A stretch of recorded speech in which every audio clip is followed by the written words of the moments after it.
Home of America's team is 105.3 The Fan. Hello, baby. KRLD-FM and HD1, Dallas-Fort Worth. An Odyssey sports station. Driven by our D&M Leasing Studios, this is Sean and RJ on 105.3 The Fan. Messi resets. Messi driving in. Messi crossing back. Pass, there it is. Lautaro Martinez. Stoppage time. Go-ahead goal for Argentina. Good morning, Metroplex. It's the Thursday edition of Sean and RJ here on 105.3 The Fan. We got Cowboys insider Bobby Bell. We got Jacob Ray in for Pepe. And Aiden Butler is running the Fan Cam, Twitch, YouTube, and the Odyssey app. As the Magic struck again. The Kansas City Argentinians. Man, they are playing with fire. But they seem to have a fire extinguisher with them at all times. Because this team just never is out of it. It doesn't matter how average they've played. And I would not say they were playing average, but in other games they have been. It doesn't matter what the other team is doing. The other team will either make a mistake and decide they're just going to play kind of Prevent. Yeah, play prevent for the last, 40 minutes of games or whatever. But yesterday, that was, my neighbor is, I could hear him three walls away. Is your jellyfish lighting just blinking nonstop all night? It was. I had to put it up for him again. It was up there. Boy, it's bright. Normally I have like the one every three lit up, and this one was every light was lit up with the blue and the white. Good gosh, it's like blinding me. I feel like Kramer in the chicken roaster. Argentina, great episode. Argentina score. I always want chicken after that episode. Where's a great rotisserie place? Argentina scores twice after the 85th minute to shock and stun England. 2-1, second consecutive appearance in the final for Argentina as they look to become the first team to win back-to-back since Brazil, who did it in 1958 and 1962. And that first goal, it was like, you could see that they were like they had basically been pressuring England for several minutes at that point, but. It wasn't one of those where you get like a kind of like a one-on-one and you get like just the goalie has no chance. It was a gorgeous shot. Or you get across. Oh, this was just beautiful. It was 22, 25 yards away. Just an absolute laser like that came out of nowhere. It's like, what, they scored on that? That's the equalizer? Great shot. Then Argentina goes off the post. Messi rebounds, corrals it on the right side of your television screen. Then the cross to set up the game winner. And everyone has been saying you have to watch on Telemundo. Here's why.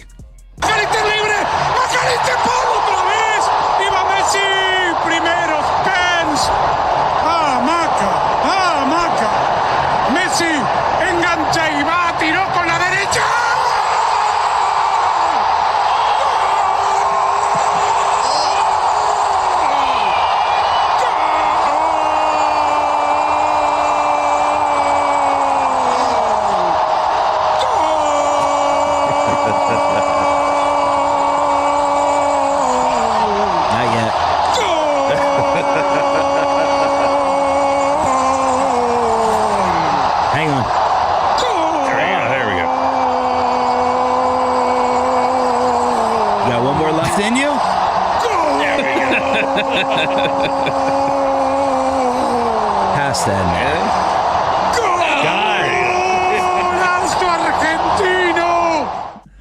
So there's your call from Telemundo. Unbelievable. That Messi magic, man. Does he have how many lozenges would he suck on a day? My God. This thing started off as an unwatchable bloodbath. Bobby would say it stayed unwatchable. More on that in a second. It was chippy.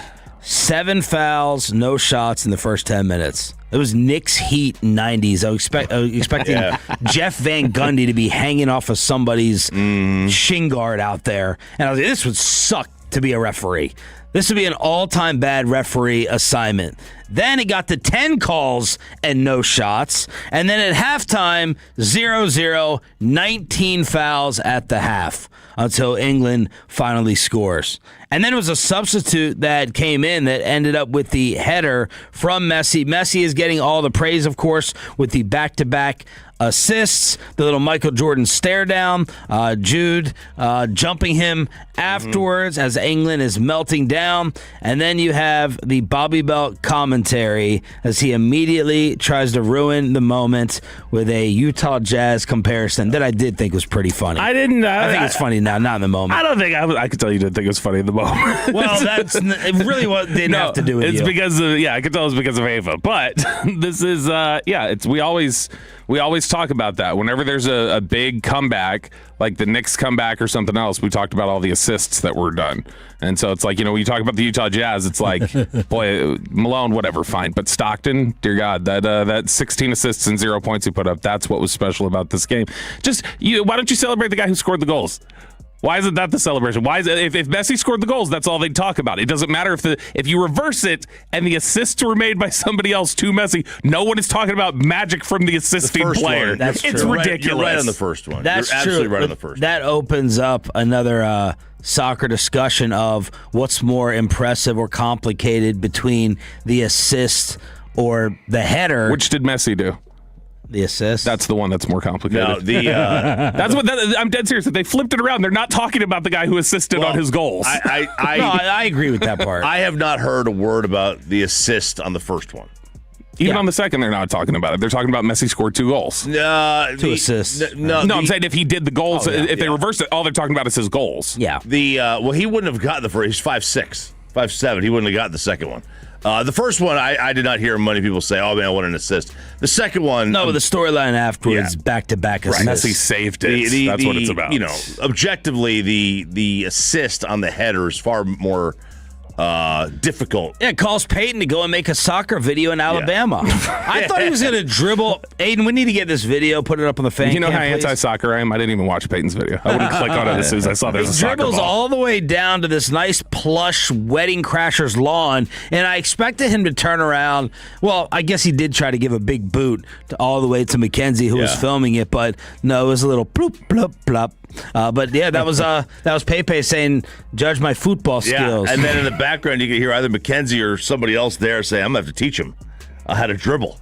But Peyton's got some dribbles. Look at that. I didn't see a basketball. The other storyline, we saw it at Sandler's event. So the kids in the wheelchairs.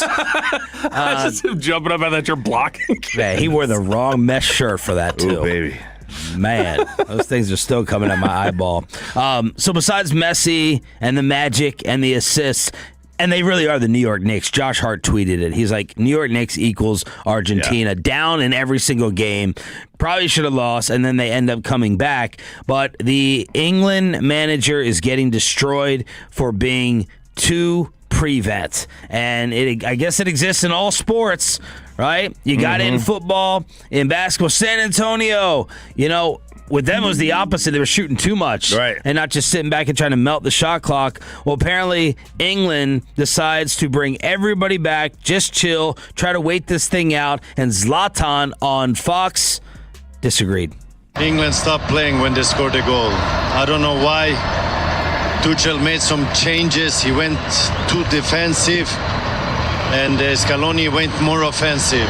And the way Argentina was playing, they didn't panic. They kept attacking. They hit the post. They had a couple of chances before they scored the first goal, and they kept pushing. They didn't make some panic move. Scaloni kept pushing by putting more offensive players. Martinez came in the end. So, the best team won, like Thierry said. And that's the big talking point of England and their manager making a tactical mistake. Mbappe called out his coach when France lost to Spain, and now you're getting it right here. And I think Harry, what's his name? Kane. Harry Kane chimed in as well, kind of agreeing, like we played too scared. They so they made 5 substitutions overall, all of them after the 72nd minute. And so they took out the guy who scored the goal. They took him out at the 72nd minute. And they took out Declan Rice in the 82nd along with somebody else. So, you're going from some offensive guys, or just balanced to more defensive base players. And I think Burns 6'7". It's like, let's get some big bodies in there. We're going to, we're just going to play a defensive style of soccer. And if you look at the entire second half, They have like the momentum. They'll see the momentum chart they put up there. I mean, it was all Argentina the entire second half. It was almost like Mexico in their second half when England was able to withstand that onslaught. But the difference is that Mexico was a decent team. Like Argentina's like a really, really, really good team. They got players everywhere. You can't do that against them. And all in the post game, it was like anybody who watches and follows this knew that Argentina eventually was going to score because you can't like just cover them so deep and let them get so deep every single possession. So the final is set for Sunday in Jersey as Spain versus Argentina. The cheapest ticket for the final, according to TickPick, $7,500. Most expensive get-in price ever recorded for a U.S. sporting event. Better be pesos or something. That's a lot, $7,500. It's a lot. $7,500. We got the British Open kicking off right now as RJ Choppy has been working the televisions here in the studio. Still trying to figure this thing out. It's only been like 8 months since we've been here that I can't figure out the TV. Well, you better just change that one. Don't change that TV. What's that one on? That's the Peyton May TV. Oh, okay. I would love to do it. We got 18 remotes up here. Can we get somebody up here to figure out how to work it? Give me a remote. Give me one damn remote. That's all I need. Can that one change? I don't know. Behind you? I have no idea. The other one's off. There's a remote here. Let's see. Does this hit it? Oh, there we go.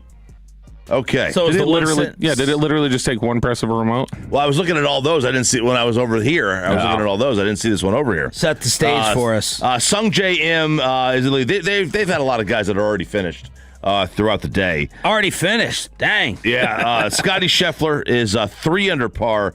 He is still on the front nine. He's After only missing a cut. After missing his first cut since, I believe, COVID. I think it's his first. Oh, no, it's his first cut since the last World Cup. And where are they where it's going to be rainy and cloudy? They are in Royal Birkdale, which is in Merseyside, England. I was looking this up yesterday because we were watching the Golf Channel, and like there's the guy that's in the scoreboard. Sarah was like, how hot is it got to be in there? And I'm like, I don't know, it's England. And it was like 55 degrees. Oh. So outside. So but it'll get to 75 today, but it's still, you're going to get high winds as you always do. But there's Scotty Scheffler 300. Nice to see Bryson DeChambeau making an appearance. He's 2 under par through 8. Take that, Faldo. That guy hasn't made a cut at a major all year. Wow. He's missed all 3 cuts. And, people are just wondering if he's ever going to get it back. And it looks like so far this week he has. 877-881-1053 in order to hit us up and get in on the Thursday edition of Sean and RJ. Thanks for being a total that stands for turn it on, leave it on. My father-in-law already asked me, what's up with my granddaughter? What's the problem? I don't know whether she's been totally fine all week. I don't know whether it's a teething thing, but yesterday morning, Amanda's texted me during the show that she woke up and then she just started like screaming uncontrollably, and it lasted for 30 minutes. Normally you give one of those little yogurt packs, which are undefeated in my house. Undefeated for whoever made those. And I still don't know how they made it so that kids still can't twist the top open, but whoever did it, you're brilliant. That couldn't settle her down. Took her outside, tried to chill her out. That couldn't settle her down. Finally, she gets settled. She's like, should I take her to the doctor? Blah, blah, blah. She got a temperature. Then I go home. She takes her nap. First half, I'm set. She wakes up at halftime with the same screaming fit, going crazy, holding her mouth. I don't know whether it's teething or whether she's got a cut inside of there or not. How does teething cause diarrhea? That's what I want to know. Diarrhea, I don't think we've given her any talk about recently. A temperature? Teething causes temperature? Teething can cause a temperature. Teething, I don't think, can cause diarrhea unless, like, she's just not comfortable eating certain things because of her mouth, and so she ends up eating a bunch of stuff that'll get...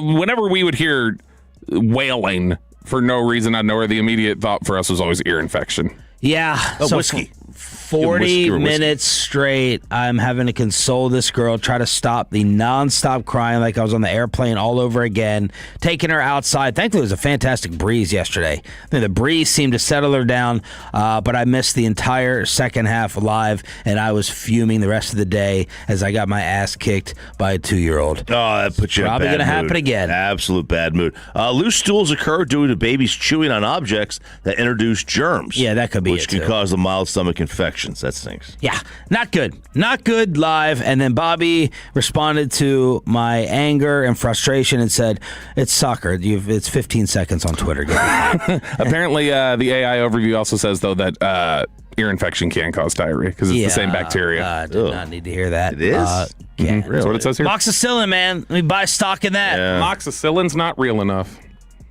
Is that a saying? That's what Eminem said. Oh, 877-881-1053. What did the Texas Rangers do to their fan base yesterday? We'll talk about it next. But speaking of the Rangers,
1053 The Fan. This segment's brought to you by the personal injury lawyers Frankel & Frankel. If you've been injured in a car or truck wreck, call Frankel first. 214-817-3333-3333. With Frankel & Frankel, there is never an out-of-pocket cost. They only get paid when you win. Frankel & Frankel, the go-to car and truck wreck attorneys in Dallas. A PR disaster for the Texas Rangers yesterday, and we're talking about it on your home for Rangers baseball. Sean Sharif, RJ Choppy, and Cowboys insider Bobby Belt, along with Jacob Ray and Aiden running the fan cam, Twitch, and YouTube. Hello to everyone on that side, as well as the Odyssey app and the radio. Yesterday it was announced that Victory Plus is basically no more, and Rangers baseball is switching over to something called BZZR. Buzzer. Buzzer, not Beezer. It's Buzzer. All right. So Buzzer is taking over as the new streaming platform for Ranger games throughout the remainder of the season. Games on Victory Plus will no longer be available. And this did not go over very well. No. Do you agree with the sentiment that at least I got on my timelines that, 85% of people were furious and felt confused, angry, and really just put out? Yeah. Yes. And I didn't understand the anger because I'd have never watched them on Victory Plus.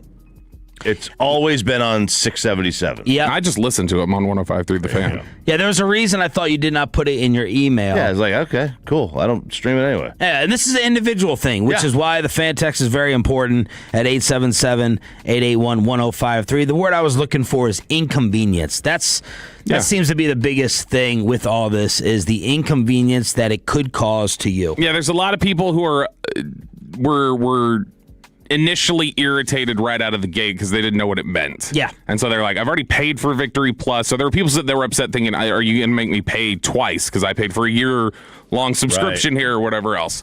So there was a little bit of frustration there. I think there was then more frustration when I believe the rate is going up. Like $5 a month. Good. And so, like, the Switch is also going to be more expensive, it sounds like.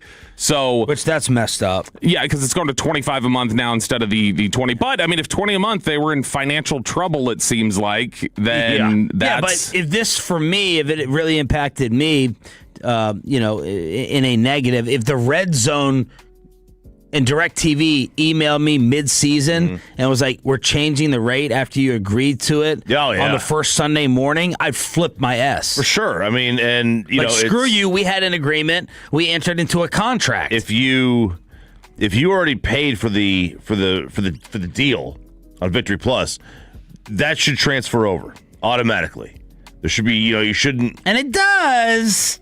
It does, but maybe maybe $5 more. Right, and and what kind of a hassle is it? Well, I think you're transferred over for the rest of the year. Fine. It's just next year when you get the renewal, it's $5. I think the $25 a month rate is still going to be in existence for the remainder of the season. I'm just saying if it did change, but it sounds like it is staying the same for the remainder of this year, and then next year you have your new agreement or not. Your new agreement, or and in terms of whatever you paid for Victory Plus. As long as that transfers over, right? As long as it doesn't mean like you're out the other half of the year that you prepaid, then that it's just a convenience of trying to find the new app, downloading it, or what's it called? Smartcast from your phone to your TV. Some people in the fan text say it took me 5 minutes to install the app on my TV and follow the instructions, and then others are like, I'm done with it. This is. It's a bad sign. It's a bad sign for an organization that keeps telling everybody to just sit tight while we weather our financial issues. That because the local TV deal is such a huge part of a team's revenue. Like I was just, this is just a quick, I just opened ChatGPT and was just like, how much of TV deals are usually part of a team's revenue? Because I was just curious. And so it said a team with a weekend or MLB produced local package, it's 5 to 15%. Typical established regional deal is 15 to 25, and a large market team with a lucrative RSN is 25 to 40. So the Dodgers, for instance, are a real high standard for this is a big chunk of our revenues. This deal that we have, this $1 billion deal we have. The Braves, for instance, are like 20% of their revenue comes from that. So when you've got all the issues that you had previously with Diamond, And then you flip to this and say, hey, we're launching this and we're all in on this. You guys go subscribe. And 18 months later, you're like, it's so financially treacherous. We're bailing at the All-Star break. That's bad. Yeah, the optics are horrific. It makes you look small time. It makes you look unorganized. And it may make you look like money is going to be an issue. It's just a bad look from almost every single angle. Yeah, this is a signal to me they're not doing anything in free agency this year again. Or the deadline. Yeah, they're not taking on any extra salary, I don't think. Although that $5 per person could be big. Next year. Next year. When there's no season. Yeah, you don't have to worry about paying for the increase next year. There's not going to be a season. What are you talking about? That's the thing. There's about to be a lockout. How bad was it that they were like, we have to go now? We have to leave now. That's really bad. Now there is an app, right? So you just use the app. So talk me through it like I'm the 90-year-old or I'll do it right now. I'm going to download it right now. I haven't even downloaded it yet. I'll download it and see how fast Talk me through it like I'm calling Rangers customer service. I'm the technology dummy, which I am, and I'll turn to Bob here because we rely on him for that. First place Texas Rangers. Yes, ma'am. I just got notification that my Victory Plus is canceled. I don't know how to watch them starting Friday against the Braves. What do I do? Hold on one sec here. So what you're going to want to do, you're going to want to go to the Play Store or the Apple Store if you're part of one of those Apple users, those cult users. What you're going to want to do is you're going to want to go to the Play Store there, and you're just going to type in BZZR. That is not Brazzers. That is Buzzer. And you're just going to download the app, and you're going to have Texas Rangers baseball right in front of you. Okay, now do I have to watch that? All my apps that I think of in my life are on my phone. So you tell me I got to watch Texas Rangers baseball on my phone? How do I get this on my TV that I had to have you come and wire up with the wire running down the back of the wall? You got to be under the age of 35 to know how to do that. For so if you have a smart TV, that won't be a problem. And if I don't have a smart TV, I'd suggest you buy a smart TV. I have to buy Apple TV or a smart TV or a Roku. Yeah, you're going to have to get the Roku. That'll be an extra $40. And what is a Roku? It's a little fire stick. It's like the Amazon. I'm still doing the phone call. Oh. It's this little USB device that you plug into the side of your TV. Now, if you have an old TV, one that you still change with the pliers, it's not going to work on there. Change the pliers, huh? This is a guy going off on social. I prepaid $150 for Victory Plus back in November because it was advertised as the home of the Rangers. I paid months in advance with the expectation that I'd be able to watch the entire season on my TV. Then they make this switch, a service that doesn't even have a Roku app until August or possibly September. Customer service told me that was incorrect. So, what are fans like me with older TVs and Roku devices supposed to do? We're told to watch on a PC, a phone, or buy a Chromecast. Yeah, Chromecast. Is that correct though? If you have a Roku, I would imagine the app is already on Roku. Roku generally, anything that's in an app store is usually in Roku. That's not what I paid for. I paid to watch Rangers baseball on my TV, just like I have all season. So I get it. That part sucks because if you're because as long as they didn't just take your money and that extra 6 months you don't get right and everything transfers over, which sounds like they will. Yes, that's fine. It's if you have to go though from watching on your TV to watch it on your phone, and you don't have the ability to I'd freak out to cast your TV to your phone to your TV because you have an older TV or an older phone or whatever. That's a big problem. That's a big problem. And then the now reports, wait a second. Spittle is saying that the Stars said yesterday they're still scheduled to be on Victory.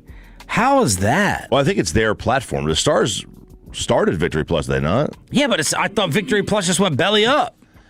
Victory Plus just went bankrupt. They can't afford to pay people. The Stars are going to stay on there? I think the Rangers made the move also in part because they have a minority owner that's a part of this. Didn't we just hear? Well, let's stick on that for a second. Because I saw that report from Maury Brown, who's a baseball guy. That is something that people are trying to say.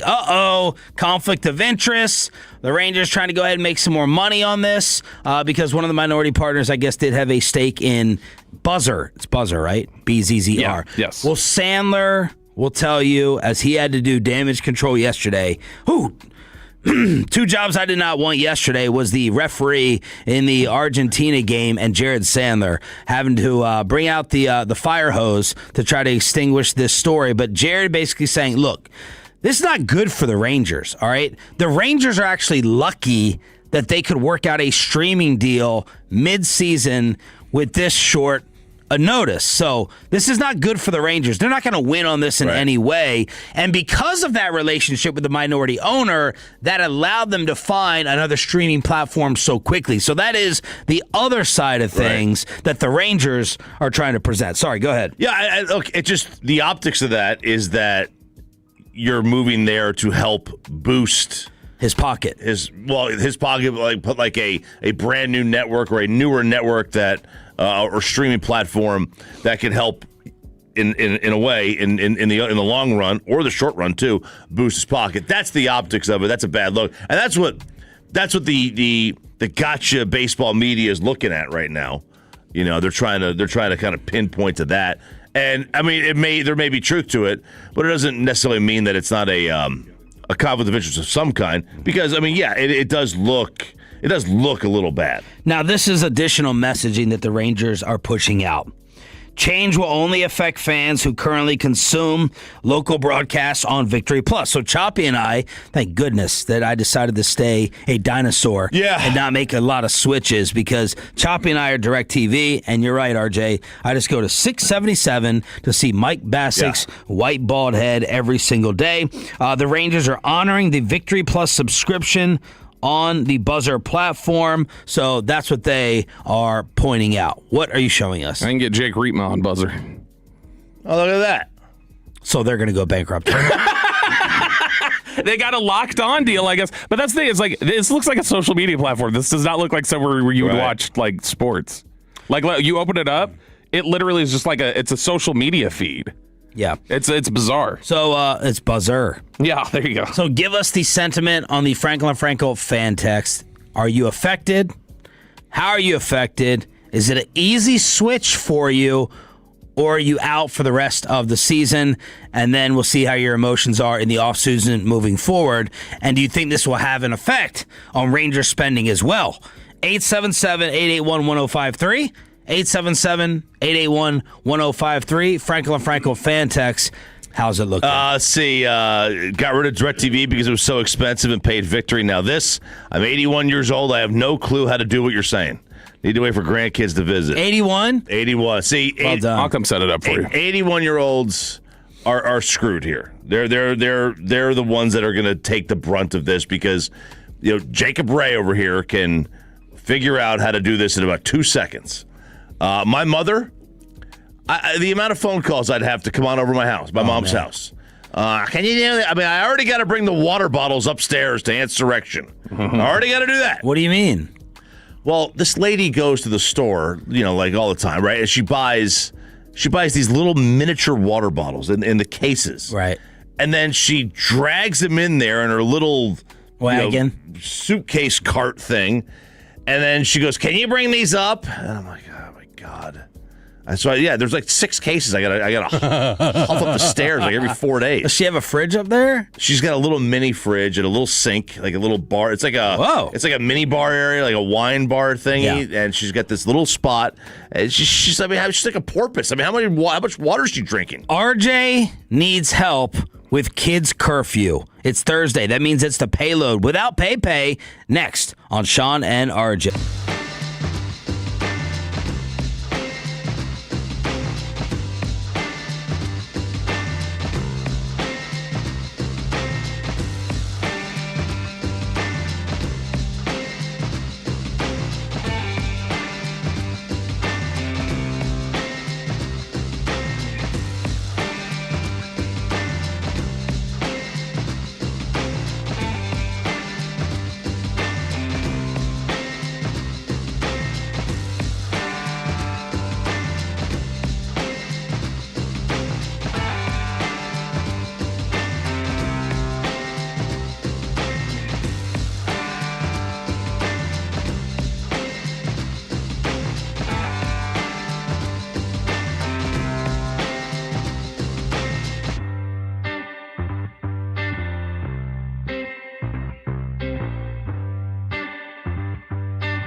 105.3 The Fan. This segment is brought to you by Classic Chevrolet. If you're in the market to upgrade your vehicle, get to Classic Chevrolet in Grapevine.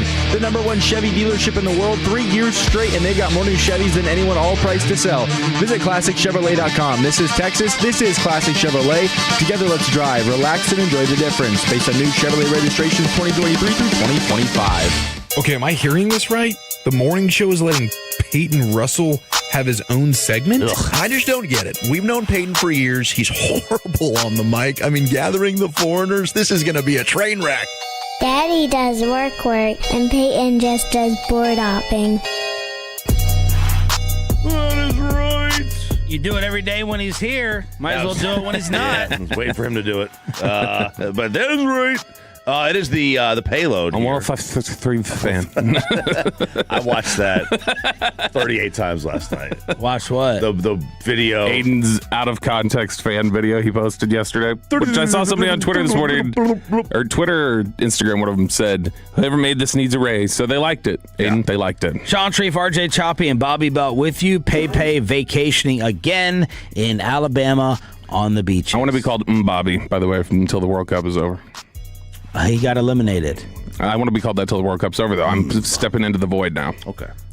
I got a curfew parenting question that I posted on social media yesterday. Got quite the feedback here. Well, I simply asked, what time's y'all's curfews for your kids? Mine are acting like I'm Pol Pot over here, giving them a midnight curfew. It's a Cambodia reference. I got it. Those of you who didn't get that one. So what's the backstory? So the backstory here is, my kids somehow have found the only friend group in America where there is no curfew for their children.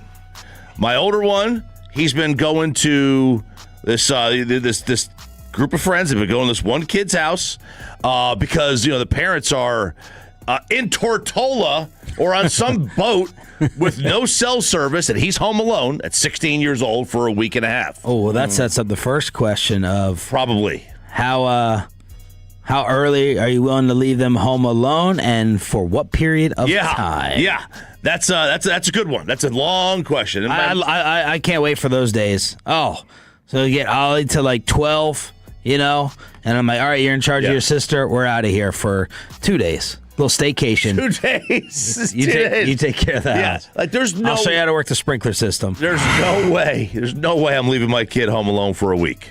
None. My parents would never have. As a senior in high school. I was. Yeah, home. your kids don't even know where the pantry is. I was home alone. My parents left me home alone for one night in high school. For one night. And I threw a party. Yep. That to this day people talk about. I mean, just a rager. Really? To this day. Don't have to worry about cameras. Nothing. Notifications. We had nada. Just throw the neighbor a 6-pack. We lived on a few or an invite. Neighbor. We lived on a few acres. We didn't have all the bottles. They might still be in the woods in the back of the house. Yeah. Like, just throw them in the woods. Yep. Where's the trash? Don't have one. Yep. Throw it in the woods. Let's go. Preach. But leave them alone for what, though? Like I how? go on vacation. I don't mind leaving them alone, like for just to go out or whatever all day. But like these kids are being left alone for a week at a time. Like I'm like, there's no way. A little bit older, I could do a week at a time. Because the other thing is, like you said, the Ring notifications and everything else. Like you can pop on the Alexa camera and just at any point drop in on them. Like, what are y'all doing? Like, but what age? stop screwing around. What age we talking? Like right now, we'll leave them with Addison in charge for a couple hours. But if you're talking about like being gone for multiple days, probably 15. Ooh, okay. Okay, all right. Maybe I'm nuts. Maybe they're right. Maybe my kids are right because they think I am so obtrusive and so strict, and that my ex-wife and I are just the worst parents ever because we had the gall. What does Stephen A. say? The unmitigated gall, the temerity, the plumer, whatever. Yeah, bunch of words that rhyme. To inflict a midnight curfew on these poor, helpless children of our youth. Now, is this on both? Because if I'm Luca, I feel like I should get a later curfew than the younger one. Lucas is midnight. And he's driving. Yeah, Lucas is midnight because he's driving. Julian's... And what are their ages? 16 and 13. So Lucas is midnight, which this came up because, midnight curfew at 16, that would not have flown in my house. No, I was 10:30. Maybe I was a senior. Yeah, I was 10:30 at 16. Senior on a Friday or Saturday. Yes. Maybe I could get a midnight. Now, during the school year, it's like 11. And, during the summer, we're like, all right, fine. You could push it to midnight in the summertime. But there's a rule with driving and On under weekdays. Doesn't matter. Every day. During the school year, even weekends. No, summer. Summer doesn't matter. Yeah, it's all every And day. weekdays, you could come home at 11? During the summer. During school? No, during school. No, absolutely. Okay. Oh, there's no going out. All right. Yeah. He didn't have time to go out anyway. Training. But that's right. He's training, man. But, here we are a couple days ago. It's 1 a.m. His midnight curfew's midnight. It's 1 a.m. I'm getting phone calls from my ex-wife. Where's our son? What's going on? Text message that I was asleep. I didn't wake up for him. And then he did not answer his phone for like a 2-hour period. Sorry, I was in the pool. We're playing volleyball. Pool volleyball. At said house. At said house with no parents. Sounds like these parents got to get called out. Well, you got to handle your own business first, but then these parents, are these the e-bike parents? They're all e-bike parents. These kids have cars. So they don't need the e-bike. Yours doesn't. He's got a car. Yeah, he doesn't. No, yours doesn't now. Oh, yeah. That would be the solution. Yeah, he's gone. But that's what I said to him. That's a problem because now that puts me out. Got to go to practice. Got to go to hitting. He's going to go to working out in the morning. I just drive. Now I'm just the problem. That's part of but it's part of also following through on them understanding the standards. So what did you say to him? So the first time, it was like, or you could beat him. You could do that. You could just smack him around a little bit. The first time, yeah, when it was 1 o'clock in the morning, yeah, and didn't that just happen? It just happened. Okay, and then the very next day, it happened again, dude. So we said. I sell the car at that point. We said dealerauction.com. Next time this happens, that's it. You're done. You said that after the second time. After the first time. Next time this happens, you're done. I get a phone call again. Now it's 12:03. He's not home. And how is she tracking this, by the way? The app, that 360 app. Okay. And then he finally comes home at 12:15 in the morning, 12:16. So 16 minutes past curfew. And he says, now I gotta kind of see. The problem is right now. Well, now the problem is your face, right? Because you have this. I didn't deal with it.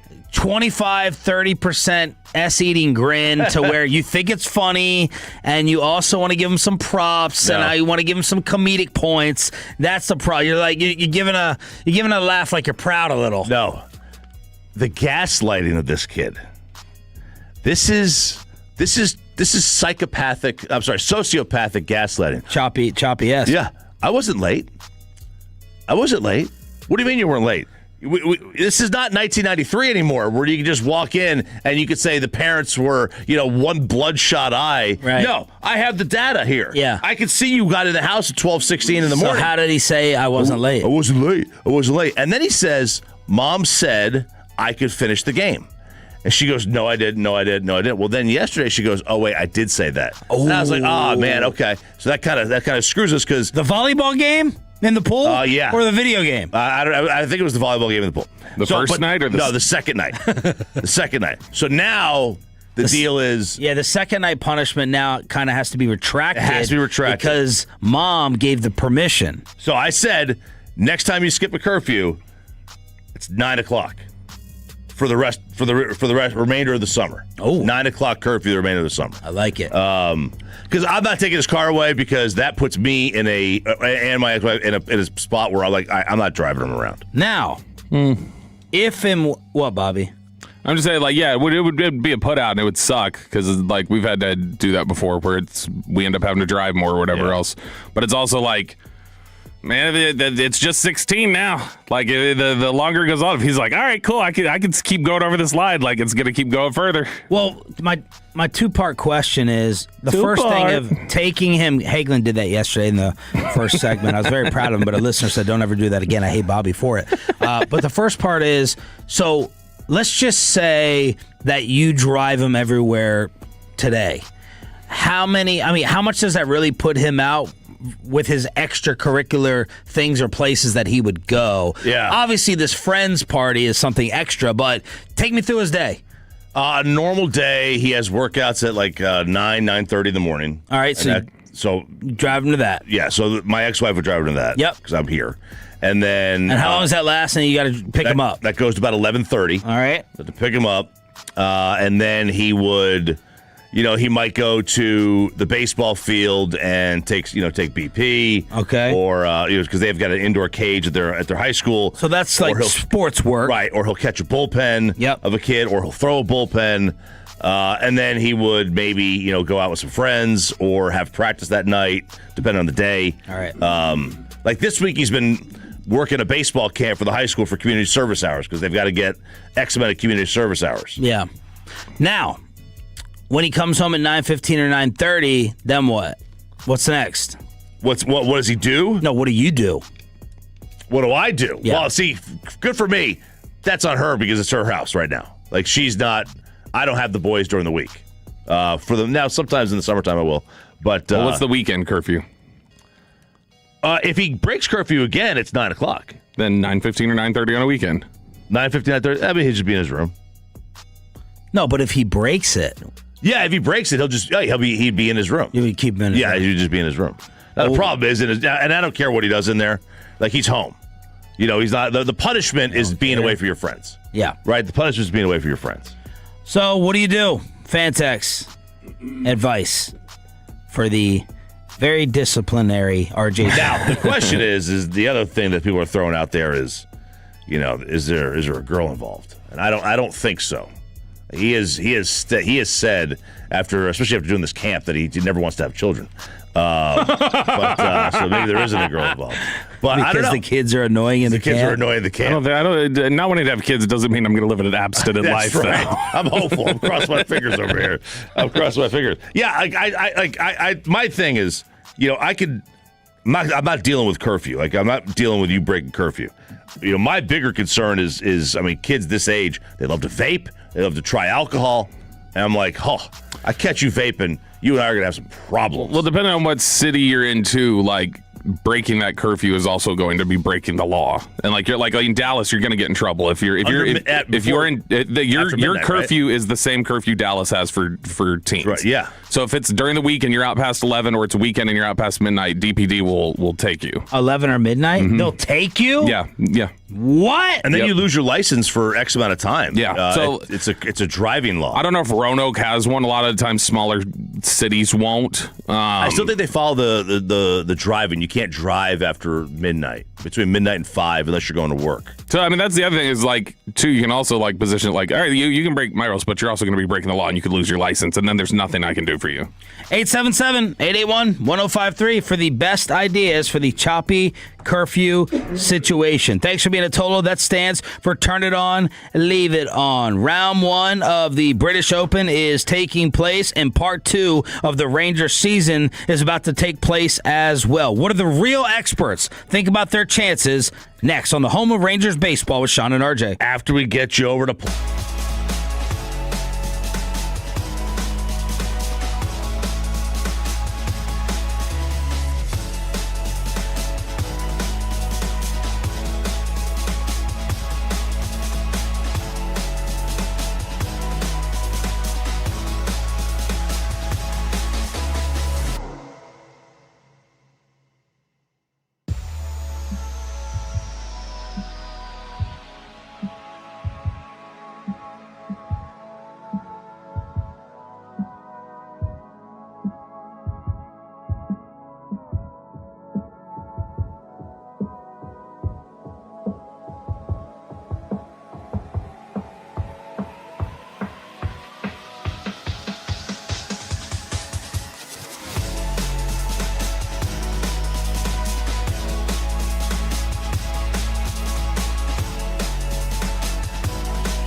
This is the exclusive home of Dallas Cowboys football. KRLD-FM and HD1, Dallas-Fort Worth. Let's go, Cowboys. An Odyssey sports station. Driven by our D&M Leasing Studio, this is Sean and RJ on 105.3 The Fan. It is official with George Pickens, who came in right behind CeeDee Lamb yesterday on Jeremy Fowler's ESPN list. Today, the safeties, 7:20, when we go commercial-free in the Expressway with a Daughtry ticket giveaway here on Sean and RJ, your official home of the Cowboys and Rangers, because yesterday it was made official that GP will officially play this season on the $27.3 million franchise tender after the deadline for tagged players to get long-term contracts passed. And I know that made RJ Choppy very happy yesterday. Well, it made me happy that he's going to be here, but it did not make me happy that he's the only player to play on the franchise tag, because I just feel like does that sit wrong with anybody? That of all the players that these teams around the league wanted to tag, and if you tag them, it means you probably want them to be on your team, right? Because you're going to pay them, a high percentage of the market share by being on that tag. They've made it clear they're the only team that doesn't feel this way. Like, how does this Jones family ever buy a house? They have to live in it for 6 months. They got to rent it. They got to do a reverse deal to rent this thing out for 6 months. They want to hear all the house noises. You see how long they have to water the lawn for it to go to green. If there's bare spots, this organization, they make decisions at such a snail pace. Mm-hmm. Good luck buying a car. Sarah's looking at cars right now. Good luck buying a car if you're the Jones family. You get to test drive this thing for a month. Well, the Jones family would tell you that they're rich and to shut my mouth. That we're buying things sight unseen or after one test drive, and then the Trayvon Diggs model broke down on us, or other contracts that they've been burned by. I think the biggest difference of opinion that you would have with the Joneses, and I'm interested to see how much thought or consideration you would give to any of this at all, is they're looking at George Pickens like your son right now in the last segment. They don't fully trust that he's going to make curfew every time, and they don't fully trust that he's going to be a rule follower. Now, I'm just talking about the little things and temperament, Lions game. You don't give any of that consideration towards hesitation with the monster deal that you would commit to. I do, but I also think, like, all right, if I was because there have been plenty of teams that have signed wide receivers or any player that have had the off the field problems, right? They've signed them knowing that, hey, this is 49ers did that with which one? Ayuk. Yeah, and it worked for a while. No, it didn't. Not on the extension. On the extension, he never really played on. But I mean, he played for several years with them. There have been players that have had those issues.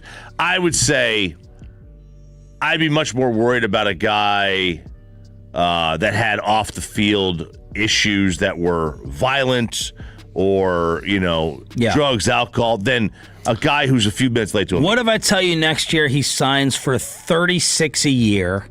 And Bobby, you can tell me if that's outrageously off in terms of where the market's going to go. No, what if I tell you next year he signs for $36 a year? Would you be totally fine and cool with this right now? With tagging him, the tagging and the whole disrespect or whatever that comes along with it. Yeah.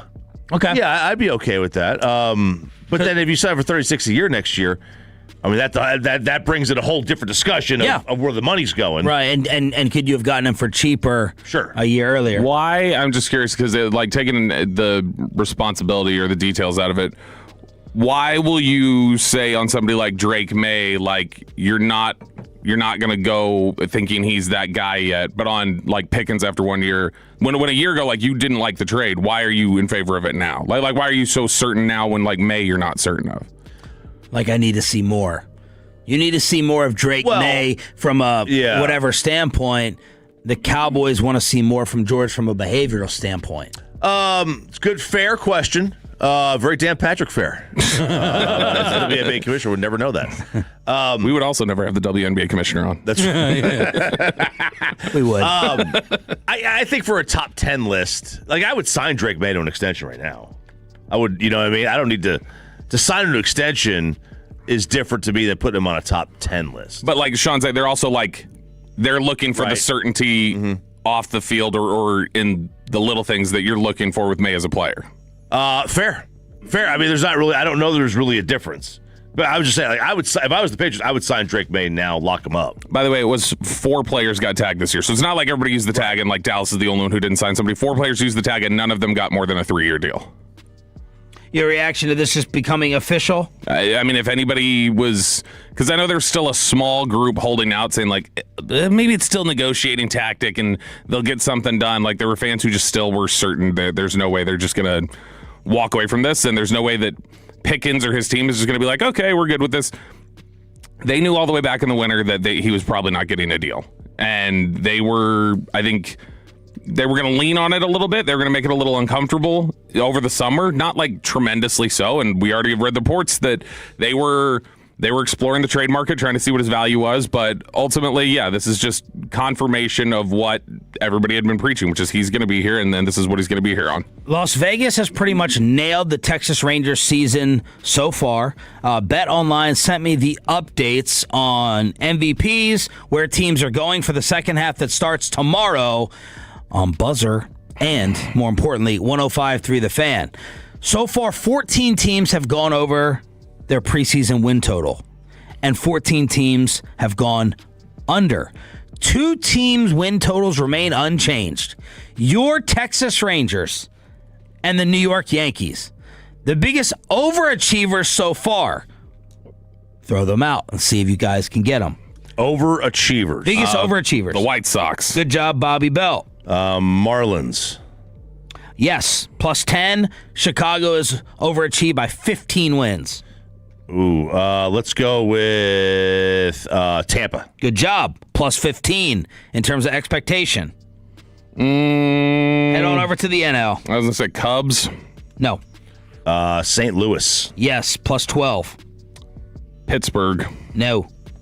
Arizona. No. Really? Milwaukee? Milwaukee plus 12 and Washington plus 12. So those are the overachievers so far. The underachievers. Boston, for sure. Boston is there, minus 7. Toronto, for sure. Toronto, minus 8. Kevin and Corey read an Athletic article that talked about like Vlad Guerrero Jr. being the worst or most disappointing player for certain, obviously, in the American League. I don't know whether it was all for baseball. And they were like, oh, Corey Seager's having a worse season than Vlad. And they still said Vlad was having the worst. What did you say about Vlad? No home runs since He hasn't August? homered at the Rogers Center since August of last year. Dang! Yeah. He doesn't have a home run at home? Mm-mm. No, he's got 4 this season, I think. That's it. Let's go with Detroit. No. How about San Diego? No. There's a big obvious you guys are missing. They always underachieve. Oh, the Mets. The Mets, 19 less wins than expected at the break. They are 40-57. Mets and Jets. Imagine. 40-57. Imagine being that fan. Kansas City's minus 16. San Francisco is minus 9. Baltimore minus 7 as well. So, and what'd you say the Rangers' number is? The Rangers projected win total in March. The over-under for it was 83.5. Then we got to mid-July, 83.5. The plus-minus, boom, 0. So they pegged the Rangers along with the Yankees so far. American League MVP. Aaron Judge was the favorite until his injury. Bobby Witt was the initial favorite. Then somebody took over. Yordan Alvarez, 5-8. He was 12-1 before the season started. Junior Caminero, who was fantastic and exciting in the Derby, is plus 375. Almost broke his hand in the All-Star game. Yeah, that was scary. His odds were 28-1 before the year started. Names on the board that were not before the year started: Ben Rice, Yankees, Dingler, is that how you say it? Schlittler, and McGonigal. Oh, Detroit. He's the young kid. What do y'all think of Yordan if they don't like of him winning the MVP? If they're like, he's a DH basically. Yeah. And he's only played about 15 games in the field. Yeah. but a DH winning the MVP on a team if they don't make the postseason. Man, this year it feels different. This year, I'm fine giving it to him. He's stupid. They're only. He did that. It feels like they're where they're at because of him. Smoltz was talking on the broadcast in his all-star bat, and he's like, here's the best hitter in baseball. And it was lefty early on against Sanchez. He just saws it off for a base hit. It's just it's too easy for him. It's so easy. If his numbers are that much better than Junior's or Bobby Witt's, I got to give it to him. This year he's on pace for 60 because there's nobody that's going to hit last year you had Cal Raleigh had 60 last year. Yeah. Judge had the first season that you win the batting title and the home run title, and it's like only this. You win the batting title and hit 50 home runs first time in 60 years that he did that. There's not going to be one like that where it's like, oh wow, this is historic. So I don't have a problem. But in a general year, I'd be like, all right, man, you're a DH on a team that maybe misses the playoffs. I can't give you that. He's arguably, he's up there with Ohtani and Judge, though. It's just the most terrifying guy to pitch to. National League MVP. Pete Crow Armstrong. He's second. Shohei's 1-14. Minus 1,400 odds. Pete Crow Armstrong is plus 550. How many years in a row has Shohei won it? 3 or 4. Yeah, I think I think it's the last 2 years with. I think it's 4. I think he won the last 2 years with the Angels, and then the first 2 with the Dodgers. Yeah, it's 4 in a row. No. It's 4 out of 5. It's 3 in a row. Cy Young in the American League. Schlittler, yeah. Schlittler barely over Cease. DeGrom is 33-1. National League Cy Young. Miz. 2-11, minus 550. Sanchez is second. Where's Shohei on that? Is this show? Shohei is 25-1. He has the 5th best odds to win Cy Young. American League Rookie of the Year. I was also thinking to myself, when's the last time that I've ever seen a Ranger on that list? Rookie of the Year? I'm trying to think. On rookie or on the Cy Young? Rookie of the Year would have been... Josh Young. Finished like 3rd, right? Second or 3rd? Okay. AL Rookie of the Year? McGonigal? Yeah, it's got to be McGonigal. He is the Rookie of the Year favorite. NL. Let's test your... Man, God, baseball's really made a lot of difficult name pronunciation. The Cardinals have somebody. The hell's his name? Choppy. Let's go baseball. Hold on. You're right, Bobby. It's JJ. Yeah. Okay. Yep, JJ, and I just had to look him up. So there you go. There is Vegas and the updated odds on standings, win totals, and MVPs. Of course, the big local news of the day, the Texas Rangers and Victory Plus are no more. So if you are a Victory Plus subscriber, you will be pushed on over for no additional charge right now. You just got to figure out how to access and use Buzzer. BZZR for the Rangers' second half starting tomorrow. Is there any chance that this Cowboys rookie could make this list, and will he be on here for every year moving forward? The last ESPN NFL executive list is out. We go commercial-free with it in the Expressway, along with a Daughtry ticket giveaway after this.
Play on the Fan, and it's brought to you by the On Time Experts.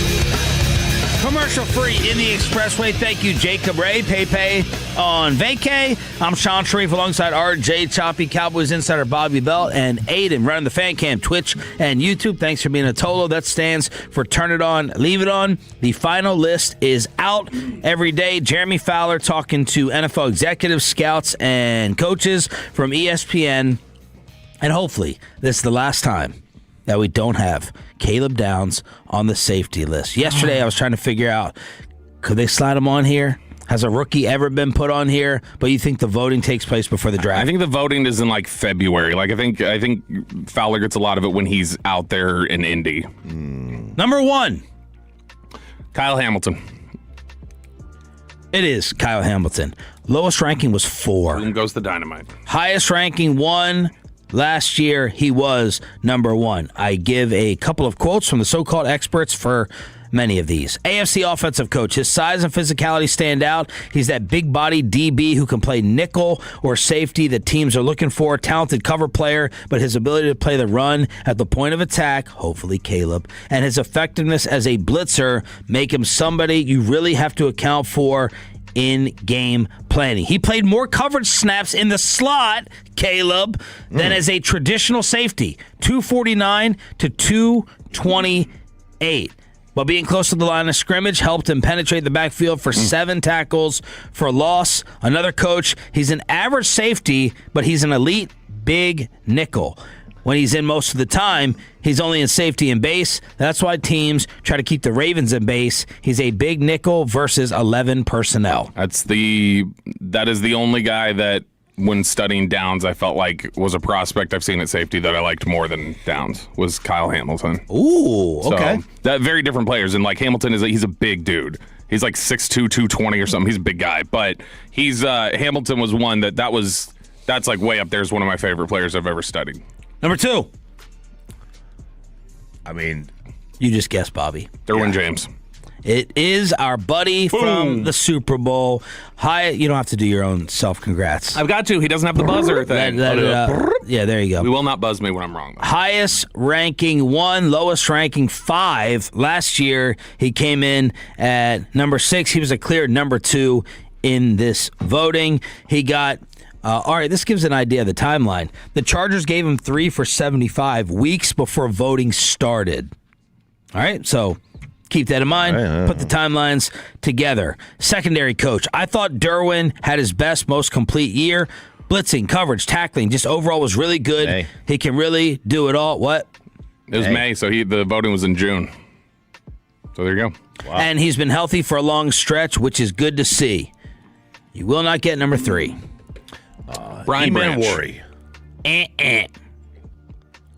Jesse Bates. Nope. Xavier McKinney. Yes. Highest ranking 3, lowest ranking was 7. He sees the game very quickly, said an AFC coach, fast processor. He's always in a great position and plays the game in control. He can tackle, he can cover, and gets the ball. Has not allowed a touchdown as the nearest defender since joining Green Bay in 2024, according to Next Gen. Wow. Number 4. Brian Branch. Man worry. Brian Branch. All right. Highest ranking 2. Last year's ranking 2. Pass game coordinator. Quote, versatility, toughness, smarts. He's a complete player. He's a baller when healthy. He's got elite instincts. Personnel evaluator. He can play forward or backward at a high level. Not many can. Number 5 is not Eamon Worry. Bobby? Jesse Bates. Jesse Bates. Wow. Highest ranking 2. Lowest ranking unranked. Quote, coordinator, instincts and ball skills have allowed him to play at a high level for a long time. That's why his game is aging well. Just a knack for being around it, even though he's lost a little bit of speed. Imam Worry is 6. RJ Choppy, coordinator, major upside. He's so impressive for where he is at such a young age. He's got all the physical measurables. One AFC executive said he's a one-trick pony because he doesn't play as well going backwards as some of the top safeties. Is your list done, Bobby? No, I mean, I got other names. 7. Talanoa Hufanga. No, God bless you. Jalen Petrie. No. Buda Baker. He's 8. He's 8. Kalen Bullock. No. Caleb Downs. Kevin Byard. No and no.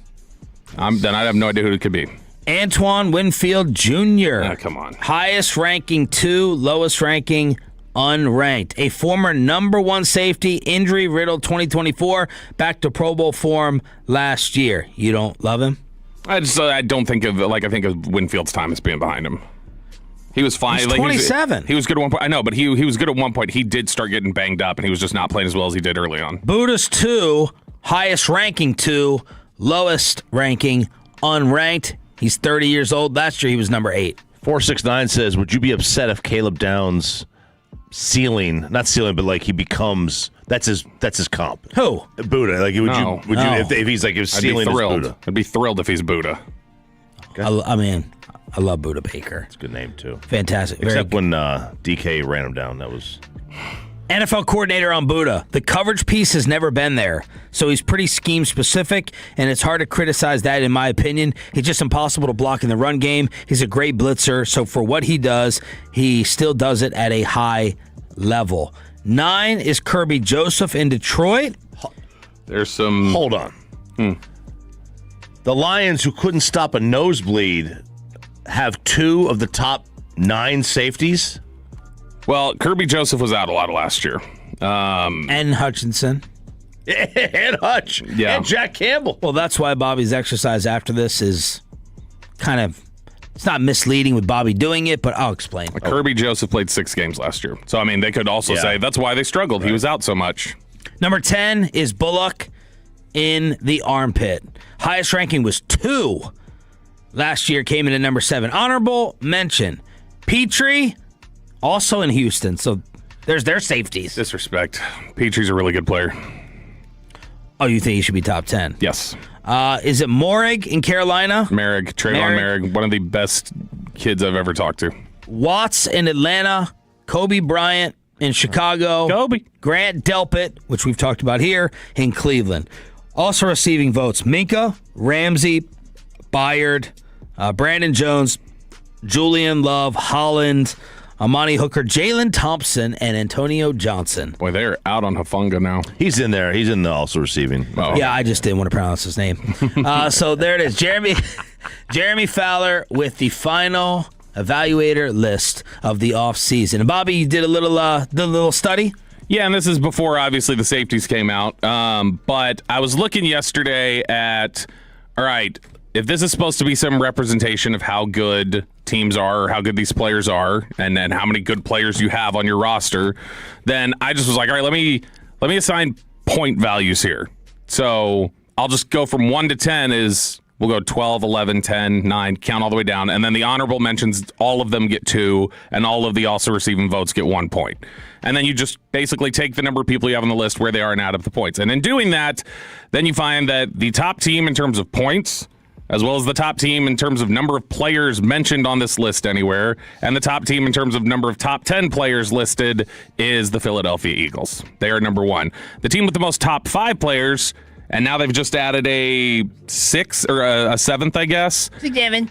The Detroit Lions have the most top 5 players with 7 that have been listed because they have Jack Campbell, Aiden Hutchinson, Brian Branch, Penei Sewell, bunch of different guys there. So what I wanted to try and see was also maybe I should adjust this a little bit and not just say everything's equal.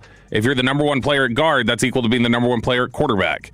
So I went and took, if you were a quarterback, I tripled your points. If you were a edge or offensive lineman, I doubled them. And if you were a receiver or corner, I did times 1.5. And then everybody else was just their normal point value. So when you adjust the points, sounds hot. Then the top 5 teams become Detroit number 1, Philly number 2, Rams number 3, Chiefs 4, Cowboys 5. Chiefs 4? Because they've got so many guys that are up near the top still. Trey Smith, Patrick Mahomes, Chris Jones is still on the list. So they've still got a bunch of guys who pop on those lists. The Neighborhood Watch and a Daltrey ticket giveaway is coming up here, commercial free in the Expressway. RJ Chop, did you see the Sims list? No. Oh my gosh.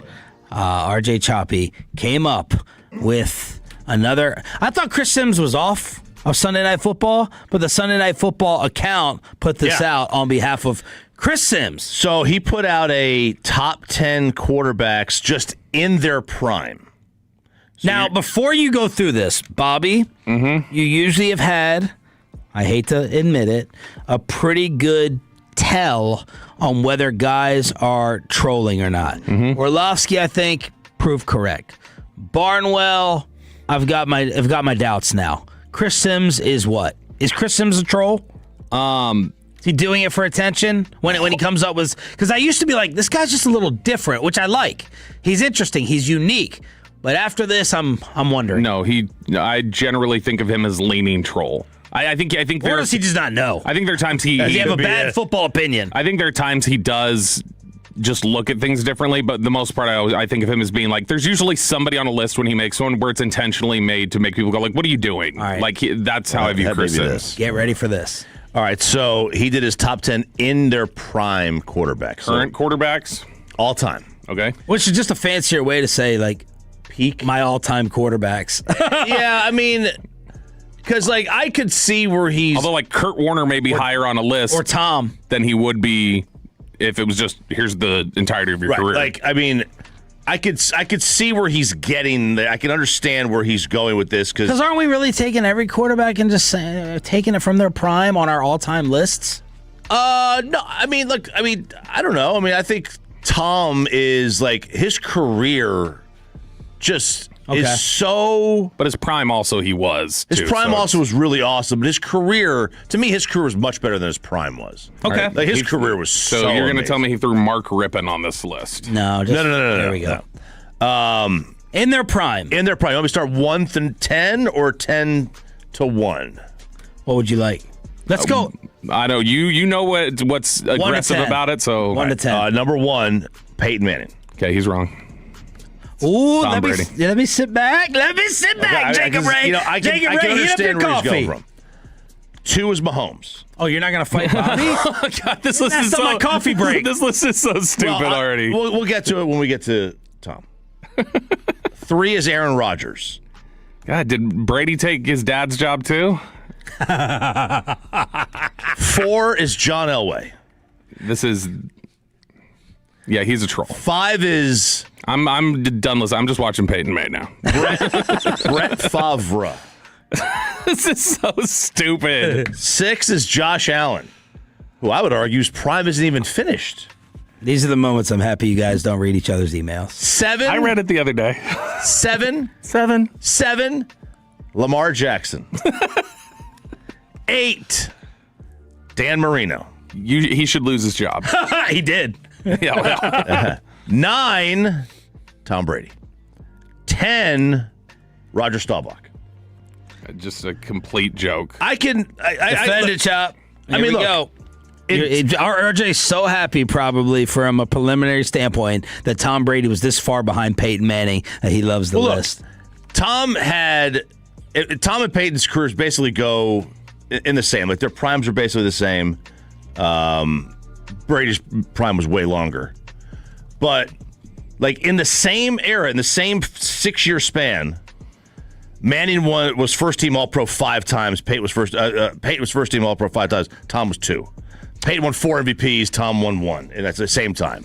And also, he went the first, 7 years of his career throwing to, David Patton. I get it. But here's my challenge to that, and I don't have my year straight. You can help me. Peyton in 07 was what? Let me go to it. I'm not asking, how many years left in Indy, because to me, I'm not taking their primes in the same years. No, I'm taking Tom's prime playing as later. I think of it with Randy Moss starting. I think of it with Moss. I think that was 07. Yeah, 07 was when he so the very first year you gave Tom Brady weapons similar to Peyton Manning, he threw for more touchdowns than Peyton ever had by that point and threw for fewer interceptions than Peyton ever had by that point in the same season. If you started 07, yes, and you go through 2010, because I think 2010 was Tom's best year, to be honest with you. I mean, 2011 he threw for more touchdowns than 2010, but yeah. Or 36 and then 30. But I wouldn't cut it off at 36. I think of 07 to 16 as his prime. Okay. Because, I mean, if you look at the same time. And that's the other thing people say about Tom, sorry, Choppy, is Tom Brady has 3 careers. That's the point. Yeah. That's Tom's legacy, his career, is the greatest career in sports other than Tiger Woods. I just think you're mislabeling his prime. Okay. It's not with I'm looking at prime as age. To me, prime is age. That's prime. Okay. But I'm not. I mean, no one would say Tom Brady played his best football when the Patriots were defensive led. I like agree. When Brewski and totally McGinnis, that's not Tom Brady's prime. Totally agree. You can make the age argument however you want, I guess. So like from 03 to 2009, Peyton was first team All-Pro in 03, 04, 05, and then 08, 09. In that same time frame, Tom was first team All-Pro in 07 and 2010. Until 2017, he had the same amount of first-team All-Pros as Rich Gannon. So you want to leave it up to the Associated Press to determine who's right? No. But, like, these guys are playing at the same time, and one guy's winning all these awards, the other guy's not. The other guy's winning Super Bowls. Yeah, the other guy won plenty of awards. Yeah, he won Super Bowls. But, like, if we're just talking about in prime, again, the careers are not even close. What I would ask is Tom Brady from, if you give me Tom from 07 to 15.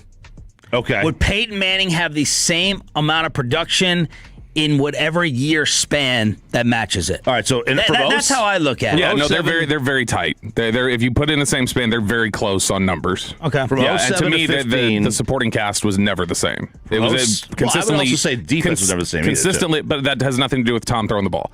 Peyton had like much better cast around him the entirety of his career than Brady did. Okay, if you just do 07 to 15, which is, if you want to say that's Tom's prime, 07 to 2015. Yeah. And that was, and Peyton's career ended in 2015, so you would go from there. Tom has amazing Denver year. The amazing Denver year. Yeah. Tom had 2 first-team All-Pros and 2 MVPs, and that's in that time frame. Okay. And from 07 to 2015, Peyton had 4 first-team All-Pros and 3 MVPs. And in that same time, that's the prime. Like Brady had 20 more touchdowns. Brady had about 40 fewer interceptions. Brady's passer rating was 5 points higher. Like, again, I'm just telling you, like, the career. Nobody's arguing. No, I'm arguing that exact window of time. That's what their numbers were. You're letting the voting, which it's fair and fine. It's like these are football people, right? Yeah. These are the people who make it's the Bryce Harper MVP thing. You're taking the All Pros and the MVPs, and Bobby's giving you stats. So he's giving me counting numbers like touchdown pass, which is usually. I don't look counting numbers. I'd have to go back. I didn't do a. The bottom line is, I guess tomorrow, if you took the 10 best years, I don't care what age they are. And it's funny how we're just letting the topic get away from Chris Sims putting him 9. It's just Chris Sims needs to be banished. If I told you you're getting their 10, they're going to play their 10 best years. Yeah. Who would people take? Peyton's numbers would be better, and he would win more accolades. But if you took the 10 best years, but we're not doing that. That's the point of the list is the prime. So yeah, if you took, but what's the prime? How's Chris Sims defining the prime? You're making it an age prime. You're just saying, I don't care that you're Steve Nash. I don't care that you got better after. I don't care that you're Beltre. Like Adrian Beltre couldn't be on this list for you. But I take it as like, when were you playing your absolute best? Age be damned. Yeah, and look, I mean, there's no way you can put some of these other names on there too ahead. Like Josh Allen. No, you cannot put him above Brady. No, not yet. Obviously not. Lamar, except for Elway. Favre. I mean, I love Brett Favre. Can't put him ahead of him. But I mean, like in the same. Doesn't matter which part of the prime you break it down to, 03 to 2010, 27 to 2015, like Peyton won more awards. Like he won more of the AP first team, more of the MVPs. So I mean, it does make sense because you want to put Bryce Harper in for MVP awards. So but Bryce Harper I mean, he's won numbers 2. wise, he does not add up to the other guys in his generation. Like Who, in terms Bryce Harper? in terms of being just a slam dunk Hall of Fame. But Freddie Freeman is a better player by the numbers than Bryce Harper. I mean, I disagree. It's amazing. By the numbers, you can't disagree. It's amazing how you flip flop on the numbers, though. Like 5 years ago, you would only cite the numbers, But and now you're going to what the voters, the dumbass football people are saying. I would never cite touchdown passes. That was one stat. I would Peyton turns the ball over at an extreme rate compared to Brady. I would have to go look at my stats adjusted at yards per attempt. That's my favorite one.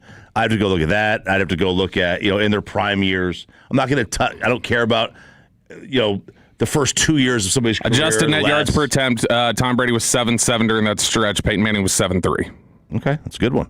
Which one was that? 27 to 15?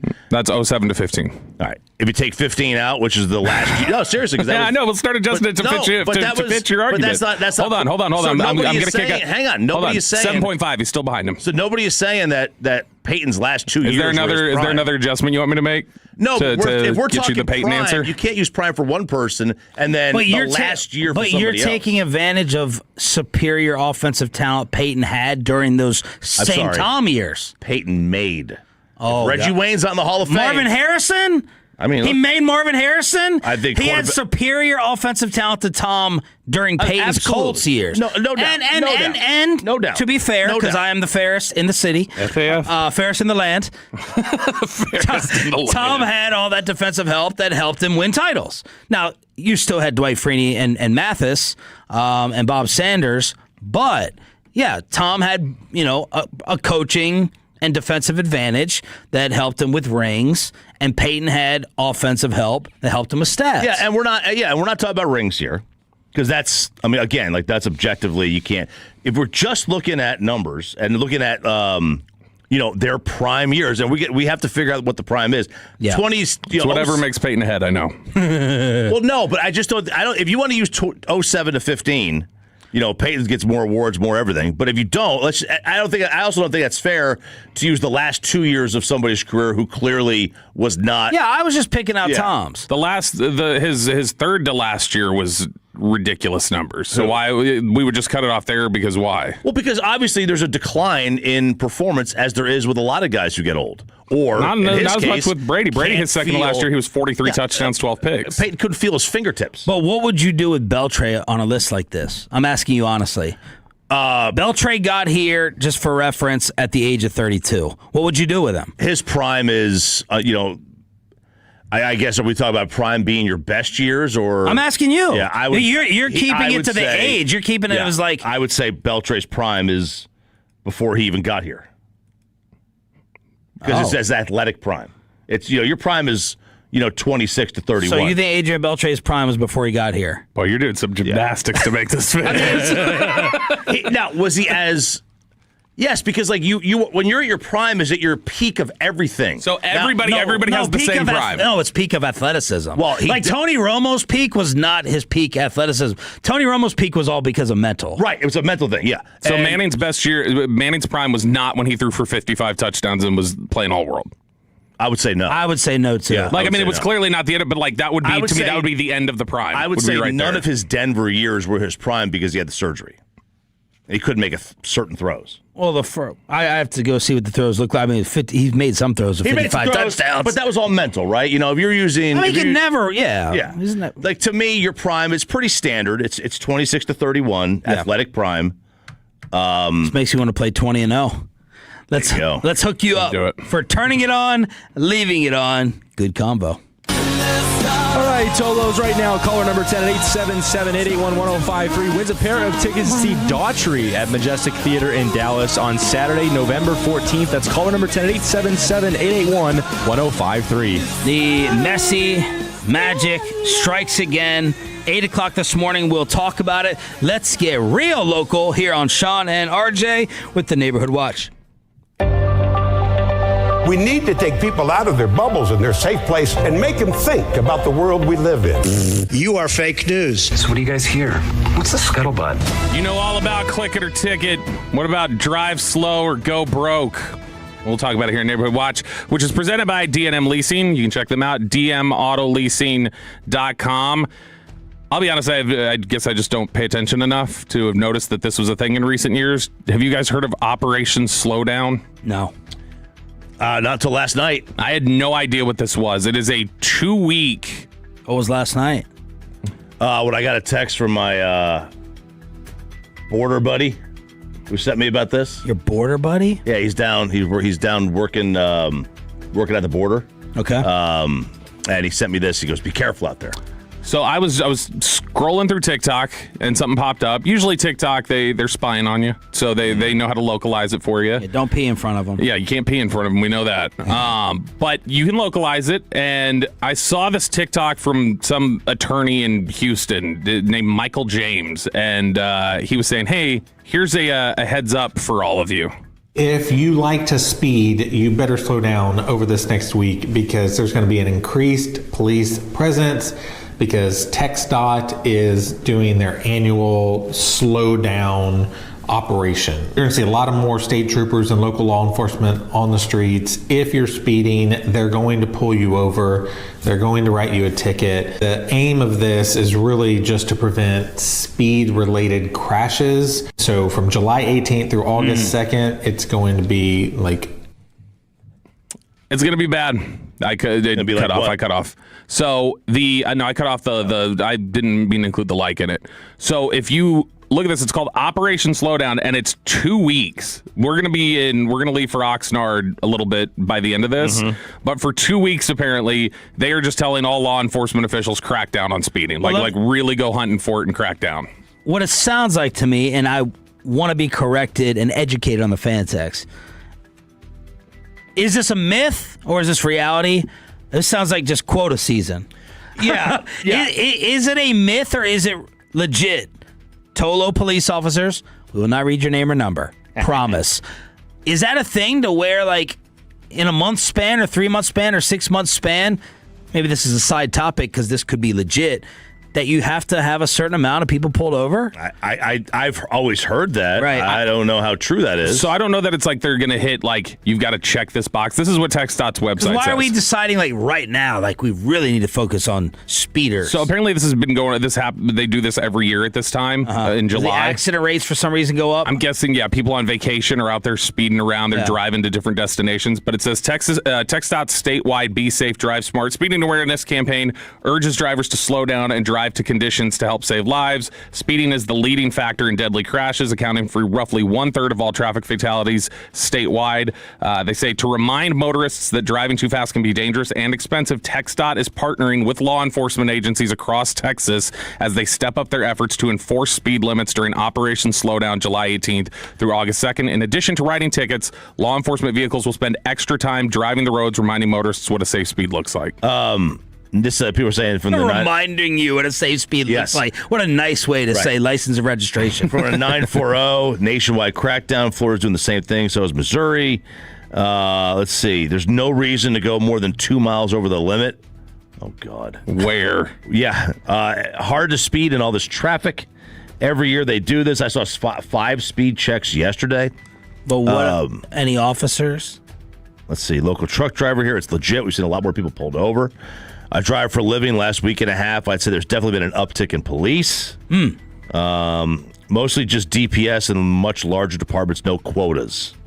Yeah, because I've heard like at the end of a month is when it's like the most dangerous to speed because like that's when they have to reach their limit. Yeah. But I've also heard people say no, it's the beginning of the month because they try to get ahead of it so they don't have to be chasing their tail at the end of the month. None of this affects me anyway. My Jeep, which I love, is rattling and shaking if I get it to about 80. So I don't have to worry about this. Like the whole car? I mean, it's the Jeep wobble, they call it, but it's not a smooth ride if you're at 70. It leak? Huh? Does it leak? Does it leak? Like I've heard Jeeps, like you get rains, you get some. No. My Jeep is through. perfectly fine. No, he has like the hardtop Jeep. My Jeep is He doesn't have one of fantastic. the- What I'm saying, it's not meant for a 75 mile per hour drive.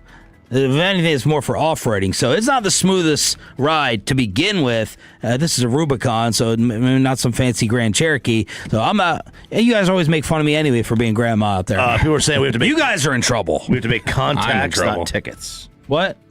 People are saying, officer here, we have to make contacts, not tickets. So does that mean like a stop and interaction maybe? Probably. Yeah. So maybe there's not like a ticket quota, but if they want to write one, they can. Yeah, just get your Rossini's ready.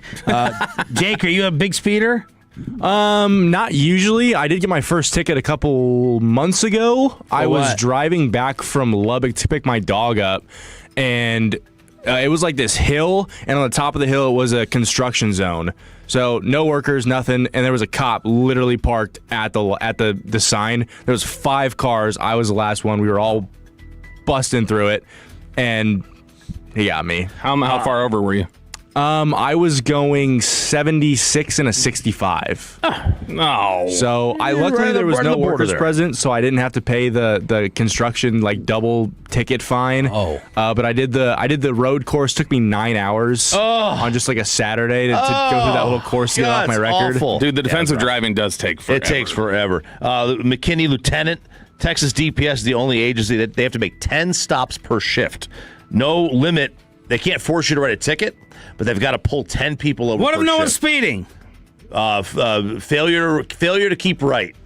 Driving too close. That's what Peyton got, That's right. That's yes. what Peyton got. Neighborhood Watch every Thursday at this time. The most local stories in DFW. So yesterday we had not yesterday. Was it yesterday? A couple days ago. When was the football final in Arlington? It was 3 days ago. Tuesday. Yeah. So we had the football final, and people were getting rowdy at this thing. Law enforcement officials arrested 6 people at the final World Cup match in Arlington. Just in general, people being rowdy. That's not so bad to get just 6 out of what was 600,000 people in the area or whatever it was. Wait, 6 for the day? Mm-hmm. Okay. That's what it says here. So 6 arrested at the final World Cup match. So that was the most arrests they had at any day other than the July 6th day when they had 13 people arrested at Portugal versus Spain. But a lot of the stuff that they were arresting for: trademark counterfeiting, criminal trespassing, public intoxication, liquor law violations, assault, family violence assault, solicitation over scalping tickets. A lot of crossing FIFA here is what you're seeing. Possession of marijuana. Didn't even know they would arrest you for that now. Out-of-state parole violation. So that's not even ours. We can't claim that. And then outstanding warrants. Now, this sounds like Texas, there's a lot of trouble there. Sounds like Texas may not be a great place to live. What's the trademark? People selling gear? Somebody was holding a Heinz bottle ketchup, and FIFA went, "That's not our ketchup provider. Arrest that man." So there's actually a very controversial list out from CNBC. Oh, gosh. They said these are the 10 worst states to live in America in 2026. And they said, we're looking at it from a quality of life emphasis. So we're looking at... Define quality of life. So they're looking at it from just poverty rates. 7 to 15. And then they start looking at it from... And this will start getting a little dicey, what your human rights are in that state and how we define that. So they go through their list, their top 10, and people are furious as Texas was ranked the 2nd worst place to live in the country. And this has made a lot of people mad because they're, all 10 states there. There's 2 reactions to it. They're all 10 Republican-led. And so people are either going, see?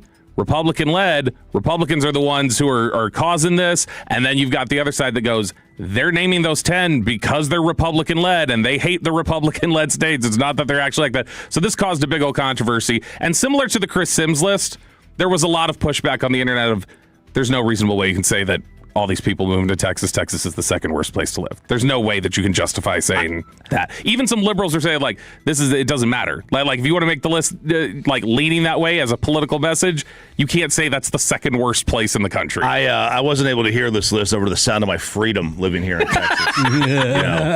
What about the rights that we have to be able to own a gun that a lot of those states don't have? I think that would be one of the things they may drop you down the list for. See, and that's why. There you go. Just discount it. 877-881-1053. Well done, Roberto, with the Neighborhood Watch. Are you willing to send your kid away to get that messy result yesterday? Choppy, nutmegging all over you after this.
of Dallas Cowboys football. KRLD-FM and HD1, Dallas, Fort Worth. Let's go, Cowboys. An Odyssey sports station. Driven by our D&M Leasing Studios. This is Sean and RJ on 105.3 The Fan. Messi resets. Messi driving in. Messi crossing back. Pass, there it is. Lautaro Martinez. Stoppage time. Go ahead goal for Argentina.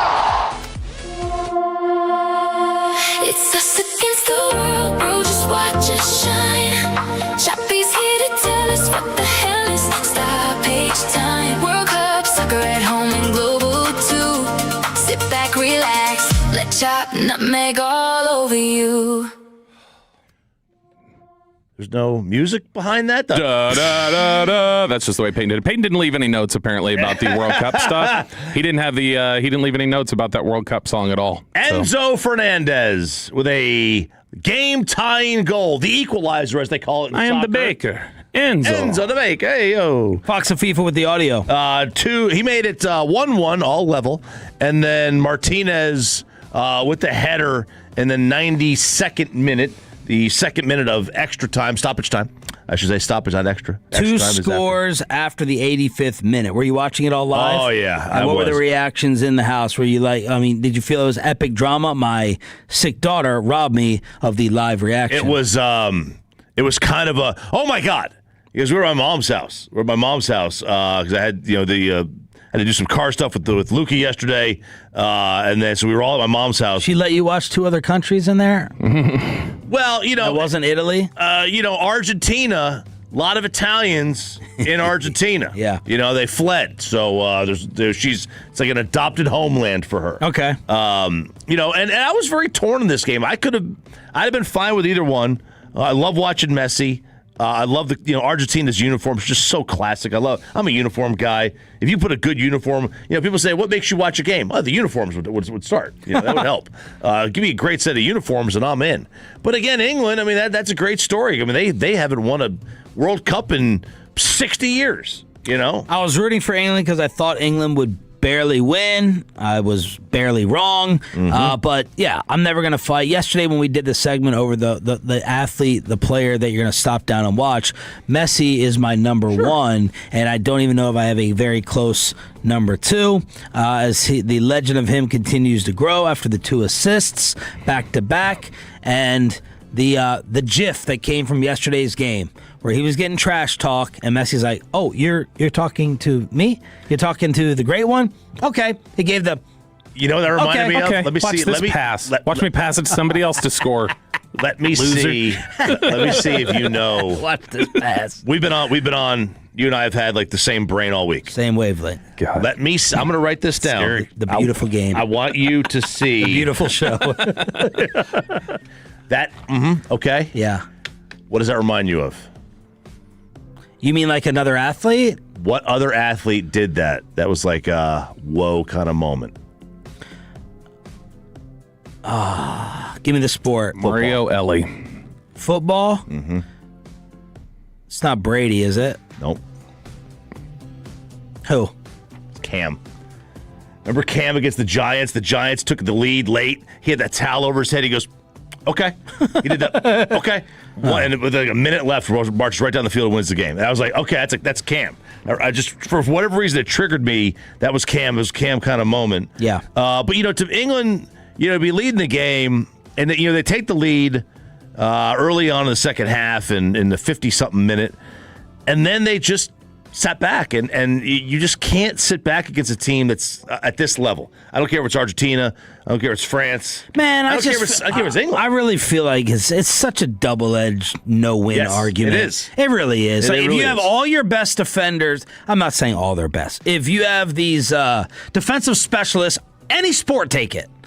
If you have these defensive specialists on the bench, and you're like, no, we're still just going to try to score in the final 10, 15, 20 minutes, and they score 2 goals on you, how do you not get killed and criticized for leaving your defensive specialist on the bench? I totally agree. It's such a freaking lame. I roll my eyes at it unless it's like prevent defense in football. If you bring in all out, and you don't have to all out blitz, but if I'm blitzing you on the final drive and leaving my guys in one-on-one coverage, and the stud receiver beats me for a 65-yard touchdown. Like, it's just, you can't win. You can't win. It's like versus sitting back and playing prevent, and they go down the field and chop you up. Let's say Corey Seager, like the Spurs.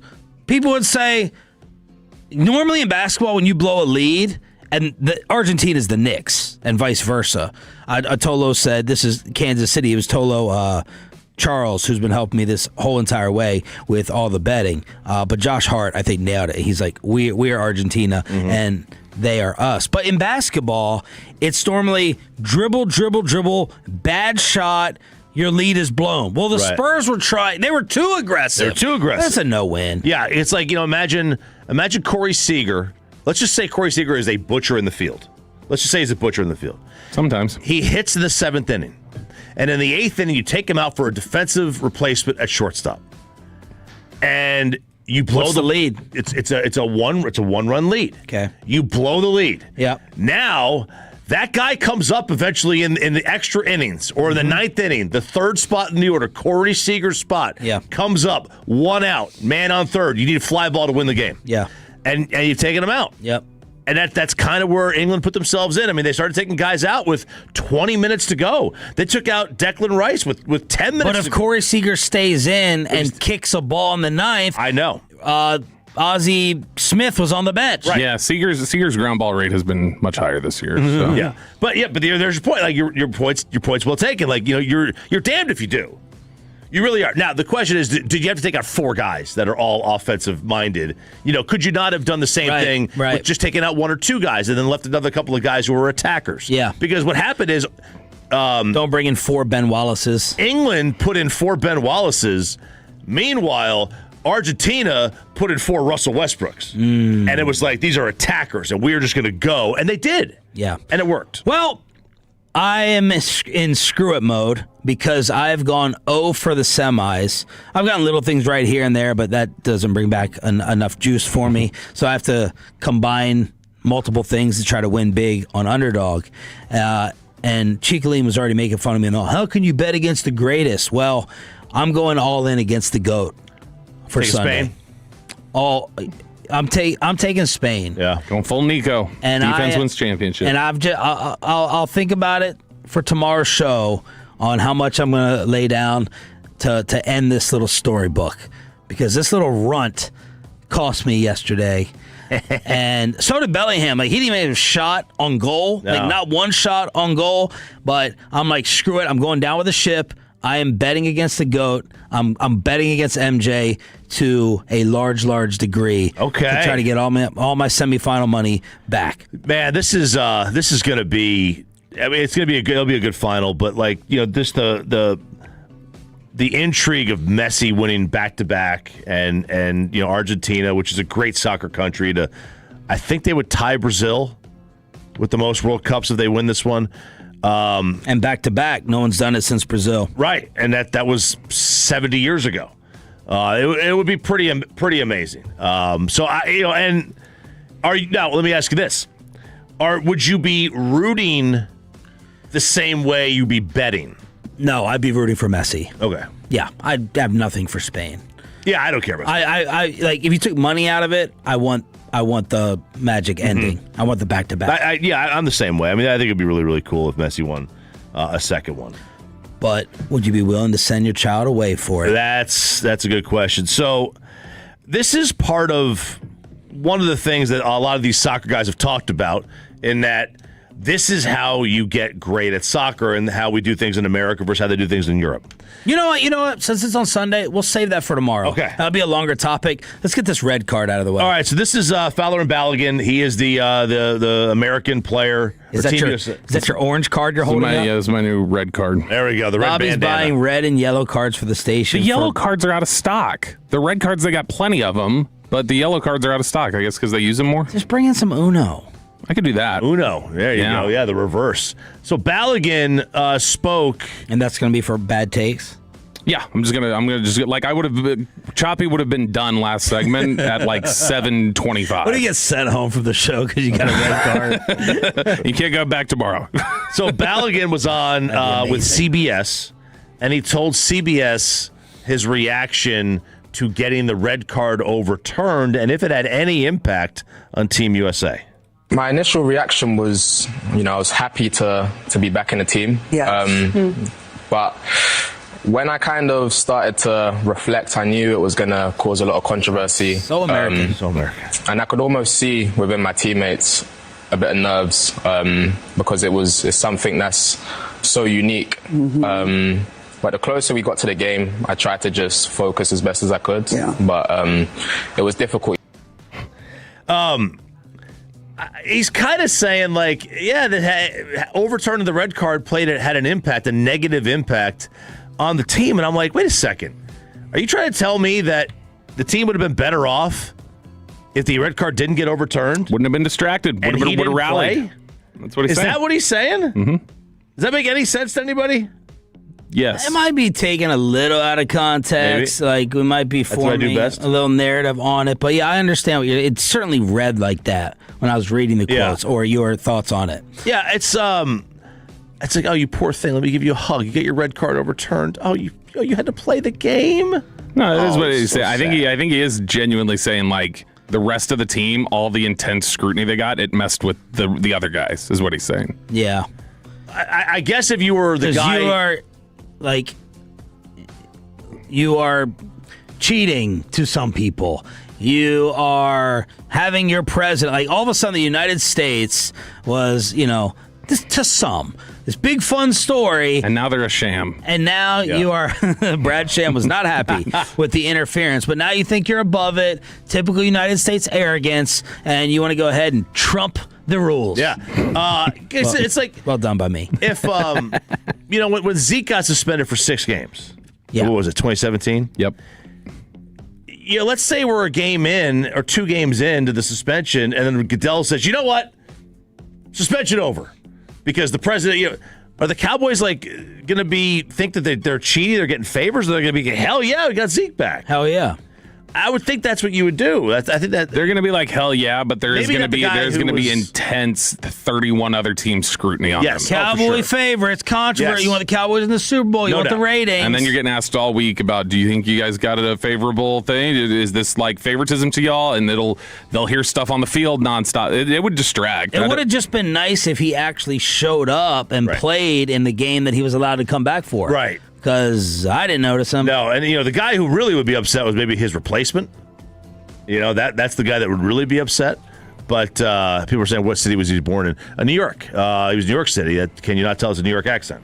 It is a little bit like you watch a movie. Not for much long. You watch a movie and you're like, oh, what a great movie. And then you see them do press and they're like, yeah, love, I think. Oh my gosh, she's not American. The girl from Yellowstone. Wow, that's crazy. Yeah, Beth. Beth isn't. She's British. Toni Collette or whatever, the mom from Sixth Sense. She's not American. Speaking of. That just blew his mind. The mom from Sixth Sense? She's Australian. No way. Look her up during the break. Dude, she looks like she's from Ohio. She does. Speaking of, an update on round 1 of the British Open. Daylight savings time with a permanent ruling, how it's going to affect your mornings and days. And Jacob Ray went and got the best comedy from the ESPYs last night with a host that everyone is talking about. We'll bring it all to you next on Sean and Art.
Right here on 105.3 The Fan. This segment's brought to you by the personal injury lawyers Frankel & Frankel. If you've been injured in a car or truck wreck, call Frankel first. 214-817-333-3333. With Frankel & Frankel, there is never an out-of-pocket cost. They only get paid when you win. Frankel & Frankel, the go-to car and truck wreck attorneys in Dallas.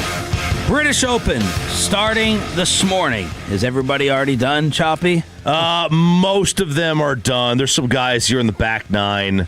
Like they're on, 11, 12, 13, 14. Scheffler, he's on 14. You got a handful of guys that are actually on the front nine here. So, yeah, there's a fair amount that are finished. This thing started around 1 a.m., so we're 7 hours in. So it's a normal, I would say it's a normal 2 o'clock. So you got your afternoon wave that is hitting. But Alex Smalley is 5 under through 17.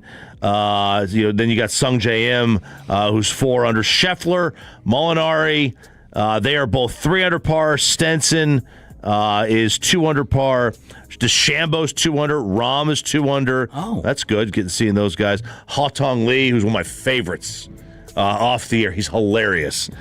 He's 2 under par as well. So DeChambeau trying to shut up the critics, including Nick Faldo. Nick Faldo was like, dude, you gotta learn how to play this game. You have no strategy. He has, I'd say it to his face, he has zero clue of strategy. I mean, you don't. He said it last year, and I think on TV, he said, I'm going to go out and attack the links. Well, I've never attacked a link. You thread it, don't you?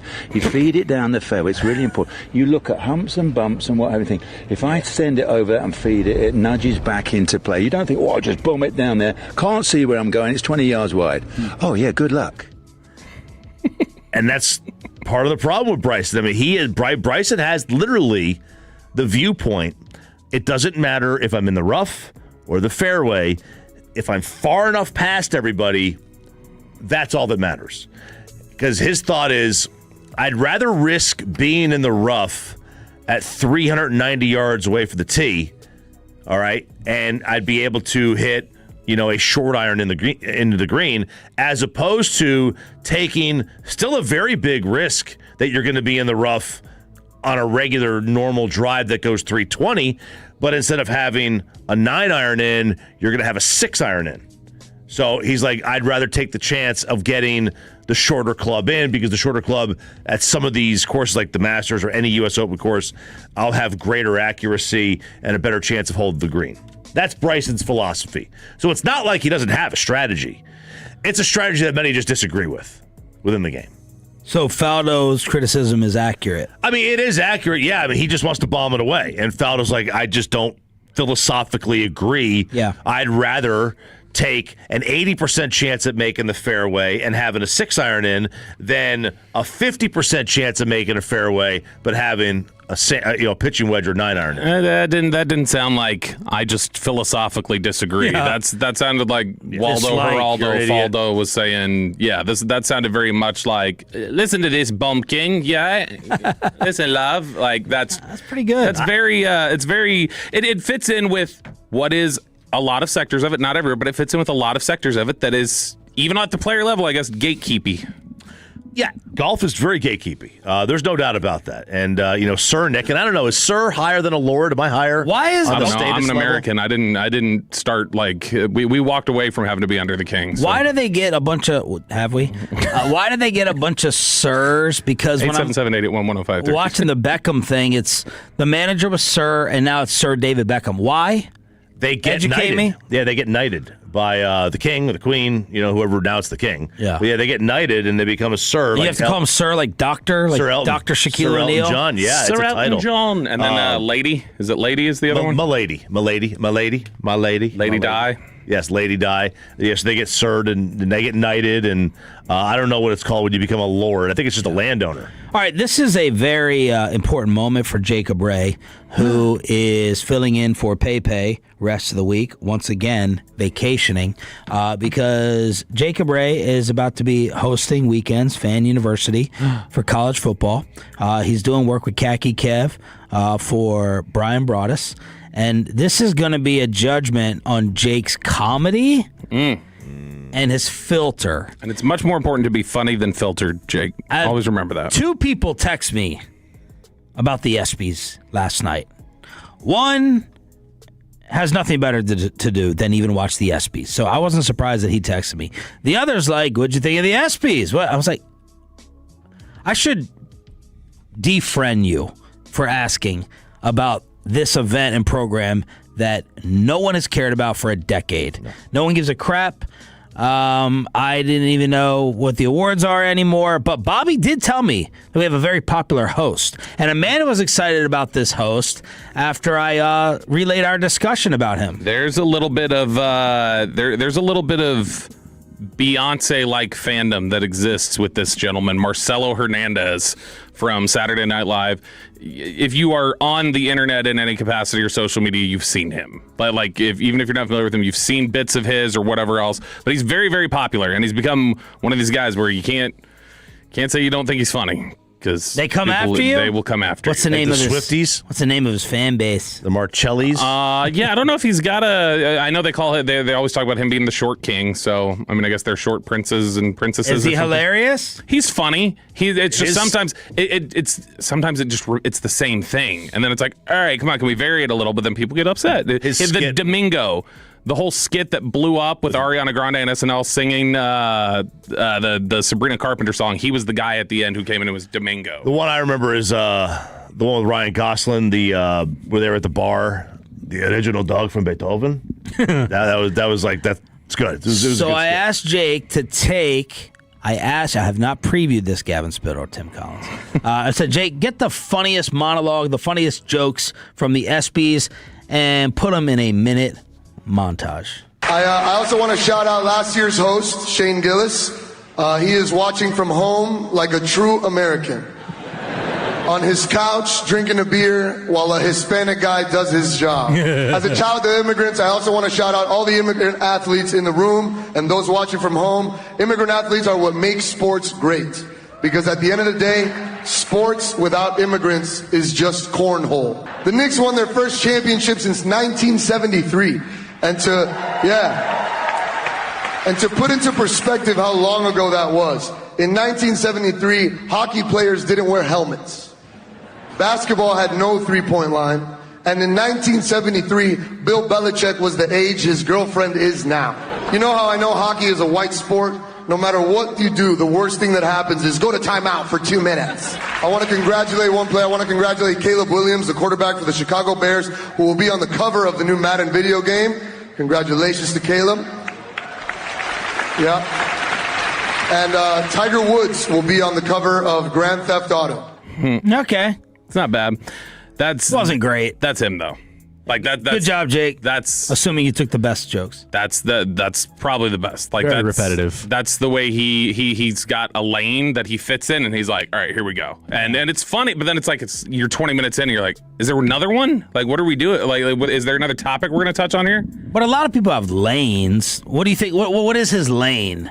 Like, what is his style? His lane, his whole humor. Like the Belichick thing, I'm like, okay, I heard the age joke. No, his like you heard it repeated there.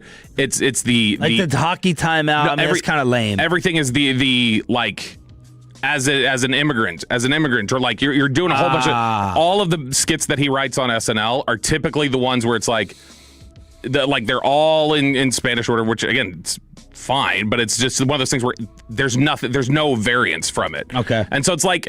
I never liked, this is the same thing with Adam Sandler. This is what Dave Chappelle's turned into.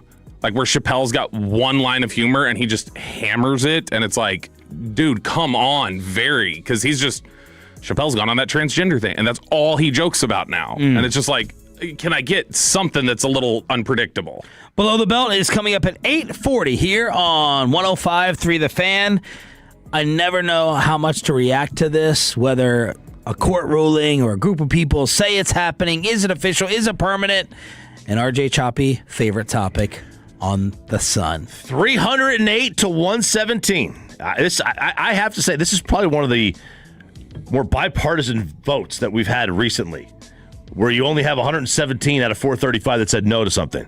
But the House of Representatives has passed legislation to make daylight savings time permanent.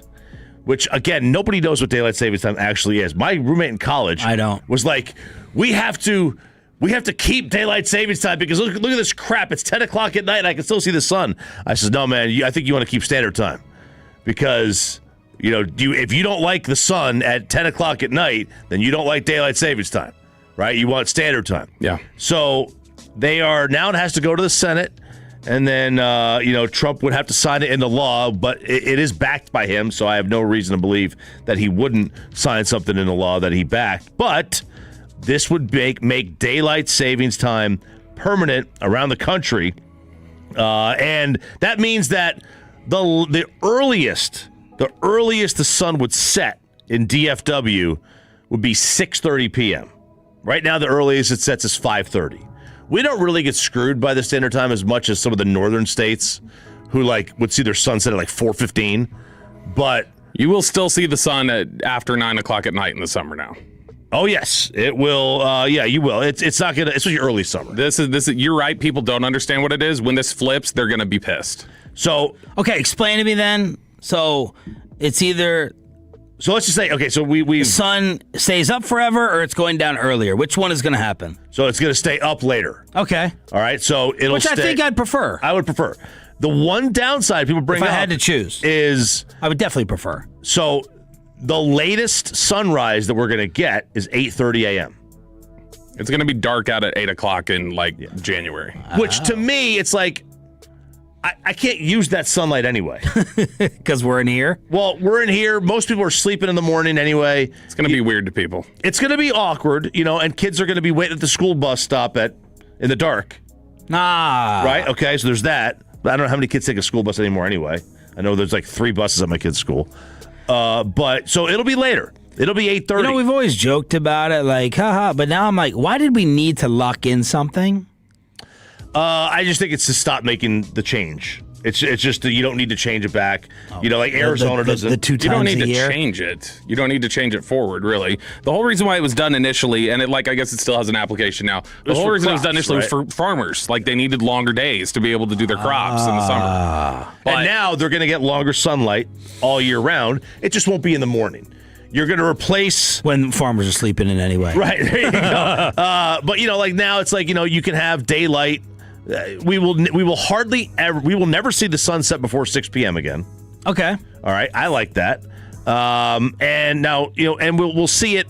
We're still going to see the sunset in the summertime at the same time. It's not going to change, right? It's still going to be 8:45, 9 o'clock, where you still have a little bit of light. What's wrong, Bobby? I hate it.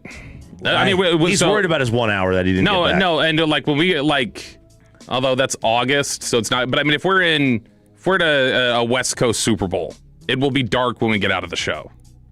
Okay. I don't really care. I do. I West hate Coast this. Super This is Bowl. Why? You're going home anyway in the hotel room. Because I'm saying this is one of those things where it's you're going to have. Also, hey, I don't like the idea that you steal an hour from me that you never get back. I'm an American. You're going to give that back. I own my time. You're not going to just take an hour and then not give it back to me. The only place it would be dark out when we end the show is San Francisco. L.A., the sun, the latest the sun will rise is 7:59. So I'm not going to get that Monday anymore and vice versa where I'm I get to sleep an extra hour. Yep. And worry about my kids' clocks being backwards. Nope. And when they take that hour, they'll never give it back to you, Sean. Never. I don't care about You'll never. They're stealing from you. They're stealing from you. When we spring ahead, you never get it back. By the way, on the fan text, and this is on social media, golfers love this. Oh, more of a reason not to do it. That's really why Trump did it.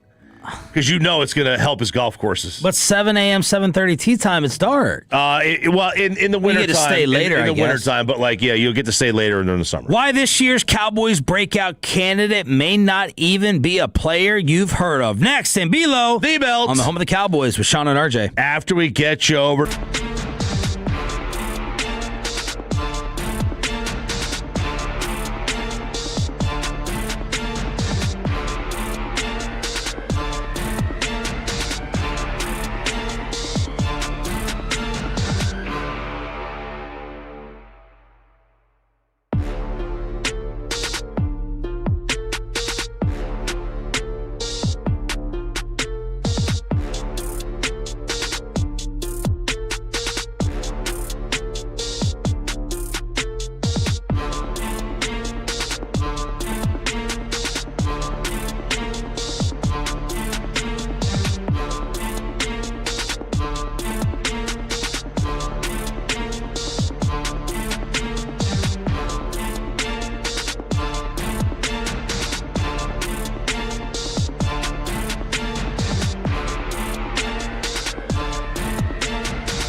Here on 105.3 The Fan. This segment's brought to you by Classic Chevrolet. If you're in the market to upgrade your vehicle, get to Classic Chevrolet in Grapevine. The #1 Chevy dealership in the world 3 years straight, and they've got more new Chevys than anyone, all priced to sell. Visit ClassicChevrolet.com. This is Texas. This is Classic Chevrolet. Together, let's drive, relax, and enjoy the difference. Based on new Chevrolet registrations 2023 through 2025. The great Bobby Belt. Bobby knows ball. Hey, let's talk ball. We're the ball knowers and we just talk ball. Hey!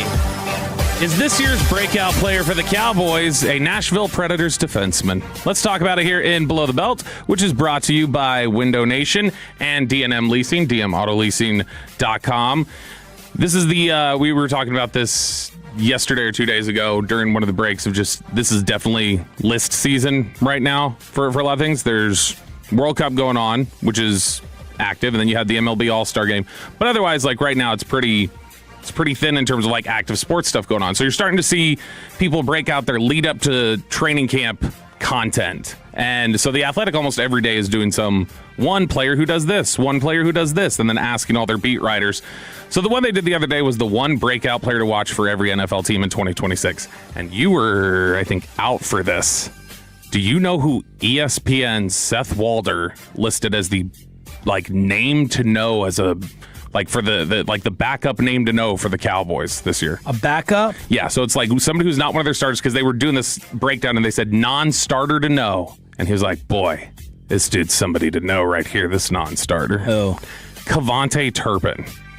I'm like, all right, Seth Walder, you don't pay attention to the Cow. And he was talking about, he's a great receiver for them last year. It's like, what are we doing? He'll have 2 punt return touchdowns, and you have to come on here and apologize. If he gets 2, that'll be the first 2 I think he's had. Has he ever had a punt return touchdown for this team? I just had the kick return, the one. But he's always, if he can just focus on the return game, I would be happy with that. All right, so they did this breakout player from every NFL roster, and while Kavonte Turpin got the focus there, the common answer, and I saw people complaining about this on Reddit the other day, everybody is saying it's Ryan Flanoy. Everybody's giving that same answer. Ryan Flanoy. And if it's not Ryan Flanoy, it's Jaden Blue. And that's who people are wanting to throw out there. That is not the answer on either one of these from John Machota. John Machota's answer was Savone Revel, cornerback. And he says, had it not been for a torn ACL in his final college season, Revel might have been a first-round pick in last year's draft. Instead, he fell to the 3rd round, where the Cowboys selected him 76th overall.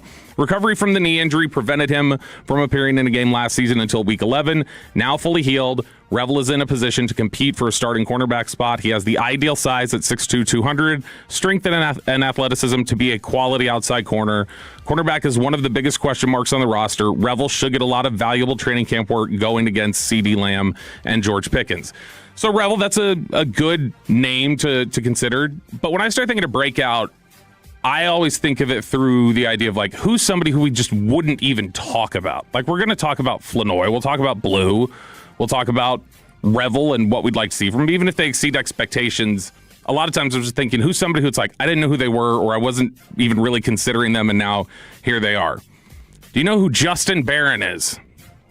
He was suspended for 3 games the other day. Brother, right? Close. That's Charles Snowden. Oh, and not that Barron. close, I guess. I don't think there's even letters that are similar to those names. But no, Justin Barron is a defenseman for the Nashville Predators, but that's not who I'm talking about. I only just found that out during the break that he plays for the Predators.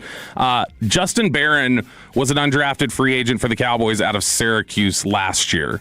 And he's somebody who last year, whenever he would come up in training camp stuff or would come up during the season, or you'd see him out there practicing or whatever, he was always getting, positive thumbs up from people, just man, he works hard, he practices hard, he's got a lot of things that you really like. He had played receiver initially when he got to Syracuse, and then he had switched over and was playing defensive back, and then he was just kind of a big defensive back and was not the fastest guy, and so the linebacker was going to be the switch for him. So he's 6'4", 235, 4'6", 40. He's got a 6'9", 8'3" cone. He's got a 34-inch vertical. And it's okay, what does all that mean? Those are pretty much the exact same measurements as, a little taller though, same measurements as Zach Bond. And Bond is somebody who, not that means he's that guy, but Bond is somebody who has a very distinct role due to his length and his size to be able to contribute within the Fangio defense and be able to be versatile within the Fangio defense. Barron's somebody who I think, because they've liked him already, because the linebacker equation is so questionable for the Cowboys right now, even after they've added D winners and are hyping up DeMarvion Overshown, and they've got Jayshon Barham. Barron is somebody who's like been here for a year, has the size that clearly Scott Simons likes as their linebacker coach, seems to fit the measurables that the Fangio scheme that Parker comes from likes in corners when they ask them to do any sort of coverage stuff or to rush or do different things. I do think that he's somebody who, not knowing who he is, I think we're going to start seeing him in some of these, preseason games or in these training camp practices and be like, oh, who's making a play over there? Oh, why is he getting a rep with the first team all of a sudden? What's going on here? And he'll be somebody who I think sticks around a little. And by the end of the year, people will probably see him, I would guess, in some rotations occasionally, not a ton, but would see him getting worked in on some rotations and be surprised by, oh, that's a guy who can make some plays. I like him. Why doesn't he play more? The way they usually get obsessed with somebody who's like a defensive backup who you'd like to see more of. So I think Justin Barron's somebody to get familiar with as we get ready to head into training camp. Terrence, where did he play college? Syracuse.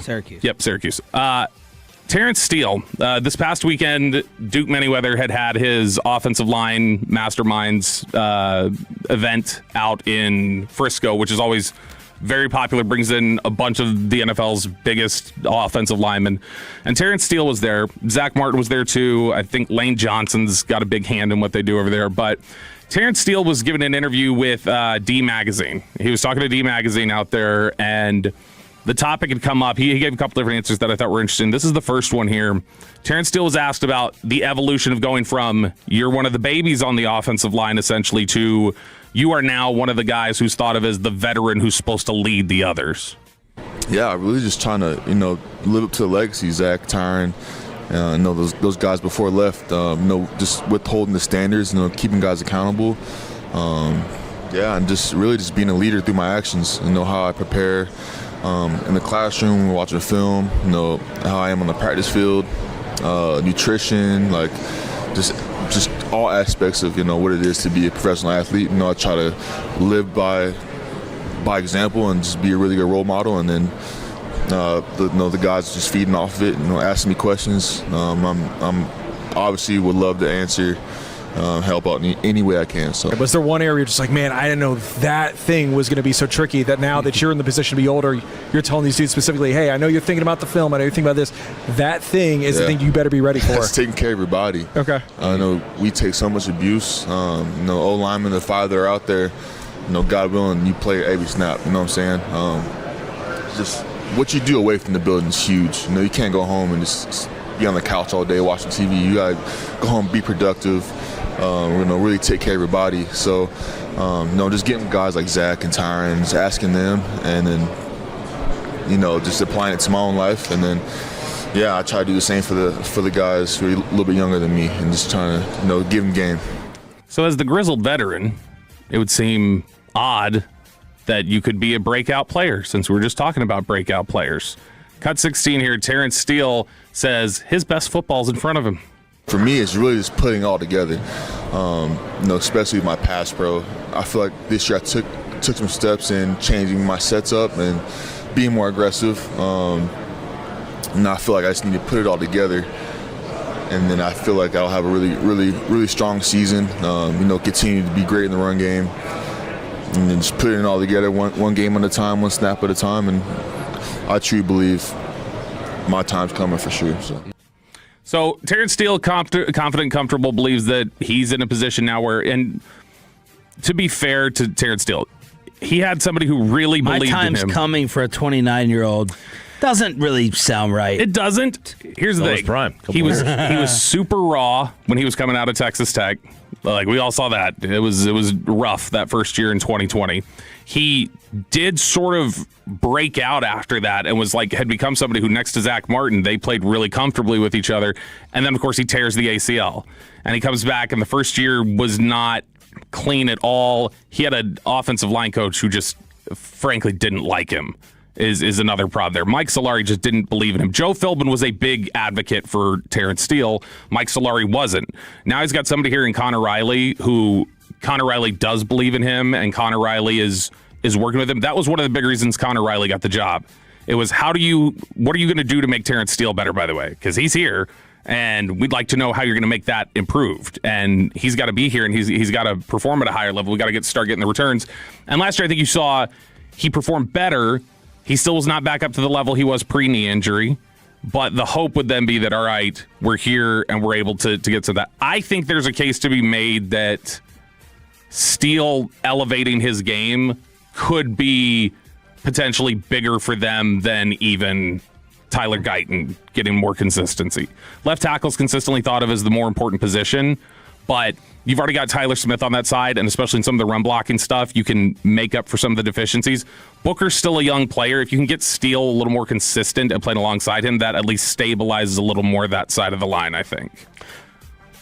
That right tackle has just been kind of a whipping boy around here since we've been doing this. Yeah, I mean, Doug Free was stable, but criticized. That's at best. It feels like most right tackles in the league are stable at best a lot of times. Panay Sewell's obviously thought of really highly, but Lane Johnson. Right tackles generally are not thought of as like the guys. Who's been between Steele and Free?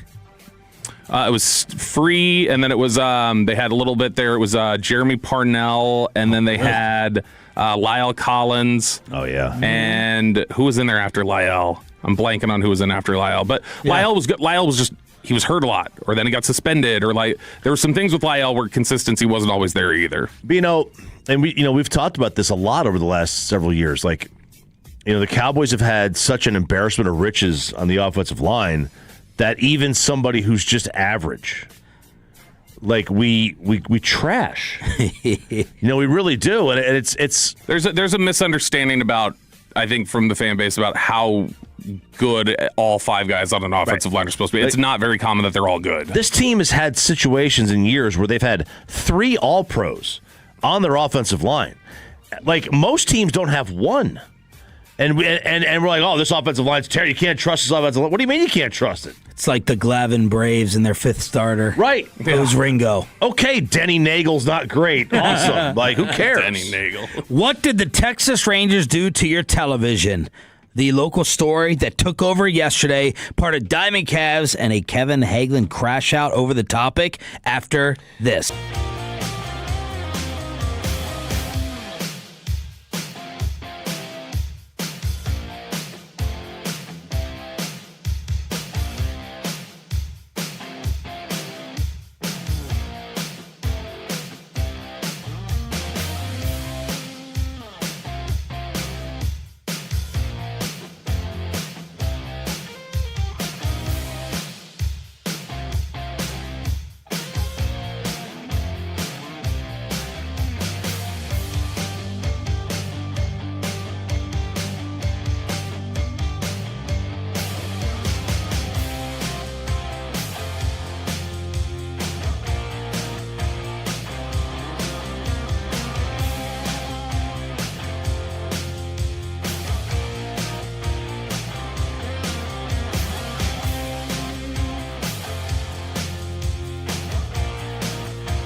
This is the exclusive home of Dallas Cowboys football. KRLD-FM and HD1, Dallas-Fort Worth. Let's go, Cowboys. An Odyssey sports station.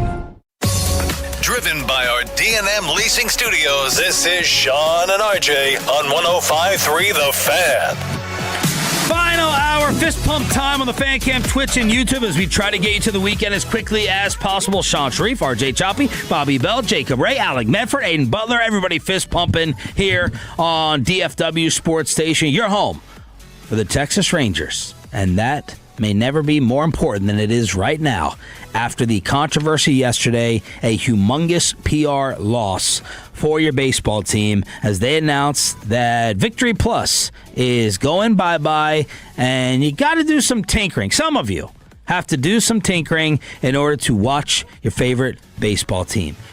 Buzzer, BZZR, is now the replacement for Victory Plus. If you paid for Victory Plus, you don't have to pay more for this for the rest of the season.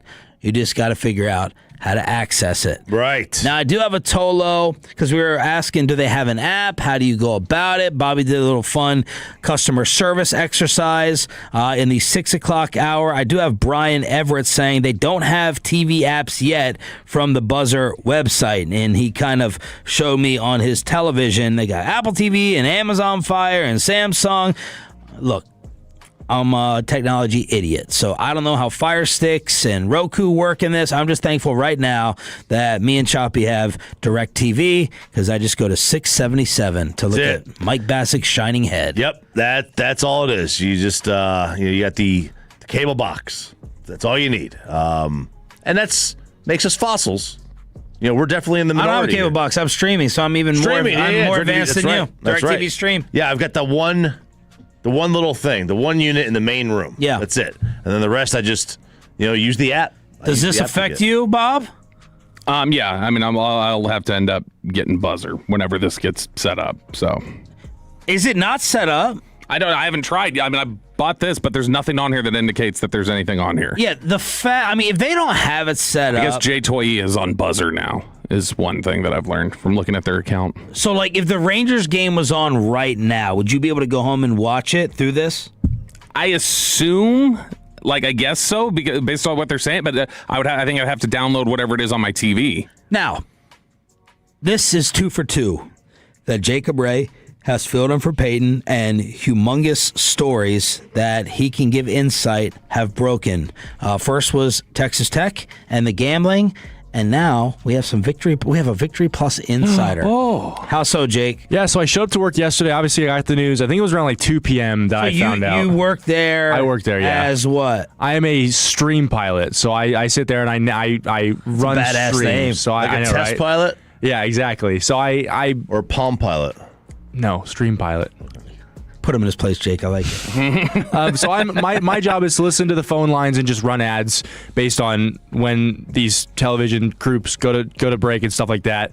So I walked in yesterday, obviously knowing the news. My shift was at 6, and I walked in and I was like, "Hey, what's going on?" Nobody had a clue. Our head engineer didn't hear anything until the news broke. 6 p.m.? Well, they knew it happened, but nobody knew why. So this wasn't an orchestrated plan. This was something that literally broke yesterday. Yeah. I texted my boss. His name's Jameson. I texted him last night at 9 o'clock, and I asked if I should be worried, and he said no. So they also, in other news... What's he going to say? Yeah. Yeah. He's usually pretty straightforward with make your me. resume, kid. Update that LinkedIn. But we also lost the Anaheim Ducks yesterday as our second NHL team. Now, I was told that the Ducks weren't really making us money, so it was kind of Yeah. So I talked to Sandler on the phone, I think 2 days ago, and when this broke, I sent him a little bit of a frustrated text. Thanks for the update. Yeah. Thanks for the tip. Hey, way to tell me. Yeah. And he's saying, like Jake, he's like, I didn't know. And there'll be future meetings and all that stuff. But Jared and Evan Grant had to take all the public bullets of being, you're covering up and you're just making the Rangers look good. You're on the payroll. A lot of the same cowboy crap that we have to deal with, and the other radio station makes their desperate, stupid promos about. Jeff Callan, the Barry Switzer of NFL program directors, haven't ever done anything. Once he does have to make a move, you see what ends up happening against KNC. Not to rant. But the Rangers side of things, that they are kind of pushing out or want you to know is, number one, it's not going to cost you any more money if you're a Victory Plus. Number two, this isn't making us money. Like, this isn't some type of move to screw you over. And in fact, whatever tie we have to this streaming platform, Buzzer, it's actually saving. It sounds bad the way I say it. You can rephrase it. It's actually saving you the chance to watch them in the second half, because under any other type of circumstance, it's almost impossible to come up with a streaming partner as a backup plan with this type of notice. Now, the Ranger fan would say, how many teams change their streaming deal in the middle of a season? So don't tell me I should be all thankful that you're giving me a chance to still watch them, because the fact that this is even happening is BS and looks second rate and low end in the first place. Yeah, I mean, that's the first thing my Yankee buddy texted me, and we know their TV deal. He's like, man, what's going on over there? This is pathetic. And I'm like, well, you're still watching it. But he's like, no, it's second rate. Why should I trust you that Buzzer's going to be fine? You 18 months ago sold me on Victory Plus as the stable way of the future, and that this is what it's going to be, and we're going to be all good here, and it doesn't look that way at all. Now, I do have Buzzer programming up right now, I guess. Right here, there's the lovely Laura Stickles sitting here. They're like running old Rangers games from earlier in the season right now. Last night. So what did you get that real quick? Can you turn Laura off? Yeah, I'm muting her right now. Thank you.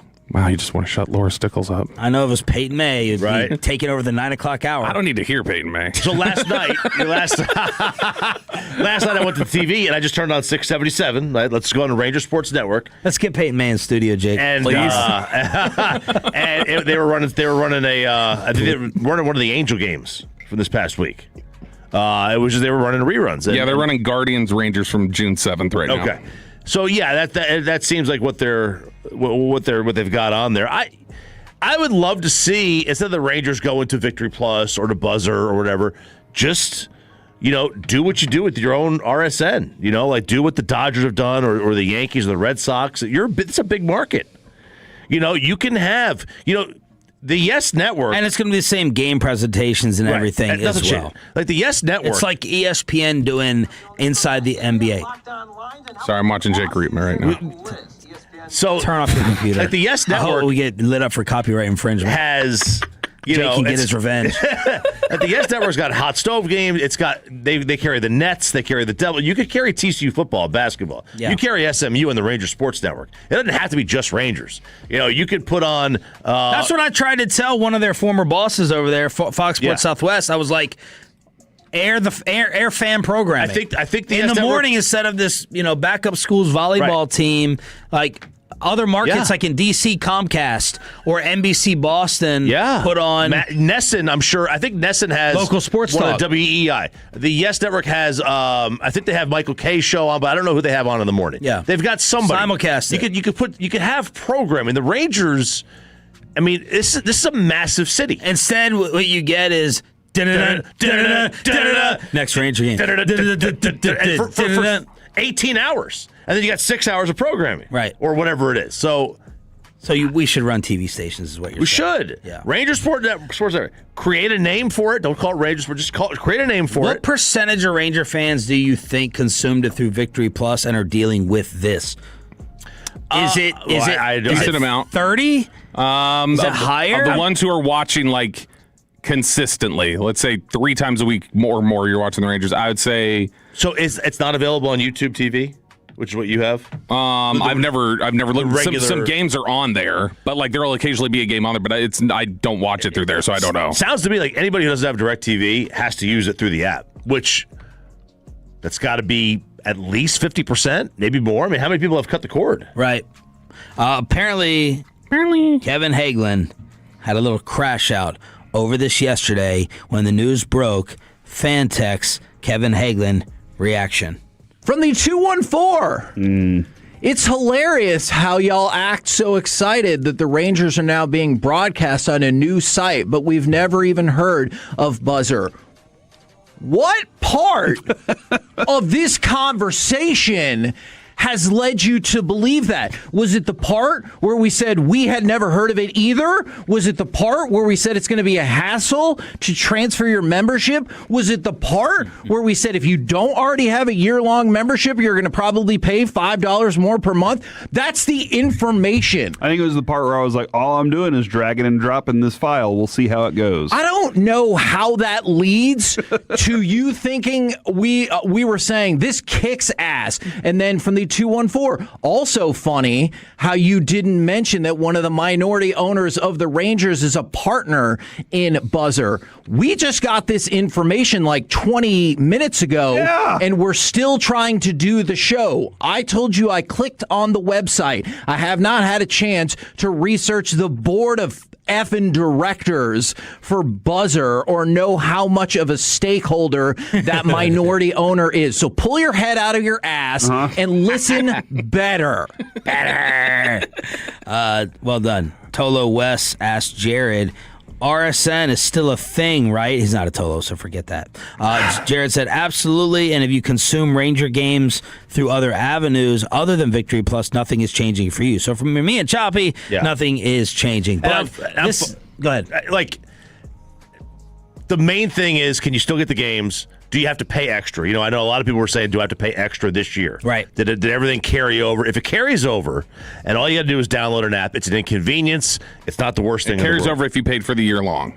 If you're month to month, you're paying $5 extra. Paying $5 extra. Mm-hmm. Okay. And then you have to have the up-to-date TV. Like I assume with my new TV, well, I have three TVs, but you must be rich. The other TV is so old that I refuse to get rid of in the guest room. There's no way I could watch a Ranger game on that TV with the Roku that I have on, unless Roku consistently updates, which they might. Roku does update their store pretty consistently. I've never known Roku not to have an app that's out there. But if I had if I bought my smart TV in the last 2 or 3 years, I'm going to be able to go to the search box. No problem. Yeah. I'm going to go ahead and download it. Yep. And I'm going to click that for the games. Yeah, I mean, and get rid of bankrupt Victory Plus. If you've got but apparently the stars are still going to be on Spittle Set. Yeah, if you've got a Fire Stick or a Roku, whatever, you can try to find it there, or you just stream your phone. How can I trust this new platform's going to be fine too? You told me 18 months ago the other one was great.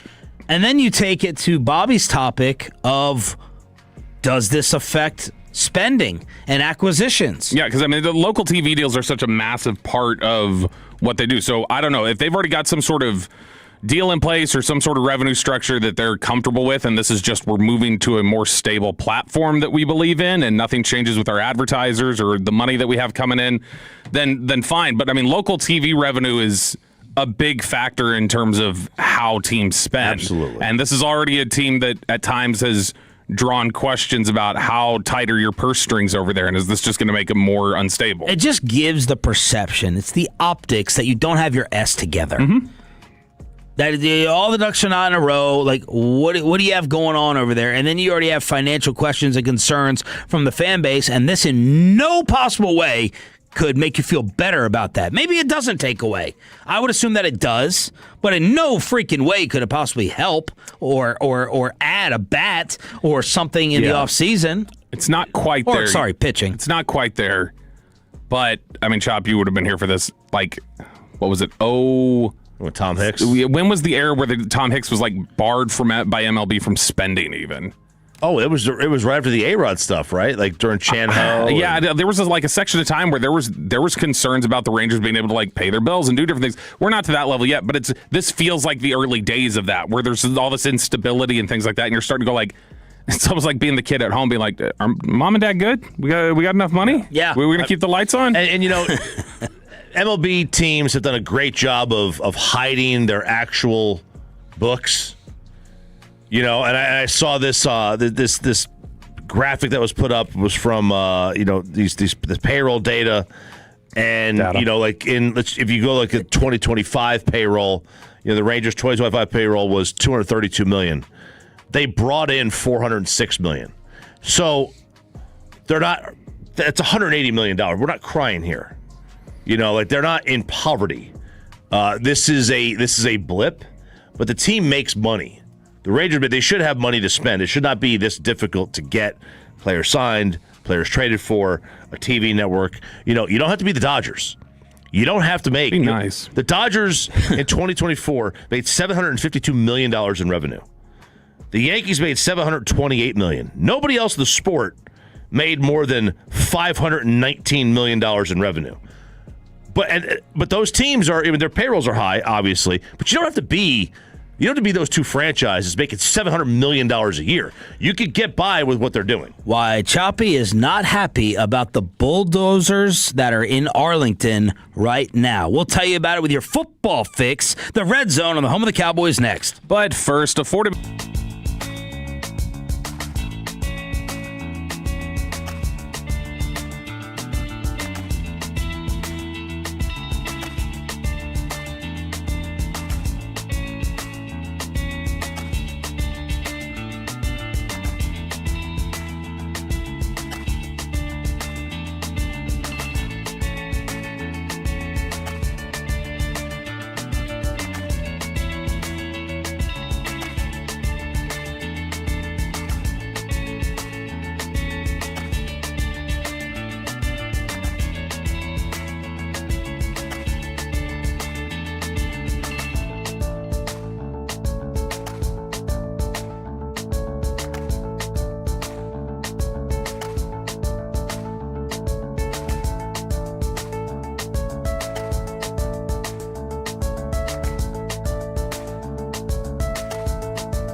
If you've been injured in a car or truck wreck, call Frankel first. 214 or 817-333-3333. With Frankel & Frankel, there is never an out-of-pocket cost. They only get paid when you win. Frankel & Frankel, the go-to car and truck wreck attorneys in Dallas. How many people want to eat a W tonight? You know what I like about the media? They think you can just dial 1-800 and get a quarterback. Messi resets. Messi driving in. Messi crossing back. Pass, there it is. Lautaro Martinez. Stoppage time. Go ahead goal for Argentina. Fox and FIFA with the audio. What? What are you doing? First off, Trump is wrong. President Trump is wrong that. Oh, it's that kind of a segment. Football. Like, this makes the most sense that soccer is called football. That makes the most sense. It does. They don't even you're spell using ball your right, feet. or foot. Yeah, you're using your feet. Yeah. Yeah, it makes the most sense. It makes the most sense, but I think he said it should be American football, and they should have to change their name. Hell yeah! Even though he's giving out the FIFA trophy and got the red card reverse for Team USA, but this is the Red Zone. Your football.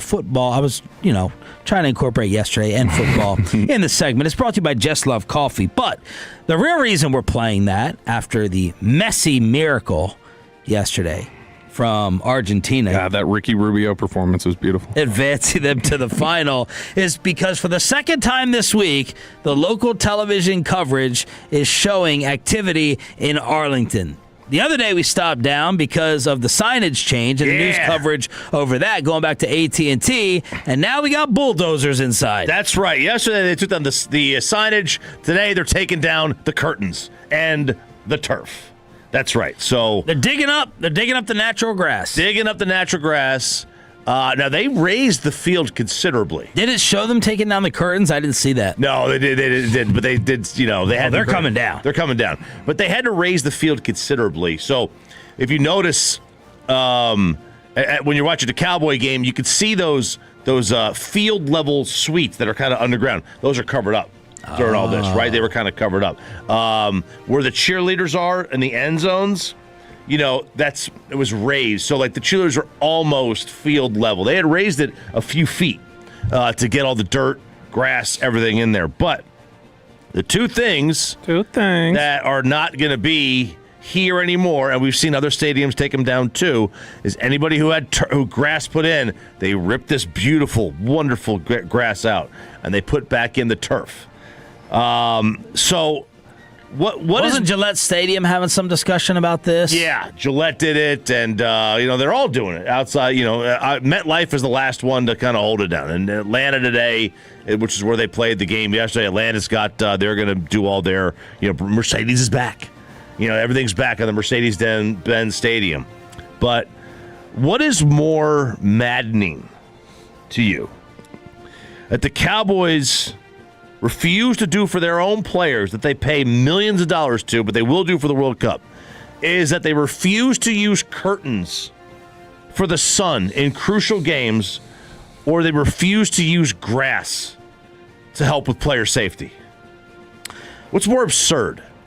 The grass. Or selfish, whatever. The grass. Now, to a fan, I think what affects me, what I think of more is the sun, but it does go both ways, all right? And there's one or two times a year where we have fun with this story.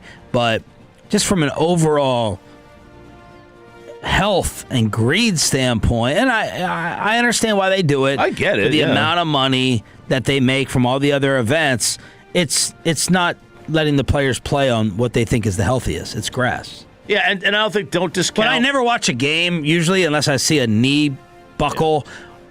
I notice the sun more than I think about the grass. Yeah, you notice the sun more. Don't discount the impact that a city might have in this. The city of Arlington ponied up some money for this. The city of Atlanta ponied up some money for the Mercedes-Benz or East Rutherford for MetLife. They want to hold events there. They want to make money off it. Right. The city, it's not just the Cowboys who are saying, I want the turf. Yeah. It's all these. Texas Live. Absolutely. They have a stake in it. Is Beyonce and Luke Combs and Taylor Swift and Morgan, are they all coming to AT&T to do a concert if it's grass, which is filling up Texas Live, which is filling up hotel rooms? Is it? I don't know. Yeah, I mean, to me, there's still I guess the thing that's the sun just makes it really difficult at times to play a football game. And so to me, the grass is like, that's still standard in a number of, the turf is still standard in a number of places. And as has been talked about, the nightmare place, like everybody talks about MetLife, but a lot of the nightmare lower body injuries have occurred in Denver, which is grass. And so, like, to me, you're still looking at a lot of the same questions. So I guess I would say get rid of the sun. Because, like, do they not have so that's daylight savings? That's coming. So, like, all these World Cup teams, they play. All these players play on club teams in Europe. All those stadiums have grass. Do they not hold concerts?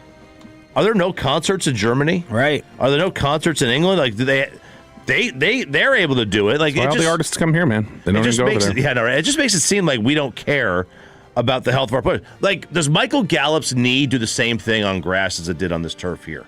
I don't know. I have no idea. I don't know. There's no way of knowing. But if it doesn't, how does that change the trajectory of his career, the Cowboys cap, all this, right? You got, as you mentioned, Denver, they got a million injuries.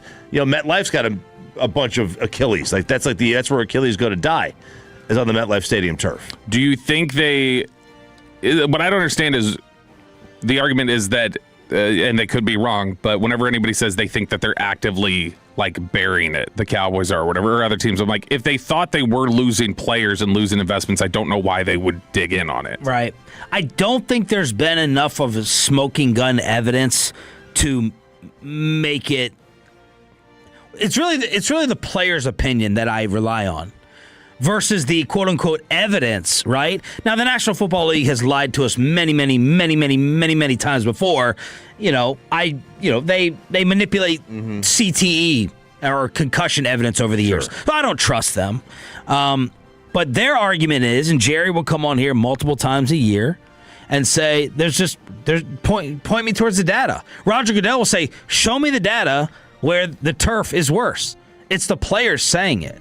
And I don't know we have that document where it's here it is, right, black and white. You can't argue it. I don't think we have that no doubt data, because Bobby has argued for the turf, or not necessarily for the grass in the past. Yeah, he basically said the NFL data shows differently. The data just shows that it's not, even if it like again, in some areas it might be slight. It might be slight, or it's like evolving over time, and it looks more to them like, okay, yeah, it's like this way in this era, but if you look at these 2 years, it's different, so that they think it's more about the freak injuries of people getting hurt. The players, like, I think the biggest thing to them is they're talking about just in general, okay, but I feel bad after. I feel like I'm stressing these, so then if 2 weeks later I'm playing on grass and I tear it, that's not the point. They're saying the point is I'm taking a tear. Yeah, they're saying I'm taking a beating on the turf. Could stop me from playing my final year. I'll tell you this. We did, training camp at San Antonio. You could not, you stand on the sideline of the turf just as a media member. By the end of that day, it feels different. I mean, every media member, we would all talk about it, how, like, kind of just tight our knees felt. Like, just standing there on the turf all day. And, people are saying, like, are you in favor of high school and college just going back to natural grass? Yeah, absolutely. I get why high schools do it. There's a cost, right? And then, like, high school baseball stadiums, they want turf. Why? So they can host tournaments. Why? So they can make money, because baseball gets no money from the school district. Tolo Jeff, American football is much better. Sean, Trump is right. I'm not arguing what's better. I'm saying what name makes the most sense when you call it football. Well, I mean, there's a lot of Brandon Aubrey fans. So, but that's on par for Jeff. He usually gets a lot of things wrong while writing on Twitter. Brian Schottenheimer, Shotty, creating the headlines. We know when the Super Bowl date is, and we plan to be there. It's always something I've always dreamed of. I want to win a Super Bowl. I don't want to win it for me. I want to win it for the people under my leadership. I want to win it for Dak Prescott. I want to win it for CeeDee Lamb, for Quinnen Williams, for, our players that put in so much, hard work and the sacrifice that goes into what we do.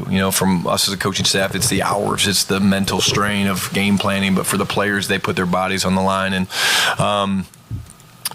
I make no, qualms that that's the goal. The Super Bowl next year is February 14th, 2027. Be a perfect Valentine's Day gift. Yes. In SoFi Stadium in Los Angeles, and we plan on being there. And you got to get some good fortune. But at the end of the day, I've said this from the very beginning. When we get our Super Bowl rings, I'll be getting an extra one for my dad. Breaking down right there on the Twins Take podcast from Brian Schottenheimer. Man, the obviously going to a Super Bowl would mean a lot for Cowboy fans. It would need for him and all the crap that his dad went through. Losing in the conference championship games left and right. It doesn't do anything for Marty's legacy. I'm not trying to be a jerk. But for the family, right? What it would mean to the family, it would mean a lot. Yeah, this is like with Tony Dungy, I was thinking about Marty when Dungy came in number 20 on that list. And I was like, is Tony Dungy even a better coach than Marty Schottenheimer? I don't know. I was thinking about it. Marty's he's one of eight coaches with 200 wins. Like, there's very few coaches. He's probably the most forgotten, disrespected coach ever. I kind of think of him as like, I don't know, like he's, I don't know that he's totally to this level, but it's similar to like he's kind of like one of these Dan Marino coaches, where it's like you did everything great at a high level throughout your career in all these different areas, but you never won a Super Bowl. Yeah. Like it's just you missed that. But he's up at the top of best coaches who never won one. He did everything right as a coach except win. His teams were always good, and he turned them around quick. Yeah, he was going to turn things around if he didn't work for Dan Snyder. Right. If Snyder didn't screw it up. Were they 9-7 his first year there, and that was a team that could get out of their own way? Maybe it was Tony Banks?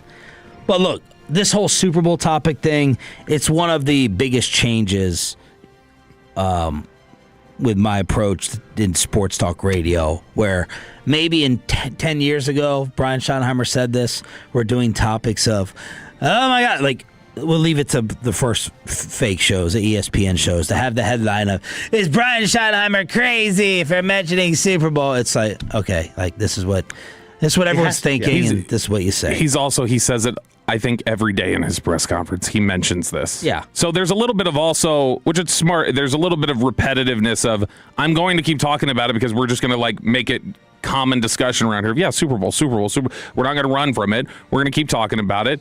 And it's not going to be a weird thing to discuss for us and to have it in the players' mouths and in their heads. And I like that he's normalized it. Like, Jerry knows now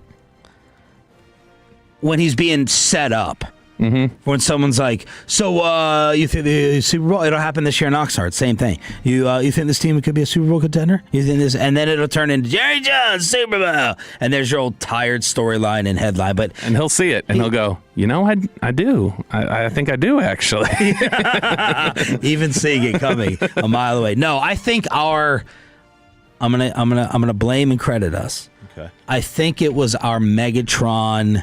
It was a Megatron or Deion Sanders question and comparison that Jerry made on here, and I feel like he stopped. He no longer will give comparisons.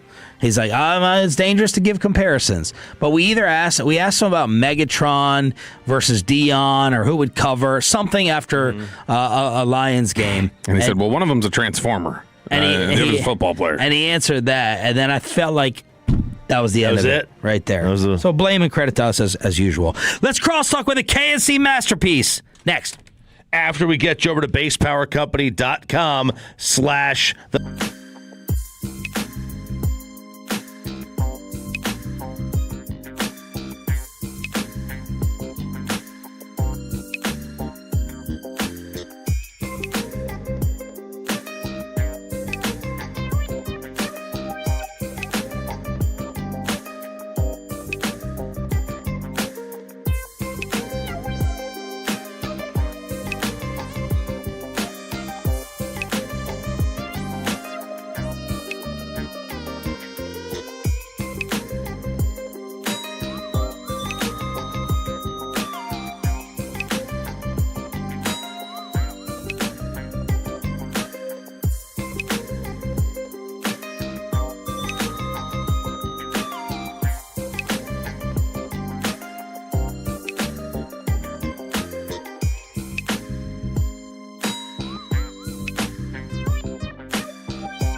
Classic Chevrolet. If you're in the market to upgrade your vehicle, get to Classic Chevrolet in Grapevine, the #1 Chevy dealership in the world 3 years straight, and they've got more new Chevys than anyone, all priced to sell.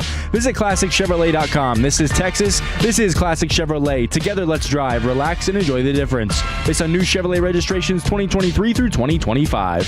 Thank you, Jacob Ray. This is Crosstalk with the KNC Masterpiece here on Sean and RJ. We got Kevin Hagelin and Corey Major sharing soda.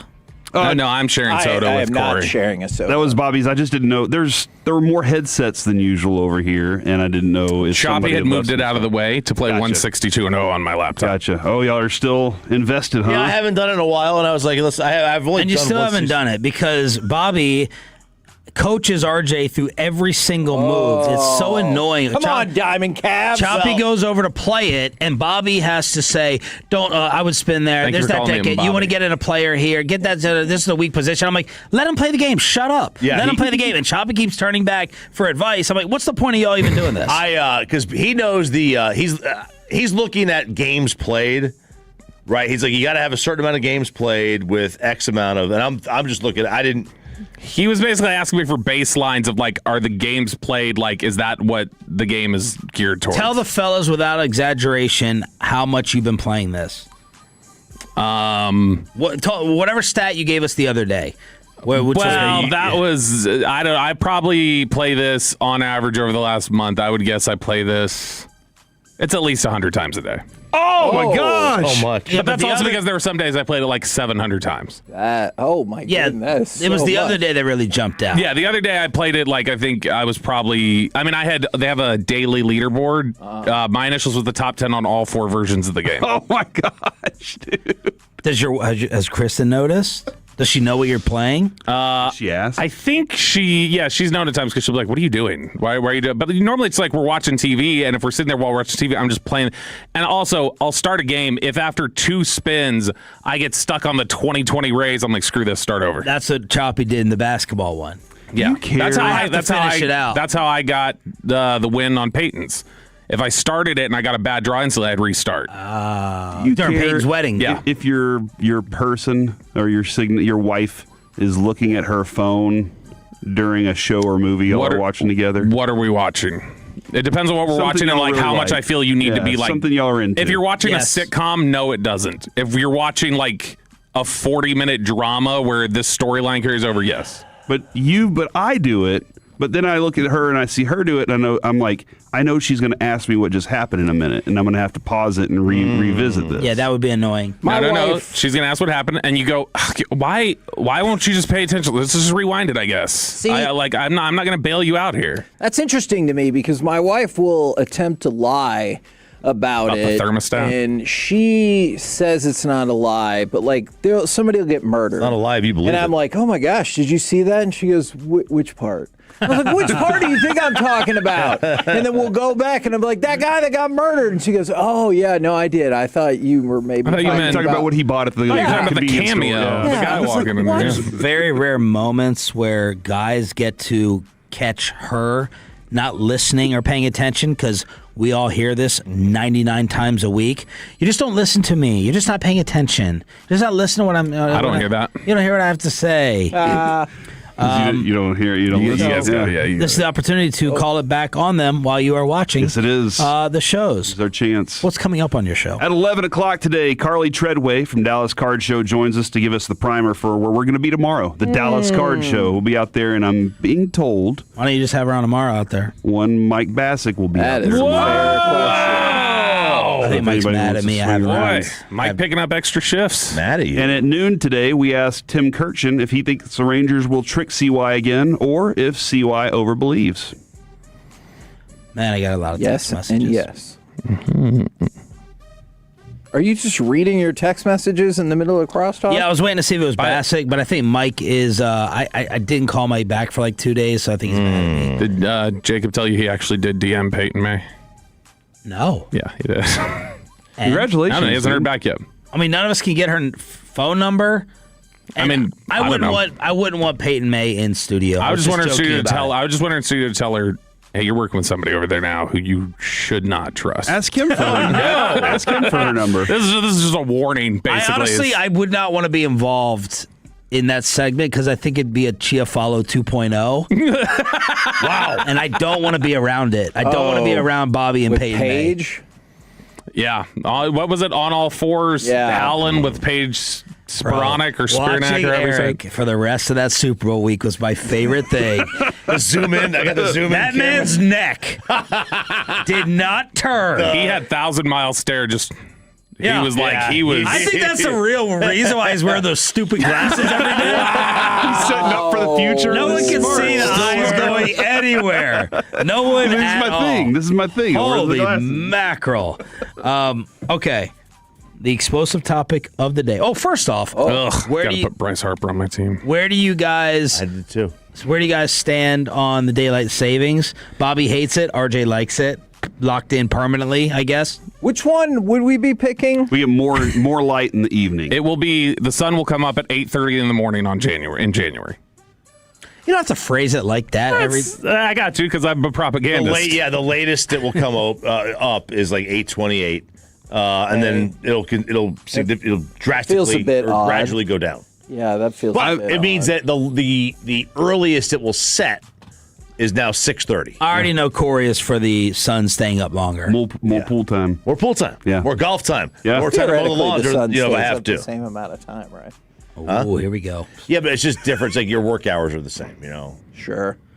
Yeah. So How do you feel about it? That means when you're.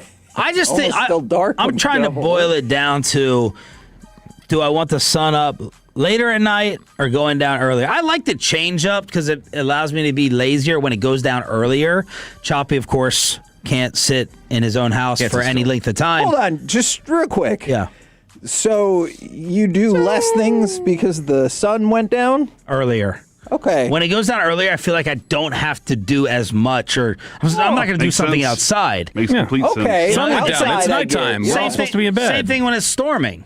Okay. You know, when it's gray skies out and trickling rain, I'm like, I don't have to really do anything outside. Yeah. Boom. Remember when you I could like convince that. your kids too that the sun was down, and you're like, all right, so Yeah. here we go. It's Time for bedtime. bed. Yeah. But if I You're had like, to we don't know any choose, better. We can't read a clock. I don't want to be locked into how dark it would get that early. And then for here, I kind of like it when we're sitting here and it's dark outside doing the show. And then you it's just kind of cool. watch Yeah, the sun what do I come care if up. the sun's up or not? I have these lights. That's what I'm saying. I have these in-studio lights. That's what I'm saying. Now, I guess the good thing is if you have a regular job, regular 9 to 5, where in the wintertime, you're driving home in the dark.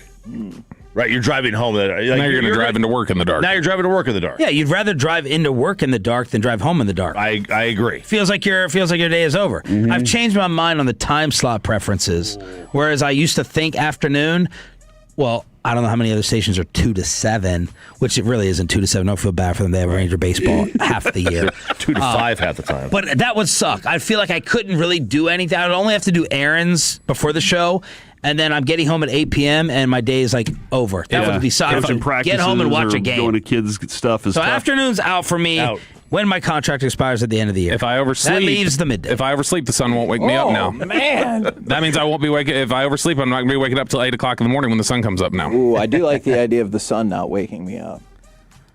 I mean, does the sun really wake you up? Never. I got the 2-year-old son. You don't have a current situation? Yeah, I got blackouts. Well, I've woken up to the sun one time, and that was in California. That was the most glorious thing in the world when that master suite and that first house we had out there, and the sun just peeked into the window. Different and name for that. It's amazing These days. Oh yeah, it was I don't know, king suite, The whatever they governor call it. suite. Primary. But yeah, the sun. Yeah. Our shades block everything. We have an go overhang primary, also over our window. So Oh, gosh. it's for the back patio. Oh, wow. And we got a couple tables. out there. Oh, God. Do you have a porte-cochere as well? Jeez. If I had It's that Scrooge one. McDuck's fault, Corey. What is that word you just used? Porte-cochere? What is All that? right, so have you seen the houses where like you're in the driveway and you drive through kind of the house to get to the garage in the back. So it's like you get the house, then you got this sort of bridge, and you got like a second, like your garage is here or a laundry room or whatever, and then you get your garage by. It's called a porch. I have never heard that word in my life. I've seen those. Yeah, they have them down in like the Lakewood area of Dallas too. Like all the houses down there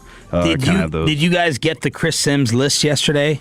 On your show? Yeah, we did. It's funny because I said Chris Sims has a list, and Kevin goes, that dude's an idiot. And I said, but Tom Brady's 9. And he goes, let's hear him out. Yeah, let's see what he's got to say. He has so many awful, awful takes. Chris. I don't know if his dad just tells him to say it or so our conversation that he'll leave Pro Football Talk or top whatever. button cuts off circulation to his head. Sean, our conversation kind of turned to like who in your time has been the best quarterback that you've seen in their prime. That was kind of what we turned that into because it was a weird take. I think Kevin was Peyton, mine was Mahomes, and what was Alex again? I think he was Mahomes. Troy Aikman. Well. Okay. Wow. Oh, no Brady vote. This is Phil Sims' all-time in their prime quarterbacks, and in order. Oh, I'm sorry, Chris Sims, Peyton Manning, Mahomes 2, Aaron Rodgers 3, Elway 4, Favre 5. Josh Allen 6, Lamar 7, Dan Marino 8, and then of course the troll with Tom Brady at 9, Roger Staubach at the very What about peak. the troll about Joe Montana? He's not even on that list. Oh yeah, people freaked out at the very peak. If you're just talking about like in this moment, not like a stretch of time, but you're just saying like right now, who's the best quarterback you could get? If I'm getting the very top of their game, it's Brady, Rodgers, Manning. Brady, Rodgers, Manning. Okay. I still would go with Manning because, like, I feel like Brady's excellence just broke you down throughout. And then at the end of the game, you're like, oh, crap, how the hell did we lose that game? Whereas Peyton Manning, it felt like you're like, good God, how are we supposed to beat this team today? But, like, I understand why Brady would be why ranked. does it matter which way they get there? Like, either way, like, Brady beats you at the end. So why does it matter if he breaks you down versus like... It feels less prime to me for whatever reason. It's like Argentina. I don't agree with you necessarily, but the analogy is Argentina. Like, to me, they're kind of lucky that they're here in this final. But they just keep doing it. Yeah, so you're it's like, I guess. okay, all your comebacks, you're down in every game, and at the end, like, it's hard for me to give that team. I don't think it's a Brady comparison, but that sounds to me kind of It's tough to make a comparison because Tom's career was so Tom was a long, winner. so amazing. It's not tough. I just and it's unquestionably the best career. I'm trying to think. When he had Moss, can you? That's his prime years. Can you run a parallel? Well, they went out. Oh yeah, this old Super Bowl undefeated argument. Can you make a case like? Can you run a parallel like is LeBron more impressive? Oh no. Than Jordan at certain things, like in part of his career. Like Jordan's career, you take the 6 titles, no losses. But are you about to argue? Have you walked yourself into arguing for LeBron being a better player? I'm not. I'm not. But I'm saying, could you make a case like you never talk about Michael's end versus LeBron's end, right? Like it's different. You don't have to. The best at the moment of their peak greatness, may not wind up being the best player in the history of the sport. Jordan was. I think you're right. I think you got a good point there. Thank you. I don't. Way to go. Can we end it with something more harmonious or something? I guess you two were harmonious. We're 2 weeks away from Oxnard, fellas. 2 weeks away before the KNC Masterpiece goes out. I think to the open On-Time things up. Experts is the sponsor for that. Yeah, they came to. I had an emergency at the house, and they came and hooked it up last year. It was that's awesome. I really appreciate them. So looking forward to Oxnard, fellas. We are back tomorrow morning. How many guests are you going to steal from us? Who's number 1, 2, 3 on your guest list? Give me your guest list, and I'll take whichever ones are at the top. So I'm just going to take. I think we should just pick good players. So we want be like you. I don't want that player anyway. I just want good talkers, just good people who can talk and have fun with us. So yeah, Shoddy's always good. No, he said good. Oh, good talkers. Whoa. Okay, good Right, talkers. Coach. Good talkers. Hey, Did you hear that? That's that's the reason I love Skip so much. Skip Schumacher, Sorry, did I fantastic miss all interview. the playoff runs so far? We're back tomorrow. Man, it's been here 1 year. Gosh. I was just messing Back tomorrow. KC Masterpiece next. Miss any of Sean and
home of America's team is 105.3 The Fan. Hello, baby. KRLD-FM and HD1, Dallas-Fort Worth. An Odyssey sports station. Driven by our D&M Leasing Studios, it's the KNC Masterpiece on 105.3 The Fan. KNC Masterpiece right here on 105.3 The Fan. You got me, Kevin Hagelin. You got, Corey Majors. Oh, man. I love that. And, of course, the famous Alec Medford. Gentlemen, welcome to the program. How the heck you doing today? 877-881-1053. How the heck is everybody out there in Radio Land? Hit us up on the Frankel and Frankel Injury Attorney text line or the Twitch or the YouTube. In the grand scheme of things, Kevin, who has the potential to be the most exhausting? Is it Mike or Bobby when you sit down and look at the whole picture of things? It's Bobby for sure. There's no place that he won't go to. See, I think that's it, but he also won't leave. Mike will just leave and be like, he's ready to leave. You're stupid, and just walk off. Bobby will be like, no, I need you to understand why you're stupid, and only then will I depart once you have accepted your stupidity. Yeah, because Mike's very willing to leave. He's like, look, man, it's he said time. He left with his kids in the morning because they ate their cereal too loud. It is time to go home. Mike, you know what, though? I'm like that, too. I love to be at home. I really do. I like my house. I like my family. I like my dog sometimes. In that order? Hopefully family first? Yes. That was, Okay. It does feel like the house costs less than the family. So, sometimes over your life, that's for damn sure. Yeah. So, but yeah, no, I love them all. And so I really like it. And I don't know why, but yeah, Mike was the same as me where he's just like, I kind of like to be around the house a little bit and I'm going to leave now. But I get that, man. So, and Bobby is just like, the world is my house, He just loves to be everywhere he is. Alec, your thoughts about either that part specifically about the world being his house or, just how you doing, man? I like the concept that the world is everybody's house, actually. Yeah. I mean, a house is really just a construct anyways. That is so true. We all live here. Don't you think, instead of homeless, don't you think people should say houseless? Because a home is an abstract concept, like you said. Unhoused. No. That's what they're saying nowadays. Yeah, that makes more sense to me than homeless.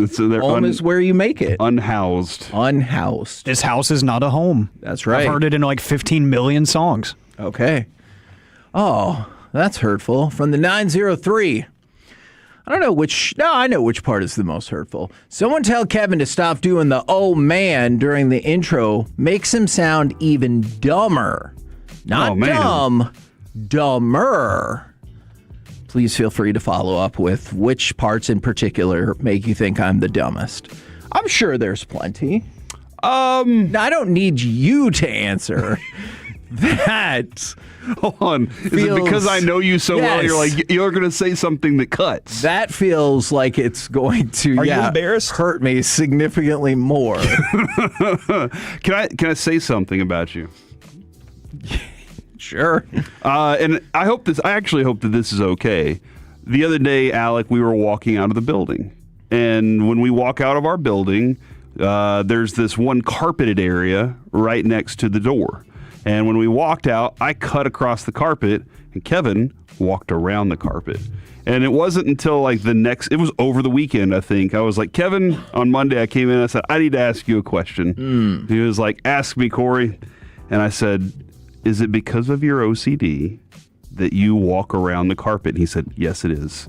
And I was like, look, man, that's not something to be embarrassed about. And I hope you're not. I hope you don't. I hope I didn't bring up something that's like you have to talk to Talking Doctor about. Quite all right. Okay. We do have many conversations about this. That. Yeah. Wow. Not about just the carpet, just general OCD No, this is issues. fascinating to me, and that's why, I just noticed and was like, is that, part of that? Is there something you don't like carpet? I don't know how it feels on your feet or under your shoes. You're like, it feels weird under my shoes, and that's why I don't like it. But you have those discussions. Are you willing to kind of crack open a little bit about some of the things that people with OCD do repetitively or consistently, and why? And that is why, man, the why Still trying to figure that out. Yeah, I don't know. Like, basically, you just get the boilerplate answer of that's just the way your brain is wired, which you love to. And your brain likes structure. Yes, and that is that's very true. That's part of structure. The structure is carpet is not to be walked on. This pathway was built for this. I am following the pathway. Yeah, and for whatever reason, that is the way I feel. I usually do the same thing with grass, and that's why I can't stand. Well, that is A&M. That might just be a rudeness thing. Oh, that's true. I saw somebody get their ass kicked for walking on the grass at A&M. But like, I never understand when people cut across the grass that's not their house. I'm like, there is a pathway, but that might just be a rudeness thing and not an OCD thing. But you know, like I used to, I've been on medicine for it for a while. I used to have to touch everything or do things 4 times.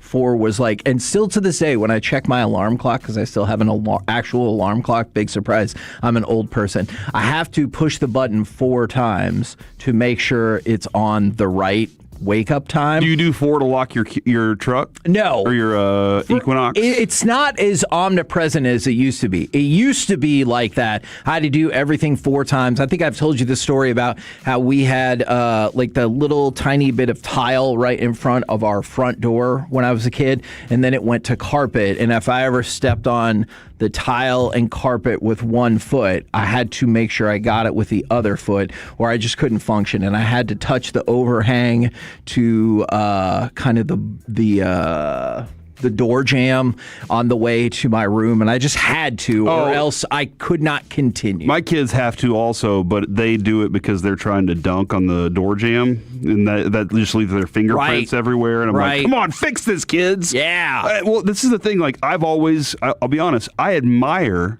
your OCD at times because of your commitment to structure. There's things you know me, dude. Like, I'm very unstructured. There are some things that I kind of need a certain way, but other than that, a lot of things I forget to do things because my brain isn't. But I accepted that's just the way that I'm wired, right? And he's wired that way, and that's what makes this a beautiful friendship. Sure. Ultimately becomes a great partnership along the way too. That's nice. I hope. I hope it is for you. We've been doing this a really long time. Feels like it'd be fairly shocking at this point and be like, I've never I am pretty open about not. And then we have Alec, who's like the perfect balance of everything that would go in between all of that. And he's got those guns. Open carry state. Politics? Yeah, no, I appreciate you opening up to things like that. For sure. Because I know there are a lot of other people that have similarities that don't understand why, or maybe they're going through the same thing, or maybe they're like me and their brain just does not structure well. So. Right, and I am married to somebody like that. All right, and she's very open about that as well. Let's go ahead and fire up our Dallas Cowboys news of the day. We have plenty to get to, and I promise we will get to the rest of this just mind-bending article at some point in the show. But Bill Barnwell. Oh my God! Again, it's mind-bending. Have you seen this, dude? No. Wait till we get to You're NFL. about to be furious. NFL overreaction or reality. We'll get to the other key points that you need to know. But for now, we're just going to focus on the Dallas Cowboys. Okay. Just remember this information when I tell you later what Mahomes and Allen are worth. But the Dallas Cowboys have 5 players on their team that Bill Barnwell has said is worth 1 first-round pick and more. Okay. Now, whether that more is another player, other draft picks, that would be on a person-by-person basis. So let's just start right there. You have to tell me 5 players on this team that you believe in a trade scenario would be worth 1 first-round pick and more. I have 6. Ooh, one's not going to make the cut then. Yeah. Per Bill Barnwell, not me. Because his thoughts on Lamar versus other quarterbacks is crazy. Quinnen is definitely worth 1 or more. Quinnen Williams is, in fact, on the list.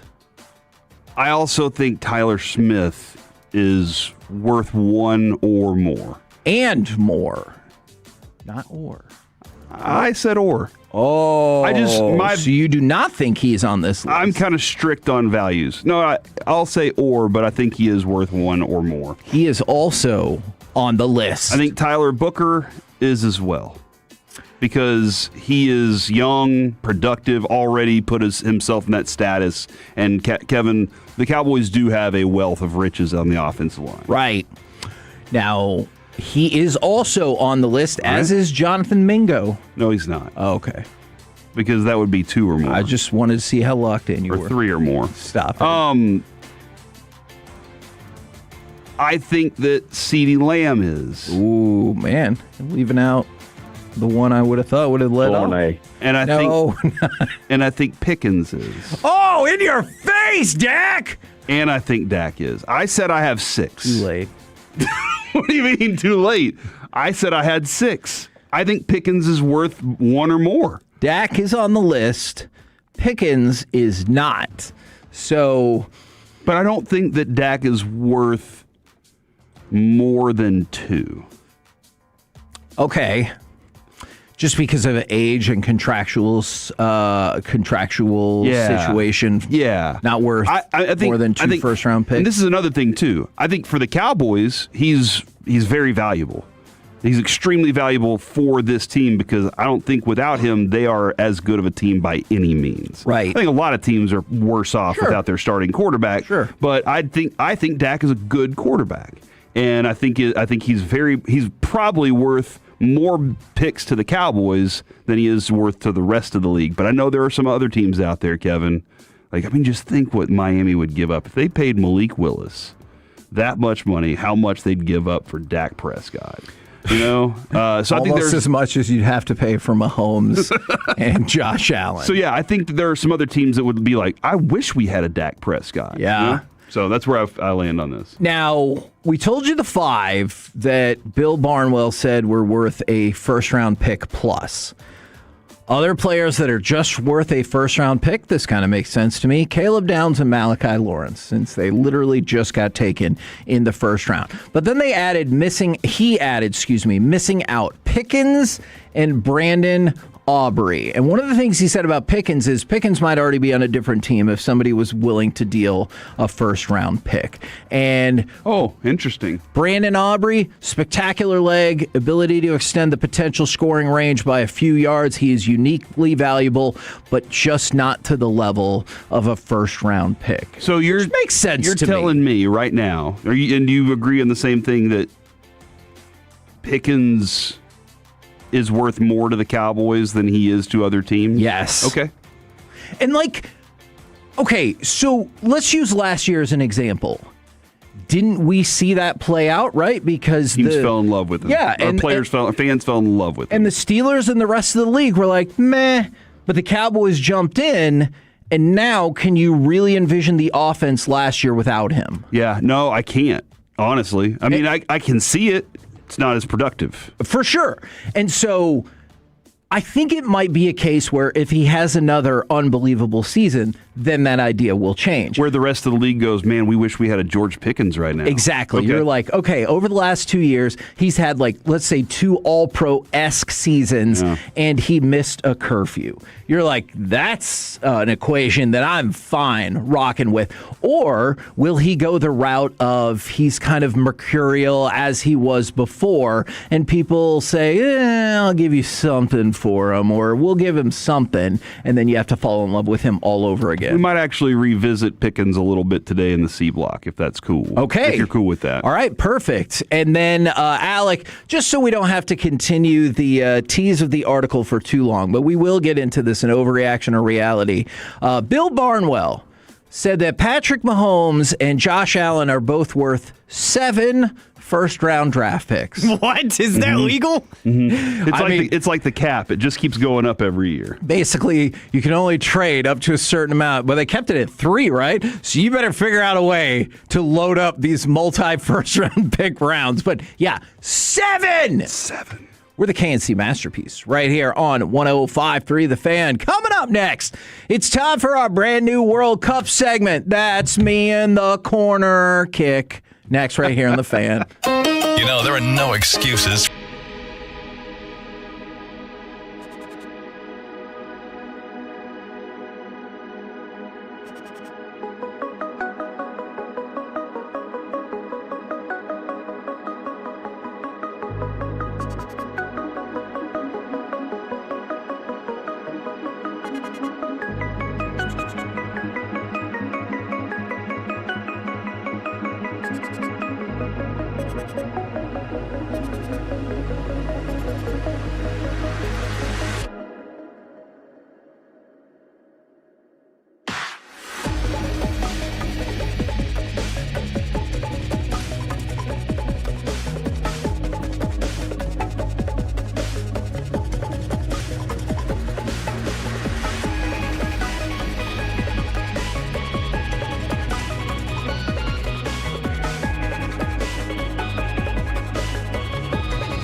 If you've been injured in a car or truck wreck, call Frankel first, 214 or 817-333-3333. With Frankel and Frankel, there's never an out-of-pocket cost. They only get paid when you win. Frankel and Frankel, the go-to car and truck wreck attorneys in Dallas. Driving in, Messi crossing back, Paul, there it is!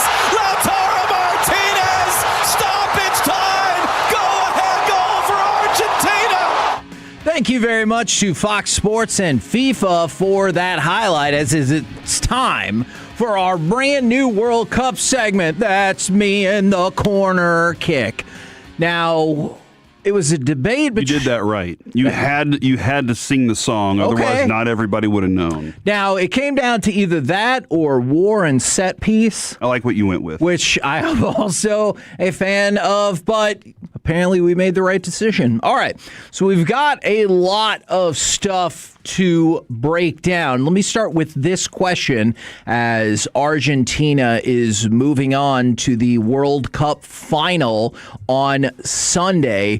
Do you feel more like Argentina won it or England lost it? Because as you can probably guess, there are a lot of English fans who think that they lost it. They definitely did the wrong thing tactically in my mind. Okay. And the English coach can say, hey, I defend everything about what our tactics were. That's good for most teams and most opponents you're playing, but not Argentina. I like that. You can't just pack it in against Argentina and then be like, we're going to be fine, because they have more offensive weapons coming off their bench than most teams do. Right. Like, as they were talking about that, they're like, and now, the substitution, for more offense, and man, what a group of substitutes they have. And then you send those guys out there, and they're able to just attack the net, dude. And they're all very skilled at that as well. And then, look, Stone made some spectacular plays throughout this entire World Cup, but that he just barely missed that header, dude. Just barely missed it, and that was a dot from Messi to hit that dude. Like it was perfect cross, and I can't say that all of them were for Messi, but that's why they all kept setting the play up for him, because they know he gets to his spot and has the place to do it. He's going to put it right there for you if you're there. So it was pretty special stuff. It felt like a significantly more optimized version of Mexico's game plan, where they were like, I'm just going to cross all day. Yeah, they were, and they had a couple dudes that are good at crossing, but the creativity that Argentina has for it. I mean, as we were talking with Chicolin, I think you could just kind of notice it.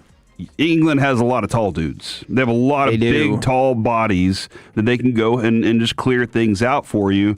And Messi and those guys, they can move around a little bit. They weren't just coming up the outside. They were also moving around in the middle to make shots happen. So that was special stuff. And we got to watch that right here, Kevin, against Egypt. I know a lot of people feel Egypt got screwed over on that. But we get to watch the same thing happen right here when we were doing our show. Are you glad that we walked away from this match fairly controversy-free? I know there will always be particular calls or whatever that people will complain about, but it felt like the last probably 2 or 3 Argentinian matches, people were like, oh, yeah, got to get Messi still going. It felt like this one was fairly controversy-free. Yeah, and ish.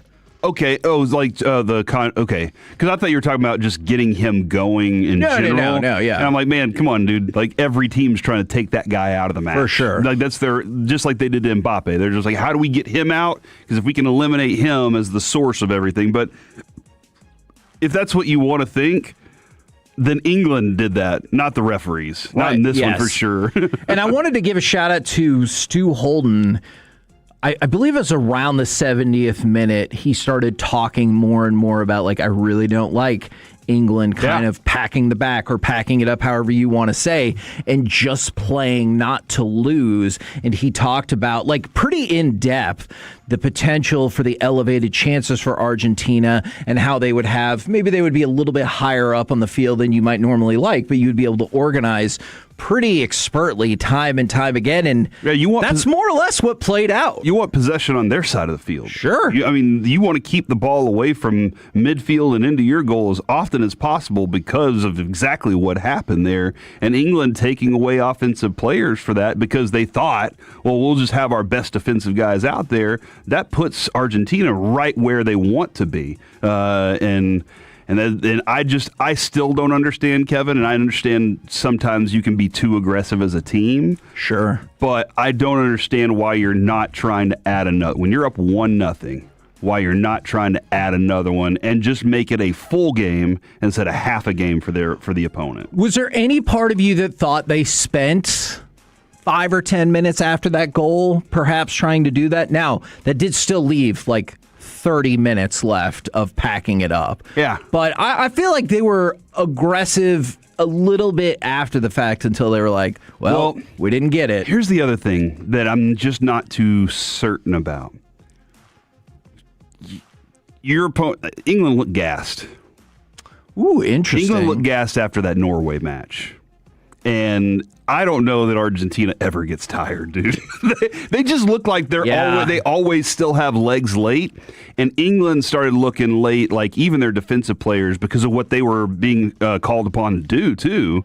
They just looked like they were. It's like watching an NFL defense have to go out there for an offense that's inept. And they just looked, they had that look about themselves like, I don't know how much more of this we're going to be able to commit when we know Argentina is going to put this assault on us at the end. Because that's what Argentina does. Yeah. Now, I don't know if you can do that against Spain because Spain's defense has been so effective, but don't think you can just fall behind there and it'll be fine. And we can talk about that tomorrow for sure if we want to. But it looked like England started to wear down, and they felt their best way was because we don't have our best offensive players out there, we can actually do better with our defensive players. That's just not, again, this is like what I talk about when you're a defensive coordinator in the NFL. Do not just say we do this well. Find out what your opponent does well and take it away from them. And from the 972, there was still some controversy, and part of what they said was ref only gave 3 minutes of stoppage time in the first half. So I do want to get to that because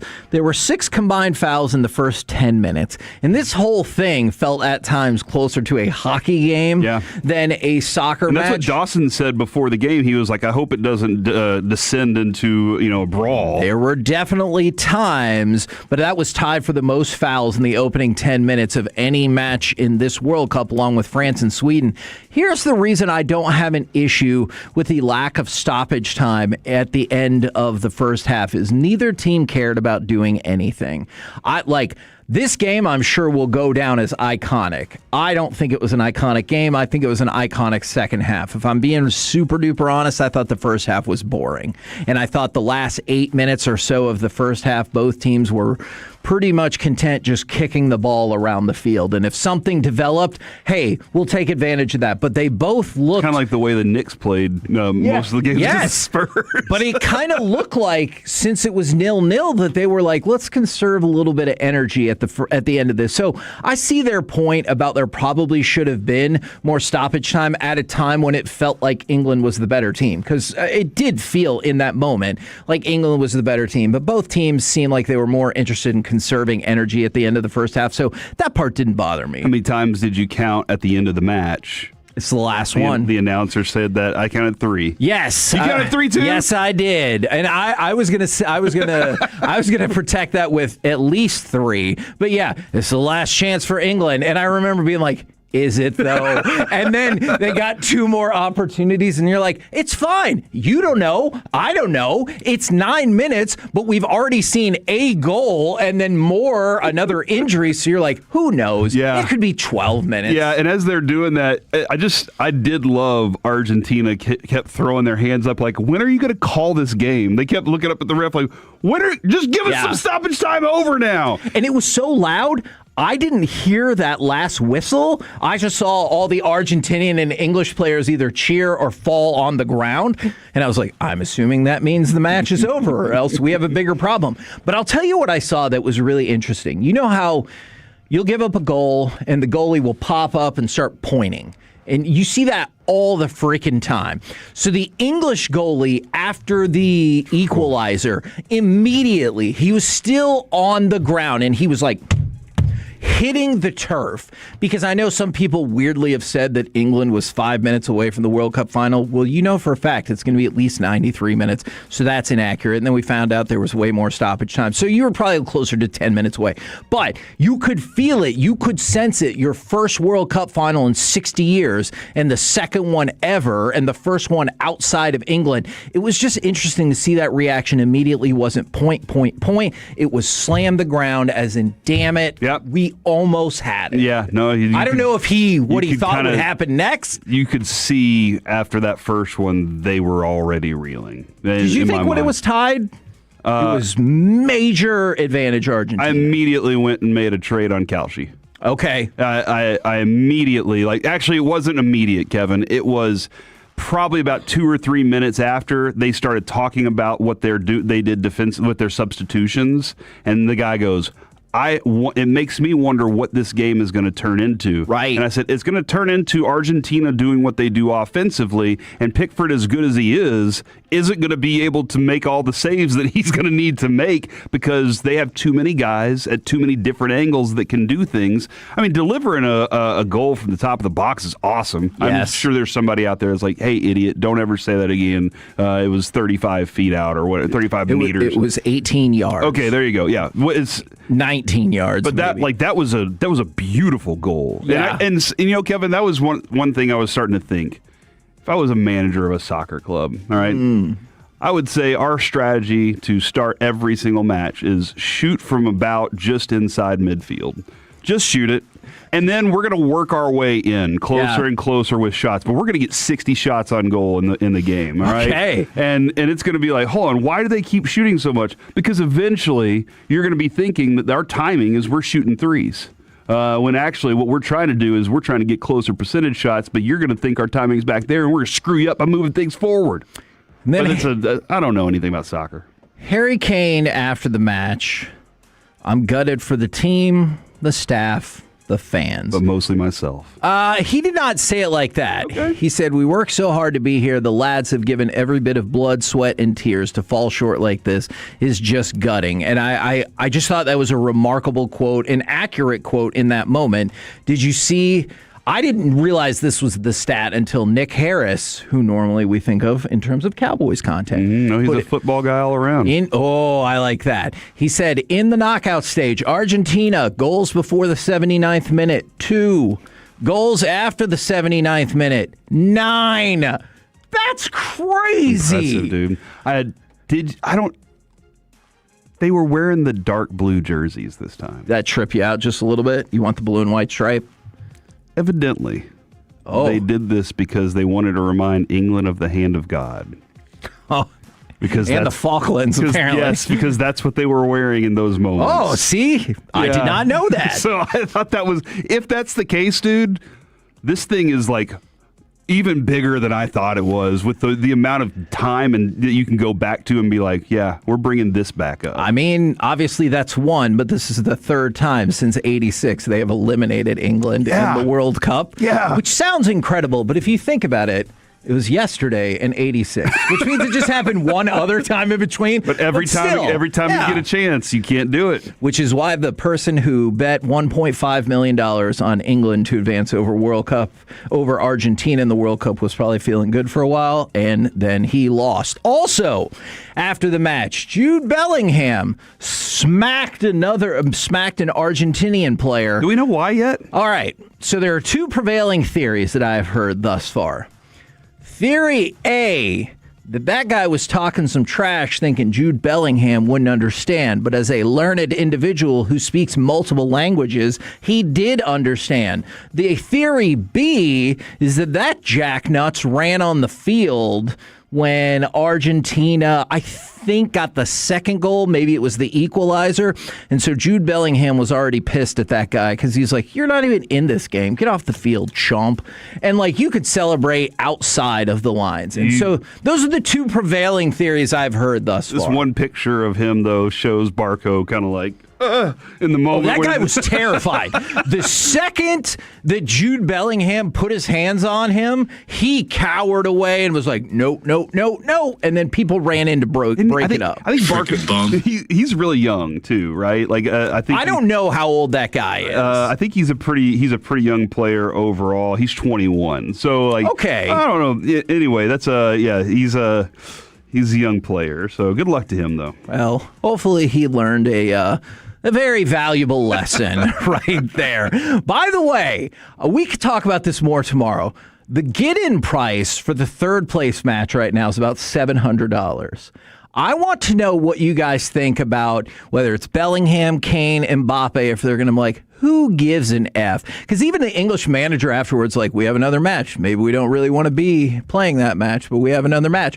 Or if all those stats count for the Golden Boot in World Cup history, and they're like, hell yeah, I'm going to go out there and score 4 goals. Like, is Mbappe going to take advantage of English apathy and put down a hat trick just like that? Or are they all just going to be like, I don't want to be here, you don't want to be here? Draw good? Well, we got to keep going then, so somebody's got to score. Like, are they going to get to the 88th minute, Alec, and be like, I do not want to play 30 more minutes of this match. Somebody score a frickin' goal. We should watch it together on FaceTime.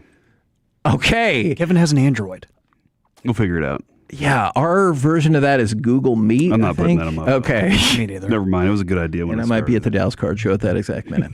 We're the KNC Masterpiece right here on 105.3 The Fan. Coming up next, it's time for Baseball Nuggets and the curious case of the fastball. Next on The Fan. Coming up in the next G-Bag Nation, we'll get you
In the world 3 years straight. They've got more new Chevys than anyone, all priced to sell. Visit ClassicChevrolet.com. This is Texas. This is Classic Chevrolet. Together, let's drive. Based on new Chevy registrations 2023 through 2025. In the games against some high-level talent, and he starts this night with a strikeout. Big fastball from Mizorowski to 103. KNC Masterpiece right here on 105.3 The Fan, asking the questions that matter. Like when you hear Jacob Mizorowski, do you ever think Kick Batowski?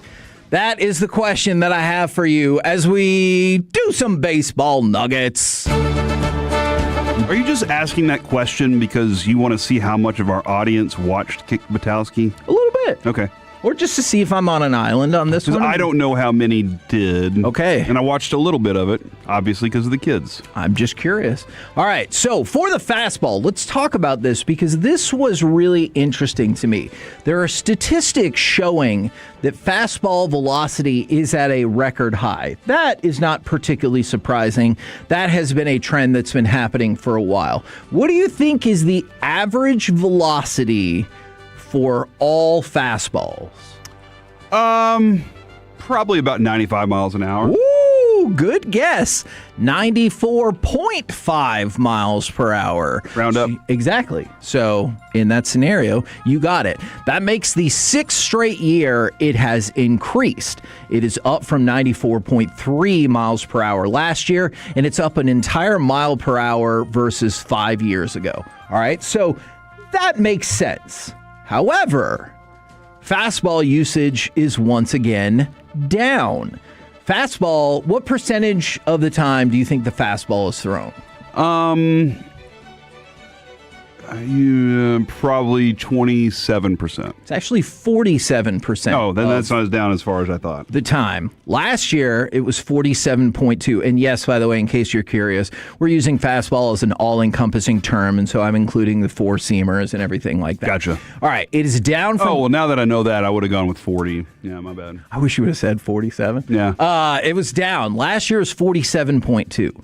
But 10 years ago, it was 56.2% of the time they threw the fastball. Why? Because the name of the game today is spin, shaping, and sequencing. So the theory is, perhaps because fewer fastballs are thrown, you can dial it up a little bit more. Perhaps it's just the nature of evolution that you can throw it a little bit faster, but the usage of the fastball is down 9.2% over the last 10 years because, tell me about the spin, tell me about the sequence, tell me about the placement. Yeah, the whole key is to have a hitter off balance.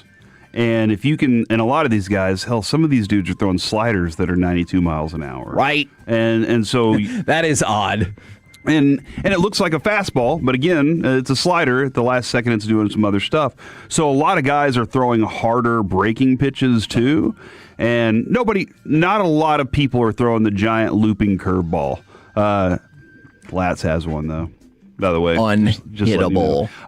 Like that. Not a lot of people are throwing that. Was it Mulder? One of those guys. One of those guys was throwing the big looping curveball. Nolan had one like that too. Leiter had one for a minute, but everybody kind of likes the cutter to go along with because they all kind of look the same coming in. But yeah, this is.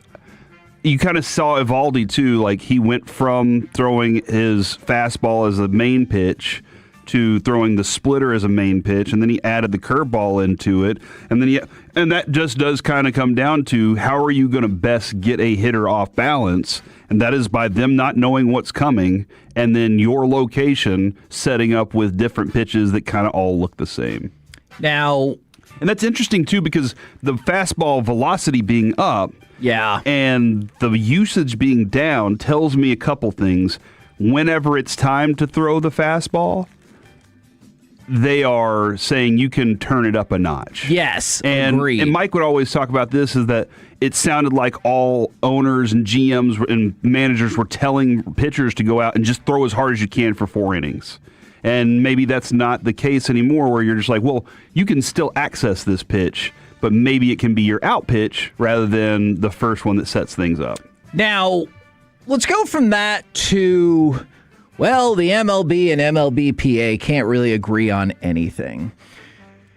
Yesterday, Zito, not Mulder. My bad. Okay. Thank you. Yesterday, we talked a whole lot about them squabbling over the future of, baseball and the salary cap and all of that. But it trickles down to everything because Major League Baseball player participation in the 2028 LA Olympics has been approved. However, there is a difference of opinion between the MLB and MLBPA when it comes to the Olympics because there are disputes about how many tickets the players get, what types of rooms they would get, and if Major League Baseball can institute any sort of mandate for players to compete in that. So think about this. If you're wondering what's going to happen for the 2027 season, just keep in mind Olympics, which is supposed to be a celebration of sport and by extension a celebration of baseball, and it's going to be in America. They currently cannot agree about what that would even look like. If there's no season, how much would that really hurt Buzzer? But man, that's a good question. Or that other website. 3+. Kevin, if there's no season, do either of them have control over how any of that goes? I think if there's no season for 2027, I cannot fathom any sense of a negotiation about the Olympics because, like you just say, well, you don't own us, right? We're going to go compete if we want to. I'm fascinated even more by what the agents would be telling their players. Also, it's a good question. Because do I really want you to go compete in this thing or not? This is interesting. That would be so perplexing too. Is hey, we didn't get 2027, and now we're going to stop the middle of the 2028 season to go play in the Olympics. I feel like. I don't know. I'm curious what MLB fans would think about that. What if there was a 2-year lockout, Kevin? Good Lord. Can you imagine that? Nobody thinks about that.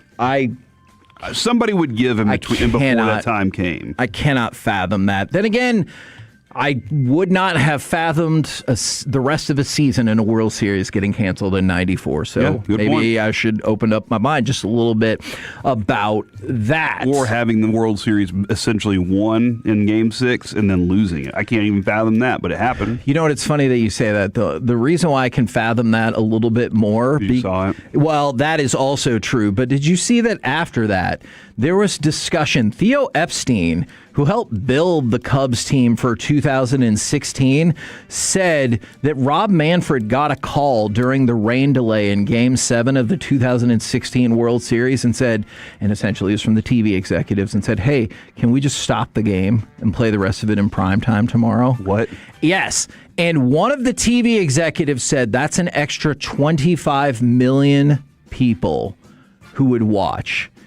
And then Epstein says Manfred told him, as tempting as that is, we can't effing do that. This is Game 7 of the World Series. Can you imagine if they just stopped the game and then play? Because that changes, to your point about how the Rangers got dropped in 2011, that changes who can pitch all of a sudden, too. I really appreciate Rob Manfred for saying no. Yes, for the integrity of the game, showing how much he loves the game at its purest. That's awesome. That's really cool on his part, dude. Really cool. We're the KNC Masterpiece right here on 105.3 The Fan. Coming up next, our buddy Carly, She Breaks on Instagram, is here to get us ready for the Dallas Card Show. And we'll ask this question: is finishing second or almost winning worse than getting blown out? We'll do all of that next right here on The Fan.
Dallas Cowboys football. KRLD-FM and HD1, Dallas, Fort Worth. Let's go, Cowboys. An Odyssey sports station. Driven by our D&M Leasing Studios, it's the KNC Masterpiece on 105.3 The Fan. KNC Masterpiece right here on 105.3 The Fan right now. In studio, it's our buddy and person whose name I always get right, Carly Treadway. Nice. At she_breaks on Instagram is here to get us ready for the Dallas Card Show. How the heck you doing today? I'm doing great. How are you guys? I am doing well. I just want you to know that there are multiple people on this floor, including maybe somebody behind that glass, that wants me to mess up your name and embarrass myself again. Do you think I can get it right the whole time? I would hope from the time you've known me, you can keep it right. But no pressure, no pressure. Kevin, I read. Do you believe in me? No. I did misread this text, though. Somebody said, is she the gum chewer? In my mind, I read it, is gum chewier? And I was like, man, that's a good question, because back in the day, Big League Chew was very soft. Right. And now it feels like gum is chewier than it's ever been before. Your thoughts, Carly? I mean, I do like gum, but I'm not chewing gum on air. Yes.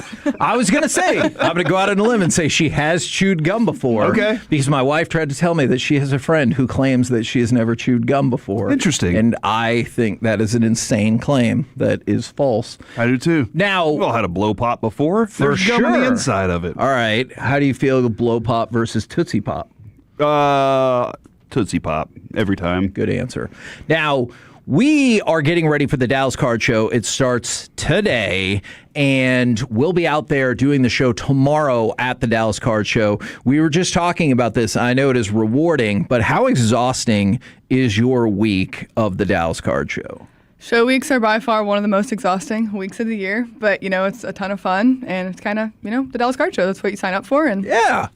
Is it the build up to it that's exhausting, or because it feels like once you're in that room, the energy is just high. Like, and this week, or the last one we were at, I kept telling Kevin, I feel like there was even more energy than I'd ever experienced being there before. And that was just like the VIP. That wasn't even everything else, but just watching everybody flipping coins, and like just that place was rocking last time. Yeah, the show itself is super chaotic, but then just the build-up and planning before the show. I mean, we have to get marketing in order, social media, just a lot of behind the scenes that goes into it. But this is the weekend. This is what it's all for, and here we are. Exactly. And obviously, that extra level of excitement you think is because we were there doing the show and everything, right? Of course. I mean, that's why people come to the shows for you guys, right? Thank you. Boom! That and the cards. I'll say the cards are important, yeah, too. That makes some Speaking sense. of, Kevin, moments ago, Carly absolutely dunked on you. And I thought it was really pretty did. spectacular. She because really did. You said, so were these cards given? You were we looked through about, what, $14,000, $16,000 worth of cards, and it's 3 cards.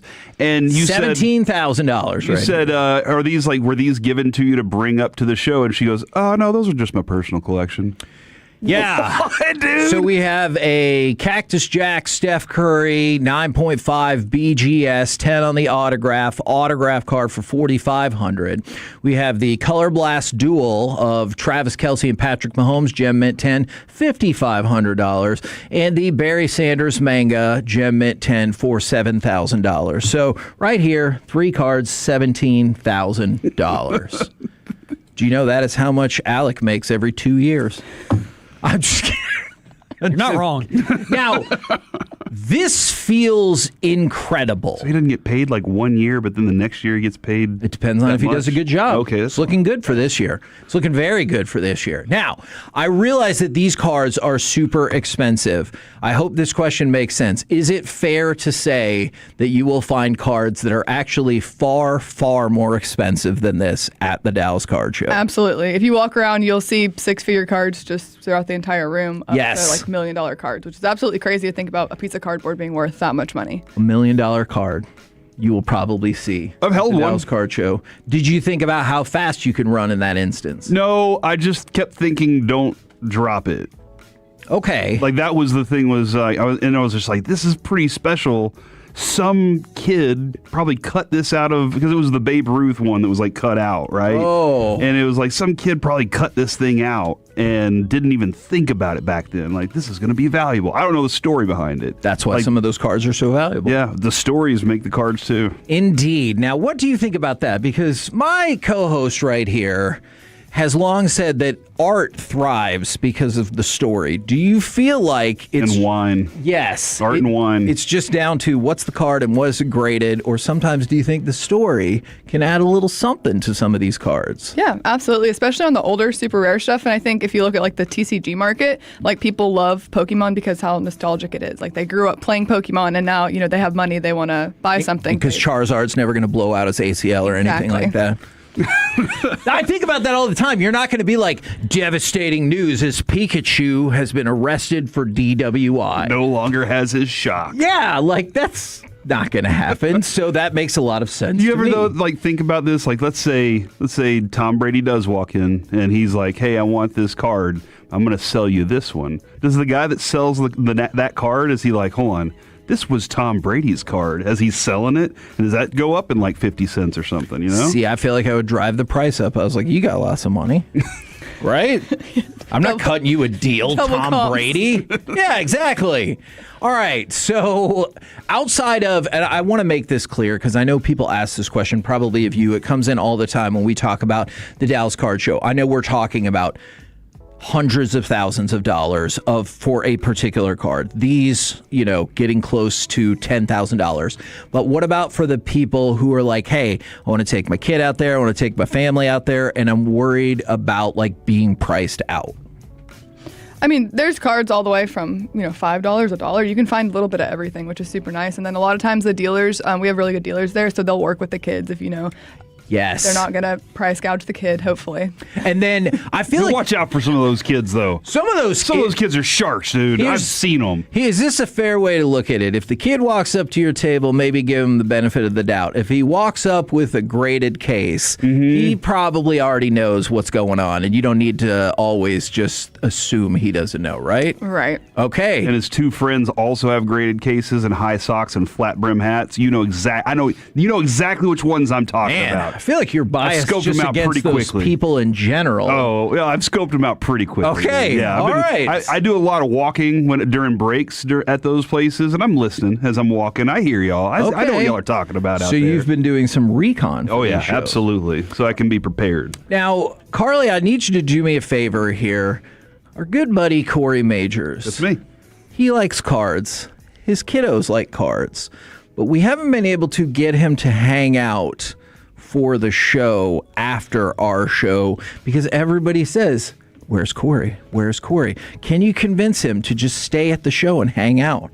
Just hang out, bring him around, give him a couple $100, let him go buy some cards. Hold on, I have to finance. Like what she's saying. He's here. shopping. Well, it's for the kid. Yeah, it's for the kids. It's for the kid. Yeah, I mean, come on, for the kids. Kids are of age where they can get a job. All right, his kids are not One of 5 them's years not. old. One of them That's is true. 14. Okay, that's true. But his other kids, one just graduated high school. I do all right? like this idea, though. This can convince me more, is what I'm saying, is like, I have a standing Friday meeting every Friday right after with my friends at Men's Tea Clinic.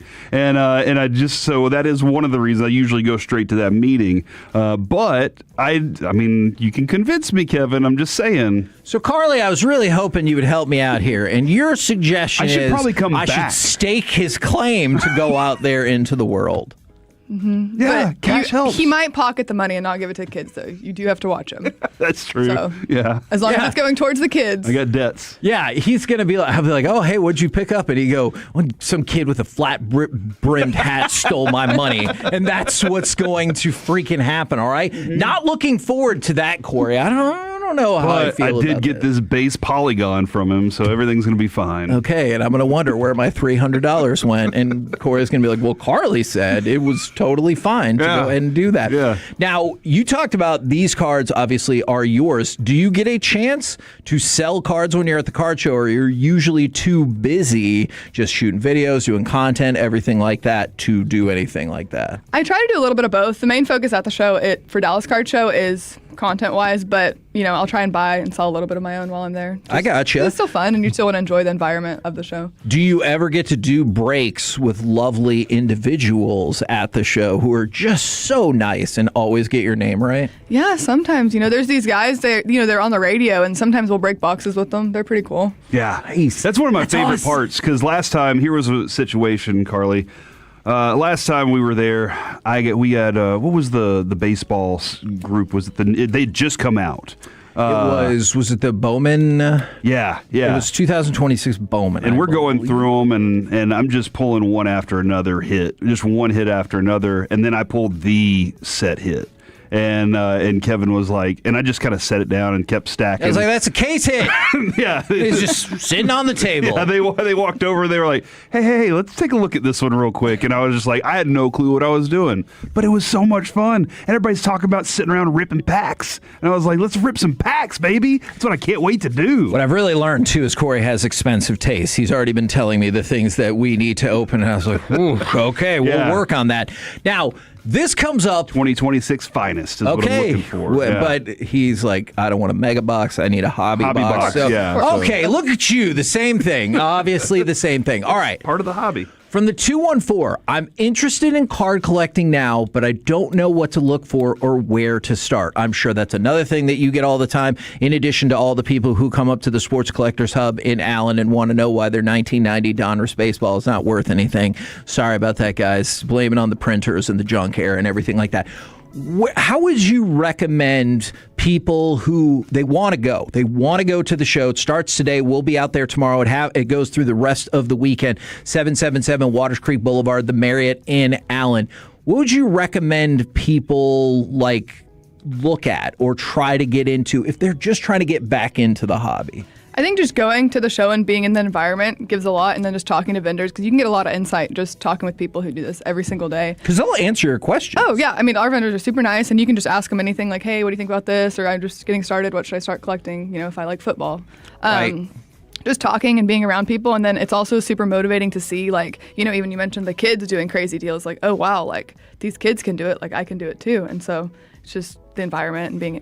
Yeah, no, I'm with you. Vendors aren't always just cards, though. There's lots of tables that are lots of a variety of other things. Like some of them are grading and some other things going on. Okay, so you can speak to the grading part, but I will also say there's a heavy Pokemon presence there and other. I just collectibles. I use TCG as kind of my catch-all. I don't know if that is actually fair or not for One Piece, Yu-Gi-Oh, and everything else. So lots of non-sports cards, but you'll also see places. There'll be tons of jerseys out there, pennants, pins, all kinds of stuff. Can you speak on that? And then if people want to get their stuff graded at the Dallas Card Show, can they do that? Yeah, I mean, there's a little bit of everything, like you mentioned, pennants and statues, and just walking around and seeing everything, you can figure out what you like. Then as far as grading, we do have JSA authentication at the show, and then Beckett is also doing on-site grading. And JSA, I feel like, is the number one if you have an autographed item that you want to get authenticated. Yeah, signed baseball, you don't know if it's real, just take it, drop it at JSA. Because we get those questions all the time. Is it real? How much is it worth? Is that the way to go then? Come up to the card show, go to JSA. Yeah, absolutely. All right, there you go. So that baseball that we had just sitting around here that said Davis Q2, we could take it up and be like, who is this? Eric Davis? I do not. Chili Davis? I do not know if you want to go get that authenticated. I feel like that was just somebody in the office who wrote on a baseball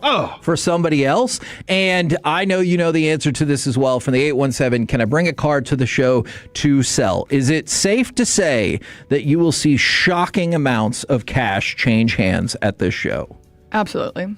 More cash than I've ever seen in a room. Okay. To be honest, just at a card show in general, if you have never been to a card show and go to a card show, you will be in shock at what is in the room and the value of the room. And you will learn how many people go to the bank to get that stack of $100 There's a bank right next door, bills. too. Okay, yes. There's a Bank of America right next. There's a couple of them, the ATMs around. And they won't take out necessarily $100 bills. They will take out the stacks of the $100 bills, and they're like, here's 10,000. Here's 20. Does it wrap with it's a little bundled thing that up says and everything. 100 You on see it? that all the It's time. amazing. Obviously, it's more dramatic if you just spread the hundreds across, but I'm sure you've seen many deals of that nature as well. Yeah, for sure. All right, Corey. Just come in and fold it out like this and be like, this is what I got. I don't know if I would recommend and then fan yourself with walking into the show, fanning okay. yourself with money. After you've made a great deal, you fan yourself with the cash. Although, to be fair, that was so amazing. To his point, Carly, I have seen many tables who have that fan of cash underneath glass, and it says, "We buy cards," and it's usually fanned out exactly like that, is it not? Mm-hmm. And then I know we talk about, I don't want to make it sound like this is just the United States. I'm sure you guys will have representatives from every single state, but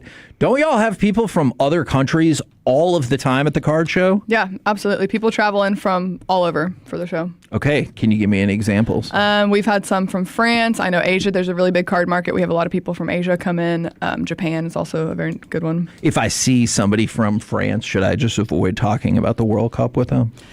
Yeah, probably a sensitive subject. We got two things that are coming in on the fan text, Kevin. My wife wants to know, how's the AC at this place? They want to make sure the air conditioning is good. It's fantastic. The I've air always conditioning been is very good. And then from the 903, my dad and I are trying to complete the 1959 Topps Complete set at this show, specifically 100 cards away. All right. I'm not usually good at directions, but this I know. So you come in. Either if you go in through the front doors, you go to the back to the Starlight Room, or if you come in the side doors, like right next to the parking lot, it's the table that is just inside to the left in the Starlight Room. They have an ungodly amount of set building boxes out there for like 50, probably not 52, but like 53 through 70 tops. And so if you're looking for that table right there, those people are super nice. I'm sorry I can't remember their names, but I'm sure there's lots of tables like that. But I'm telling you straight away, I know a table that you can go to, right? Mm-hmm. All right, see? Look at you, man. We're already trying to help out. Hopefully those directions were not too confusing. But I think if you go to the show, you'll figure it out. And to the point you made earlier, I think that's another great way to find out what you want to collect is just look at stuff. There will be things that catch your eye that you're like, okay, tell me about that. I want to learn more. All right, when is the show going? What are the hours? And where can people learn more about it? Show's going on this weekend. It starts today, the 16th. So 16th through 19th, it's at the Marriott in Allen. 777 Waters Creek Boulevard. Look at that. Wow. By memory. It starts today. VIP All Access is today and VIP, and then general admission opens up tomorrow through Sunday. And general admission, I believe, gets going right when our show ends tomorrow. So hopefully at 2 o'clock. But if you're VIP, come hang out with us. But that's the other thing. If you want to wait, there will be a line that builds up for people who are either looking to grade, looking to do autographs on Saturday, or just wanting to come hang out with us. Ooh, I had to know this question because I was looking at some of y'all's autograph guests because Johnny Mateer is going to be there, Rocket Ishmael, Terry Bradshaw. What do you know about Terry Bradshaw, and do you know to hate him in Dallas? Terry Bradshaw, I met him. We did a travel show in Chicago, and I actually got to do an interview with him, and he is just the nicest, down-to-earth guy. He's hilarious. So you do not hate him? He's a really nice guy. Played for the Steelers. Yeah. Beat us in 2 Super Bowls. Yep. Really hurts. We can't. But him as a person, we got to look at the big picture. I don't think I here. can separate the two. Okay, well, that is what we are learning. And by the way, so DallasCardShow.com will be there. We will be there tomorrow. But if you want to follow Carly on Instagram at @she_breaks. Got it? Boom. Thank you very much. And I'm sure we'll see you tomorrow as well. Thank you, guys. There you go. Ladies and gentlemen, Carly Treadway right here on 105.3 The Fan. Coming up next, we're going to do some AM on the FM. We got the question of the day. Plus, is this the next new revolution in the world of food? Next on The Fan.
Injured in a car or truck wreck, call Frankel first, 214 or 817-333-3333. With Frankel and Frankel, there's never an out-of-pocket cost. They only get paid when you win. Frankel and Frankel, the go-to car and truck wreck attorneys in Dallas. KNC Masterpiece right here on 105.3 The Fan. Remember, in the noon o'clock hour, we will give away that 4-pack of tickets for Rangers and Mariners. But right now, it's time for this. What does this button do? Please, please, do not push the button. You have no idea what it...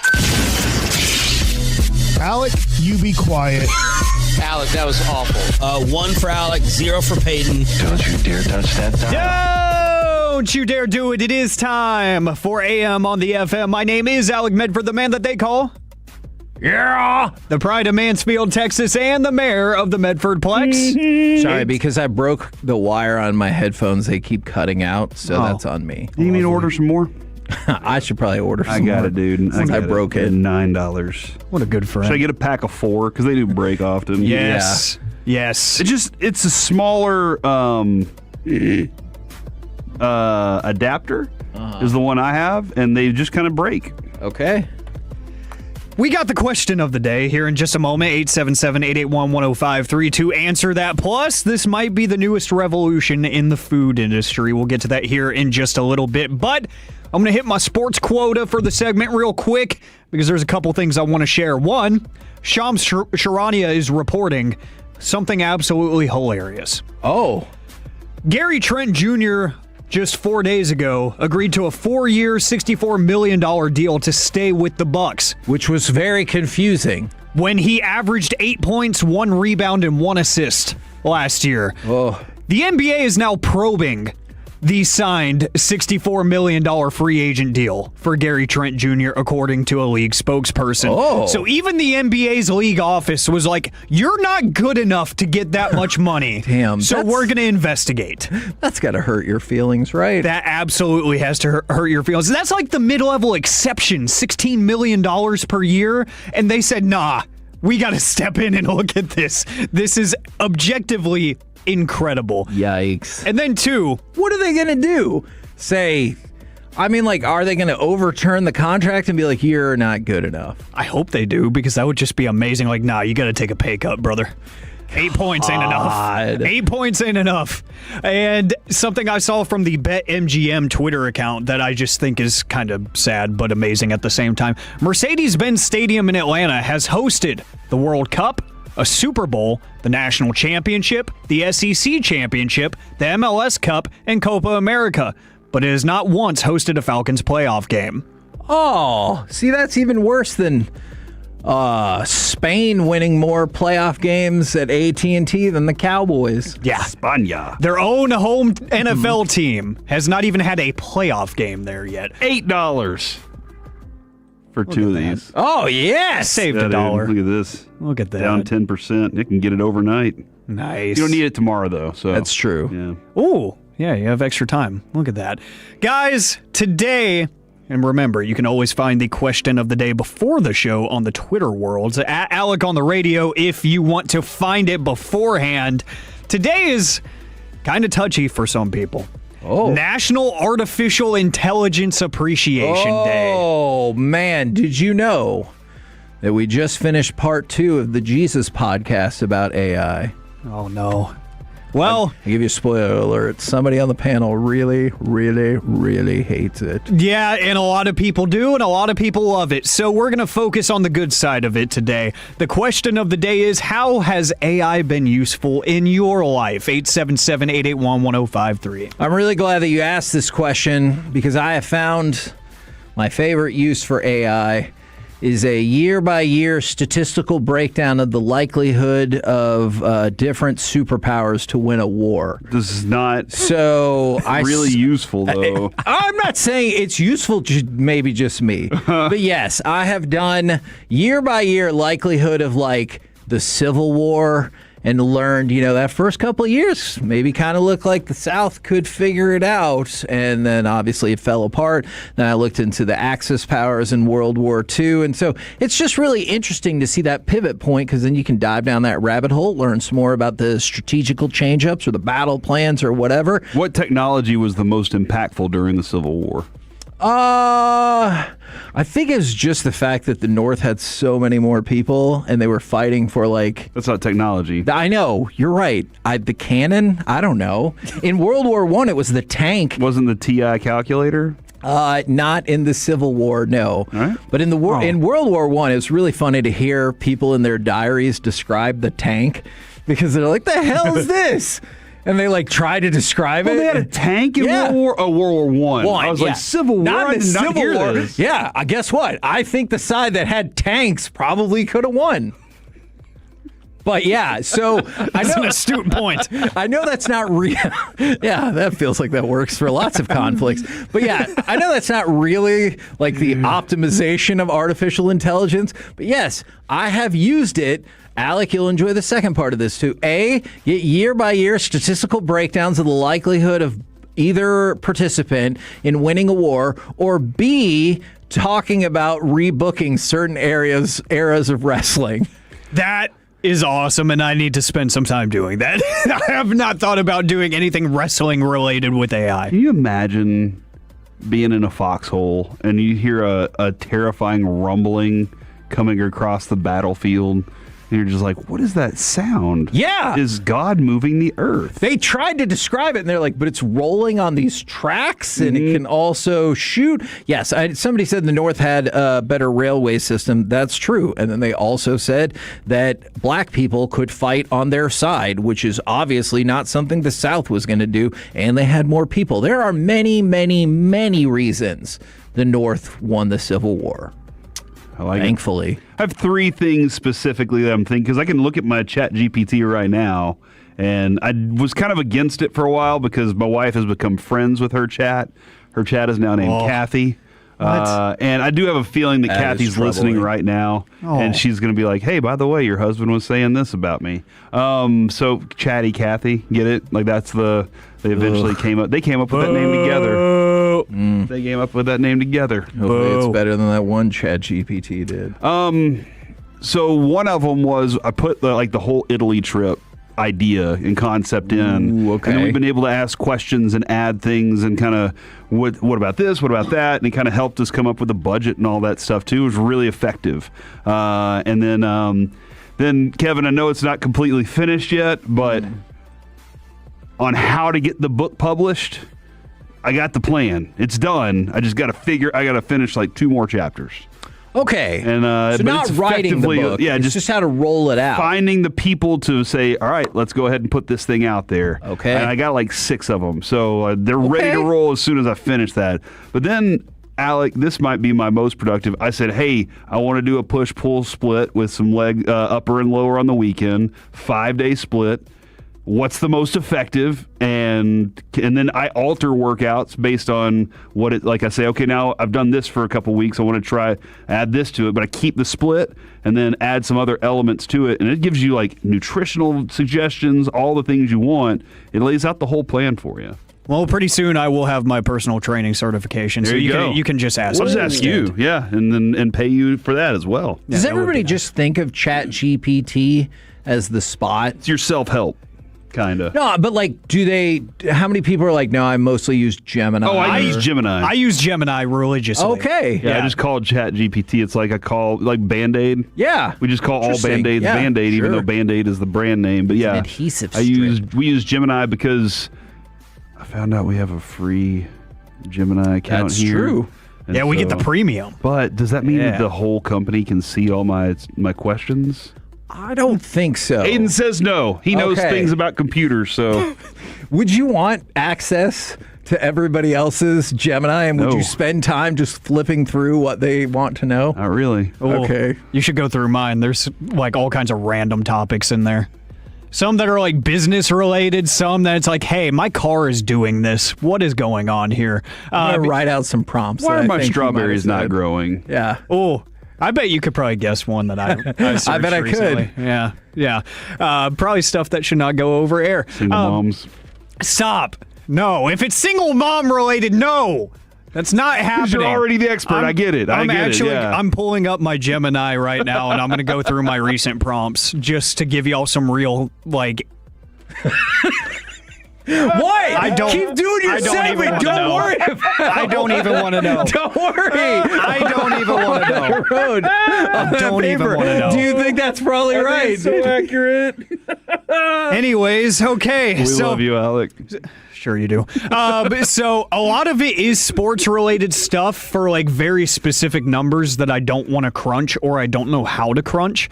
So like I believe it was the day that you were out, Kevin, after the 4th of July during Crosstalk with Sean and RJ. We were doing a debate between Clayton Kershaw and Nolan Ryan's dominance. So I put in a specific 5-year stretch for both of them, and I said, can you give me the B-War for those 5 seasons specifically for both of them? And it broke it down, and it even gave me like pitch counts that season and their Ks through 9 and everything. I'm like, I would not have been able to do that during Crosstalk alone. It would have taken me half an hour to get all of those numbers. Stuff like that. Like I was getting advice for auto hail repair because I have hail damage on my car. So I feel like if you live in Texas, exactly, you gotta know that. That, and then I went to UTA, University of Texas at Arlington, and they keep on sending me letters wanting me to get a master's of social work. Nice. So I was like, what would that get me in life? So I asked Gemini because I was like, I know what social work is in general, but I'm like, what would a master's in that do? And so it gave me all that. I refinanced a car for the first time a few weeks ago. I had no idea how refinancing works. So I just said, what is the process like? What should I be looking for? What questions should I be asking on these phone calls and whatnot? So on and so forth. So for all of that, really, it's just for stuff that the school system did not teach me, and I cannot ask somebody that I trust to give me a good enough answer. But I did see on Twitter, I did get a reply making funny pictures of my wife to irritate her is a reply that I got. Man. My friends love doing that for the group chat, making pictures of us wearing dresses or something just to like shut up a conversation. I'm like, what do I do? How do I respond? That is something I've used chat for, to make these fantastical photos for Noah that he thinks are really cool. Like he's on a flying giraffe or something, and he's like, oh, he just thinks it's super cool. Flying giraffes, huh? Yeah. That's a first. You know giraffes don't have wings, bro. That's I right. know, How's it fly? Does it have a cape or something? I don't want to put him on a flying bird. I've seen a flying bird. You have to have a cape or... I once saw a seagull, as Reginald Atatula, former producer, once said. And guys, real quick, this is either awesome or terrifying. I don't know. This might be the next revolution in food. Buffalo Wild Wings has announced a new shakeup to their menu. I've been there. No, I love Buffalo Wild Wings. They announced this yesterday. They unveiled an all-new menu item that's going to turn some heads. It's called Poppin' Ranch. It's a powdered, shakeable ranch additive that is made with popping candy like Pop Rocks to give a burst of ranch flavor followed by an audible pop and crackle with every bite of your wing, according to the Buffalo Wild Wings press release.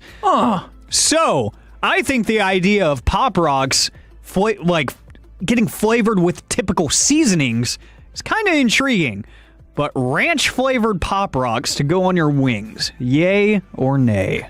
I'm 1,000% doing this. Everybody loves Pop Rocks. Whatever form or fashion you want to use them in. Okay. Right? It's the most magical thing when everybody tries Pop Rocks for the first time. True. To have it in ranch, I mean, you saw what the European people were doing. They were trying to smuggle ranch. Great point. It's weird. Feels like you should just be able to take that. Or find a recipe online. You know, like It's not hard to make. Yeah, it's not hard to make at all. Just get a ranch seasoning pack. I absolutely love this idea. Plus, we already know they have a great burger. Yeah. So you put that ranch on one of their burgers too? Jeez. I'm interested to see how this plays out. I really am. And yeah, don't forget, sometimes, actually more than sometimes, ChatGPT is wrong. We're the KNC Masterpiece right here on 105.3 The Fan. Coming up next, which AFC playoff team from 2025 is most likely to miss the postseason in 2026? We'll do it next right here on The Fan.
your vehicle, get to Classic Chevrolet in Grapevine, the #1 Chevy dealership in the world 3 years straight. They've got more new Chevys than anyone, all price to sell. Visit ClassicChevrolet.com. This is Texas. This is Classic Chevrolet. Together, let's drive. Based on new Chevy registrations 2023 through 2025. Warren, the running back.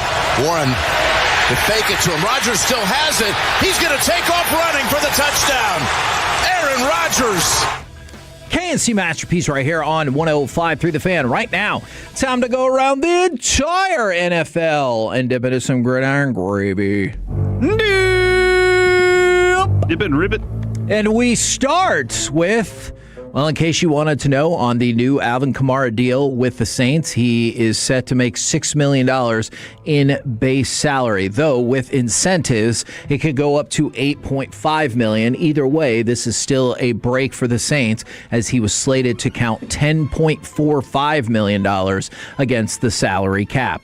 This does not sound like a good thing for Matt Miller. The Missouri Attorney General said they had opened an investigation into the ESPN NFL draft analyst. Now, this one specifically is about the fantasy football and stuff like that. They said they had already received 26 complaints, and he reportedly ran 91 fantasy leagues during the 2025 season. And the Attorney General about the case said the investigation will be, quote, kind of lengthy.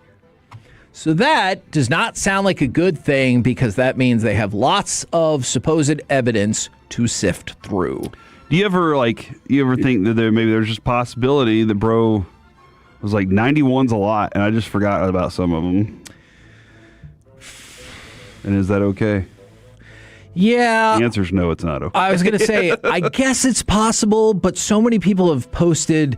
I know you can mock up whatever, but there's just been so many screenshots that seem to follow the same pattern of, oh yeah, your refund is coming. Mm-hmm. And you're like, oh yeah, I got busy. Oh yeah. No, I'll get it to you really, really soon. Yeah. And so, well, now, tough for that dude. Yeah, well, doesn't sound like it's going to get easier. It does not. So for the Panthers, their quarterback, or one of their quarterbacks, and former Cowboys quarterback, Will Grier, has retired. I know people have already speculated that he will soon be added to the Cowboys coaching staff, because him and Dak Prescott are buddies. So keep an eye out on that, but he has retired. Now, we get to the last positional ranking from ESPN, and it is the safeties. We have gone through all the positions throughout the last week and a half. I very much appreciate that ESPN puts this together with the coaches, executives, and scouts across the NFL.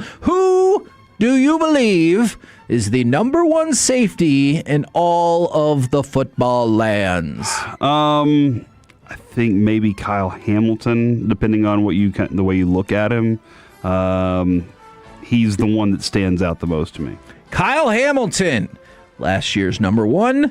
Once again, this year's number 1, followed by Derwin James and Xavier McKinney. Is Kyle we saw what Imanwara, and we know what Derwin James has been able to do, Alec, but is Kyle Hamilton the most versatile of all the safeties, you think? And that's one of the things. I know that Caleb Downs doesn't have the length that Kyle Hamilton has, but the versatility of being able to go make tackles and also do what he does all over the field, that's one of the things. But Kyle Hamilton is just a Swiss Army knife. That's why everybody got so excited about Caleb Downs and the idea of drafting him here to Dallas, is because he is a smaller version of Kyle Hamilton. He can play literally anywhere, including the slot. He's locked down in coverage, and he's massive. He's a linebacker playing safety. I know the prediction is, of course, that he will, like you just said, play a lot of slot.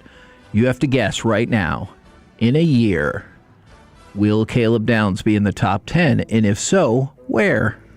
I could see him in number 6. Okay. Number 6 right now, Nick Eamon-Mori. Okay. And that would work. Yeah. So Super Bowl champion. Oh, yeah. And all those true. things go along with it, yeah. Right. Where's Jalen Petrie? That dude, for me, I love watching that dude play.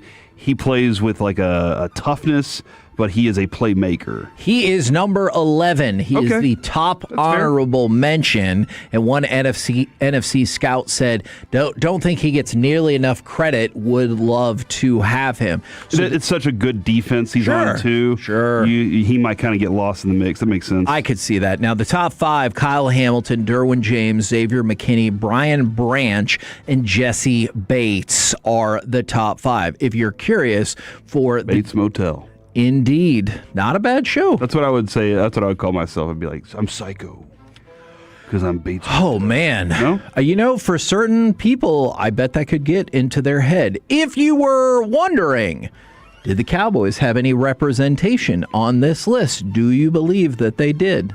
No. Okay. Alec, they did. But you have to go a bit of a ways to find it. Is it a safety that was on the team before this year? Nope. Okay, all right, then yes. Jalen Thompson. All right. Comes in the list at number 26. He is next to last in the also receiving votes category, but the executives, coaches, and scouts have put him down as the 26th best safety in football. Once again, I go to you, gentlemen. If you had to guess year over year, do you think he can be top 15 at this point in a year? I think so. Because the new system and whatnot, I think he's going to be put in the best positions that he probably has throughout his entire career. And that was with a good defensive play caller in Jonathan Gannon with the Cardinals. So, if anything, he was already playing well, just not getting a lot of attention because he was on a bad team. I think that changes a little bit. Yeah, I'm with Alec on that. I think the attention to detail from Christian Parker, the next level use of him, alternating spots on the field, not just from play to play, but within play, is going to help him become one of those. They're like, dude, he just shows up and plays. And I know somebody had mentioned a while back they didn't think he had a lot of ball skills. I think that's going to become more prevalent this year as he will surprise people at where he is on the field. This is the way that Parker's defense is supposed to look. So I'm looking forward to seeing him. Top 15, it's going to be a pretty significant leap up. That's true. Especially since Downs is going to be at 6. So. Oh, okay. I mean, that is true. Now, but is Downs a cornerback or safety? I feel like they'll default him to safety, even if photograph. He does even if he does play a lot of nickel. I know where this was going. Look at this photograph.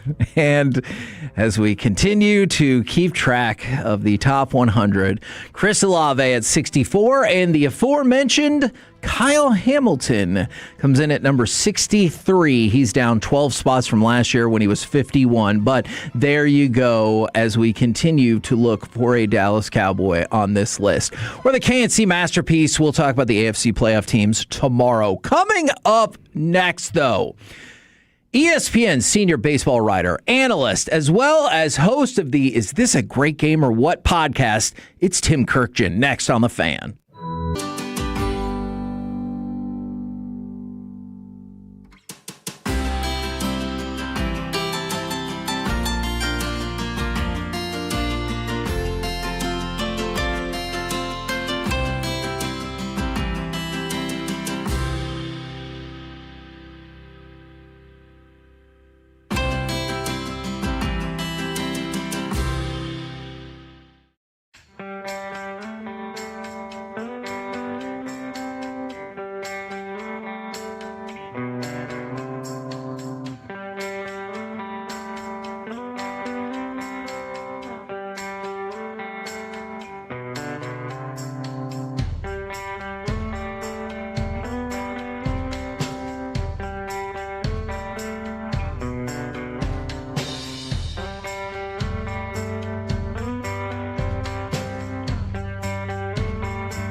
This is the exclusive home of Dallas Cowboys football. KRLD-FM and HD1, Dallas-Fort Worth. Let's go, Cowboys. An Odyssey sports station. Driven by our D&M Leasing Studios, it's the KNC Masterpiece on 105.3 The Fan. KNC Masterpiece right here on 105.3 The Fan. Right now, we bring to you ESPN senior baseball writer and analyst, as well as the host of the Is This a Great Game or What podcast? It is Tim Kirkjian. Good afternoon, sir. How you guys doing? Man, we're doing great. I saw you on ESPN, I believe it was the morning after the Home Run Derby, and you were just so excited about whether it was the format or the All-Star Game or the sport in general, and I wanted to say I appreciated that and that we acknowledge that your love of baseball continues through the years.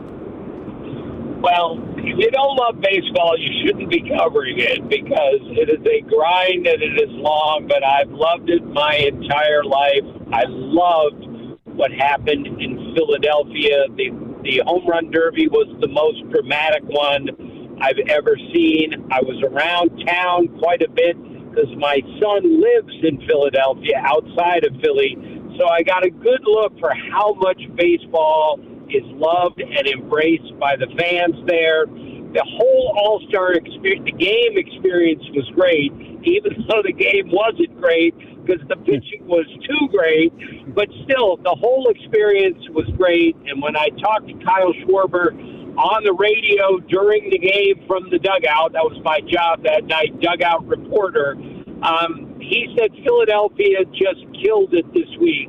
And it was a great week for the city, and it was a great week for baseball, and I couldn't agree more. Now, I'm sure you can probably guess where this question is going to end, but at a time when baseball had a triumphant week in Philadelphia, you look at the ratings are up. You look at attendance, general revenue. At a time when baseball is thriving, just how bad would it be for the sport to lose games and or a season next year? Yeah, it would be devastating. And fellas, I covered the 81 strike, so I go back 45 years with this stuff, and I've seen the damage it can create. And when we just had one of the great Octobers and maybe the best World Series I've ever seen, then we had a tremendous WBC in March, and now we've had this fascinating first half of the season.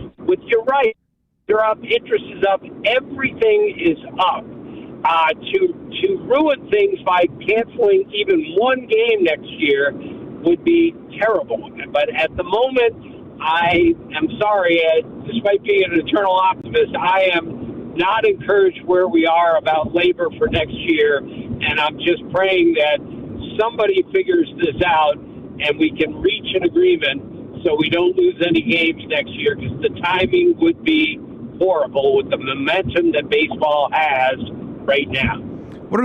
Can you kind of explain to the casual fan each side, that one side for ownership, that one sticking point for them, and then the one sticking point for the players' side?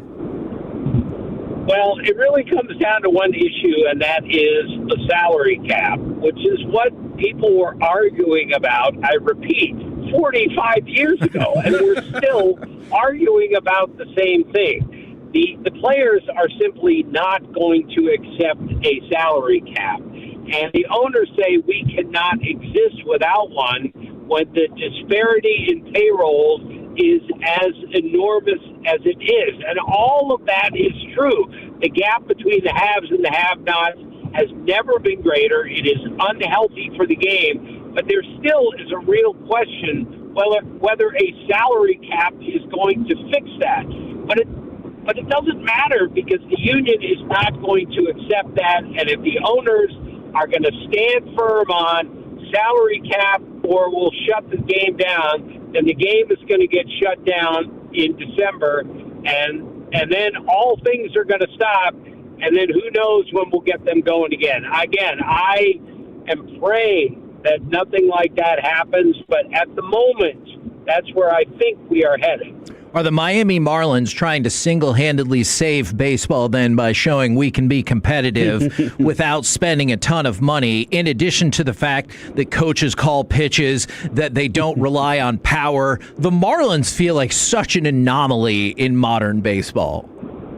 Yeah, they are. And with the payroll, I believe they have the third lowest payroll. And Giancarlo Stanton is still their highest paid player.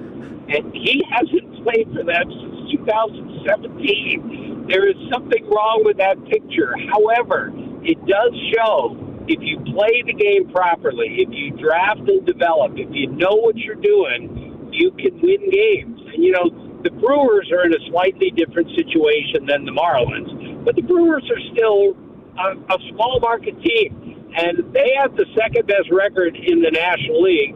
And they're playing exceptionally well right now. So it shows it can be done if you do things properly, but the outliers are not going to correct the issues that we have, and we have to do a lot of really, really hard negotiating to get to where we need to get to. Tim, I keep trying to convince Kevin that the American League is not bad. It's just tougher based on the fact that they just dominated that All-Star game the way that they did, too, with their pitching and strikeouts. The Rangers being in first place in this division right now, is that, where's the positive in that? Because this AL does look like something to be taken. Yeah, it's amazing the Rangers are in first place because they've been outscored this year, and they've done this with whatever it is, Wyatt Langford and Corey Seager playing a total of, 26 games together. It's a miracle that the Rangers are in first place, and it's a tribute to their entire organization, players, manager, everyone, that they have been held it together this long. Now, of course, the Mariners, who are under 500 at this point, you have to think that's going to change at some point, and they're going to get hot once they start to hit, and Cal Raleigh gets his average over 200. But in the meantime, the Rangers are still right in the middle of the playoff race because the American League is so ordinary and average right now. I mean, there are only like 3 teams in the American League that have no shot to make the playoffs, and that's why you can't give up on a season if you can make the playoffs, because the Rangers did 3 years ago and ended up winning the World Series. So this is why it's such a fascinating season, even with its mediocrity, that it gives a lot of teams a lot of chances to do some big things. And I keep contending with my co-host, too, and I think he agrees with me on this, is that Chris Young just doesn't seem like the type of personality that's ever going to just concede and say, I'll sell. He just seems like the kind of guy that's like, no, I always want to find a way to add and win. Right, and that's why you got to love Chris Young as the general manager, because he's so competitive. He gets angry when he loses a spring training game, and he is not going to let a team that is in first place in his division, and even if they fall out, they're still going to be in a position to win a wild card, which they did when they won the World Series. Yes, he will not give up on this season. Look, fellas, I'm an old man now, but Earl Weaver taught me a million years ago that when you have a chance to win this year, you have to try to win this year, and then you figure out next year. And that's what I think the Rangers are going to do, meaning almost no matter what, they're going to add at the trade deadline. I'm not sure what they're going to be able to acquire because their farm system is not the greatest, but Chris Young is not going to give up on a season when he's got a chance to make it to October, because what we've learned in the last few years, at least, if not almost every year in baseball, if you get there in October, you have a chance to do some damage. Now, speaking of a team who did not give up on the season, what are your thoughts going into the second half about the Boston Red Sox, who they were dead and buried by so many teams, and that 9-game winning streak going into the break, the nature of the AL? What about their pretty remarkable turnaround? Yeah, again, they might personify the 2026 season. That 3 weeks ago, I said, at least to myself privately, they're done. They have no shot to come back from this. And then they win 9 games in a row and become, of course, the second team in the history of Major League Baseball to take a 9-game winning streak into the All-Star break 2 years in a row. That's unbelievable. And now they're right there in the wild card race, and they have done it with great young starting pitching. They still haven't scored very many runs, but they keep finding a way to win. And they're going to get Garrett Crochet back, but he's still not even throwing yet. So it's really hard to tell where the Red Sox are going from here, but that's kind of the point of the American League. It's hard to tell where anyone is going from here, and that's what makes the second half so fascinating.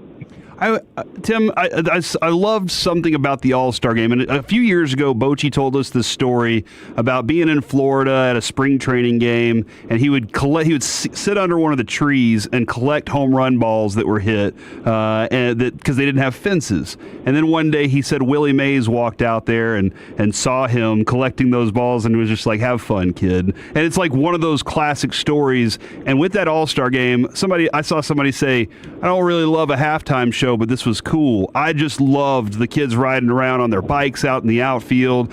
One kid playing catch with Freddie Freeman. One kid showing, I think it was Trout, his swing. I just loved that visual, and because it's very nostalgic for us. For you, somebody who's loved the game as long as you have, can you tell me what that one thing is that you always go back to that's the nostalgia for you that sucks you back in?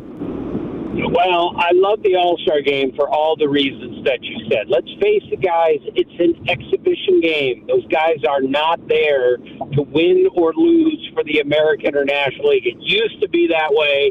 Pete Rose used to greet his teammates at the door of the National League clubhouse saying, we're going to beat the American League again this year. That's why you're here. It doesn't work that way anymore. Now it is just a 3-day celebration of the game, and the bikes on the field, and signing the Declaration of Independence, and fireworks in the 5th inning. That was all a part of connecting with the fans, and we don't do that often enough in the game. When we can connect with fans and with kids, we are doing the right thing no matter what, even if there's one extra base hit and 27 strikeouts in the All-Star game. The mission was accomplished, is that those people who were at the game had a great time because Philadelphia, Major League Baseball really entertained them, and that's the idea of the All-Star game. And then you get a moment for our guy, Jacob Latz. Now, we've kind of wanted to keep him a secret, so nobody's kind of going to try and take him from us. So don't talk him up here. Yeah, but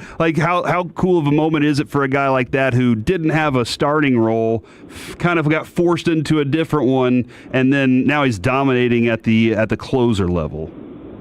Yeah, it's great. And I've covered every All-Star game for the last 45 years, and I've always said the best part of every All-Star game is the look on the faces of the first-time All-Stars, because they're there in the room for the first time. Johnny Bench, the greatest catcher of all time, told me he went to his first All-Star game and was absolutely terrified. Like, what am I doing here? I don't even belong in this room. And then Willie Mays came up to him and whispered in his ear, you should be starting in the All-Star game. That's how good you are. Awesome. And it was that kind of validation that really turned Johnny Bench's career. Maybe Jacob Latz felt the same thing, that he's on the field, and in the same clubhouse with Justin Verlander and all these other stars. And maybe he looks around and goes, maybe I am really good, and maybe that will propel his career even further. So the look on the faces of those first-time Hall of Fame All-Stars is what it really means to be at the All-Star game. We're talking with Tim Kirkshin right here on 105.3 The Fan. Now, I respect all of your baseball knowledge, but I was also born and raised here in the Metroplex. And so when you say Johnny Bench is the best catcher of all time, and I say, what about Ivan Rodriguez? What do you say to that? Well, I would say Pudge is one of the 5 greatest catchers of all time. And I'm not sure I've ever seen anybody quicker behind the plate. But Johnny Bench won 2 MVPs and a couple of World Series before he turned 25 years old. He redefined the way we catch in the major leagues, and with the power with which he hit and everything else he did, he is my choice. But anyone who watched Pudge Rodriguez play would say that guy was special beyond words. And I'll never forget, you guys remember he got married on the morning of his being called up to the big leagues for the first time. Imagine that. Get married in the morning and then fly to Chicago and play in your first major league game. It can only happen in baseball, and that's one reason Pudge Rodriguez is way, way high on my list of players that I've covered and catchers that I've seen. Absolutely appreciate that. You talked about connecting with the fans, and it feels like baseball has had a string of successes, whether it's going back to the pitch clock or now with the ABS. But you talk to a lot more front office folks and just people in general in baseball than we do. Do you get the sense that both from the fans and the teams that the ABS challenge system has been a pretty big hit?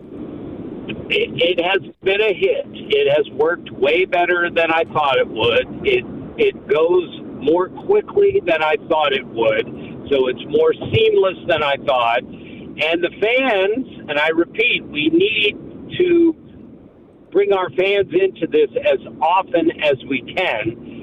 The fans seem to love it. When a call is overturned, that's a big deal. And it's worked better than I thought.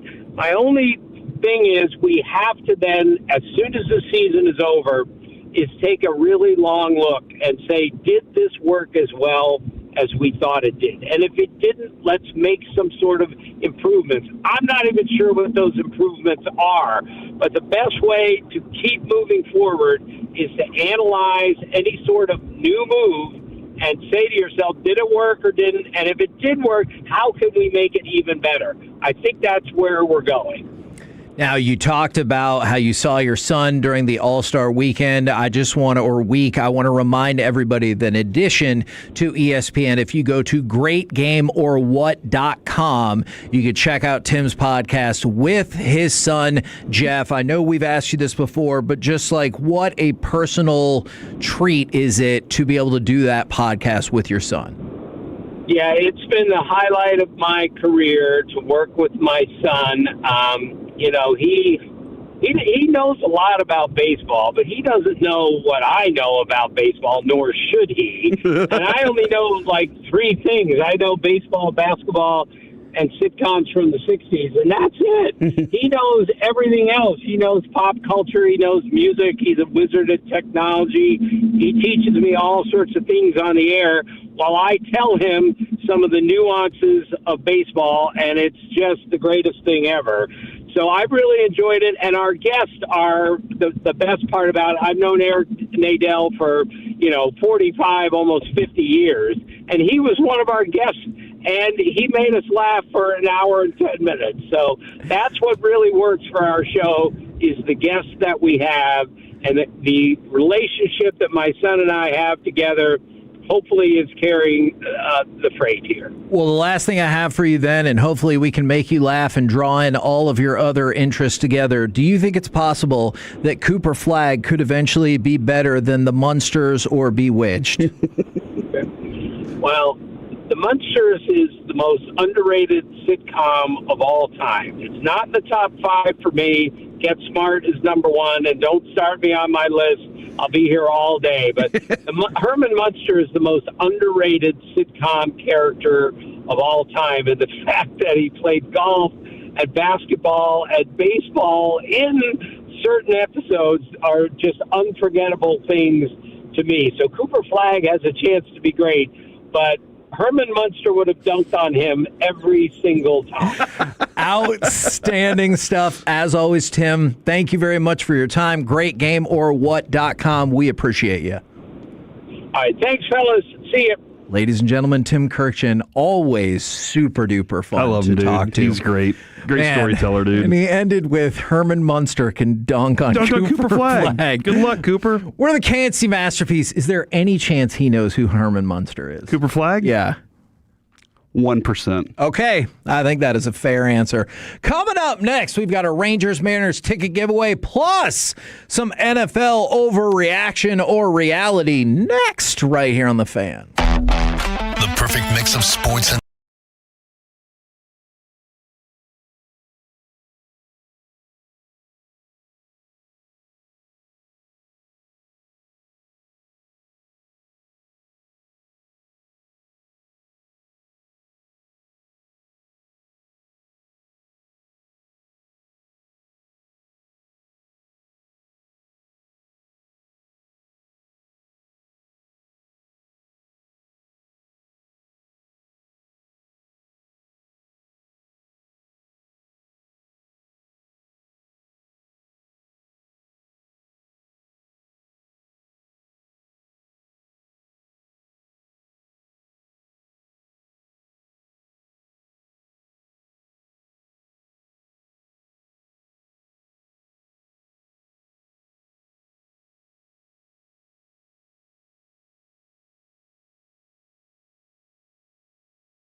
The on-time experts. 2nd and 7.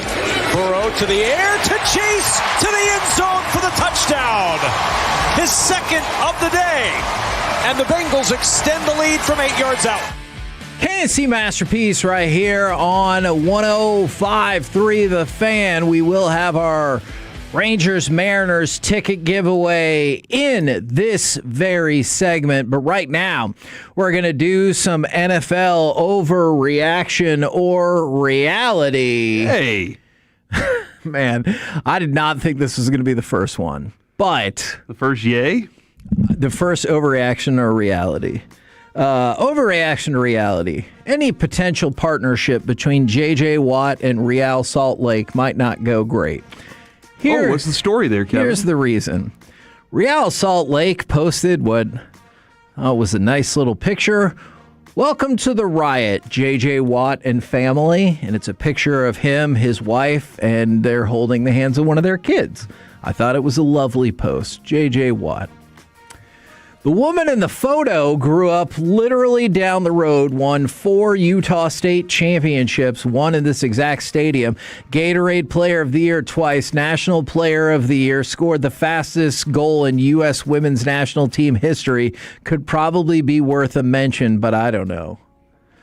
So, of course, Real Salt Lake quote tweeted that because he went on and put up another tweet with all the pictures. He's like, show her some love. Yeah. Gotcha, okay. And in the jerkiest way possible. That wasn't a super kind way to do it. And he also put out another tweet and said, showing Koa where mom won her 4th straight state championship. And Real Salt Lake quote tweeted that and said, it was a real pleasure having y'all at last night's match. Overreaction or reality? Any future partnership between these two entities might not work out. So hold on, what was her connection to them? She played for them? No. No, she never did? No, but she had played in that stadium before. They hated her, And obviously. she lived near. She'd scored against them. The venue. So. Well, I mean, they didn't list J.J. Watt's accolades either. If they would have just put her name, would he have been fine? Yeah. Probably. And then follow up. I wonder who knew her. Did he want to put that? Or did he get told? I think he loves his wife. Sure. But there's a difference between loving your wife and having to listen to her be like, I can't believe, and being like, I got you. I mean, I don't think he had to be told. You know what, Kevin? I'm going to go out on a limb. I'm going to say not all women are griping about stuff. Just so that we go protect them. Okay. I'm going to say that he was just like, you know what? This is stupid. And he was mad about it. And maybe he got a box of chocolate later for it, you know? You know how women are. Oh, man. Hold on. You think that the only reason he posted that was because his wife was ranting around the house? That is not what I said at all. You're asking question gotcha. Was, do you think he did it of his own accord? I do. Or she said something? I also think not posting has nothing to do with loving your wife. It just has to do with like, dude, don't be a D about it. Like, I just thought the way he went about this was really stupid. He's an opinionated guy. Like, we've seen this in the past from him. Like, he's an opinionated dude. Yeah. It just feels Even like when he was on New Girl. Hey, thanks for letting us be on the field and stuff. I don't know. Overreaction or reality? By the way, this is my wife who has also scored a goal in this place. Yeah. Not for your team, but for a team. Yeah. So maybe y'all should have had her. You know what? If they would have put welcome to her and not listed him, would she have put up a post that was like, excuse me, 3-time Defensive Player of the Year right here? From the 3-2-1, I expected the story to be that the woman wasn't his wife. Oh, wow. Coldplay situation. That is, yeah. I get what you're saying. That would have made this story way more interesting. Overreaction or reality? Dak, Stafford, Goff, or Burrow will have the most passing yards this season. Dak, Stafford, and Goff all finished in the top 3 last year, and Joe Burrow exists. So Dak, Stafford, Goff, or Burrow will have the most passing yards this season. Overreaction or reality? If Burrow is healthy, one of those 4. It will be him. Ooh, okay. If Burrow is healthy, it will be him. Okay. Next up's Dak. Which is weird because I feel like they want to make the offense more balanced with the idea that they're going to put Dak under center, but they say that's going to make the offense, the run game and the passing game more explosive. So I just want to see how that works. But I'm going to say Joe Burrow if healthy 1, Dak 2, Stafford 3. Well, I don't need the order. I just need to know. That's the order I'm telling you. Okay, but you can't say if healthy. You have to decide. Joe Burrow. Okay. On the record. Alec, overreaction or reality?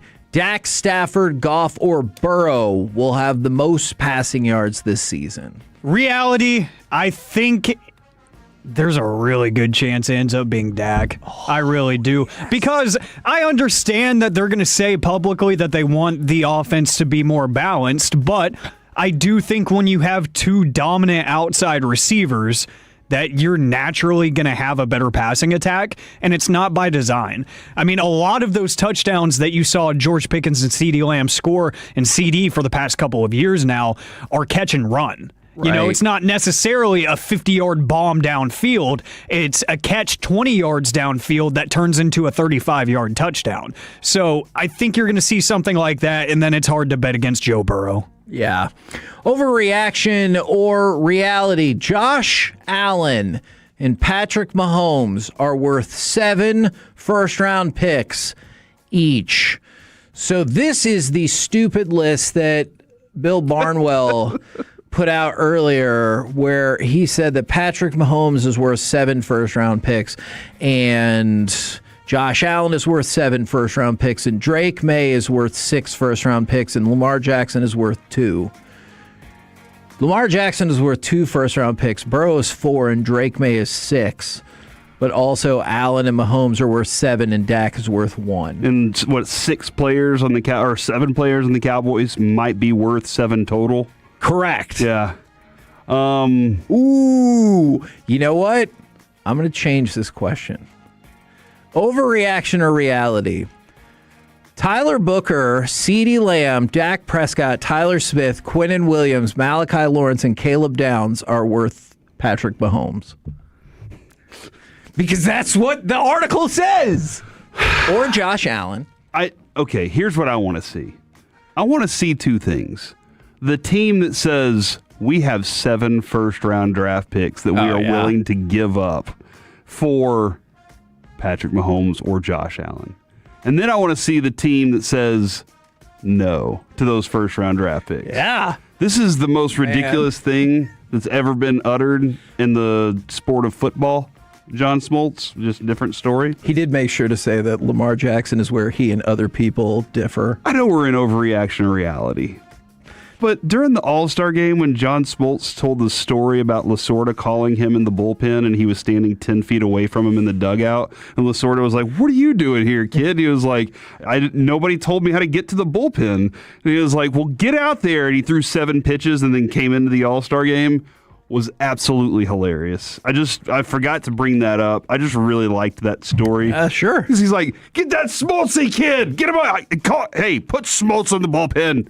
And he's like, "I'm right here, coach." And he's like, "Damn it, I didn't know who you were." What was the question? Somebody added Josh Allen might be worth 7 number 29 picks. Okay. So they're like, all right, I'll backload. That is something I didn't think about. 7 number 29 picks is probably, that makes, I would pay that. Okay.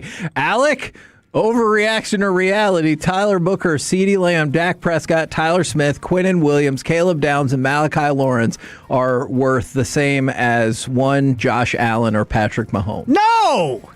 What are we doing here? Like, this is ridiculous because I will give him credit for making this list because there is a part of me that's like, that's ridiculous. 7 first-round picks for any player makes no sense. It does ridiculous. But if it was, let's just say, the universal agreement in the league was Patrick Mahomes or Josh Allen was worth 3 first-round picks, that deal is done already. I think a team out there has already made that deal. So I understand putting it at a number that nobody would ever pay. But 7 starting NFL players is ridiculous. That's almost an entire offense. That's over half of your starting lineup. What are we doing here? That's insane. And Drake May is worth 6. No! I love Drake May, and he's not. Dude, this isn't the salary cap.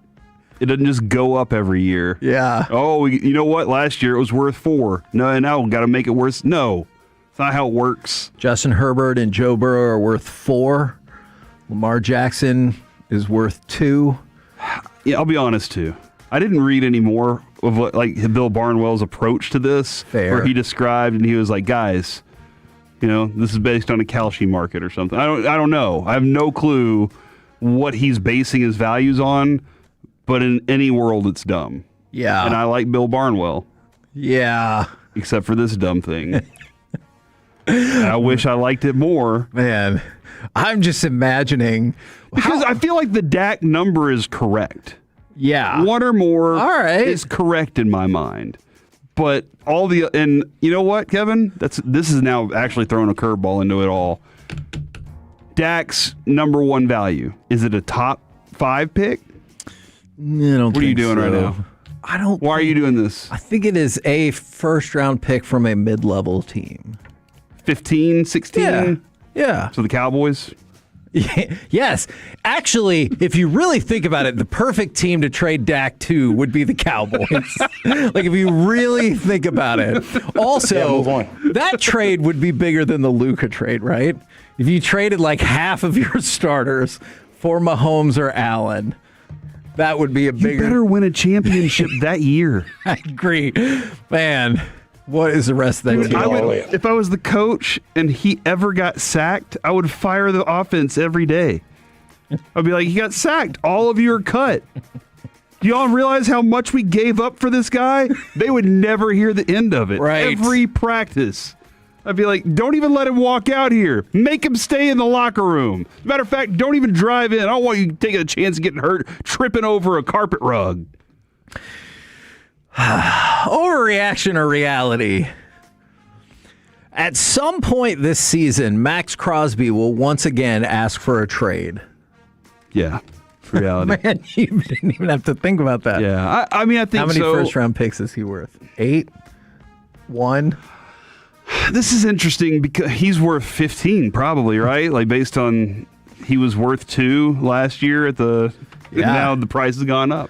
He's worth 1, by the way. Okay. Interesting. He was just traded for 2 and now he's worth 1. They said 1 and more. Okay. Cuz they're like that didn't work out. I'm interested in how emotionally hurt he still is by it all, or if he's just like, nah, let it all go. I wanted to play for the Raiders. I'm here and I'm excited about it. And how much, if they're good versus if they're bad. If they're bad, he might be saying, guys, y'all ship me out of here. Ship me out of here again, please. Right. So. Okay. But yeah, at the moment, reality. Alec, overreaction or reality? At some point this season, Max Crosby will once again ask for a trade. Reality. I think it's going to be a Giannis situation in Milwaukee where it's, no, I'm never going to ask. Why would I do that? I love this city and whatnot. And then behind closed doors, it's a, hey, we're obviously in 2 different spots here. Y'all are in rebuild. I'm in the prime of my career. Let's have an amicable split. And let's not tell the media about this either. Let's make something happen quietly and we can go our separate ways without anybody knowing until it actually happens. That's what I think happens. I don't think he makes a public scene about it. Okay. Well, I appreciate y'all on this. I appreciate you for bringing those up. Thank you very much. Would you want to do NFL overreaction or a reality again tomorrow? Dude, I'll do it every day. How dare you? You don't have the balls to come up with more questions. Oh, every day might be a lot, but I'll see what I can do for at least tomorrow. We'll go from there. Right? All right, fine. It's only a day away. That's how you want to be. Okay. I don't. 877-881-1053. Do you want to do NFL overreaction every day or just when Kevin feels like it? Damn. All right, I'll work on it. Man, that sounded Just when I feel like Very it. sassy, wasn't it? I'm like, all right, guys, I've decided to grace you with overreaction or reality. I know it's your today. favorite thing. No, okay, but you can't have tiramisu all the time. Fine. We'll do it Tiramisu's so tomorrow good. then. The lady fingers get all soaked in the rum sauce. Or whatever. What is a lady finger? It's like a cookie or a biscuit of some sort. Don't use that out of context, you jerk. All right. We're the KNC Masterpiece right here on 105.3 The Fan. Go ahead and give me cut number one. This is a segment that I've probably wanted to do for 2 weeks. We're going to do it right now, damn it. Give me the audio. Nakua shifting. They'll give it to him, and he's got it, and then some. Nakua is going to take it all the way. Touchdown, Rams. No days off. From the 817, Wolchuk does a top 10 every day. From the 214, every damn day. No days off. Another every damn day. Hold on. You're getting Man. a couple here that is like, hey, I respect Kevin's time when he feels like it. Well, it's Kevin's segment overreaction better. How do you know? How do you know that Aiden didn't write all these prompts and I'm just reading them to you? Are you a prompt writer? Shoot. Are you a prompt? You know, I'm way too much of a control freak for that to happen. And I also almost broke off the little cord. Oh, dude. That's why I almost said a different word, because I was like, oh no, is it going to be stuck in Well, there? let's split down the middle. So we're really going to need some Tolos out there to help us decide. Okay. Every day or when Kevin feels like it. It's that part that seems so inflammatory. All right, we'll see what we can do on that front. All right. So this was a study that I looked at a little while ago, and I wanted to trot it out for y'all and kind of see what you think, maybe based on the way the Cowboys roster is constructed, if that is a good thing or a bad thing. So it's when players peak from the NFL. And you've surely heard the thing, right, that says the average NFL player is in the league for 4 years. Right? Yeah. Do you know when that study was actually done? 1997. Oh, close. It was an article from the NFLPA based on data from 1987 to 1996. Okay. So actually, it might have been published in 1997.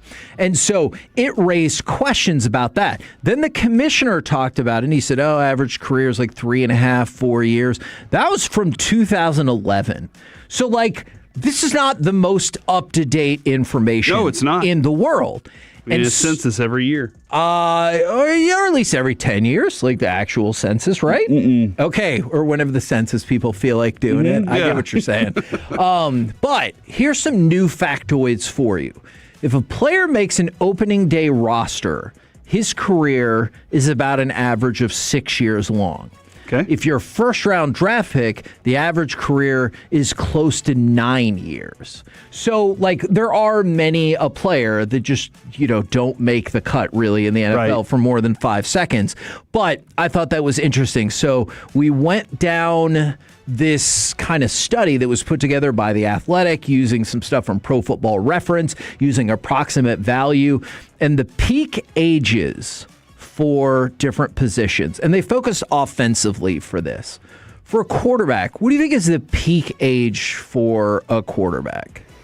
The peak age for a quarterback is 29. Very good. 29 through 33. Yeah.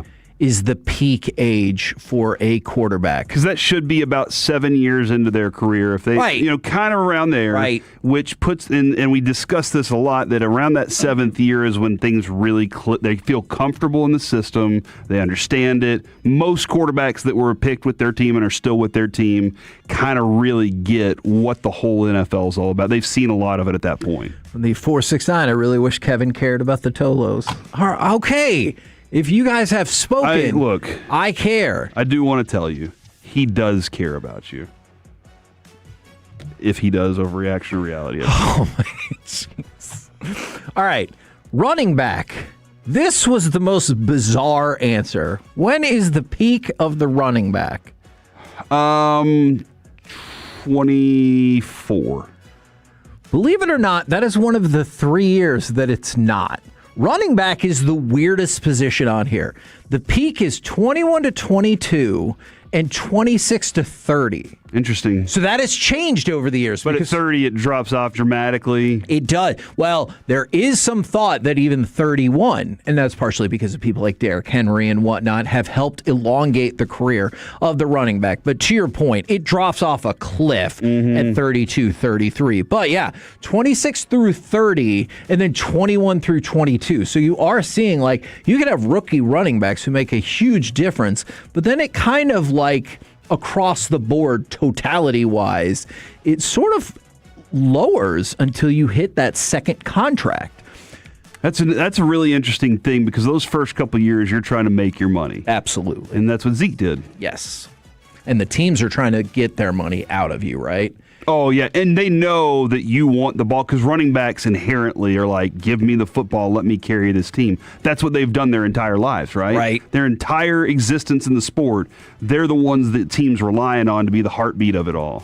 Now, this is obviously something I feel like we knew. Wide receiver, 29 to 31. Tight end, 33 to 35. With the idea there being, tight ends in general, not all tight ends, don't really rely on their speed as much. So the idea would be while wide receivers, that speed dissipating is going to hurt them past 31. For tight ends, not as big of an issue. And they get a little more savvy at that point and find places to rest and understanding of defenses. I think that is very fair. Now, what have you noticed? Maybe when you're younger, you're also relied upon to block a lot. Ooh, I could see that. It's like, just go catch the ball or get out of here. They're like, he's not blocking anything anymore. So quarterbacks, you see about 4 years. Running back, 5 years. Wide receiver, tight end, 3 years.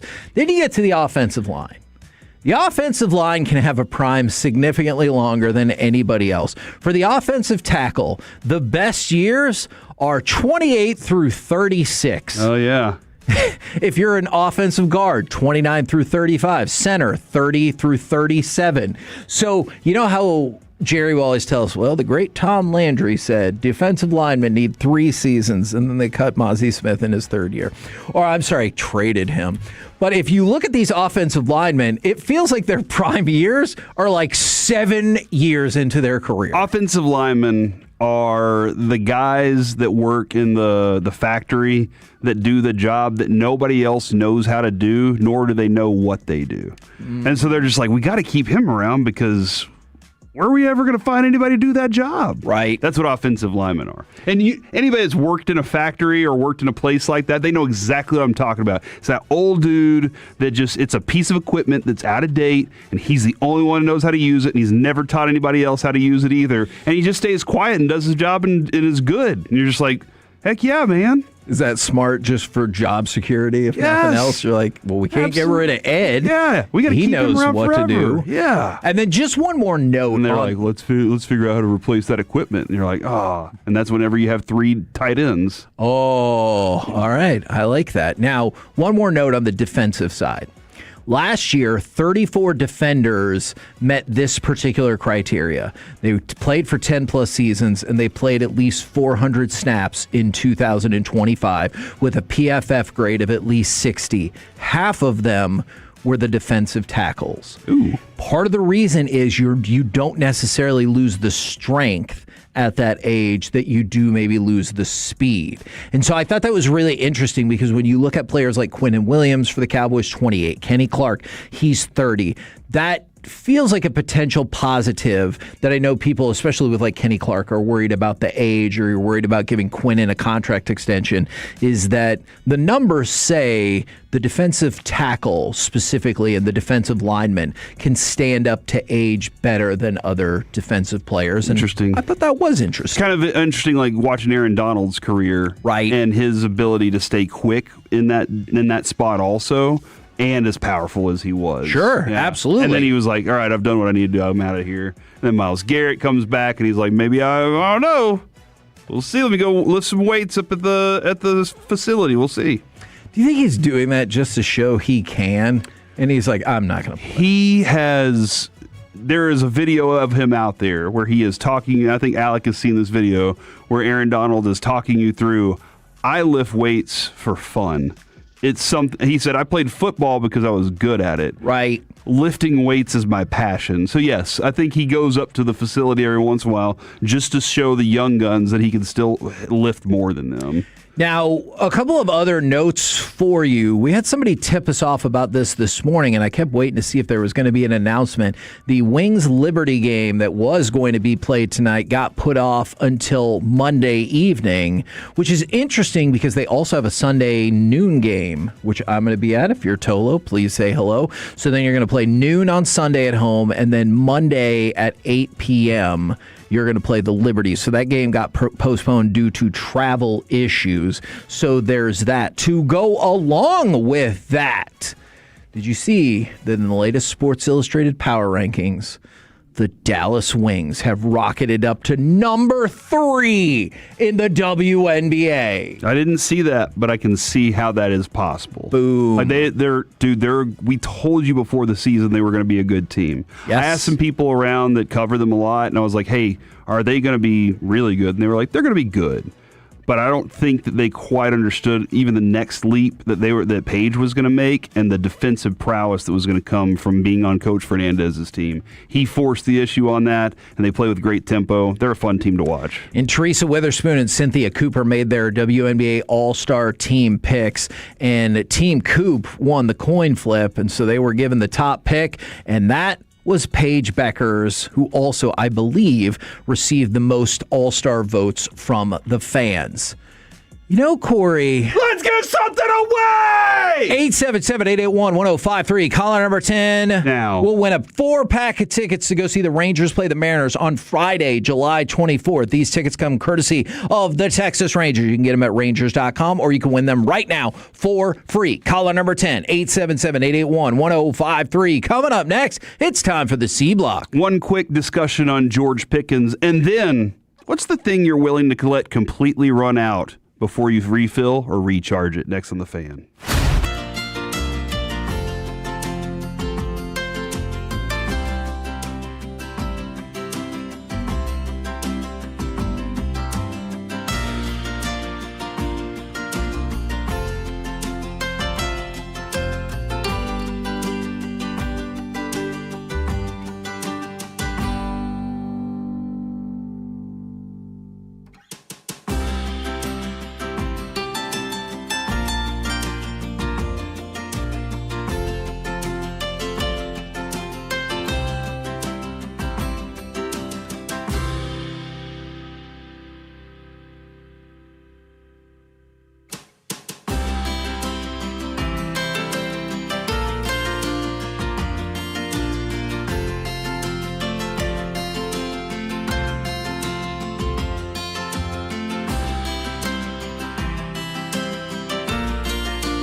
of Dallas Cowboys football. KRLD-FM and HD1, Dallas, Fort Worth. Let's go, Cowboys. An Odyssey sports station.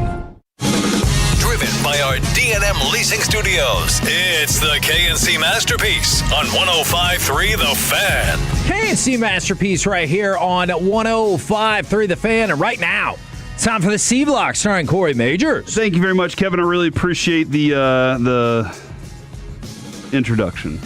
I just had a proud dad moment. And Kevin, I know when Noah learns to read, it'll be probably your favorite moment in life. How are we doing there? He can read, or I should say he can recognize patterns and stuff, but we're not quite to reading to. And I'm sorry if I seem distracted. These headphones suck. I'm sorry, dude. I'm essentially... The ones over there are better. Oh, okay. Those are Bobby's. I'm essentially using the bowling alley socks or whatever, where they used to... Yeah, because these headphones are here, but unfortunately I broke the cord. Well, get the other ones. And so I couldn't hear. If Alec talked to me, I couldn't hear what he was saying. Go get those other ones. All right. Those are Bobby's. I've used those before. And you know what? I think Chiafalo has his right here that he keeps. I'm sure he'd let you use them because he likes you a lot. Y'all, they have great conversations. They are like-minded on a lot of things. And I think that but not helps. all things. Like Jesus and stuff like that. So there's a lot of things. But I think those should work a little bit better. Let's see if Kevin can find the hole to put the thing Oh, yeah, into. these are much better. Yeah, there we go. All right, so... God, those headphones are the worst. Proud dad moment. That I found the hole.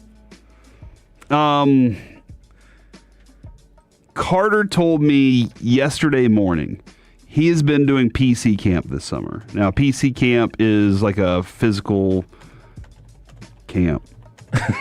I mean, that does stand. That's PC. Yeah, they work out and stuff. He's prepping for. He did it last year, and it's basically teaching him how to lift weights and running and doing all sorts of things, getting him ready for his freshman year of football. Okay. And he'll do this all through his senior year. He'll do PC camp during the summer probably. Avery did it too. Avery, I thought, benefited a lot from it. Avery really enjoyed the process of learning to lift weights. Alec, you know that feeling that you get from it because Avery was, and I'm not going to say this, but Avery was a scrawnier kid. And then all of a sudden, he noticed what his body difference was whenever he started lifting weights and using proper form and all those things too. And Alec, I do have a picture of you when you were younger. Oh. And you were a smaller kid, and you are now completely jacked, which makes sense why all the single moms love you. Now, when it comes to Carter was a little heavier, and he has made this transformation into, he looks fantastic. But last year, he got in there, and his coaches at football, they were always said the same thing about him. They said, Carter will work. Performance course, thank you. He will work. That kid will put in work. No matter what, you can always rely on Carter. He's never going to complain about doing the work. And I love that. I love hearing that. But a couple days ago, he said, Dad, I've been working so hard on this at PC camp. If I don't get All-Star at some point this year, I'm going to lose my mind. And I was like, oh, no, that's his goal. His goal was to get it. And he just texted me a certificate that he was camp star this week. Woo-hoo! So congratulations to Carter. That's really awesome. I'm really proud of him for that. Hold on, US. Maybe he will lead the country one day. I've said it. At minimum, I could see a senator. Oh, man, that would be interesting. How could he manipulate the market? You know what I mean? I got to teach him that early on so that he knows how. Not really sure if you're taking the right things away from that. What do you mean? Your goal should be to end corruption, not succeed by continuing it. Yes. I got you. All right. So, but I've been seeing, Kevin, that they've made a lot of money, all of them. You're not wrong. I'm just saying you shouldn't want to do that. You should want to end it. Right. Exactly. See, and that's why I couldn't be president. Because I'd be like, vote for me or don't. Here's what I'm gonna do. And yeah, so that was a really cool dad moment right there for me just moments ago while I was in the restroom, finding out that my kid is an all-star. I don't know if we needed that last little part. Oh, the restroom part? Yeah, it was just number one. Okay, because it's not enough time for number two. What are you concerned about right now? It felt like you told me a book story with that detail instead of a radio story. Like, you don't got a page count. I don't need to know where you were or what the tile looked like. You told me the most relevant part. I did use the foot guard to open the door, though. See, it's too much. Okay. All right, Agatha Christie, let's wrap it up. That is, man, is that the difference, too, between me and my wife? She will tell me all the stories. I'll be like, look, how did this start? And she's like, well, let me take you back to 4 days ago. And you're like, that's no. Like she's doing a multi-part podcast. Today. And you're like, no. How did it start today? I don't need the history of the sale at Bloomingdale's. Tell me what you bought. She's like, I need you to understand what happened 4 days ago. You're like, okay, walk me through it. And it's 3 days she's been telling this story, and we're still not there yet. All right. Do you think... Because Pickens yesterday, as you mentioned earlier in the show, Kevin, I do believe, he was like, "We're not signing the deal," which is still pretty stunning. Going also, back we're not to going to offer him a deal. Yeah, like the Cowboys won't be straightforward with so many things. So when Steven was just like, "Yeah, no, we talk. We're not doing that," and I was like, "Wait, what?" Yeah, they're done. So he's going to be playing this full year. Alvin Kamara yesterday, worked his deal out, so that's awesome. But the deadline came and went, and as we all kind of knew, so it didn't really feel like that big of a story. But does it feel like you still have to write that? I'm so sorry. Does it feel like you still have to write that story, even though we all knew it? Because you saw lots of stories. Yeah. I agree. It feels like it needs to be talked about, and that's where my question is: do you think that Pickens is going to earn a contract this year with the Cowboys or another team in the NFL? Do you think he is going to earn that 4-year, 5-year deal this year? I have a follow-up question for this, so yes or no suffices. Since you gave me the two options, I'll say yes. Okay, I do too. I think 2 years of good, working well with the team is either some other team or whoever, they're going to see it and they're going to go, he's productive, he's a big, long, fast receiver, and he's still young. Let's pay the guy. Agreed. How many games in before we start going, just negotiate this man a damn contract? Or before you make that decision as a fan, 877-881-1053, how many games in for Pickens do you think we start going, yeah, let's go ahead, let's come to the conclusion that this dude is a Cowboy for life? I think it's going to be similar to the defense, where I kind of said 6 or 7 games. Like, I think you're going to get in that Philly, Green Bay area where people are going to think that and be like, ooh, maybe we should have taken the $33 million hit, or, whatever the contract extension would have looked like. So, yeah, I'll say 6 or 7 games. Do you think we're going to regret that number? Yes. In the future? Yes. So 6 or 7 games? See, I feel like most fans last year, Kevin, we were a few games into it whenever CD got hurt. We were a few games into seeing what Pickens could do as the number 1 receiver. Right. And then we were like, okay, he's earned his money. Like that, yes, we're screwed. And then it started leaking out. The Cowboys we still have the franchise tag. You're like, oh. And they could franchise him again. Everybody as a fan base kind of realized, oh, we actually have a lot of, the Cowboys have a lot of things in their favor. The only fear was Mulligetta. Yeah. Based on what happened there. But it did seem like business kind of made people be more reasonable about what the limitations were for just going ahead and losing Pickens. You're like, oh, we still have a lot of ways to keep this guy around. And so I think that's the one thing is I think because of that realization last year, a lot of fans are going to wait and keep saying until the end of the year. I think they're going to keep going, no, let's see, let's make sure, because I think they want the dude around, but also they don't want him to do something wrong that they go, dadgummit, why was I already bought in on this guy?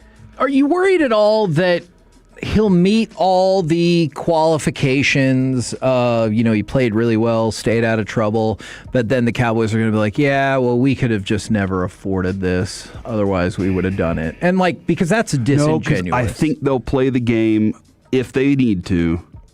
We'll go ahead and franchise tag him again, and let's find a trade.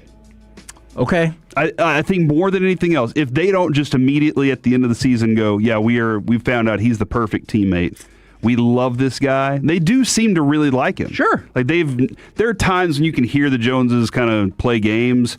That one didn't. This one off season didn't feel like it. Look, we made this decision. We seem like we're on the same page with Mulugeta. Here we are. Let's go. But they seem to really like him. But I'm not. Yeah, no. I think that they would say, well, we're going to try and use the asset as positively for the Cowboys organization as we can. Okay. That's just the way that I see it. Yeah, no, But I gotcha. Here's the thing, man. Yeah, and from the 214-15, if he doesn't take any plays off, the hustle was there and wasn't there at times. Pickens will be great until he signs a long-term contract. I think a lot of people feel like anybody's going to be good until they sign a long-term contract. And the first time CD drops a pass and starts pouting, we want to sign George Pickens. And I get that part of it. I feel like I'm just going to wait the season out. There's going to be moments in the season where I'm just like, that was so good, and I'm so happy we had him. But I'm going to wait the season out. All right. I appreciate you saying early in the season. That's early. 6 or 7 games into the season is pretty early. Yeah, now that's me. I understand your point about the way the Cowboys do business. Yeah, and I think that they try to be tough on business sometimes, and then they're just like, oh, okay, my grandkid can have whatever they want. I love you. Yeah. Man, that is an interesting analogy. Thinking about the Dallas Cowboys are now essentially Jerry Jones's grandson, where you do try to play tough, but eventually you're like, well, I don't know how often I get to see him, or I don't want him to go home sad. Interesting. Yeah. I don't know if he would love that question, but I like the analogy. Yeah, no, that might be like a we're having dinner with him kind of question. Just us three. That is fair. This is me, you, and him, and we're like, hey, Jerry. If we're having dinner, just us three, I'm going to ask the questions that I want to ask. The other thing is, yesterday, Kevin, I was at the gym watching the England and Argentina match. Can you give me cut number 4? We need to play more of this audio thanks to Fox Sports and FIFA. So I'm glad that you said that. Cut number 4. Rodgers, the target, tracking it over his shoulder. Acrobatic clearance from Tagliafico. The job not done as he was held in by Rice. Rodgers chance to cross, hooks it, and it's Garden! It's Anthony Garden who puts England in front early in the second half of the semifinal. What a ridiculous goal. It was a great cross, but the fact that dude kicked that in with his right foot rather than glancing it in off of his left was fascinating to me. I don't think in real time I appreciated how awesome that goal was, but then on the slow-mo, I was like, holy moly, good for that dude. Yeah, that slow-mo showed me like, what? That was a weird decision, but I guess sometimes you're just in stride. You got to make the choice of what feels comfortable, and that's what he went with, and it worked, man. Great to redirect on it, so that was nice. Did you need another bit of audio? Dude, play all the goals. Well, play the Martinez goal. We did play that one play the earlier. Cut 5. Give me cut 5. Thank you to Fox Sports and FIFA. See on Spence, trying to find space for that left foot into the middle. Enzo Fernandez! Argentina! They always find a way, and they've tied the game! They do always find a way. Man, that's so true. So there I am, Kevin, yesterday at the gym watching this, and there's that lady again who was there before I got there. And she would not, she was working out, still on the treadmill, and I'm like, son of a gun. Oh, yeah. She is still, how am I leaving before this lady? So here's what happened, though. As they went to the first hydration break, I was like, okay, I'm done. I can get to the house and watch the rest of this game. And I saw her jump off the treadmill, too, and I was like, she's leaving just as I am. Awesome. No, she just went to go fill up her water bottle. And so that was... Oh, man, that's a whole nother level of commitment. She's like, right back there. in the game. I was like, son of a gun! So there I am having a competition with a woman that did not realize she was having a competition with me. That being said... That's what you think. 5 minutes before I left, my earbuds completely died. Oh. And that is the moment where I realized I let my earbuds go all the way to the end. That is the only, if it's gas, filling up at half a tank. If it's my watch, I will charge it as soon as I get home. Phone, nope, need a full charge of my phone as often as possible.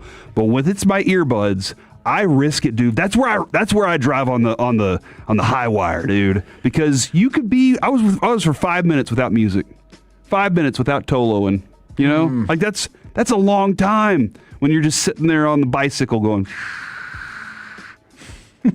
oh, so boring. So, unfortunately, mine is the phone. Your phone, you let it die? I don't want to, but I'm also like, that 4% will last more than it usually does. You know? It does seem to hang on like every longer. time. And I swear, and I know somebody's going to tell me, well, technically, I used to be a battery engineer, and that is true. That last 5% disappears way faster than like 20 to 24% or 26 to 30%. I don't know. I said it weird the first time. But yeah, that last 5% does not last the appropriate amount of time as other 5%. And Alec, if you could do me a favor, because Atolo asked, could you play cut 7?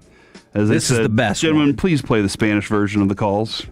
Messi engancha y va, tiró con la derecha.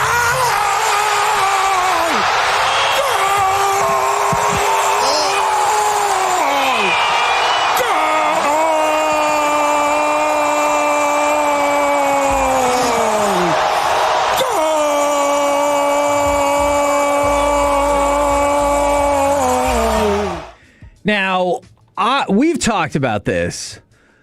Andres Cantor is amazing. But what I love about all of this especially is...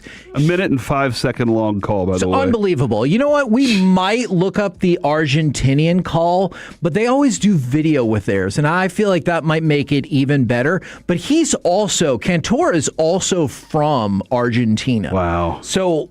I always wonder if there's just like a little extra something that goes into that. But yeah, that was absolutely outstanding.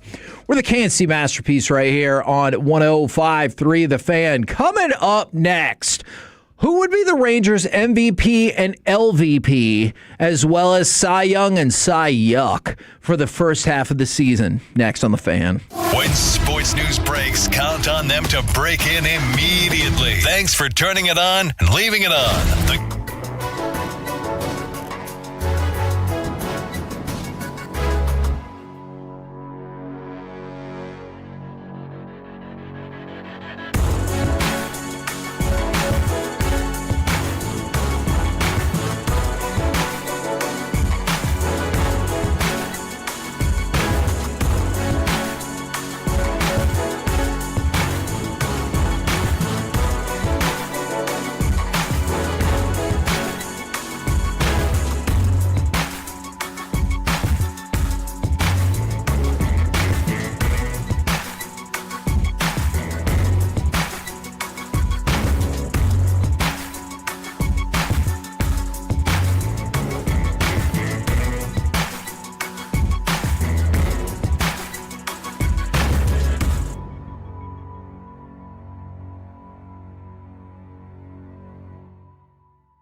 214 or 817-333-3333. With Frankel and Frankel, there's never an out-of-pocket cost. They only get paid when you win. Frankel and Frankel, the go-to car and truck wreck attorneys in Dallas. Collier with the pitch.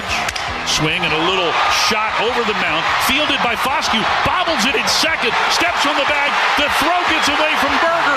He can't find it.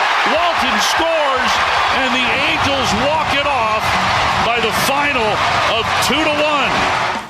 KNC Masterpiece right here on 105.3 The Fan as the Rangers get ready to start the second half of the season tomorrow, which you can find right here on 105.3 The Fan, as with all of those games. Want to know who your MVP and LVP is for the Rangers, as well as your Cy Young and Cy Yuck. But while we're talking about the Rangers, yesterday we talked a whole lot about their move to buzzer. What was interesting to me about all of this is I thought it was just, honestly, just a better deal for them. But it sounds like they have serious questions and issues with the financial viability of Victory Plus. And you saw the Anaheim Ducks. They also said yesterday they're leaving Victory Plus, while the Stars said that it was, quote, the status quo per their director of communications yesterday. So they do not plan on leaving Victory Plus, or at least that's what they're saying now, and they're not ready to announce anything. So can I ask you this then? Sure. And I don't know how the Ducks work into this question that I'm about to ask, but when it comes to baseball, TV rights have always been a significant deal. Yes. And I wonder if hockey has always put their foundation on their season ticket holders and that was a bigger deal for them. I don't know. But whenever we talked with Frank, a lot of times, like, that was the key always. I never asked him about how much the TV rights mattered. But it does seem like maybe the Stars are looking at it going, well, I mean, we're fine. Our season ticket holders, plus we're about to cash in on this big property. We're okay right now. Like, maybe they don't have those debts yet that they have to be looking at. I'm really not sure. I also don't know the operation either. I don't know how the operation was or whatever was going on outside or in the halls there. And hockey, it could be as simple as, hey, we still have a few months before our season starts. We don't have to make a decision right now. But it is weird to see two Metroplex teams, one of which is like, stay the course, and the other one's like, we do not think that this place is financially viable. We got to go. Kevin, I think also that hockey doesn't have to worry if it's in the middle of the season or before the season starts, because they just prove with baseball you can change the middle of the season if you want to. So, you know what? What are the fans going to do about it? That is fair. Complain, and we'll see. Rise up. I don't know if this is a rise up moment, all right. but all right. Fine. All right. There you go. Would you like to start with MVP and LVP, or Cy Young and Cy Young? MVP, Kevin. All right.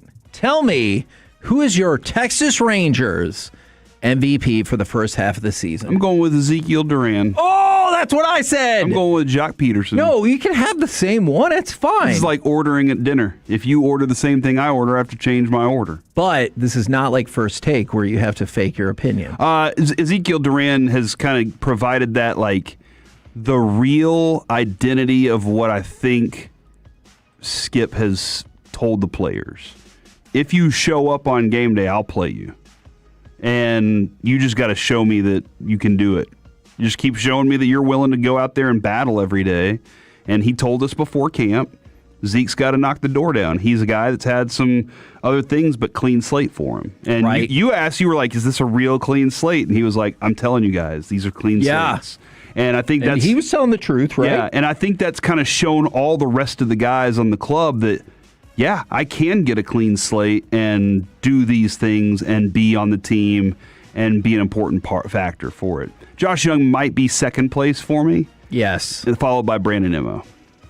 Ooh, okay. Because I think Brandon Nimmo kind of brings a personality to the clubhouse that they needed. Yeah. No, so I'm with you. I also said Ezekiel Duran, and as that highlight kind of showed you, at a time when this team is poor defensively and needs more offense, I appreciate Duran's defensive flexibility with some standout plays at multiple positions and solid offense. So he is my MVP. All right.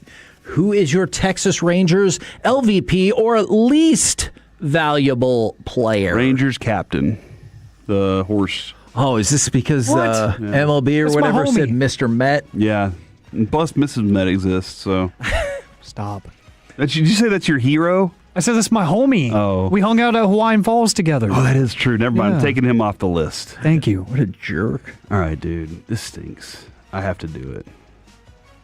It's Corey Seager. And it could be Evan Carter, but Evan Carter's defense has been there consistently. Like, he's there for his defense. His Right. bat. I'm giving his bat time to come around. All right. Eventually, I believe it will. His patience will pay off. But for me right now, I'm going to have to say it's Corey Seager. And I know a lot of people that are violently angry with Corey Seager. Sure. I'm not there yet because I have this irrational hope that somewhere deep inside, love for baseball and ability to be a clutch bomber still exists. You probably won't be surprised to know from the 214 there, LVP is Seager. From the 817, MVP Josh Young. LVP Corey Seager. From the 817, Corey Seager is the LVP. So I'm definitely with you on that. And I don't know if you feel this way. I made a note for myself. Unfortunately, this was the easiest answer of any of these categories for me. Josh Smith? No, Corey Seager. Oh. Are you changing your answer? No, I was just asking. Okay. No, it was Corey Seager to me because I had to think about the other ones. And the only reason I had to think about Cy Young is I was debating whether or not my Cy Young was also my MVP. So there you go. Yeah. All right, Cy Young for the Texas Rangers this season. Unfortunately, Cy Young is typically a starting pitcher. But it doesn't. When was the last time a closer won Cy Young? I will look that up. Is that I don't think it's as long ago as you might think. Was it Gagne? Did Gagne do Might that have. a while back? And that feels like it was 200,000 years ago, or maybe in the 1900s. It was 206. Yeah, it was Gagne in 2003. Okay, so it is a long time ago. That's 23 years ago. 9 different relievers have done it, but yes, it is not super common. It's Jacob Latz. For sure. Jacob Latz has been your most effective pitcher when called upon to be the most effective pitcher. I think Jacob deGrom still has some fantastic, again, first inning, what's happening. From there on, you're like, we pretty much got this. And let's go ahead and if we can just get you to turn it over to Tyler Alexander and Jacob Latz, we're good. That first inning is just weird. And I think he'll figure it out. But DeGrom still has some we got to figure out what's going on in that first inning for him. And Kevin, you made the suggestion to Skip of having an opener for Jacob deGrom. He said that's a hard no. But we did even though I do feel like there was a moment where he was like, but I understand, but no, that's never going to happen. That's all I was looking for. This is one of those things, too, Kevin, where I think, Alec, do you abide by this during fantasy football season? Play your studs? 100%. Yeah. Play your studs is like always a thing of like, I'm not going to go take out Calvin Johnson to put in Jabbar Gaffney. This is not going to happen. Right. So I think that's his mindset of, yes, I'm going to put DeGrom on the mound every time. I get it. I really do. But you asked the question. I was proud of you. Thank you very much. From the And scared for you at the same time. From the 214, Cy Young, Jacob Latz. Obviously, from the 817, it is Jacob Latz. From the 214, Jacob Latz. That is the most uniformity that we have gotten thus far. Although there are a lot of votes for Cy Yuck, and it is not who I picked. Who is your Cy Yuck? Chris Martin. I get it, and that is from the 817, from the 903, from another 817, Chris Martin. I picked somebody else, but from the 214, Chris Martin, go back to Coldplay. So we might not necessarily need it. Or Gwyneth. But, man, that was a long time ago. What's the logic behind it? And I know it could be as simple as I watched him pitch. That's rude. I'm sorry. Somebody said Chris Martin is a terrorist. I'm not going that far. Oh dear. I'm not going to go that far. I do appreciate your text though, because we appreciate the fan text, Kevin. Most You're times. appreciated. But Yeah, man, he's not throwing strikes. And when he throws strikes, they get hit hard. And whenever you need him to have innings where you get out of the inning clean, he can't. Yeah. And so, like, all of those things stacked up on top of each other mean I have a pitcher I can't use in my bullpen. And so I got to figure out ways for him to be out there. Now, that being said, this is one of those, the GM or the president of baseball operations and the GM, they said this is your guy, right? Yep. And so Skip said, well, I have to use him. Yeah. At a time when your bullpen's depleted already. Yeah, Kevin, this happened last year where we were like surprised that the bullpen was better than it actually was. And we were like, what's happening here? We're like, Kirby Yates is doing really well. You're like surprised that all this is going on.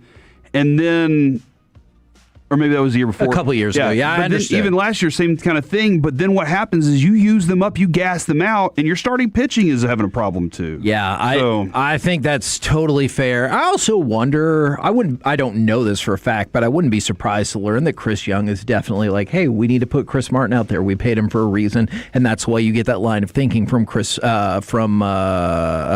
Skip Schumacher. Thank you very much. I almost said Chris, or maybe, do you ever think that maybe he disagrees with it and he's just like, I'm going to play him I'm going to pitch him anyway. Yeah, a little bit. A little bit. This is what you gave me to work with, so now you keep telling me. If it's not Chris Martin, it looks like for Cy Yuck, the second leading vote getter was Mackenzie Gore. And I started to think, perhaps I have completely gotten this wrong. And finally, from the 817, they said my vote. To me, the Cy Yuck is definitely Jack Leiter.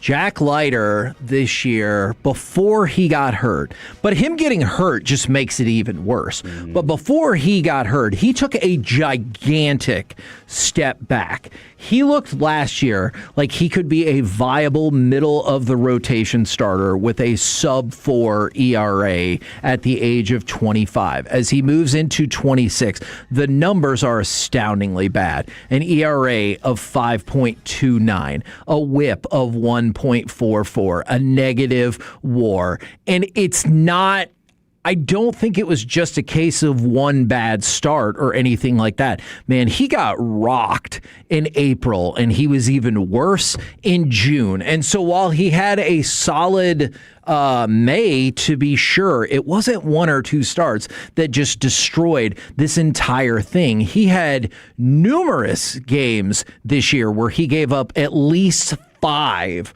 earned runs. And so I thought it was a catastrophic step back thus far for Jack Leiter. Yeah, man, you talk about it so much, and the expectation versus what ends up happening changes your perspective on it. It hurts because I have so many high hopes for him. Right. And at the moment, I just can't keep trying to buy in on that hope is going to turn around for you. Yeah. At the moment, I'm still kind of in that mindset, well, Rocker could do this, Rocker could do that, because we see flashes of it, but we're going to have to, at some point with young pitchers, you have to see the consistency to say, all right, you're ready to be one of those guys. From the 817, I had Leiter in fantasy because I thought this year was his year. It, in fact, was not. And he was hurt before, but I don't think it was as many starts as people think. And, like, some of that responsibility is on the player. Like, if you can't go, you can't go. You should have known after that Cleveland game that you really couldn't go. And if you didn't then you definitely should have known after the Boston game. We're the KNC Masterpiece right here on 105.3 The Fan. Coming up next, let's chit-chat with those fellas from the G-Bag Nation right here on 105.3 The Fan.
Visit ClassicChevrolet.com. This is Texas. This is Classic Chevrolet. Together, let's drive. Based on new Chevy registrations 2023 through 2025. Pero qué trasero que tienen, por Dios, por no es otra cosa, viene Messi, va Messi, mete el centro,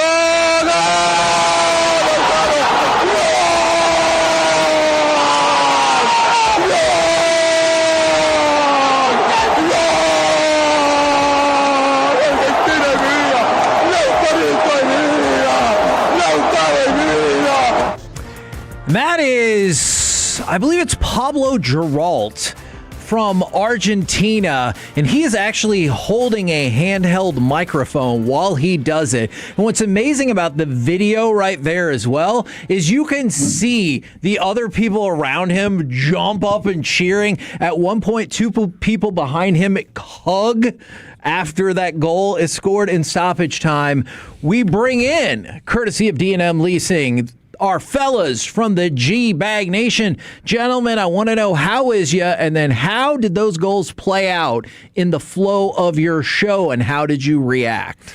Doing excellent. We went into Krusty's Corner yesterday at 3:40, as we do every day, and Argentina was still down 1-0.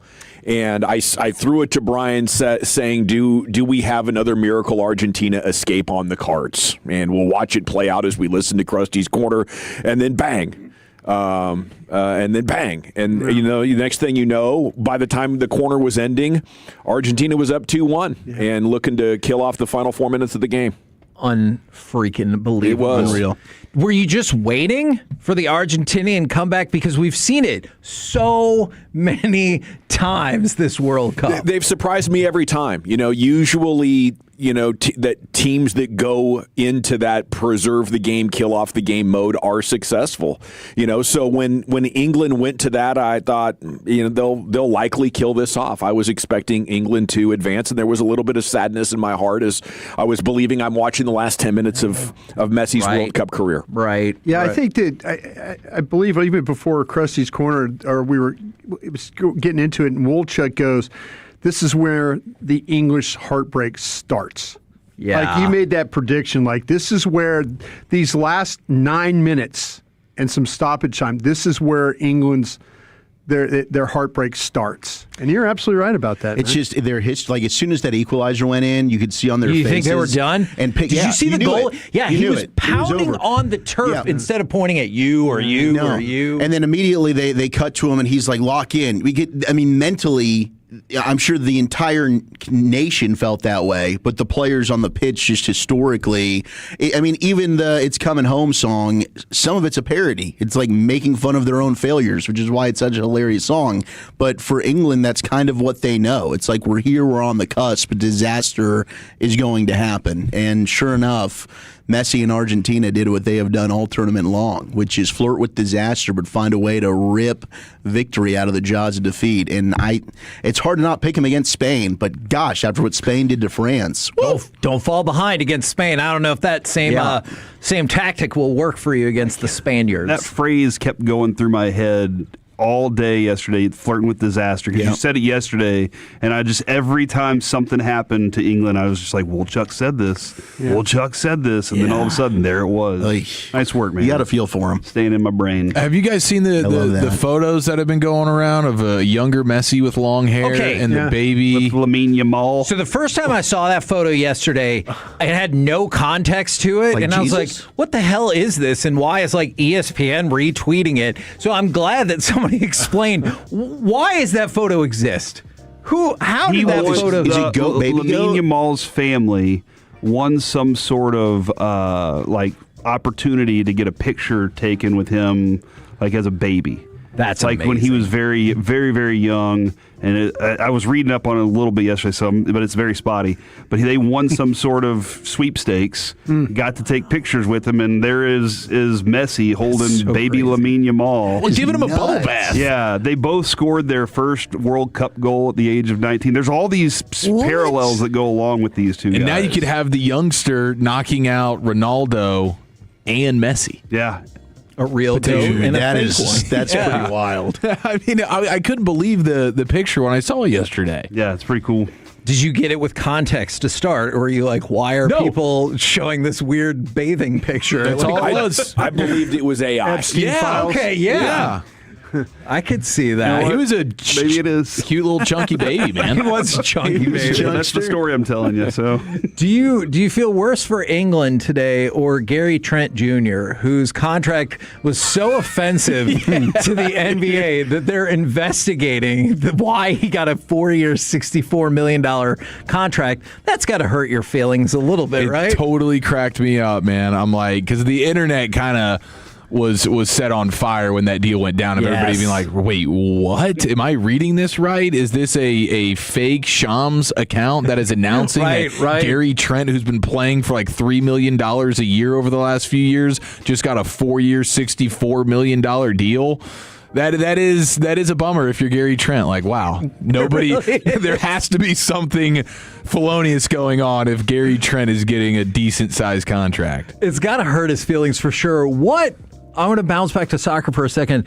What do you anticipate for the still weird third place match, since the English managers are already like, yeah, we don't really want to be playing this match? Do you think everyone's going to half-ass it, or do you think Mbappe is like, no, that golden boot's mine. I'm about to put 4 goals up on a team that doesn't care? Like, what's going to happen in that? You know, every cycle, the demands on these players' time throughout the 365 days a year becomes greater and greater, to the point that it's probably not good for their long-term health. So I think like an extra half week of rest, matters to them. So I really don't expect the players that have been logging high minutes, the star players on the team, to play much in this game, if at all. Okay. There has to be maybe millions of dollars on the line for a third place team and a fourth place team. In the grand scheme of things, are we paying? I mean, if I was FIFA, I would absolutely make sure that the third place team makes about $20 more million than the second or the fourth place team. Then you'd get then it turns into, okay, well, are we going to play for some greed now? Is what we're going to do. But I have a feeling this would be very reminiscent of the third preseason game in the NFL, or when they used to do a third place game in the NFL too, right? Yeah, like back in the day, the Cowboys played in that. Many a time. Yeah. You can get into Saturday's game for the low price of $700, or the final for $8,200. Good Lord. Ooh. Wow. For a ticket. Wow. Yeah, the third place team gets $29 million. There you go. Nice little payoff. There you go. So you divide that up. What does a fourth place team get some money? Like about 10, maybe? 27. Yeah, you need to make it separate. You need to make a it's difference. not too close. Okay, now we're in a situation where if you have not yet played in the World Cup, you now get to play in the World Cup. That's where I'm at. Yeah.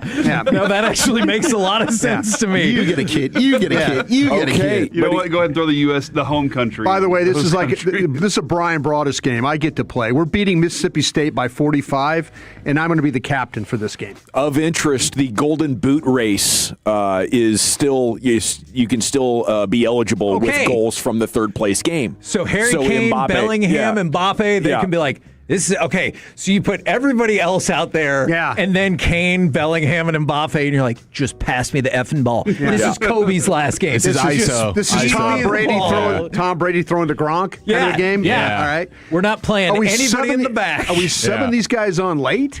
Are we subbing them on late? Like when everybody's dead I'm tired? going to let them decide. Yeah. However you want. +1.5 then, right? You know what? Now that I've learned this information, I wouldn't rule it out. What do you guys got coming up on the program today? We'll continue to get you ready for the resuming game of the Rangers season. Dave Raymond's going to join us at 3:00. Oh, he called us back. I like it. Roll home with the G-Bag Nation. We have been the KNC Masterpiece. Remember, you can see us tomorrow at the Dallas Card Show at the Marriott in Allen, 777 Waters Creek Boulevard, 10 to 2, right here on The Fan. Say good night, Kevin. Good night, Kevin.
driven by our D&M Leasing Studios. You're rolling with the G-Bag Nation on 105.3 The Fan. Here we go. It's hour one of the G-Bag Nation on 105.3 The Fan. Welcome in on a nice little thirsty Thursday. Crack 'em if you got 'em. Let's talk sports here for about 5 hours. General at your service. At East, there's Broadus, the former Cowboy Scout Super Bowl champion. Lucius Alexander's in the Pimp Cup. Here, Master Control 75 and 635 at the Lakeside Studios. You got Wolchuk and Chiafalo. And you have Austin Nix coordinating your video. And along with you, we are the G-Bag Nation here on 105 The Fan. Thanks for making us part of your day. Thanks for downloading that Odyssey app. So you always got us in your pocket. Instant rewind functionality, podcast-style playlist. Right there, you can go to any segment that you might have missed from throughout the day. Tolo's best friend right there, the Odyssey app, boys. How we doing? Great. Pretty good? Great, yeah. Wonderful. I mean, my gosh, shout out to your guy Chris the Greek and Burger House. Yeah, Chris Canellis bringing some Burger House by my for us gosh, today. that was unreal. The best Oreo milkshake I've ever had. You know, the problem with these Oreo milkshakes and Blizzards, I'm sure you're all very familiar. There's not enough Oreo in them. Yep. Yeah, the ratio. You know, this thing, there was like rocks of Oreo that had settled at the bottom that were too big for the straw. That's a wonderful finish at the end of that. That was right? a slurp. Yeah. It was like, good gravy. I've found it. Did you drink it out or did you have to spoon it out? I drank it out. Wow. That's how we finished the Oreo milkshake. So salute to Chris. Delightful. Thank you, man. Appreciate it. Yeah, One Chris, of Brian's friends growing up. Yep, absolutely. A couple of WT White Longhorn guys. So, yeah, the Greek is an outstanding guy. And I was talking about that place, Burger House, 1951. They opened the doors on that place. And Chris and his family's been a big part of that over the years. So if you're so inclined to have a really, really good burger, get the Burger House. Delicious. Man. It is very old school. And I'll tell you what, man, it is a very reasonably priced burger, too. You'll get a lot of food for onion rings, fries, tater tots. They've got the whole 9 yards at that place. Yeah, salute to Chris for swinging by the studio. That was a very pleasant surprise. Thank you, man. Okay, thank you, Brian, for setting that up. One more day off for your Texas Rangers. They'll be back in action tomorrow in Atlanta. Pregame at 5:30. And between now and August 3rd, I think the biggest question is, who are the bullpen arms the Rangers are going to add? Are they going to get an eighth-inning guy to set up lats? I think that's mandatory. Their offense, does it feel like it's stabilized? They're 21st in the big leagues right now. They're a third of a run short of average. Maybe 24 and 25 was defined by post-World Series offensive power outage, hangover, whatever you want to say it is. Mm-hmm. But I think over the last month, and we saw signs of it even before then, but guys are getting back to at least playing like their career expectations would predict. Yeah, look, I mean, clearly what Josh Young's done, I think Nimmo has had some highs and lows this year, but he seems like he was starting to get hot leading into the break. Berger also has kind of found a little bit of stability. Yeah, Jock Peterson, my gosh, what a way to get back to the player that he was when they signed him. We were just so unlucky to have so many guys going through their career slump, the biggest one they're going to have over the same 24-month period. And I think this is a little bit more back to reality. It's still not a good offense. It's an offense that's going to let you down a big time, a couple of times per month, and at least once or twice per week you're going to be like, wow, we just didn't have it tonight. But I think this is more like realistic expectation, and that's what I'm telling Ray if I'm CY. Yeah, and especially the Wyatt Langford factor. And him coming back and being as dominant as he was coming off the injury and going into the All-Star break. If he can be that version of himself for the rest of the year and really be the catalyst in the lineup, and then you have enough guys that on any given night can give you something. So, yeah, I think you're starting to move into a world where you're decently confident about the overall offense and what it's going to be bringing to the table. Still need to get this pitching staff right. Cal Quantrill's going to be on the hill tomorrow. Mackenzie Gore Saturday, and the Sunday starter, is this still TBA? It's TBA. They're going to monitor and see how DeGrom is feeling. The hope is he can probably go on Sunday, but they'll kind of stand by and see how that glute, that little booty's doing. We need we need first half Nationals Mackenzie Gore. from 2024 and 2025 to snap in and have like 2 months of ace. And I think that's realistic. You know, every year that he's pitched, he's gone on a run where he looked like he might be the hottest thing in baseball. And that's why he was the number one prospect at one point. That's why CY was willing to trade so many prospects for him. But I'd say right now the most interesting thing is the deadline and how committed Ray Davis is with so much money to spend. He has spent to win. You know, he has made me eat crow by calling him Scrooge McDavis. He's swimming in his silos of gold coins. That was him up until about 3 years ago. And then not only did he pay to bring the World Series in, but the next 2 years he went over the luxury tax threshold. He's resetting this year, but bro, you don't have to reset by $70 million. You know, he is tying CY's arm behind his back. I would say being 2 games over kind of sets you up pretty good. But here's the deal: the Astros are 27-20 since their cold start. You know, they started 20-31. Since then, Houston's been one of the better teams over a near 50-game sample. Now, last night they made the trade. Lance McCullers going to Milwaukee, and another arm going to Milwaukee. But it's not a sign that they're taking a step back. This was actually them freeing up roster spots and giving themselves a little bit more financial flexibility as they look at the deadline coming up August 3rd. The numbers all have the Mariners as a pretty strong favorite to win this division. Yes. Jimmy sent me the updated numbers from Bet Online. They got Mariners at 4-5 to win, and the Rangers at 3-2.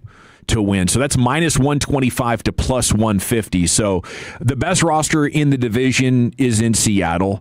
The Astros are preparing and have been one of the hottest teams in the American League over the last 47 games. I think we need this front office to fortify things in a significant way with an outfielder that can hit and at least one reliever if you want to be serious about, you know, and the opportunity to win the division's there.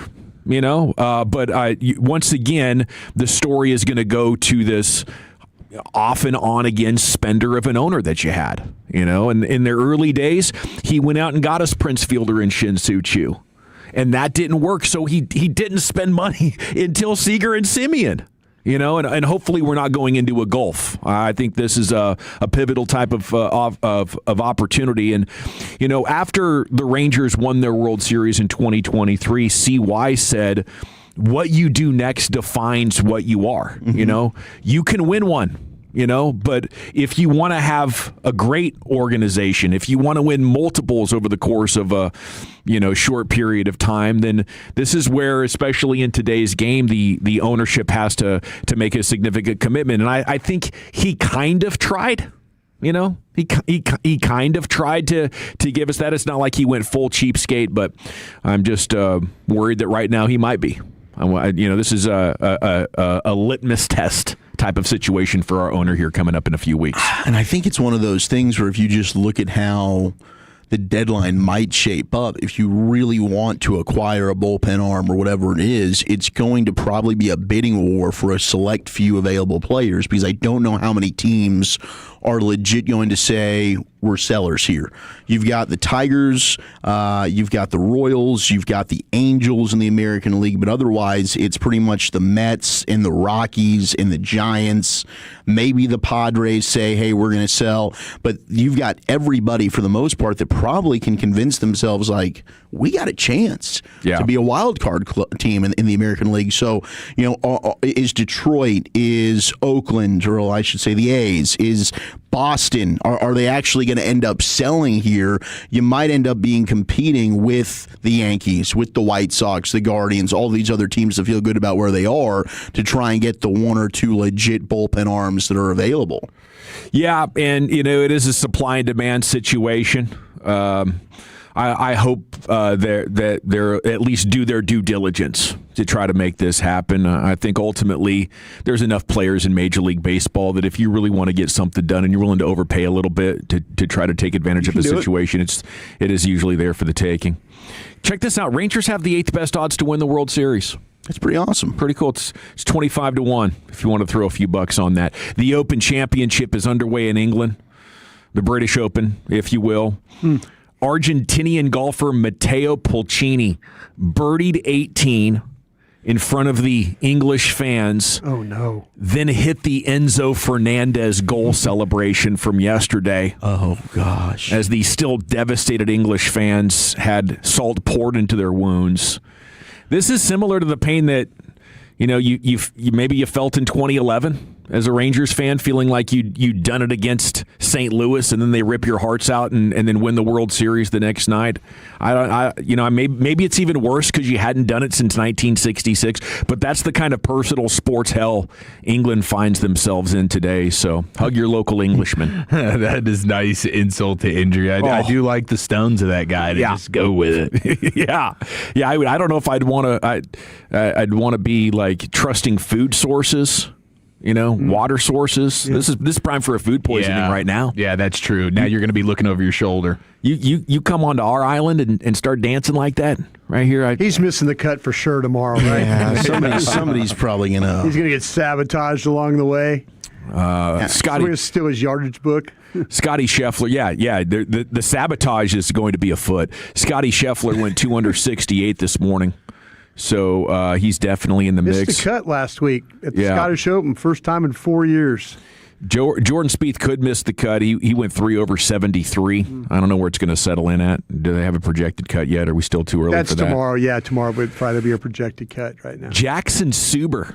Yeah. The American with a 65. He's got your lead right now, 5 under par. Daniel Brown, Sung J M at 4 under. Watching the Open Championship's always fun, because the golfers get stances like I have when I play golf. Like the left foot is like violently out of position, like the way the fairways. I mean, even they can hit good shots, and you're still like, oh, I got this shot. Watch it. Yeah, you take your right foot, you put it, you put your knee down, and then you kind of put your other foot. It's just you hit so many weird shots at this place, but. You have to have a really creative mind to play the Open, and at the end of the day, the champion will be that guy. Royal Birkdale. Yep. Royal Birkdale. The 154th edition of this, by the way.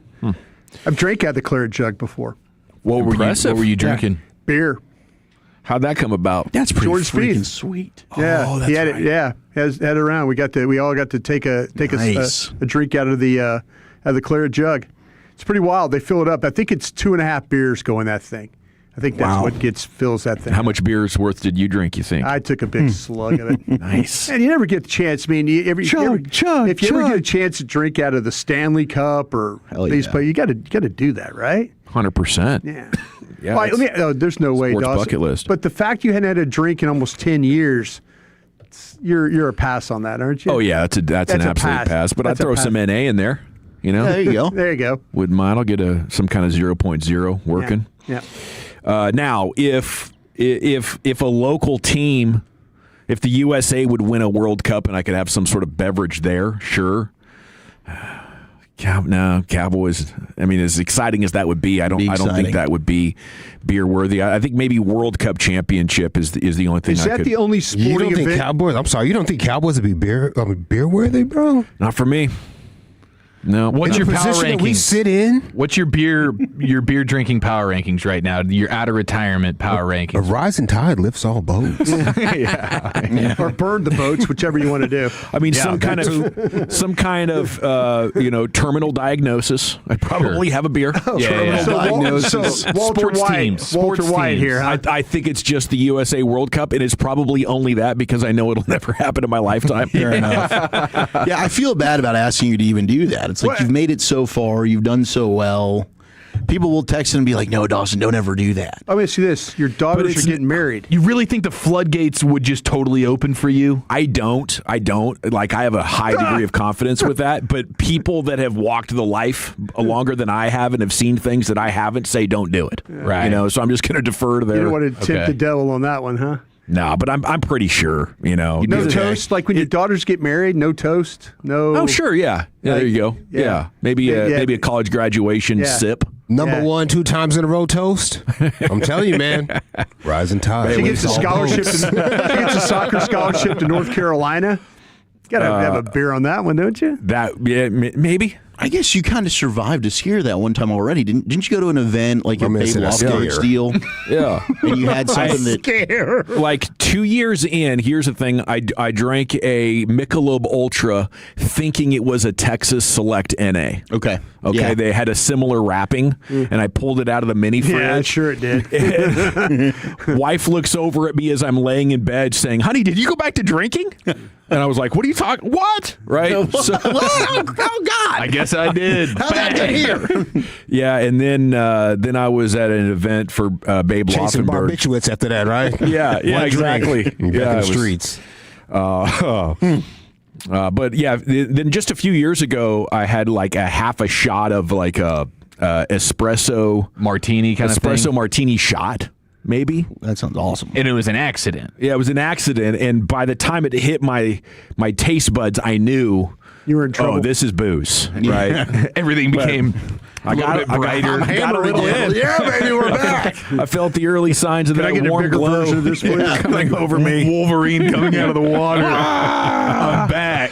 Yeah, someday, but probably not someday soon. Who knows? With Ron these will things, coach really. you up. It'll be okay. You'll learn from Ron. Okay, we got the champ coming up on the other side. Then the top 10 at 220. Woolchuck, where you taking it? Well, we were talking about Kareem Abdul-Jabbar and the nicknames yesterday. Top 10 athlete nicknames of all time. I found a list that just came out today. Let's do that next. 877-881-1053. What do you think's the best? But I do want to take a moment and just talk to you about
the G-Back Nation here on 105.3 The Fan. We got Wolchuk's Top 10 here in just a second.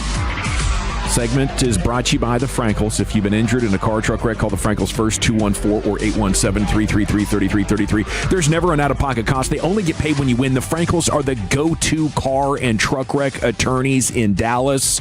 Dave Raymond's coming up at 3 o'clock. We'll talk Rangers with him. We go into the Pimp Cup. Lucius has your champ. All right, going for 4 today at 5:30. Stick around because I do have some John Blaze for that one right there.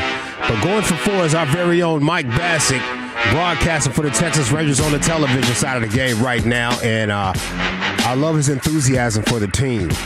He is willing to do anything to keep Wyatt Langford in the lineup. Wyatt, what can I do? What can we do as Ranger fans to keep you healthy the rest of this season? I don't know. I mean, I'm doing everything I can, so that's my goal. I want to play every single game for the rest of the year. All right, well, I'm going to go home and get on my knees for you because, man, do we need Wyatt Langford the rest of this season. Yeah, I appreciate it. Thank you. I appreciate it. Yeah, I don't know, man. It sounds like I do know what I need, but I don't want to tell you. I don't know. I'm going to get on my knees for you. A lot going on in that clip. We got to get Dave Raymond's perspective of that moment. Very much, yes. At 3 o'clock. Yes. Yeah. And I think that cut could probably live in infamy. You know, I think it sounds G-Bag of the Year worthy to me. Yeah. I know by the time we get there, there'll be 15 or 20, solid candidates that could get the job done. I just want to know if Mike's out there listening or if he's intentionally avoiding this segment out of shame and embarrassment. Yeah, I don't think he's proud of it. Didn't you talk to him afterwards, Wolchuk? Well, yeah. I mean, I texted him because I think Brian, you hit us up also in that G-Bag text, and I was listening as well. And I sent the quote to Mike and was like, "Did you really mean to say this?" And he said, "I regretted it as soon as it came out of my mouth. I should have just said I'll be praying for you." Yeah, I made a mistake. It's like, well, you'll be on G-Bag of the day, Mikey. Thank you. Pisses me off to no end. He is a man of God. He is. That Bassick. I think he's going to hop on with KNC tomorrow at the card show. I think he's going to be out there, so maybe we'll get some info from him on it. His first time addressing the controversy. Yeah. Follow up, possibly on the doorstep to 5-time status once again. Not his first controversy. This one's probably better than the last one. No, indeed not. Tune in 5:30 tonight. See if Bassick can make it 4. Here's Wolchuk with his top 10. Oh, I love you, Mike. All right, the Rangers, by the way, just came out with their schedule for 2027, and they'll be opening the season if I'm reading this right. And there's a possibility I'm not. In Houston. They're going to start the season March 27th in Houston against the Stros, or excuse me, the 25th. Thursday, the 25th. Or the 21st. I can't really read this right. The 21st would be a Sunday. They're not playing then. I think the 25th. I've got it here. So at Houston to open up the season. And looking forward to that. I wonder if Major League Baseball is doing something where they're trying to get all the teams in their own, state area. Looks like, because they're starting off with the Astros, the Mariners, and then the A's. So they're opening it up. AL West, bam, right off the bam, right out of the gates, and then they'll play Tampa, Chicago, the Cubbies, Cincinnati. They'll get some of the Midwest squads in there.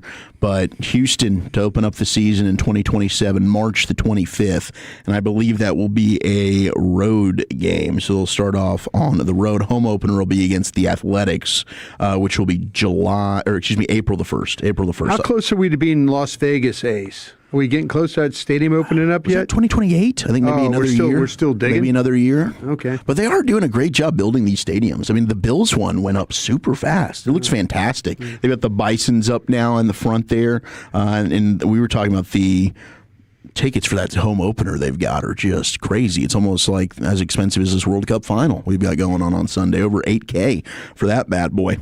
Yeah, 2028 for Vegas. Okay.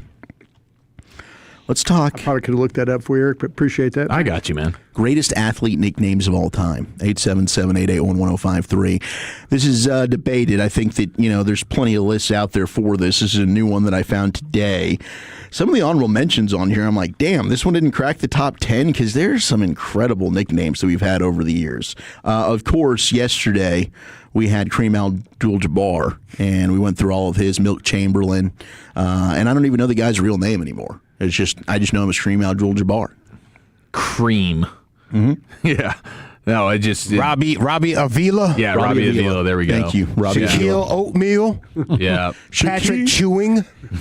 Patrick Chewing. There's some names for that boy. Yeah. King James. I like Larry Nerd. That was funny. Larry Nerd is good. Yeah. Larry Nerd is good.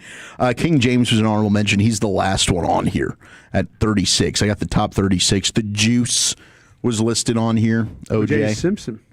How about the Walrus? Do you know who the Walrus was? Craig Stadler. Andy Reid. Yes. Andy Reid's a good one, too. But he looks like Andy. He does. Craig Stadler's facial hair, you see a walrus. Golf hasn't always had the best nicknames, but the Walrus is probably their best.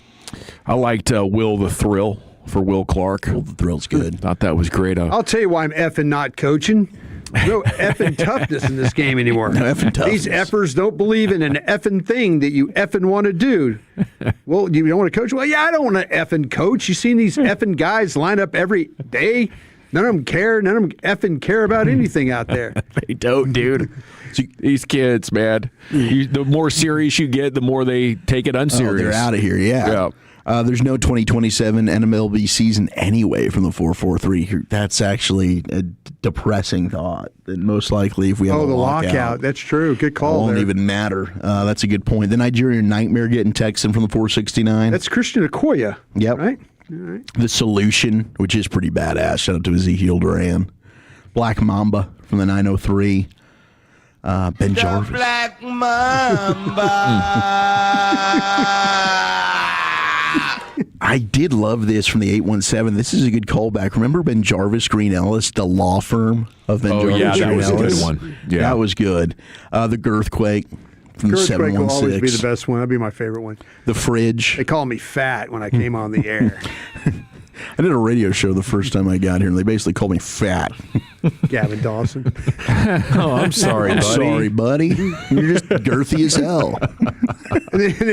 I kind of like the nickname. yeah. Brzezinski's like, that's a good nickname, actually. I kind of like the nickname. I liked when Followell used to call Dirk the tall baller from the G. Yeah, That's a badass. That is a good Dirk one. had some cool nicknames. The Diggler. Yeah. He Hate Me. Rod Ghostface Smart. Driller, right? Ghostface Driller. Yeah, that Ghostface was Driller's cool. good. That's really good. Dude. Dennis the Menace. Dennis Rodman. The Heartbreak Kid. Shawn Michaels. Oh, Yeah. How about the bus? The bus is iconic. Yeah, that's bus good. is good. Go park that bus. Ask England how they feel about it. God dang The it. Mailman. The mailman, yeah. Always delivered. The Greek Freak. It's pretty good. Oh, it's great, The Answer. AI. especially with how freaky he's proven to be over the course of the years. Pistol Pete Maravich. There you go. Oh, Pistol Pete, yes. Wow, that's not a top tenner? Not a top tenner. Dang, dude. The Crime Dog. Fred McGriff. Yeah. What those those commercials back in the day? Tom Kamansky. Yeah, it's Tom Amansky. Tom Amansky throw the ball into Baseball a trash can. Fundamentals. Fred McGriff there with the generic blue hat. He had that hat. It looked like he filled up at like a Shell station. They gave him a free hat, you know? Hey, Fred, here, have this foam That's hat. right. Because they had the McGruff houses. I remember those growing up. Like you could put a little picture The of the crime dog. Yes. Crime And dog. like if you were in trouble or something, that meant that's a house that you can go to. But did that not Take a bite backfire? out of crime, kids. I feel like that would backfire. You're going to have bad people put a McGruff sign up. Maybe they had to be That vetted. is- I don't know if you had to be vetted to get a. But yeah, that was a cool bit. You'd see those commercials on Yeah. TV, the crime dog. They'd be pointing at you. Yeah. Like, you suck at baseball. It's like a safe haven house. He's always pointing at you like, all right, Fred, I'll buy it. All If you're right. lost, hey, show up to a McGruff house. The Refrigerator. Refrigerator Perry. The Iron Horse. Lou Gehrig. That's pretty badass. The Say Hey Kid. Willie Which is Mays. not in the top 10. I can't believe it. Willie I love Mays didn't make top 10? No. How about the human highlight reel? That's epic. That's our guy, Dominic Wilkins. Dominique Wilkins. White Chocolate. Jason Williams. Dr. J. Hey, Dr. J. Shirley Sir Evans. Hey, take a picture of this. Showtime. Showtime. For Showtime. Shohei Ohtani. Oh, okay. AKA Showtime, yeah. Stone Cold, Steve Austin. There you go, that's a good one. This picture that they have of him right behind Kurt Angle is not safe for work. They should probably redo that. For who? For Stone Cold Steve Austin. And then it's the face that Kurt Angle is making. And you've got Stone Cold standing right behind him. Something bizarre looks like it is going on. They're both wearing cowboy hats. Yes, they are. The Kid, Kenny Murphy Jr. Yeah, very much so. It's a poster for a movie. The Dream, Hakeem Olajuwon. Yeah, Hakeem the Dream is incredible. Yeah, dude. that's cool. Air Jordan, Megatron. Yeah, Air Jordan. Air Jordan didn't make the list? Not in the top 10. He's 15. Jeez. The Hebrew Hammer. Oh, Ryan Braun. That's your guy, dude. I got the Hebrew Hammers as my fantasy football name. Diesel or Shaq Fu. Shaq Fu. Hebrew Hammer is ahead of Air Jordan? Yeah, by one spot. Okay. What do you got against the Hebrew Hammers, man? Come on. I've just never heard of it.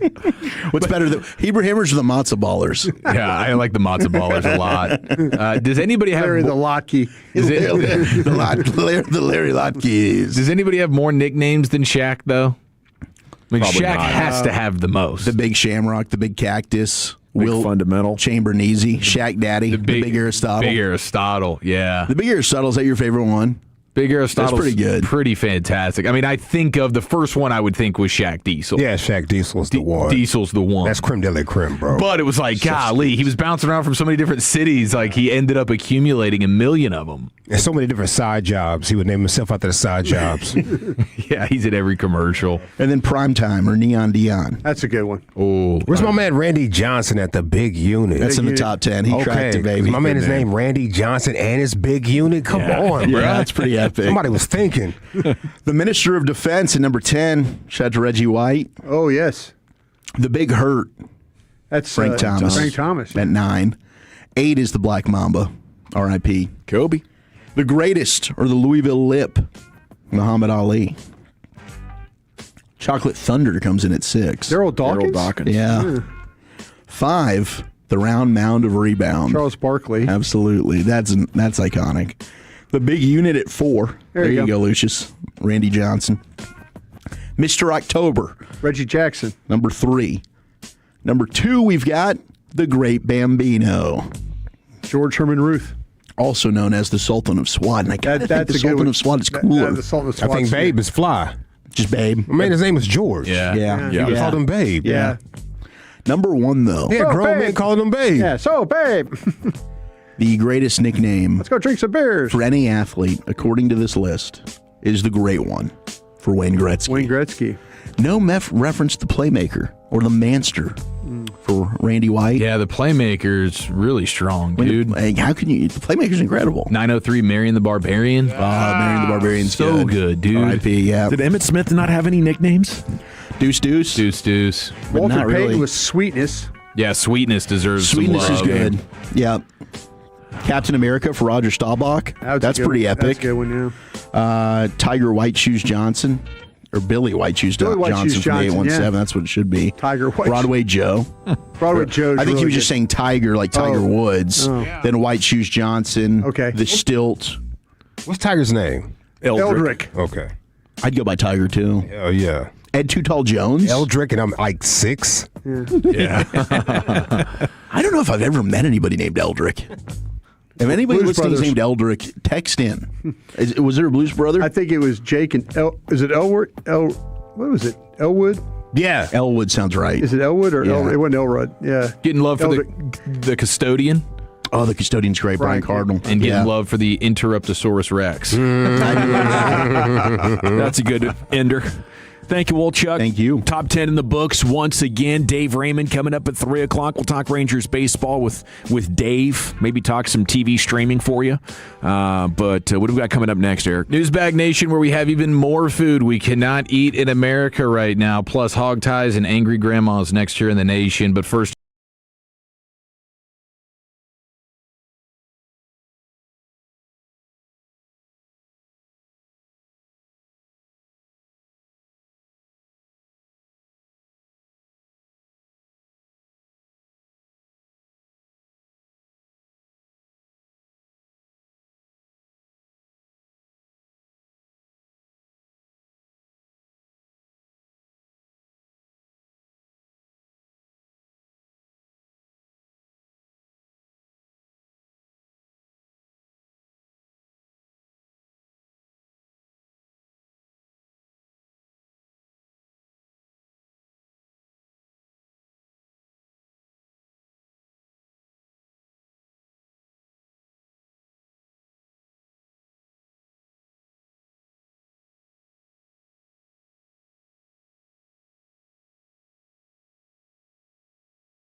This is Texas. This is Classic Chevrolet. Together, let's drive, relax, and enjoy the difference. Based on new Chevrolet registrations 2023 through 2025. All righty, thank you very much, Lucius. It is the G-Back Nation here on 105 through the fan. We have Cowboys news coming up at 3:20. Talk about all that content from now through training camp, through the season, every afternoon, 3:20 Cowboys news. Then Krusty's Corner at 3:40. Right now, it's time for a news bag with the Chief. Yes, sir. Lots going on around the world. Let's get to it right after this.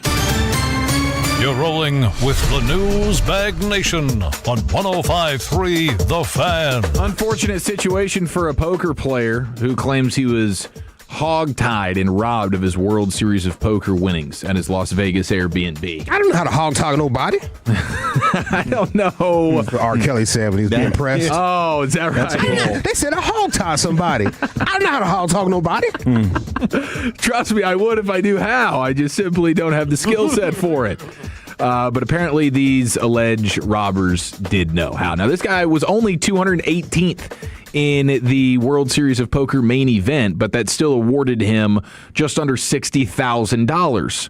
And so he goes ahead and he gets his winnings. He puts them in the backpack. He gets back to his Airbnb, and then he gets mobbed by a group of burglars that clearly had him identified as somebody who was going to be walking around with some cheddar here. Been tracking him. And so what they did was, he says, I was hogtied and stuck there for a while trying to escape. But what they did after they tied him down and they were looking for where the money was, they put like glass dishes on his body so that if he moved or tried to escape, they'd be able to hear the glass break. I thought that was like an interesting little twist and idea for the robbers. And pretty clever. It is pretty clever. Not their first robbery. No, definitely not. He's been there. They've been there, done that. So he got this from a casino or he got this from a game? This was from the World Series of Poker main event. Okay. So I don't know how they do the payouts there, if that's just your run-of-the-mill casino. You go casino. to the cage, yeah. Okay. A lot of times they have a special window for you. Okay. Yeah. So maybe somebody just watching them. I was thinking for a second, hey, was somebody else in on this? Mm-hmm. Oh, go get our money back. Right. Yeah, no, this was an above board World Series of Poker competition that you had some robbers trying to take advantage. So it's kind of surprising. You think they would go like, did they just identify who they felt like was the weakest link, or because they didn't go for the biggest winner? It wasn't like, hey, let's wait to find the person who's going to like this guy was 218th in the competition. Now again, it's still $60K roughly.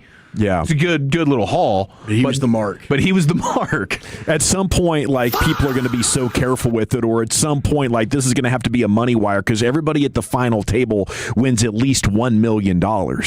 You know, they're not going to load that backpack up with all those stacks. So maybe there's a cutoff. So you're waiting for somebody who's sort of a loner, doesn't have a big group of friends around him, staying alone. Mm-hmm. Make this as easy as possible. If you do your homework, you could probably, find some pretty easy marks. I've never felt comfortable walking out of any gambling environment with any amount of money. You know what I'm saying? For sure. I'm walking with people. I'm constantly looking over my shoulder. I'm going directly to my car and starting it and going. And you got $150. Yeah, right. Yeah.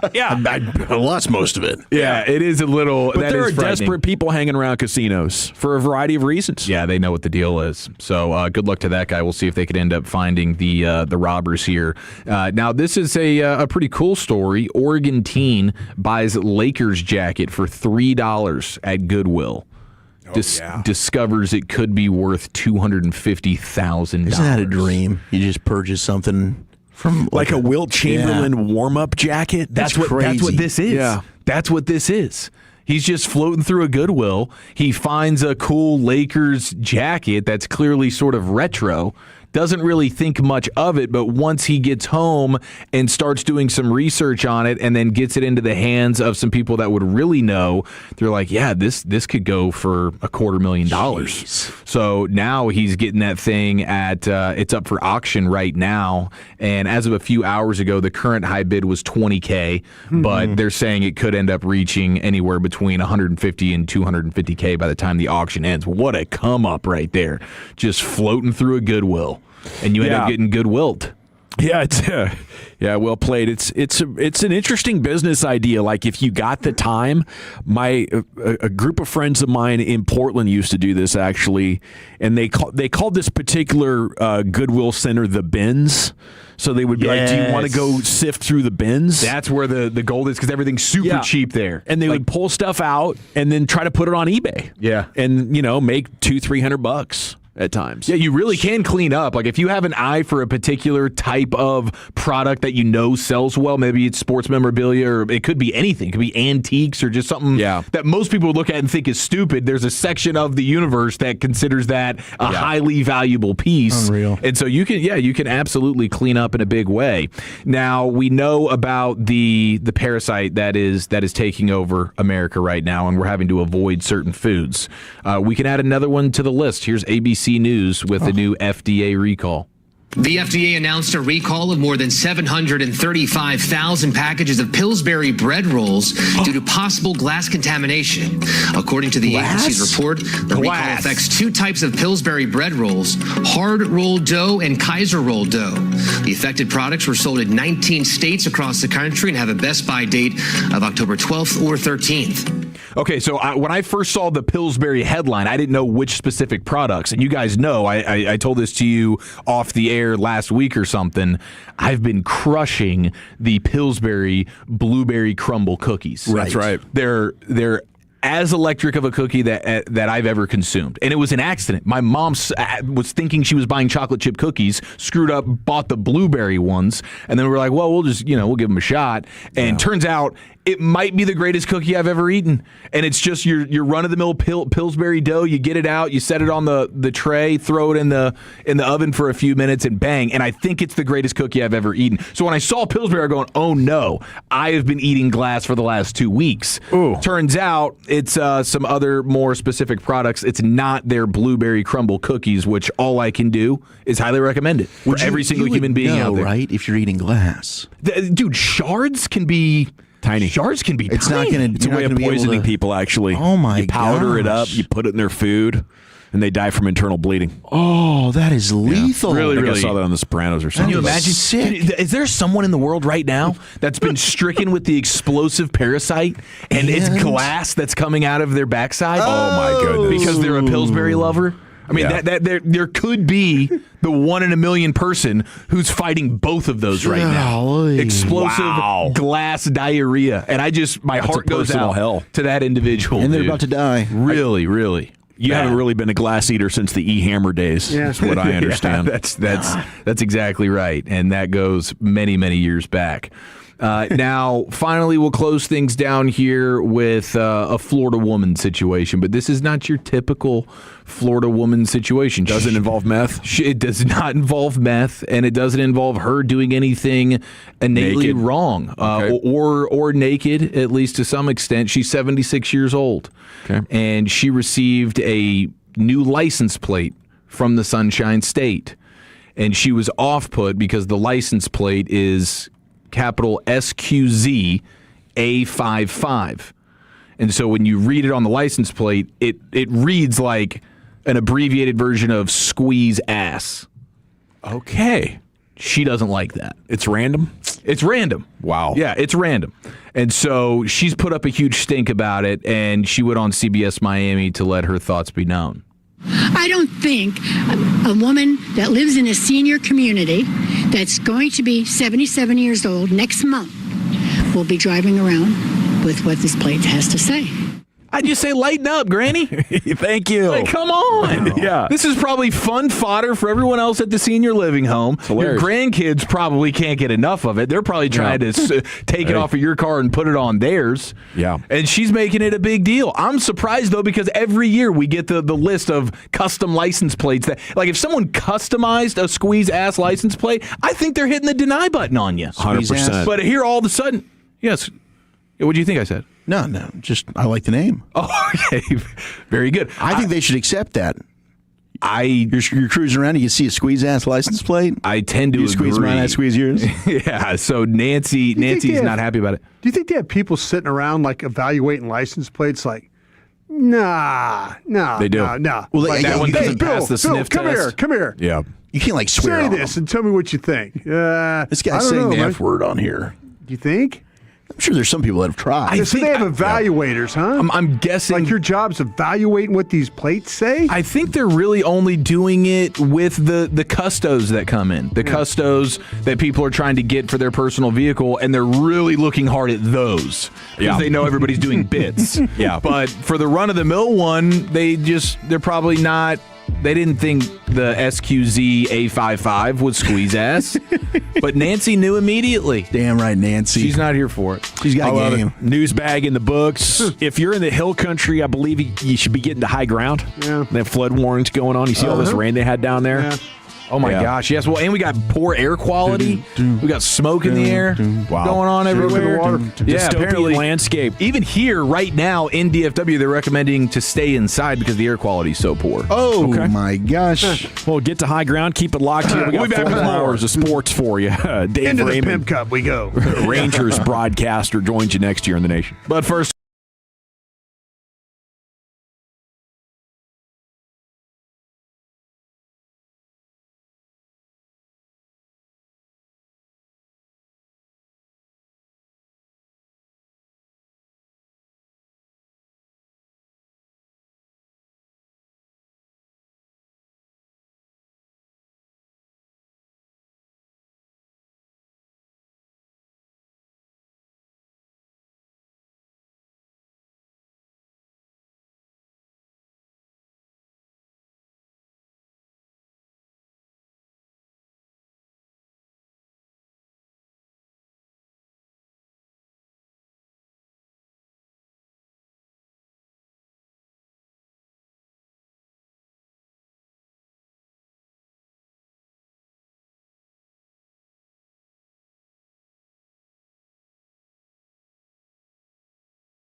Here we go. Hour 2, G-Bag Nation, 105.3 The Fan. Joining us now from RSN, Dave Raymond here with you on your home of the Rangers, 105.3 The Fan. And a good afternoon, Dave. How are you?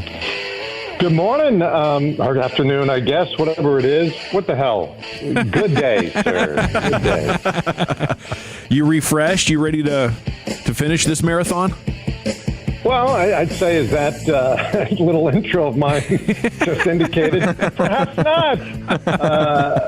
I'll get a good night's sleep tonight in Atlanta, though, and we'll be all ready to go. Yeah, what do we got? 70-some-odd games left, and this is where they tend to bog down if you're not in it. The good news is the Rangers are in it, so it's kind of energizing. I'm really looking forward to getting back at it tomorrow.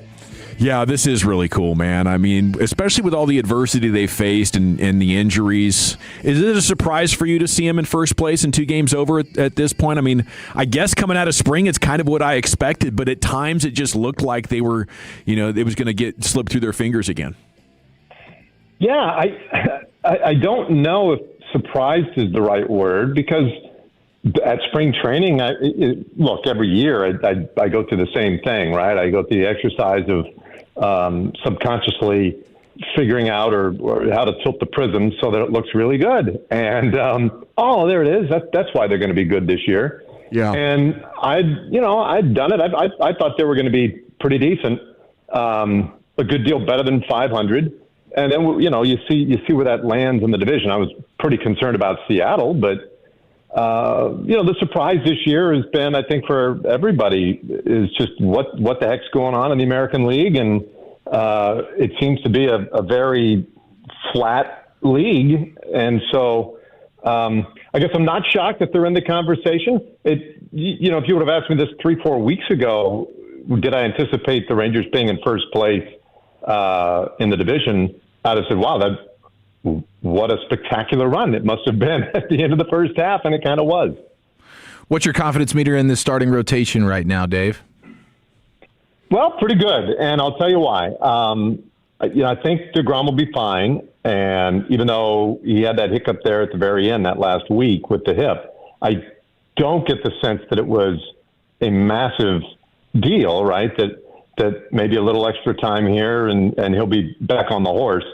I think Evo's fine. I think Rocker's been a pleasant, basically surprise to the upside. I hate to use that word, but he's been a little better and more consistent than I thought he would be. Mackenzie Gore's pretty solid. And so then that leaves, of course, that 5th spot in the rotation. And I guess the reason I'm bullish is because Montgomery should be back fairly soon. And what's going to be interesting to me is, do they rehab him all the way back to get him to, let's say, 85 pitches before working him back into the rotation? Or do they just say, look, we're doing bullpen days anyway. Let's just take 60 pitches from him and, bullpen it around him. What's the difference? But I don't know. A lot smarter people than I worked on those problems. So we'll see what they come up with. But, that's encouraging to me that you'll be getting Jordan Montgomery back and perhaps even getting Cody Bradford back, maybe let's just call it a month after that. Well, once again, then you start to have a little more depth in that rotation. So I'm encouraged. Dave, what are fair or reasonable expectations for Monty when he comes back? Because, I'll probably be guilty of it, too. You see him in that Texas Rangers uniform, and you're just thinking back to the World Series run in 23, but he did struggle with Arizona.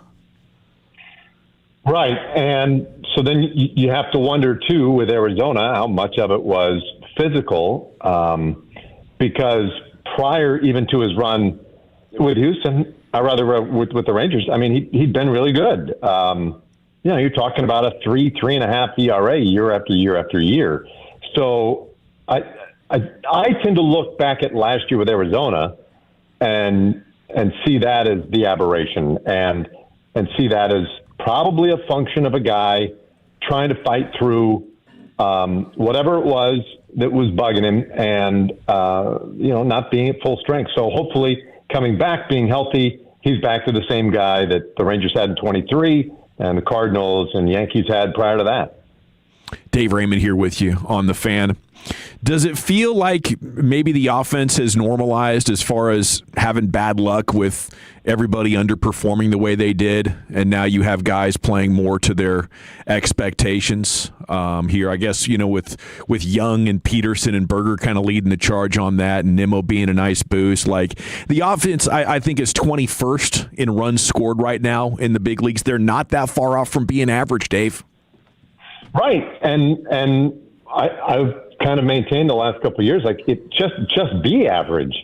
Please just be mid, and we'll love you, because with the pitching that they put together, they should be, competitive night in and night out. So, but has it normalized?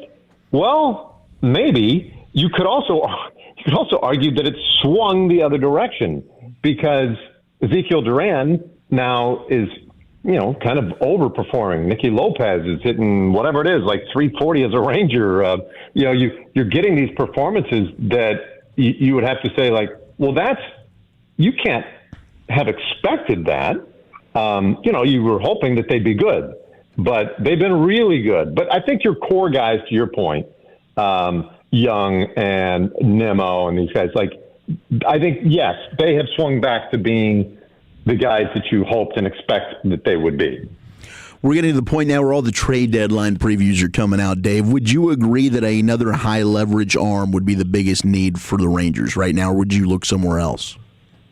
No, I'm absolutely agree.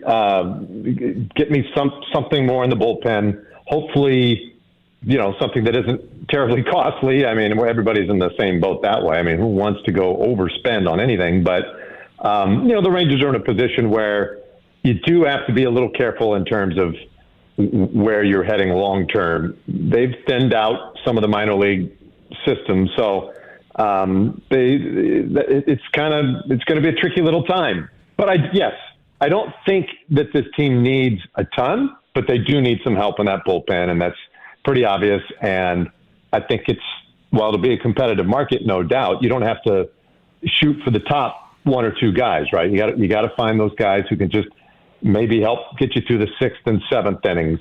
I think if Junis can come back and be healthy, and all indications are that he will be, then I think you have your 8th inning guy set up. You've got your 9th inning guy in lat set. So you just need a little bit of that middle relief help. Dave, have we seen the last of Corey Seager this year? No, I hope not. Listen, it's concerning, but no, I don't think so. I think he'll be back. If I understand this process, he's just got to continue to make incremental progress. He's got to get through, I don't know, let's call it a span of a week with not having a bad day, not having a setback. But even then, once you get through that, then you have to start regaining strength, agility, speed, etc. So, it's tricky, and to the extent that I know anything about it, and all I know are the little tidbits that get told to us before games and whatnot. It seems like it's pretty tricky, and it is not a great situation. You don't want your superstar sidelined by back problems like that, of all things, especially a guy who hits for power like he does and plays a demanding position at shortstop. But I definitely think he'll be back. How soon exactly? I have no idea. Yeah, that was going to be my next question, but I'll just pivot to, like, where do you stand on the Corey Seager position change discussion? As far as I know, that is not a discussion. Now, we throw these things around just like you guys do sometimes, and okay, let's say that shortstop's too demanding on him. Where should he go? Should he go to first base? Well, I don't know, stretching and performing some of the tasks that you have to at first. Well, that's probably fairly demanding as well. I don't know where you necessarily put a person on the field where it isn't physically demanding. I thinking about it, like, where would the least demanding spots be? Maybe left field, third base. I don't see him playing left field. Third base could maybe happen, or second base perhaps. But even second base, I think you've got some demands on that position. So in terms of trying to protect the back, it's tough. It's tough. So I don't know what a position change would necessarily help that way. Unless that position happens to be designated hitter, but that's probably a non-starter. As far as he's concerned, right? And so I don't think Seager has any interest in going that route.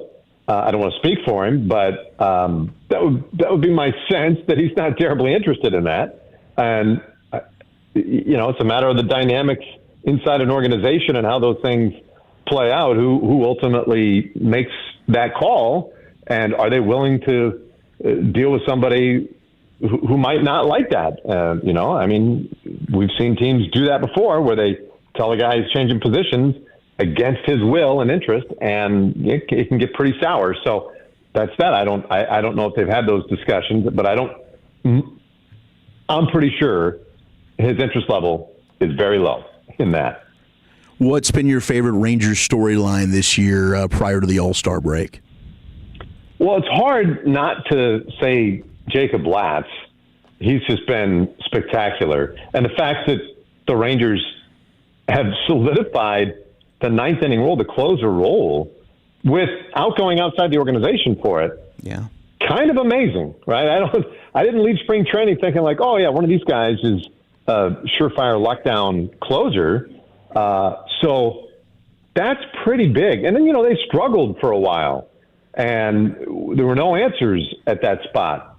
And you're thinking, gosh, that has to be the priority, get a closer. So the fact that he's answered that question, like I'm trying to think what the equivalent of answering that question is. An ace, a 2 or 3 hole hitter.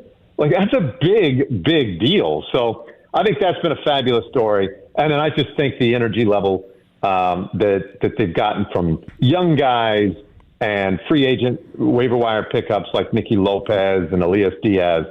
To me, that's just been a blast.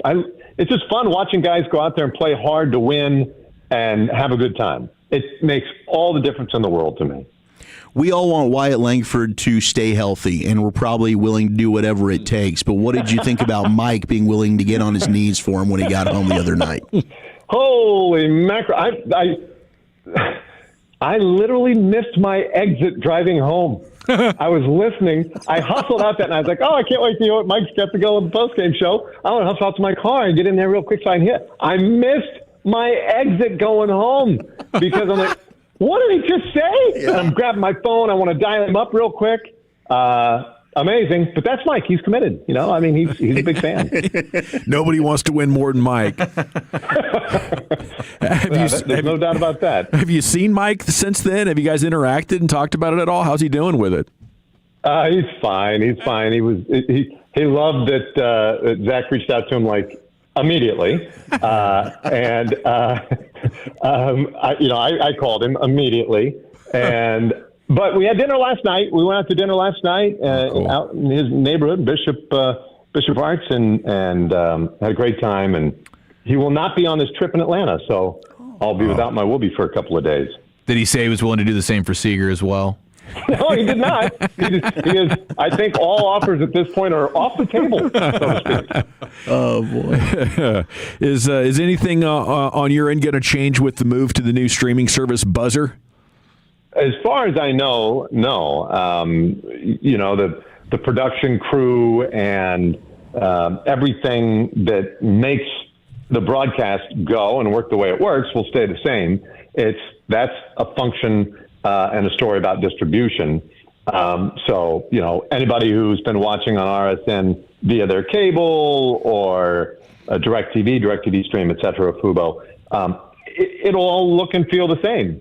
But for those who were on Victory, of course, now obvious disruption. So from my perspective, no. Obviously, from the viewer's standpoint, for some viewers' standpoint, yes. And just such a bummer, man. Such an unusual and difficult situation that everybody's in. And sadly, it's we love those situations where everybody's a winner. Mm-hmm. This is quite the opposite because every single party involved here is a loser. The Rangers are losers because fans are pissed. Fans are pissed, and so they lose because how this thing has happened. And then, victory is a loser because of what they're going through, whatever it is that's created this situation. So it's a bummer. It is a bummer. Well, it's always great to have you on, Dave. Terrific job with the team. I mean, from that side of the equation, I think the fans are getting a big win, and we salute you for joining us when we can get you, and have a tremendous time calling these last 79 games or so. Is that what you said? 79 games? Live it up. It's even less than that. It's like 70. I don't know. Come on, man. Math today? Math, yeah, we don't need to do First place, baby. Let's go. Good job, Stanford. Way to go, Stanford. You like to tell us how bright you guys are at Stanford, Dave. You know how that goes. Yeah. I'm running out of toes and fingers over here, buddy. Hey, did you take a peek at the schedule for next year? Like, are you big on that since you got to kind of go and travel with the team? Is there anything that you look for specifically? There usually is. I do look for stuff like when we play the Angels, and hopefully it's a weekend series in LA, because I hate it when they give us those night games in the week to come home. But I haven't even taken a peek. I just finished up a project in my backyard moments before you guys called, and I saw the email or the release. I was like, oh, shoot, I hope they don't ask me about that. Injury-free? Yeah, Dave, you mentioned injury-free. Yeah, there we go. Yeah, good job. You mentioned that real quick about the schedule with the Angels. Did the Rangers make them have to play a night game? Did they do one of those things when they were in town? Yeah. It's like, okay, if you're going to make us, we'll make you, kind of a thing. Right on. Yes, and it's like it's that sort of self-perpetuating cycle, right? It drives me crazy. Sure. And it's like you just keep slapping each other across the face. Like, can we just stop? Can somebody just stop? Yeah. Because, guess who's taking the brunt of that? I mean, it's the guys traveling. Like, just stop it already. Awesome stuff, Dave. Have a good trip to Atlanta, good weekend, and best of luck keeping Mike wrangled. We'll catch up with you soon. Yeah. Right on. Thanks, guys. There he goes. Dave Raymond with you here on your home of the Rangers, 105.3 The Fan. Okay, we're coming back with a C-Note. Cowboys News of the Evening is up next here in the Nation. Let's chat and make a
Yes, sir. It's time now for the C-Note, Cowboys News of the Evening. Segment's brought to you by the Frankels.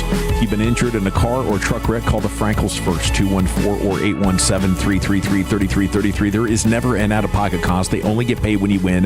The Frankels are the go-to car and truck wreck attorneys in Dallas. Yeah, every day at this time, I give you the Cowboys headlines that are dominating or trending. Maybe the biggest one right now on the morning news website is about this World Cup grass that's being removed. Yeah, I'm pretty surprised they're not figuring out a way to sell it, because in New York, apparently that turf is going to be available after the final. Yeah, and fans are going to be able to buy squares of it for as much as $3,000. That's insanity. I mean, I don't know what the yardage on a field is when you get to the square yardage and how much money they could make off of it, but maybe a little bit of a missed opportunity for FIFA or the Cowboys or somebody. But if FIFA didn't want it, I would expect. But apparently, one of the reasons it might not be a good fit to sell is it is a mixture of rye and Kentucky bluegrass, which would not survive in the outdoors in Texas. They didn't put down our Bermuda, which is our yards.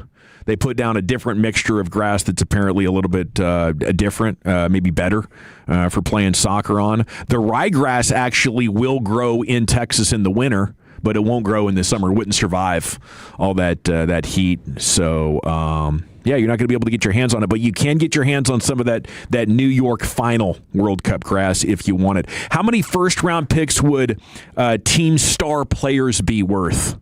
Bill Barnwell did this today from ESPN. Looked at Billy B. And on Dak specifically, He said the value would be fascinating discussion in its own right if the Cowboys star ever chose to waive his no-trade clause. His contract is the most player-friendly contract in the league, and it's a product of Jerry Jones mishandling Prescott's initial run towards free agency in 2019 and 2020. I'm not sure other teams see Prescott as the caliber of quarterback, although his consistency on the field would appeal to franchises that haven't been able to find a steady hand under center. So just like one first-round pick, that'd be a surprise to me. I'd be stunned. I guess they're predicting that Dak isn't going to hold up because 33 is still pretty young. Yeah. For a quarter. I would say definitely not worth it. Dak's worth way more than that. One first-round pick and more for Tyler Booker, CeeDee Lamb, Dak, Tyler Smith, Quinnen Williams. Bill writes, the Cowboys just sent this sort of haul to acquire Williams, and between Booker and Smith, they have the best 1-2 punch at guard in the league. Says, though, Lamb's contract, which pays the 2020 first-round pick like one of the highest-paid wideouts in the game, might begin to look worrisome if he's unable to reach the heights we saw in 2023 again sometime soon. I wouldn't describe Lamb's situation as worrisome, would you guys? Like maybe we had some mid-career focus issues with the dropsies last year. Yeah. But there's nothing to worry about, is there, with Lamb? Just health, I guess. I mean, he has been banged up the last couple of years, but he's still been extremely productive. So when he plays, I don't think you're really worried about it whatsoever. He's still ended up with more 100-yard games than what George Pickens had last year. Surprisingly, he still drew more DPI calls than what Pickens did last year. It ended up just being the yards were so great for GP. So I have no big concerns, but the drops, I mean, I think he was second in the league with 8 behind Travis Kelce, who led the league with 9.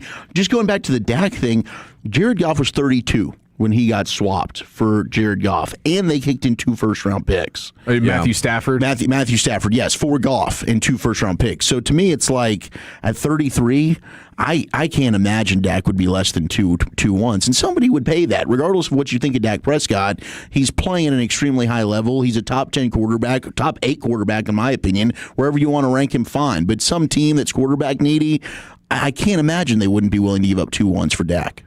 Where are you at with these topics over there, Brian? You got anything on it? 2 ones for Dak? That's fair, isn't it? I think that's any concern fair. for Lamb?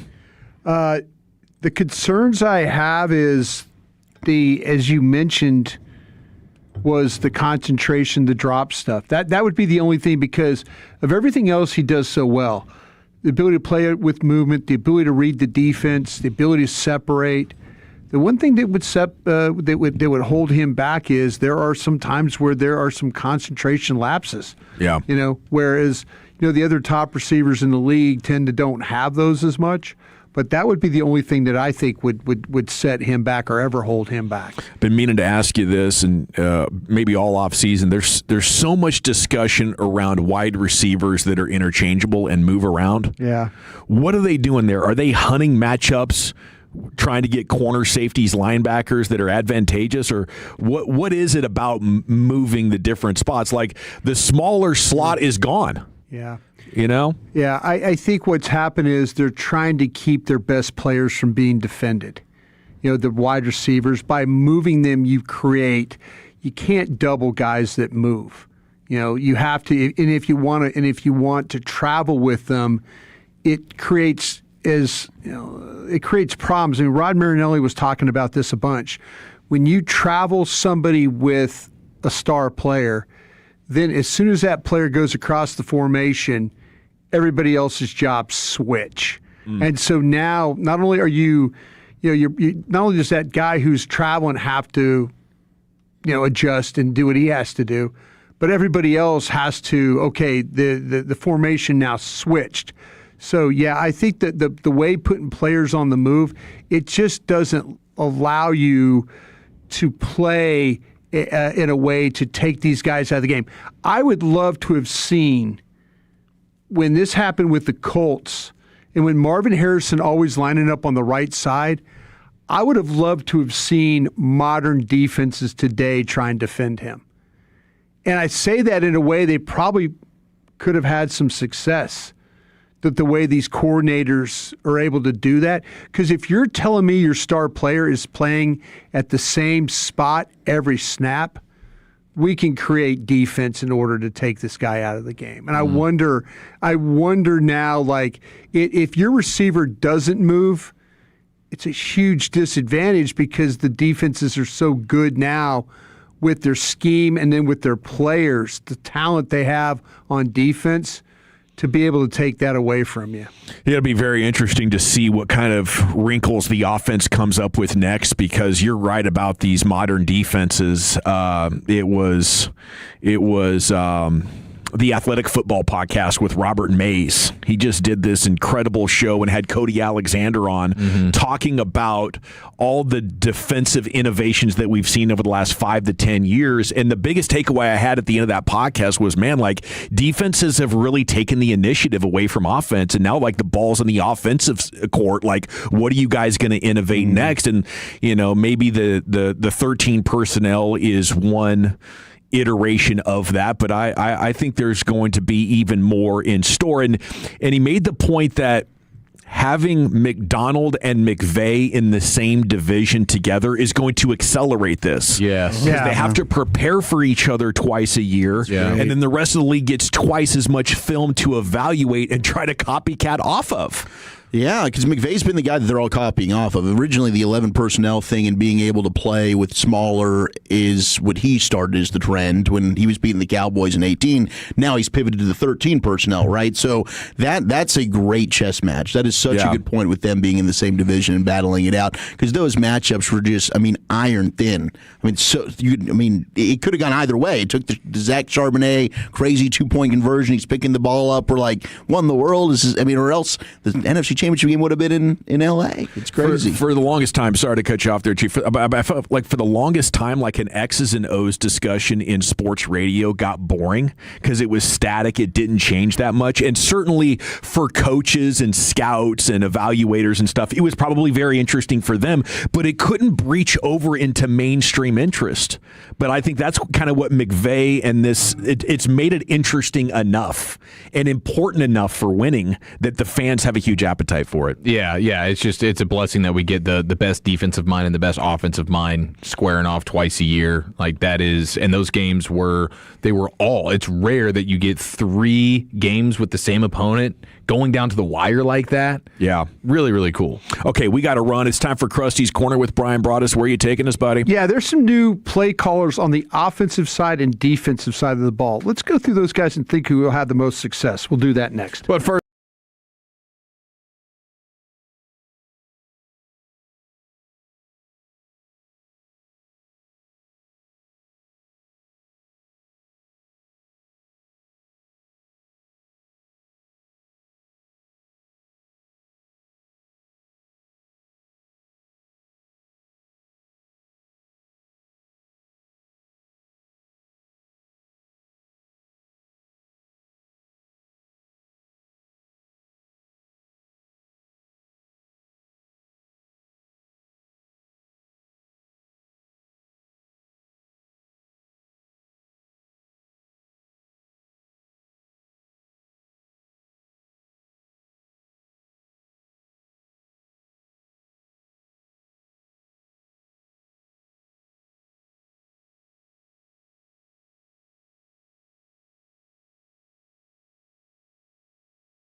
based on new Chevrolet registrations 2023 through 2025. Thank you very much, Lucius. It is the G-Bag Nation here on 105 through the Fan. And time for Krusty's Corner with Brian Broaddus. Here's the King. Hey, kids! Your old pal Krusty's gonna teach you 5 new words. You're not wrong about that. From Dallas, Texas, number 55, Brian Broaddus. Thank you very much, Lucius. Always appreciate you playing that. And thank you to our good friends at Hurtado Barbecue as well for being a part of this one.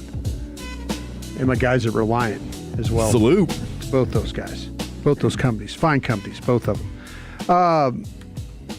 I teased something about offensive and defensive coordinators, new ones in the league. How about this? Did you guys know this? That there were 45 new play callers in the league this year? Yeah. That's crazy. Yeah, there's a ton of them, man. Isn't that crazy? There's only 64. Yeah. And 45 of them are changing? 45 of them are new. Goodness. Yeah.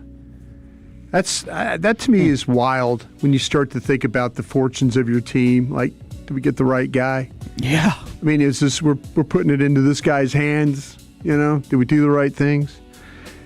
Kid, I go through the defensive ones with you guys, and maybe we'll do the offensive ones.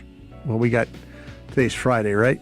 And Thursday. No, tomorrow's Friday. Tomorrow's Friday. We'll do the offense on Friday. Then that'd be good. But I was going to go through the. What are you laughing at over there, Chief? Today's Friday, right? Friday. I was thinking it was Friday, burgers, bro. I was thinking it was the burgers. It was the burgers. I was thinking, it was Makes the you think burgers. Friday lunch. Friday lunch. Yeah. It set a Friday tone. It really did. Yeah. Sorry about that. But I'm going to go through these defensive guys, and maybe there's a couple of guys that we might not have a real good beat on, of what they might do. But I kind of wondered where, when you look at things, I wonder where you think Christian Parker falls in the importance of that. Where does with these new defensive coordinators, is Christian Parker the most important new defensive coordinator? Is he the fifth? Is he not the most important as compared to the other defensive coordinators? And I also wanted to, if we have time at the end, tell me if there's a guy that you would rather have than Christian Parker calling your defenses as we go through these. Is that okay? Yeah. Yeah. This comes for our friends with The Athletic. And they're saying that the most important defensive coordinator this year, because of where the expectations of the team is the Ravens, and it's Jesse Minter, who is their head coach. Yeah, Anthony Weaver, technically the defensive coordinator, but Jesse Minter's going to be the guy that's running it. Right. For sure. Yeah, I mean, that's one that I would be very excited if I was a Ravens fan. Jesse Minter's done a heck of a job with the Chargers, and he did it with Derwin James. Now he's got Kyle Hamilton. Those are two of the best when it comes to those Swiss Army knife safeties that can do a little bit of everything for you. And the Ravens just perpetually have good defenses.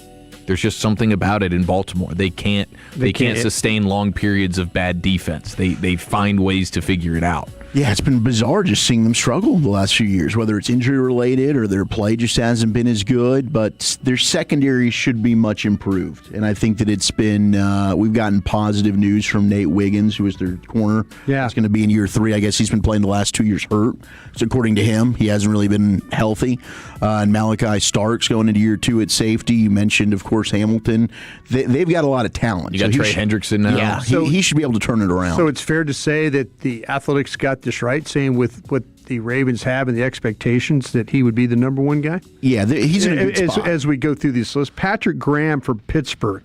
Dawson, you're a expert of the Pittsburgh Steelers. Yeah. Patrick Graham, they list him as the second most important defensive coordinator in this thing. And I think there's probably a pretty big drop-off from Jesse Minter to everybody else on this list, considering what he did with the Chargers. Nobody but Derwin James was in the top 20 at their position in salary.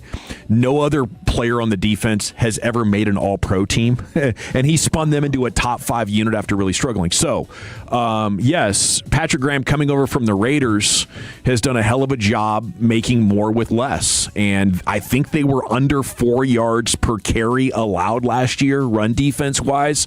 Master of, simulated pressures, a guy that had worked with Belichick, and for everything that's gone wrong with the Raiders over the last 5 years or so, I think he survived 2 or 3 different head coaches. Yeah, he's respected. And, I think he's got a chance to turn this thing around because Pittsburgh top-paid defense in the league, close to $200 million total spent on their defense, but it was very average last year. So huge opportunity for him, as that's really their only path to victory. Chief, Jeff Hafley going to do this with the Dolphins. Yeah. I mean, we'll kind of see what he's able to get figured out there. They have a couple of young players, but their secondary is so disgusting. That is a team that knows that they are awful, and they're leaning into it. So you're just hoping for a couple of bright spots with your young dudes. Chop Robinson, the edge rusher from a couple of years ago, first-round pick. Hopefully he could take another step. But then you got the Jacob Rodriguez stuff. You have Jordan Brooks. Like, they'll have a couple of elements that are decent, but their secondary is unfathomable in how disgusting it is. Bob Saleh taking over the things with Tennessee Titans. It should be pretty beneficial for them. I mean, you could see the difference when he left the Jets, even though they were not winning games. Their defense totally fell apart. That guy is, and last year, all the injuries they had in San Francisco, and you saw a decline the last time he left to take the Jets job, was San Fran. So everywhere Robert Saleh goes, the one thing that will be a consistent is they're going to be a good defensive team. And they invested in it. They threw a bunch of bodies at John Franklin Myers. They get Alontae Taylor. You have maybe the best defensive tackle in the league in Jeffrey Simmons. Yep. Yeah, and they traded Tavondre Sweat for Jermaine Johnson, the pass rusher from the Jets. They drafted Keldrick Falk. Yeah. So far, every one of these guys before Christian Parker, and maybe it's unfair to Christian Parker because we don't know Christian Parker as a defensive coordinator yet. But yeah, are we taking all these guys over Christian Parker right now? Well, I mean, most of those guys you've named, you're talking about guys that got head coaching jobs. They've already done the defensive coordinator thing, so Jesse Minter's now the head coach. Yeah, it's not really fair to him, right? Yeah. But I think he's in the conversation for number 2, though. Okay. If you get how about Rob Leonard from with the Raiders? From the Raiders. Yeah, I mean, I don't really know a ton about this guy.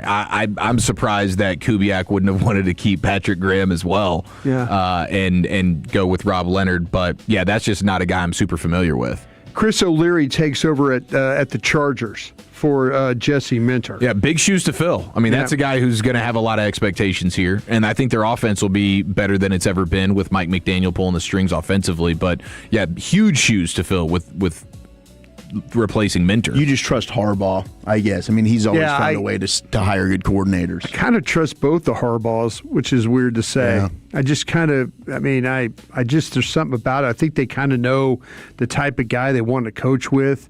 I think they understand the scheme they want. I think they go get the right players. How about this Denard Wilson? He's going to coordinate the defenses with the Giants.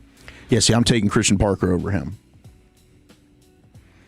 Yeah, I mean, he comes from Tennessee, where things were. The injury factor for them and the personnel factor was super tough. I mean, if I was a Giants fan, I would think you got a decent guy here, but I would as a Cowboys fan, Jim Leonard, I'd have wanted over him. Durante Jones now with the Commanders. Yeah, that's interesting. I like Jones too. Bring in the Brian Flores element, because Flores is a guy who is in his own category as a defensive coordinator. And so if you're the Commanders and you can get a little bit of that, where teams are not used to seeing what it is that Flores wants to throw out there, it's a shock to the system for every offense. Crap, here we go. We got to take on a Brian Flores type defense. He's the only guy that does this. If Durante Jones plus the combo, the two-headed monster of him and Dan Quinn together, you would think, and they've invested. Like in free agency, they went out and paid a handful of guys. I'm a little bit concerned about what they have offensively and some of the skill position stuff, but they threw money at the defense, and Durante Jones comboed with Dan Quinn.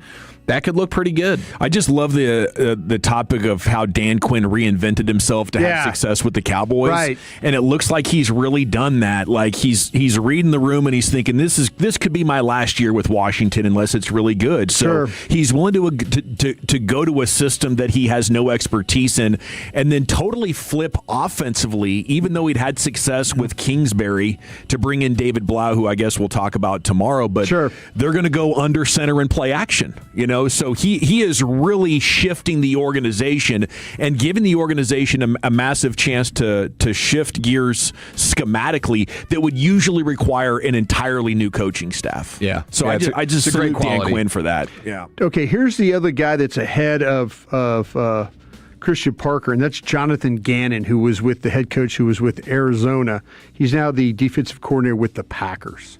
I just don't know what to think about Jonathan Gannon anymore. I mean, I'm kind of fading him. I mean, that was a rumor with the Cowboys because they like bringing people in that have the head coaching experience. I don't know how great the defense really was in Arizona. Now, they did suffer a lot of injuries. That was a defense for him. He was successful and filthy. Maybe he is just a guy that's a good DC, and he's going to end up being phenomenal. On paper, I'm not really wowed by what they've got right now in Green Bay. And they've got some good young players. I think the linebackers are going to be good with Cooper, and they made the trade for Zaire Franklin with Indianapolis. I like Bullard, who's their nickel player, the safety from Georgia. But up front, with no Gary now, and then Micah might miss the first half of the season potentially, that's going to be a tough job. Yeah, according to The Athletic, this is where Christian Parker now slots in behind Jonathan Gannon, ahead of Raheem Morris and ahead of Jim Leonard. So that's Christian Parker, I think, is probably too low on this list as when it comes to importance, right? I mean, if you evaluate the skill or you evaluate the skins on the wall, he clearly is at a disadvantage. But overall importance, how can he not be up there with ahead of maybe Jeff Hathaway, with the Dolphins, or even Bob Saleh? It's like, how do you measure importance? What are you saying? Because he's got a chance to take it from the worst defense to an average defense, which is huge. But he's super important. They're saying he's super important. Well, they're not. They're not saying he's not going to be super important. They're saying he's going to be important. But I think if this defense is going to turn it around, this team's going to have success. He's got to play a huge role in this. Yeah, number one for me. When you start putting who has the most pressure on them to produce this year, and you're talking about coaches and players on the Cowboys, Christian Parker would be right up near the top of the list. Absolutely. For the number one most visible franchise in football. Yeah. I was thinking the same. I was thinking, how do you have him that low when it comes to importance? You're trying to avoid 3 straight non-playoff seasons for the first time since Jason Garrett. Goodness gracious. Yeah. This hasn't happened in 15 years. You're trying to avoid it. You are avoiding it. Thank you, gentlemen. Appreciate you. We'll do offense tomorrow. Thank you, Brian. Krusty's Corner every afternoon, 3:40 here in the G-Bag Nation. It is time for more football conversations as our countdown to camp continues. Wolchuk, where are you taking it? Let's talk safeties and which NFL team is most prepared for disaster. Do you even want them to be? That's next in the Nation.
Driven by our D&M Leasing Studios. You're rolling with the G-Bag Nation on 105.3 The Fan. Welcome to the nation. Shoot, yeah, here we go. It's hour number 3 of the G-Bag Nation here on 105.3 The Fan.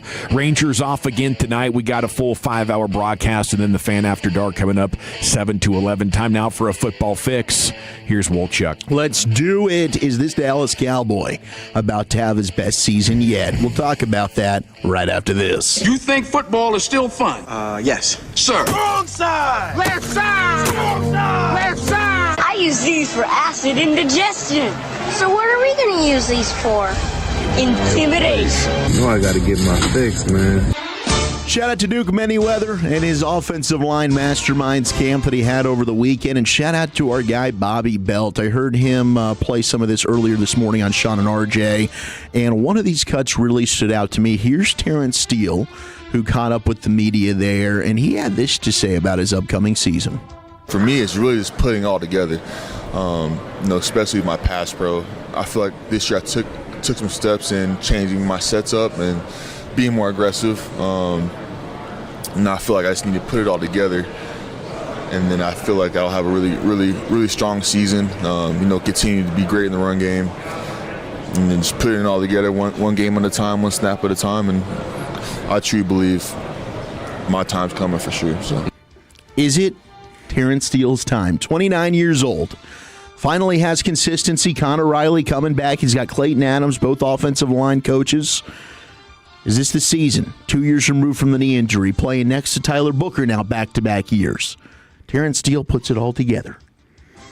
I will say this. I have a different appreciation after watching film with Duke and how to evaluate offensive linemen. And I thought all these years, as a former lineman, I wasn't any good. But, at least I've seen enough good ones play that there are things I was always very, very critical of offensive linemen for, of technique or hand placement, the feet.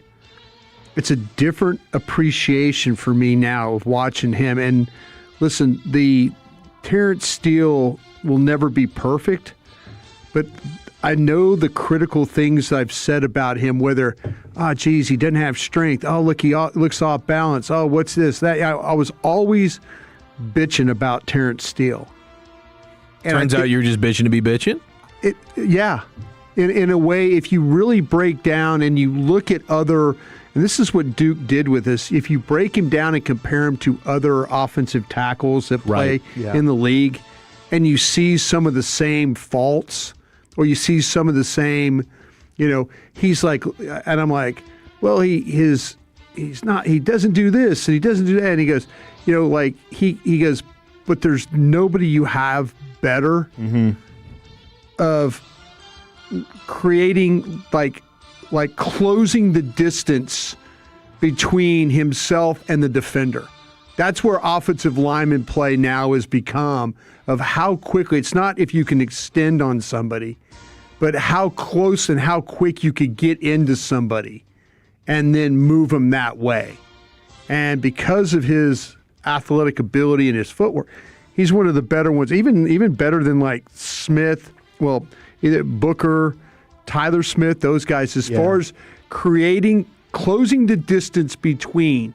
And you'll see a lot of these blocks where he does that. He's really good in space. And and you're going, well, he's just a good athlete. Well, no, he's really a good athlete that knows how to.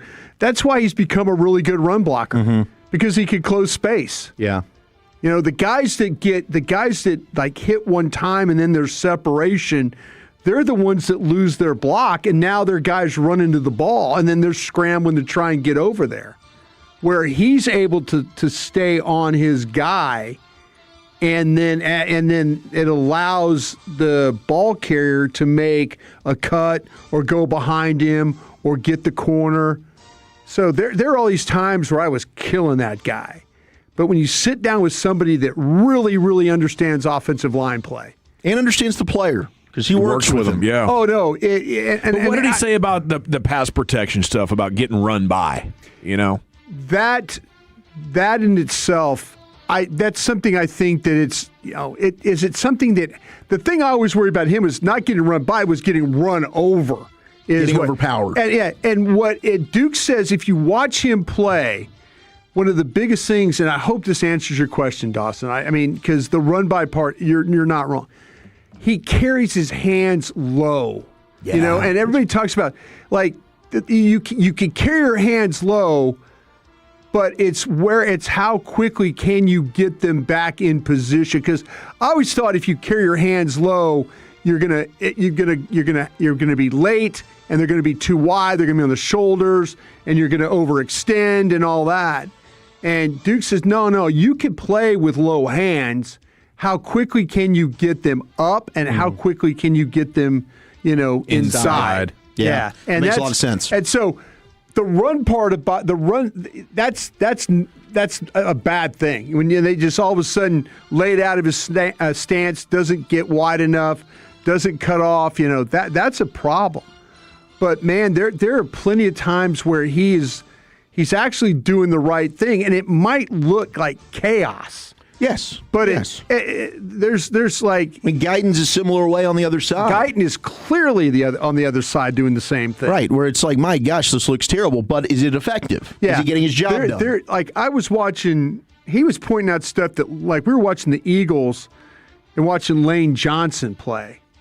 And Lane Johnson, not the strongest guy and all, but what is Lane Johnson really good at? He fires off the ball. He fires off the ball, he gets his block, and he keeps his feet through the block. And some people complain that he's, the king of the false start. Too light. He finds a way to get himself a half step ahead. But that's how he doesn't get run by, because he's figured out how to play at a half snap quicker. Credit to him. Yeah. For that, Steele even admitted it there in the clip, right? Yeah. He needs to improve on pass protection. Yeah. But I think listening to you, and I loved everything you said there in the breakdown, like we've always got to have an offensive lineman that is kind of not the scapegoat, but maybe public enemy number one. Mm-hmm. It is possible that we've been a little and he needs to improve. I've been real unfair to him. He's awesome. It's not like he's a top 5, top 10 player, but you could do much worse probably than Terrence Steele. And maybe this year he starts to take some strides in some of those areas. I'll tell you, the guy that has a chance to get a lot better at his feet, and this is again watching with Duke, is BB. Mm-hmm. BB, his stance as a center is almost like his stance is as he's a right guard. How open he is with his left foot. And he doesn't always move his left foot when he's engaging in these blocks. And Duke was saying they square him up and then have him take a step. Have him take that instead of just being open, absorbing, and then he doesn't move his feet. There are so many things that BB can do from a footwork standpoint that can make him a really, really good player. And the one thing he has is the strength, because when he doesn't move his feet, you see how strong he is holding up defenders. But if he were to come through with the better footwork, there's no telling how much better he could be playing playing with this offensive line. Well, CBS Sports cranking out their lists as they've been doing throughout the last couple of weeks. They got the best and worst quarterback situations in terms of, okay, your quarterback goes down. Are you prepared to survive this? And that was my initial reaction, was like, do you really want to be prepared for disaster? Because if your starting quarterback goes down, most likely, and it's like a season ender, you are probably screwed. Now, we've seen fluky, crazy situations where you get a Nick Foles. You get a Kurt Warner. Yep, Jeff Hostetler. San Francisco. Matt Jones last year, right? Maybe your backup can step up here and you're all right. But if it is for a season, the majority of the time you're probably hoping, all right, maybe this is a good reset for us. We're going to get a hopeful top 10 pick, and that's what we're going to focus on. But if you are a team that, let's say it's a month, like how's your backup situation? Can you stay afloat? Can you stay in the hunt? Or is your season totally kaput? Best quarterback situations. Baltimore's 5 on here. Lamar, and I don't know why they are. Lamar, Tyler Huntley, Skylar Thompson, and Diego Pavia. Well, I mean, Tyler Huntley's a Pro Bowl player, dude. That's true. That's a good you point. can't forget about that. Pavia's just he's just a guy that wins football games. And who's the other guy you mentioned? Skylar Thompson. He went toe-to-toe with Josh Allen in a playoff game about 5 years ago. He was great. He was fun to watch. Maybe Diego Pavia ends up being that dude. They got the Rams on here. Now, I think that this has to just be McVay because of the coach. But you lose Stafford, then I guess you got a first-round pick in Ty Simpson. But I think we're all wondering, all right, what is Ty Simpson? I mean, some reports are he's struggling to really be ahead of Stetson Bennett right now. I did see that, yeah. And that's got to be a concern if you're a Rams fan. Not a good sign. The Chiefs, I get here, Mahomes, Justin Fields is a guy who's been a starter in the league. And with that offense, with Reed, with Bieniemy back there, then they got Garrett Nussmeier, who's very talented. Cincinnati with Flacco, he's proven to be a really good backup. And then the Niners, Mac Jones proved it last year. Like, I'll be able to step in here and start for you, and we got a chance to win games without Brock Purdy. Cowboys are not one of the 5 worst. They're not one of the 5 best. I guess where would you be? Like, if it's a month that Dak maybe has a calf or a hammy or whatever it is, maybe it's a finger. You're in serious trouble. For 2 to 4 weeks, you think? Yeah. With Milton or Hal? You think you're effed? I think you're effed, yeah. Yeah. You don't think Hal can win a couple of games? I mean, he's won like 8 in his career, hasn't he? It's going to have to depend. Yeah, but he started an entire season. Like, how much better is the defense? Probably guess. better than Milton, right? Winning games. Yeah, I would start Hal over Milton, wouldn't you? I would think so for a 1-game sample, unless you're just running the hell out of Joe Milton that day because you don't care, and that could be the edge that you have. But yeah, in general, I would think in a 1-game sample, I'd prefer Sam Howell, but you're not feeling good about that. Your defense, I mean, you'd have to hope you're playing a crap team, and you have to really hope that your defense has taken giant strides so that he could go Cooper Rush a game for you and you can win like 17-14. Is there a chance this team could end up being good enough at running the football with this offensive line and Javonte Williams, and if you get a jump from Moffa or Blue, whoever it is, to where you could rely on a running game without Dak for a little while? Could I see it? Sure. So much of it depends on the opponents that you're playing. You'd have to look at which portion of the schedule does this take place in, because you have some stretches here where it's like bit of a gauntlet. Good luck. Even with Dak, this is going to be a heck of a challenge.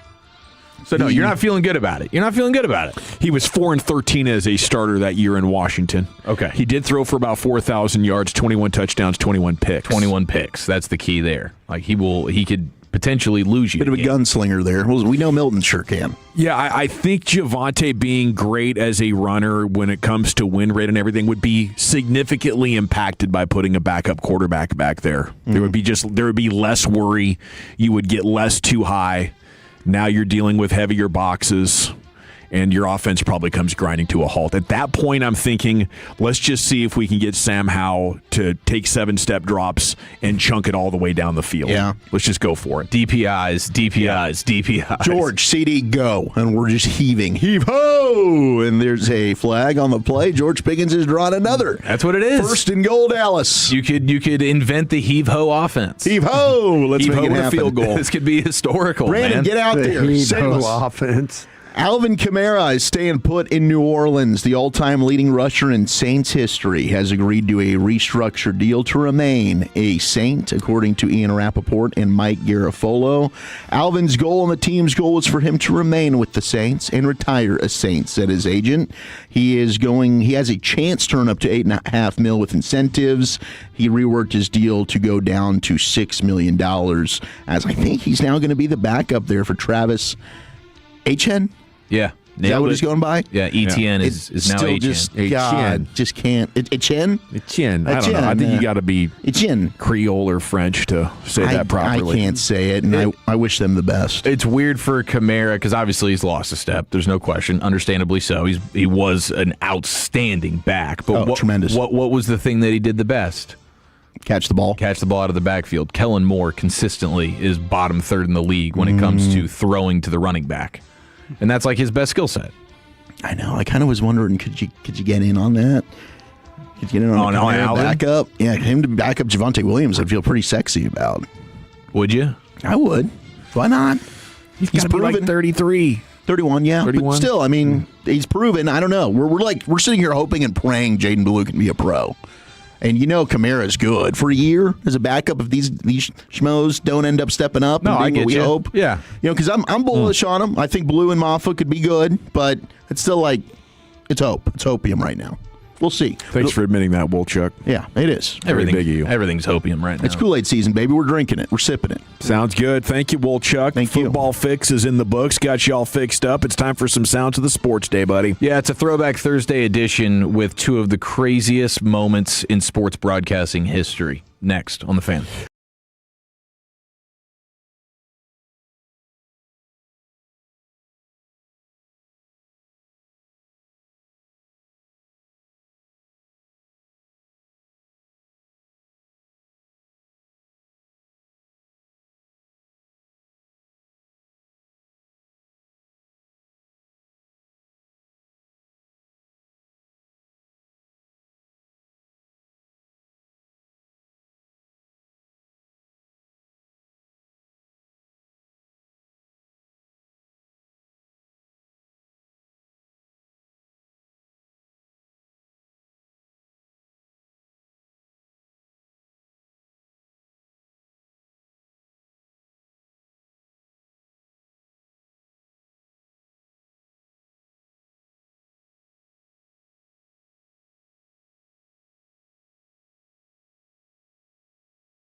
Yeah, buddy, welcome back. It's time for some sounds of the sports day with the Chief. I think you're going to enjoy this. This segment is brought to you by the Frankels. If you've been injured in a car or truck wreck, call the Frankels first, 214 or 817-333-3333. There is never an out-of-pocket cost. They only get paid when you win. The Frankels, the go-to car and truck wreck attorneys in Dallas. And here's the Chief of those sounds. How many seconds of the ESPYs did we consume last night as a show? Put me down for a 0. I gave it the old college try. By the time I got home, I had missed the monologue and everything. Went back and watched it because that's the only part I really care about. Lucius, how about you? So I turned it on today while I was getting ready after I hit the gym. Okay, so nice. I was watching it here and there, but I didn't get to sit down and actually, go through the damn thing. Sure. I seen Slick Rick, DJ Premier and stuff like that was out there. It's pretty cool. Everybody looks nice in their little outfits. Yeah. It was fly. Everybody's getting dolled up. But I don't know if the jokes hit. No. It certainly they weren't throwing out the zingers like they were with Shane Gillis last year. I pulled one joke. This might be the best joke of the night, and that'll give you an indication on just how sort of lame it all was. Here it is. It's an honor to be here among so many incredible athletes and Jake Paul. Jake, that's just a joke, okay? Don't fight me. My dad and my stepdad are both here, and they're over 50, and I know that's how you like them. So fight them instead. Jake Paul is now talking about wanting to fight Dwayne "The Rock" Johnson. Oh, my God. Can you believe this? What kind of fight would this be? I have no idea. Is this boxing? Is Why? this wrestling? Stop. Get MMA? Join his brother. Logan Paul, tag team. I actually would love to see The Rock like in a real fight situation. That would actually be a fun deal. I'd sign up for that. So old, I know, but it would just I don't know. There'd be something about it I'd be excited about. Rock! I don't think he'd blow his knee out in the first 4 seconds of the fight, I don't think he'd be chewing on his boxing glove and then, go assless with the girdle at the end like Tyson did. I think he'd actually, make it kind of fun. But all you see is the wrestling from him, and then the action movies, of course. Yeah. But see him in a real fight scenario. I could get on board with that. I'd like to get on board with watching him with my lady, who's always oohed and awed when he's on stage or whatever. Just watch him get crushed by somebody. She's around that age, I think, of people that really looked up to The Rock. And, I think he would get mopped. Yeah. You're just too old. You lose balance. You'll see what it's like. You see what it's like. And I think once you're around that age or into that age, there's no shot for these guys because you can feel it yourself. Well, we have. I do have 2 clips that I'm probably most excited to play here. You hear him? My knees are real bad. I'm pretty sure rocks are terrible. They're terrible. Yeah. It's not the knees. It's not the knees. It's not the pain. It's the balance. It's the ability to stop yourself moving in one direction. Even Ronaldo at 42 years old, he's like chasing these balls into the box and trying to hit them in before his momentum carries him over the byline. He's got no decel. No, he's got no decel. No. Yeah, and that's hugely problematic for an athlete. You see these kids doing the box jumps with like 135 pounds on their shoulders. They're coming down from 6 feet like, Mm-hmm. It's the young legs. That's a really good I like that finishing move right there. Yeah, I busted up my shin on a wooden box jump years ago. Never again will I do that. Now they have like the safer ones that are like, I don't know, rubber. They're softer. So if you slip off it, you're not going to get gashed on your shin by hitting the edge. But yeah, that's next level. So I have 2 clips that I want to pin against each other, and you guys tell me if they are which one is the more insane sports broadcasting moment from yesteryear. But I saw this the other day, and I don't know if you guys were aware of this, but listen to Allen Iverson in an interview talk about how he learned his famous, most patented move. I was surprised to learn that you learned the crossover from a guy from Brooklyn who barely played at Georgetown. That's where you learned this? Look what that guy, look what he gave me. I mean, look what he gave me. Everyone thought that was... I'm known all over the world. Right. The globe. But you learned it from another guy. You didn't make it up. He didn't even have his name on the back. The most important thing for me was when I was going to college is I've always wanted my name on the back of my jersey. Right. This guy did not have, Dean Barry, he did not have a name on the back. He was a walk-on. He didn't play. Didn't even play. But he had a nasty crossover. Man, he used to hit me with that thing at practice. Wow. Man, I put my pride aside, my ego. Yeah. Hey, come here, man. You got to show me how to do it. Right. And to this day, he still will say, yours is better than mine. Yeah, no kidding. Yeah, wow. Yeah. Isn't that amazing, dude?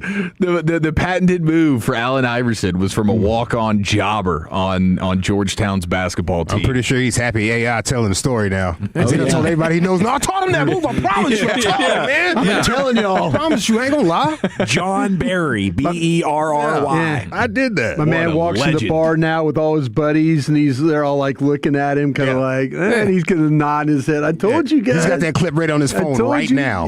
Yeah, he's standing a little bit taller today, that John Barry. Okay, now we do have to give you an update. Yesterday, we had the Chuck Schumer fiasco on the Senate room floor.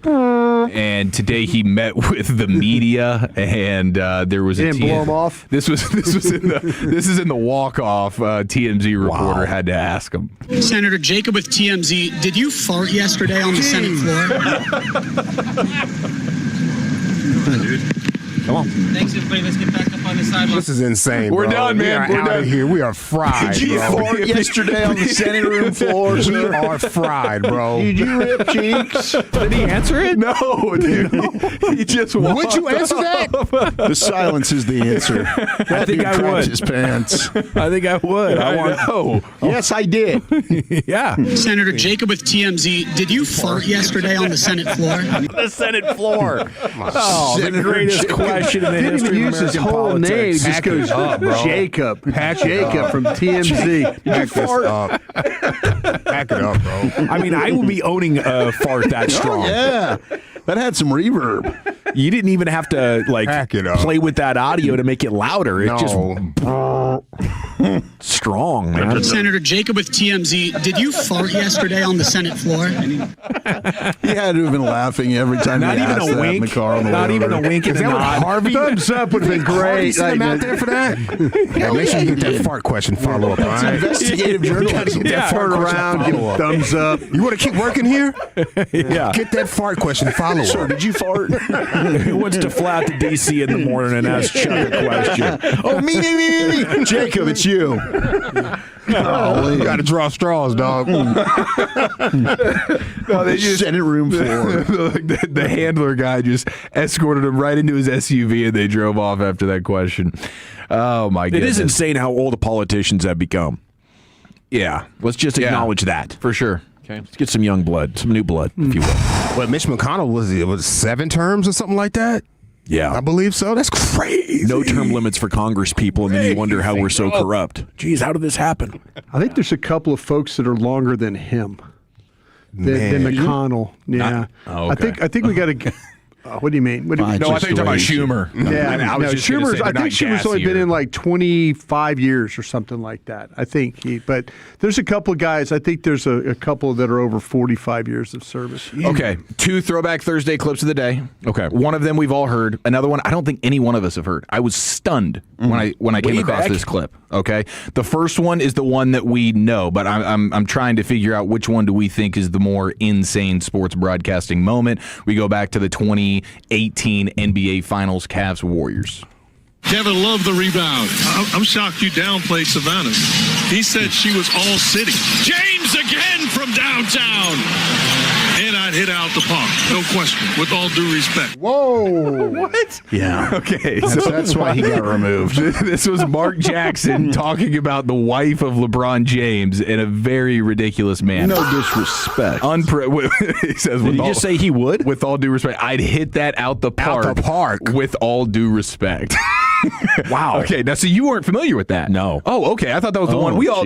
We had everybody else heard that one Yeah, we before? heard. I mean, like that yes. one's. I remember we played that. That's next level, right? So That's aggressive, bro. Out the park. That's aggressive. Relax. Yeah, yeah. Just say she's a beautiful woman, and hey, move on. not hit out the park. I'm coming to see you after that one, dog. I know. Out the park? We never got like a story on like how LeBron, how that landed on his ears, but yeah, that's insane. So that's number one, and then this is number two. Okay, and this is certainly not something that we would hear on a Monday Night Football broadcast today, but I would like to take you back to Cowboys Giants in 2003 with Al Michaels in the booth. Jeremy Shockey made a lot of headlines during the offseason.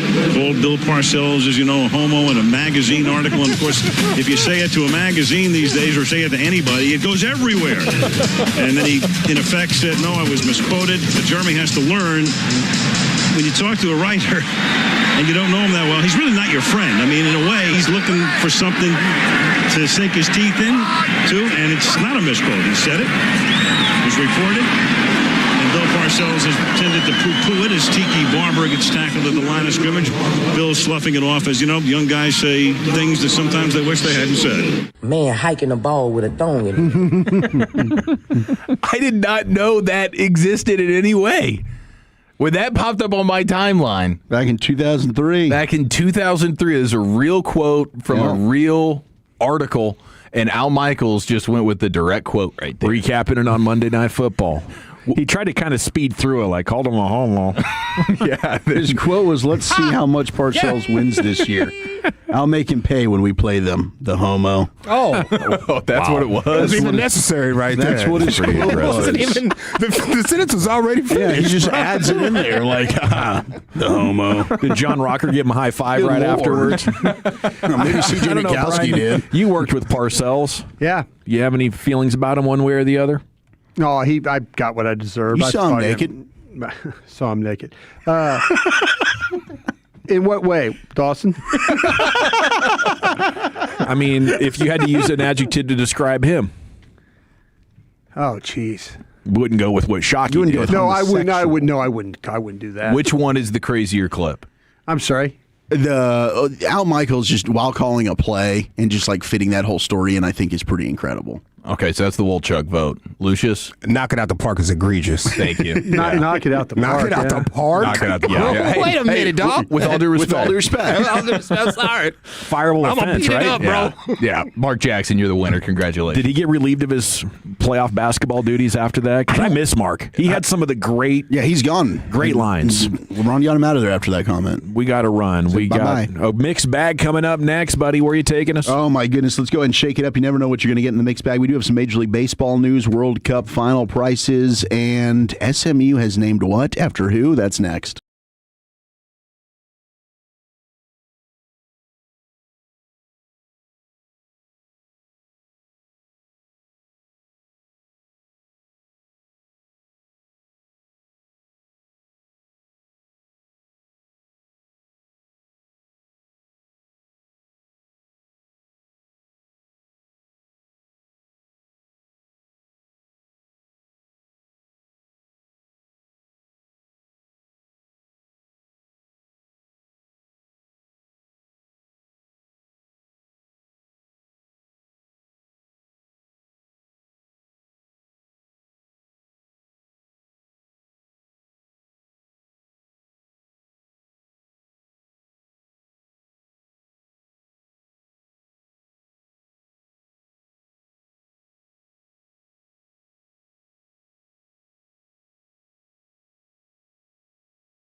each Tuesday afternoon at 3:20 with the G-Bag Nation. This is the place for Rangers coverage right here on The Fan. If you're in the market to upgrade your vehicle, get to Classic Chevrolet in Grapevine. Back-to-back, #1 Chevy dealership 3 years straight. And they've got more new Chevys than anyone, and they're all price to sale. Silverados, Tahoes, Blazers, Malibus, Equinox, and more. Visit ClassicChevrolet.com. This is Texas. This is Classic Chevrolet. Together, let's drive, relax, and enjoy the difference. Based on new Chevrolet registrations 2023 through 2025. Thank you very much, Lucius. It's the G-Bag Nation here on 105.3 The Fan. Football's finest coming up at 5 here with Chief. Right here, it's a mixed bag with Wolchuk. Let's go ahead and shake it up and get into our mixed bag right now. You want a chocolate? Mama. Mama. Leave the gut. Mama. Take the cannoli. Mama always said life was like a box of chocolates. How do they get to that? Yeah. You never know what you're going to get. The most impactful Big 12 football transfers, #1 on the list. Not a surprise. Drew Mestemaker, North Texas' own Heisman hopeful, going to Oklahoma State. Caleb Hawkins, his teammate at North Texas, is 3 on the list. And then Wyatt Young, wide receiver, also from North Texas, going to... Are they going to be better? Oklahoma State, yeah. Is Oklahoma State going to be better? I think they're going to be pretty damn good year one under Eric Morris. Their offense definitely will be. They're going to score a ton of points. Could this be like our guy from Indiana leaving James Madison and going and having that kind of impact? I can't say that they'll be like playoff bound year one, like Signetti was, but yes, I mean, I think that I would not be surprised if they're competing to win the Big 12 and be in the Big 12 championship game next year. Damn, all right. I really think that they're going to be... Go Pokes. 8 wins, I don't think is out of the realm of possibility for them, and if they end up being closer to 9, 10... wouldn't be stunned. I think Mestemaker's just that good. I think Drew Mestemaker will be in the first round conversation. Caleb Hawkins is super underrated as a runner, big back. And then Wyatt Young was one of the best wide receivers in all of college football last year. The offense that Eric Morris is bringing over is going to be elite. Mm-hmm. And I'm not sure defensively what they did in the portal, if they're going to be good enough. Talking with our buddy Cody Cole, who's a big-time Oklahoma State Poke fan that works with us up here, he said they did attack the portal and got some dogs on defense. We'll see. Tech is obviously the favorite. BYU, Utah. Talking with Ari, he's bullish on Colorado this year. But I think Oklahoma State, they were a 1-win team a year ago, but I think they're going to be without question bowl bound. But I wouldn't be surprised if they were even better this year. Now SMU has named their athletic facility after Kevin Jennings to honor the quarterback's legacy. He's the first current SMU student athlete to have an athletic facility named in his honor. How amazing is that? Obviously, local kid, won a state championship there at SOC, and then now he's going into, year 3 as a starting quarterback? Did the alumni get together and put together the money to pay for it and say, by doing this, that we want to honor him this way? Probably. I mean, I know he certainly didn't put the money together. But yeah, I mean, he's... Sometimes, it's like the Kevin Jennings Recovery Center is what it's called. Okay, because sometimes there will be at the University of Texas that they had, named after certain players and stuff like that, and the alums will put the money up and say, we'll do this if you name this facility after Vince Young, or something like that. Ann and Malcolm Holland are the two that are noted as putting a donation forth. There might have been some others, but it's going to feature 2 dedicated recovery spaces equipped with red zone saunas.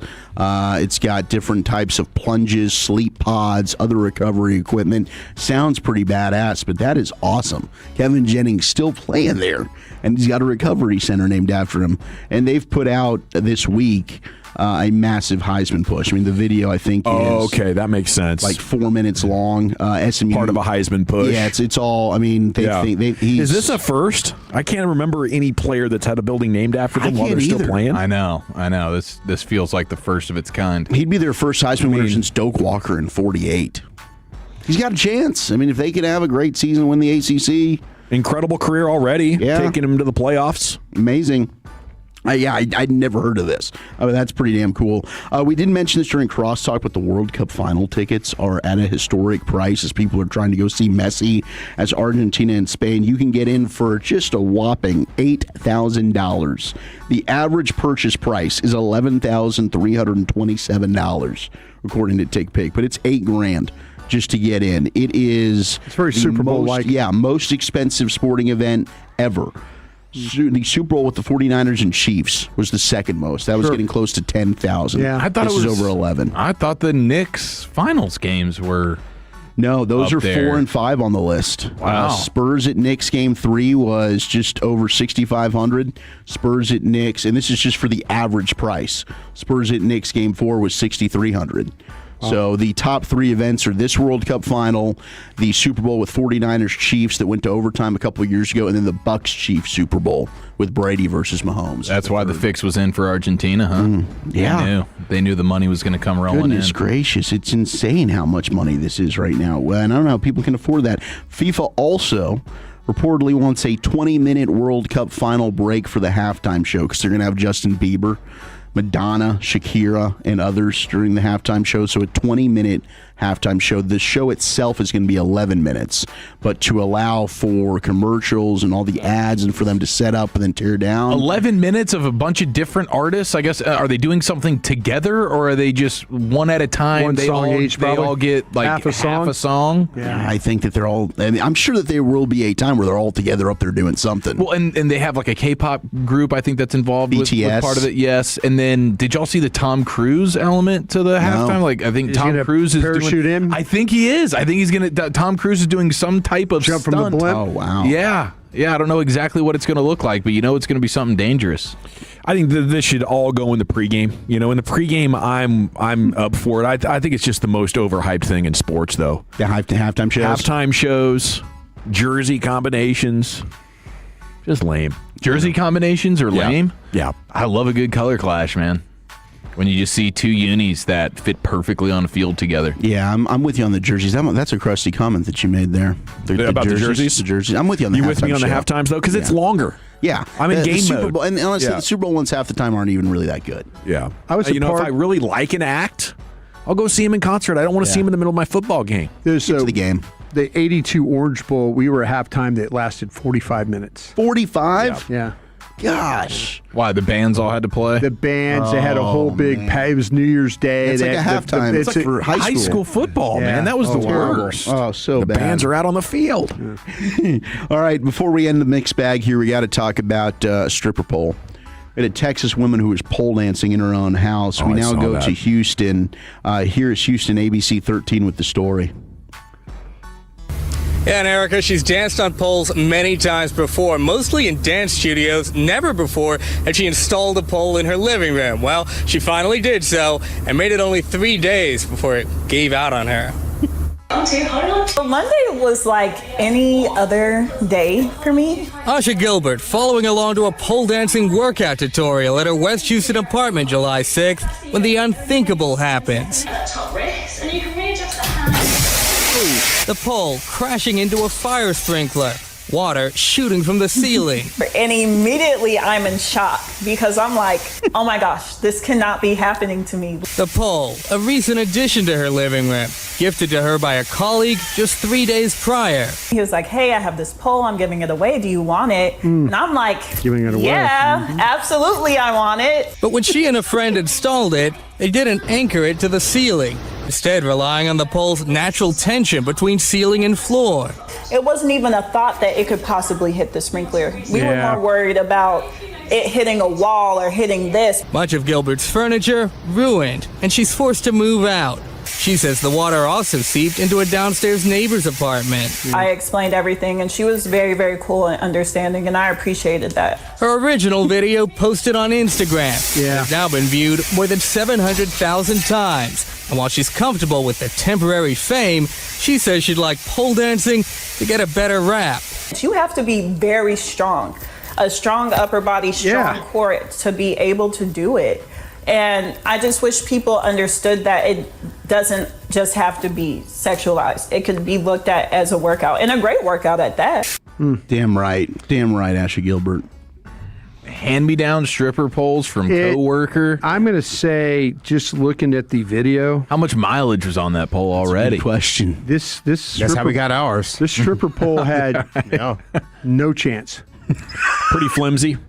The stripper pole had no chance for this lady. You think this was And she mounted it right next to the sprinkler. She You know what I'm saying? Truly one of the dumbest feats in human history. If there had been a man in that house, that's how I know she's single, lives alone. If there had been a man in that house, he'd been like, he would have instantly said, "Honey, you're about to break the sprinkler system." Yeah. You could have said that when she started the circling of the stripper pole. She was doing the pre-walk-up thing to it. Oh, the tease. And she pulled that thing out of position on the walk-up. Because it wasn't properly mounted anyway. Yeah. They were using the tension from the wall. I'm going to say this. I'm going to say this, though. Yeah, I should say any man other than Trayvon Diggs would have instantly recognized that was unstable.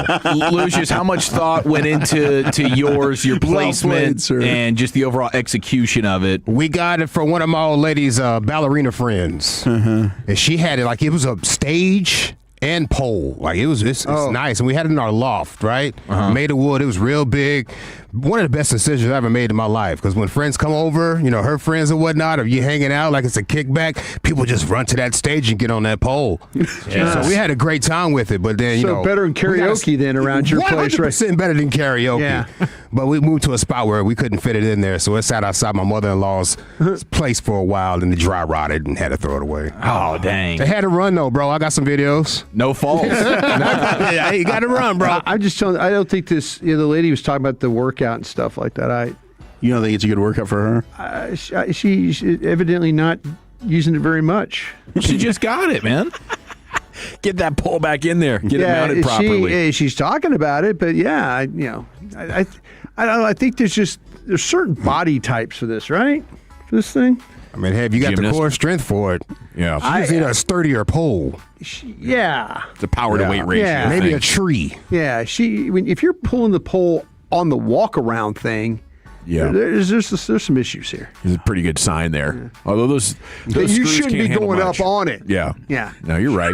You should have found a stud. She shouldn't be climbing that pole. Yeah. Monday morning quarterback over here. Gosh dang it. We got 3 down and 2 to go. Thank you. I'll tell you, it looks like a curtain rod that she's trying to work on there, not a stripper pole. Her hands. My gosh. Football's finest coming up next, Eric. Life of poor decisions. Does this patented coaching move actually work at Football or Ballsack next to the nation? When your friends say, "Hey, did you hear?" you can proudly say, "I heard it on the Fan," keeping you sports informed with some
With the G-Bag Nation on 105.3 The Fan. Here we go. It's hour 4 of the G-Bag Nation on 105.3 The Fan.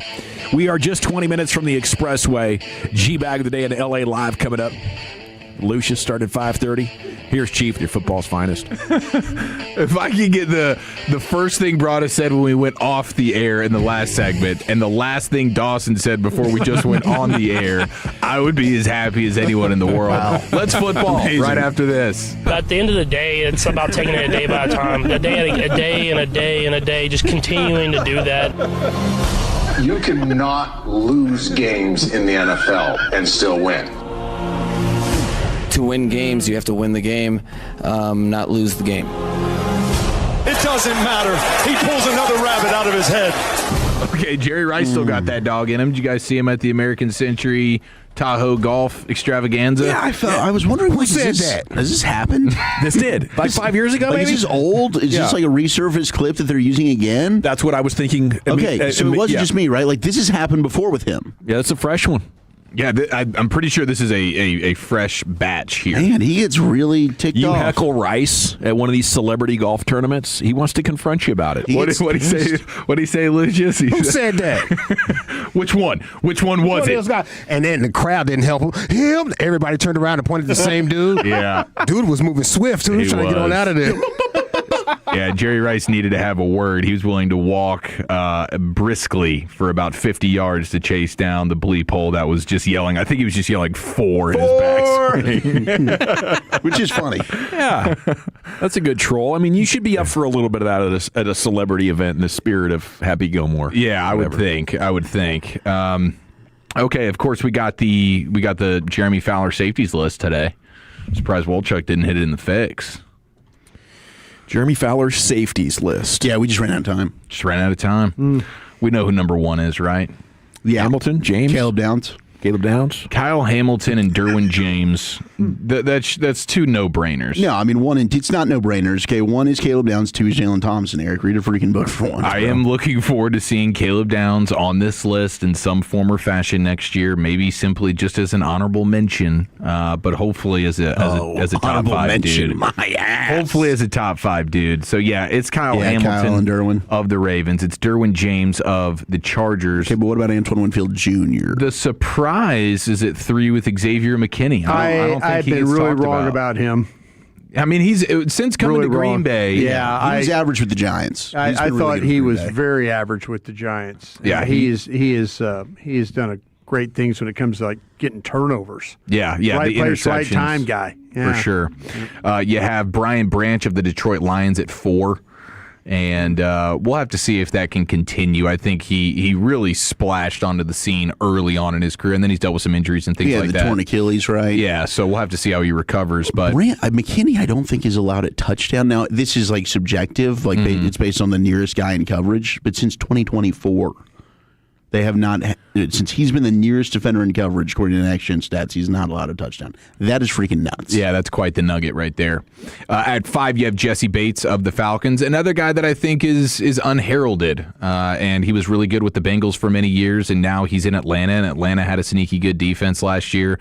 And he's a ball hawk kind of guy, so he's still getting a lot of love. But it's number 6 when you finally get the rookie Nick Emenwari of the Seahawks. And I thought maybe he would find a way to get up there a little bit higher, but he comes in at number 6. You have Antoine Winfield Jr. of the Bucks. Walchuk, your guy, comes in at number 7. Buda Baker of the Cardinals. Still doing it, huh? Still doing it at number 8. And didn't a lot of people kind of do the pro comp for Caleb Downs as Buda Baker? Yes, he did get comp to Buda. Kirby Joseph. This one was surprising to me as well. Friend of the nosebleed seats. Yes. We loved Kirby. And he's got another injury situation like the Lions right now. And there's 2 safeties in here, top 9. Yeah, but they're both coming off injuries. And I'd be concerned for both of them. Hey, I picked the Lions to miss the playoffs last year. I think they're getting back to the division championship. Oh, do you really? They're going to bounce back this year. They're going to win? They're going to win the NFC North? They're going to win the Super Bowl. Okay. No, just the division. Okay, my goodness. Did you know it's winning the Super Bowl? Yeah, it's not the Dallas Cowboys because you have them losing in the NFC Championship. Wait to find out. It's only July. Kalen Bullock of the Houston Texans comes Shout out in. to Bobby. Bobby Bell was in on Kalen Bullock on the draft show that year. I wasn't sure, should he play corner based on his body type. Bobby was all over that guy. Rangy as all hell. In a non-sexual way. You have Jalen Petrie. That's USC kid, right? Yes. Okay, yeah. Okay. Jalen Petrie, who's a guy that I thought would be a top 10 dude for sure. He's the first honorable mention. But been banged up, right? He has been banged up. That was the first fight I think Brian ever had with Yeomans. Yeah. On the draft show on Kalen Petrie. You liked him or you didn't? Called him I out loved him, and Kyle is a Baylor alum, and I called Weird. him out. I'm basically like, what are you talking? I mean, he was totally. He was essing on the kind of player. pulling on him a He was little bit. pooing on him. I'm like, Kyle, really? Well, he's one of the prototype nickel safety kind of dudes. Yeah. He's that star dude. Always around the ball, always tackling, can play coverage. I mean, I didn't know what Kyle was watching. Yeah, he might not have watched him. Well, now, have you guys seen the NFL teams, now that you have all the top 10 lists out for each position, the teams with with the most players in the top 10? Okay, this will be a little fun. Well, the Lions game. have got to be up there. Okay, we got the Lions as a good pull, Wolchuk, because they lead the league with 9 players. Wow. 9 players. The Lions have 9 players that NFL people think are top 10 at their position. Okay. You said the Texans brought us. Yeah. They come in at number 4 with 6 top 10 players at their position. Rams? Eagles? We got the Eagles as number 2. Oh, they have gross. the Eagles still are considered to have 8 players that are top 10 at their position. So, I mean, that's pretty top heavy. I don't know this if was the last one they're not doing punters and kickers? I don't think they're doing punters. They're doing football players. You don't think they'll still have 8 next year, do you? No, I do not. I do not at all. Let's see. Any other guesses for teams? You guys want to lob any more out? Somebody said the Rams. The Seahawks. Yeah, the Seahawks not in the top 10. Okay. Just ram it?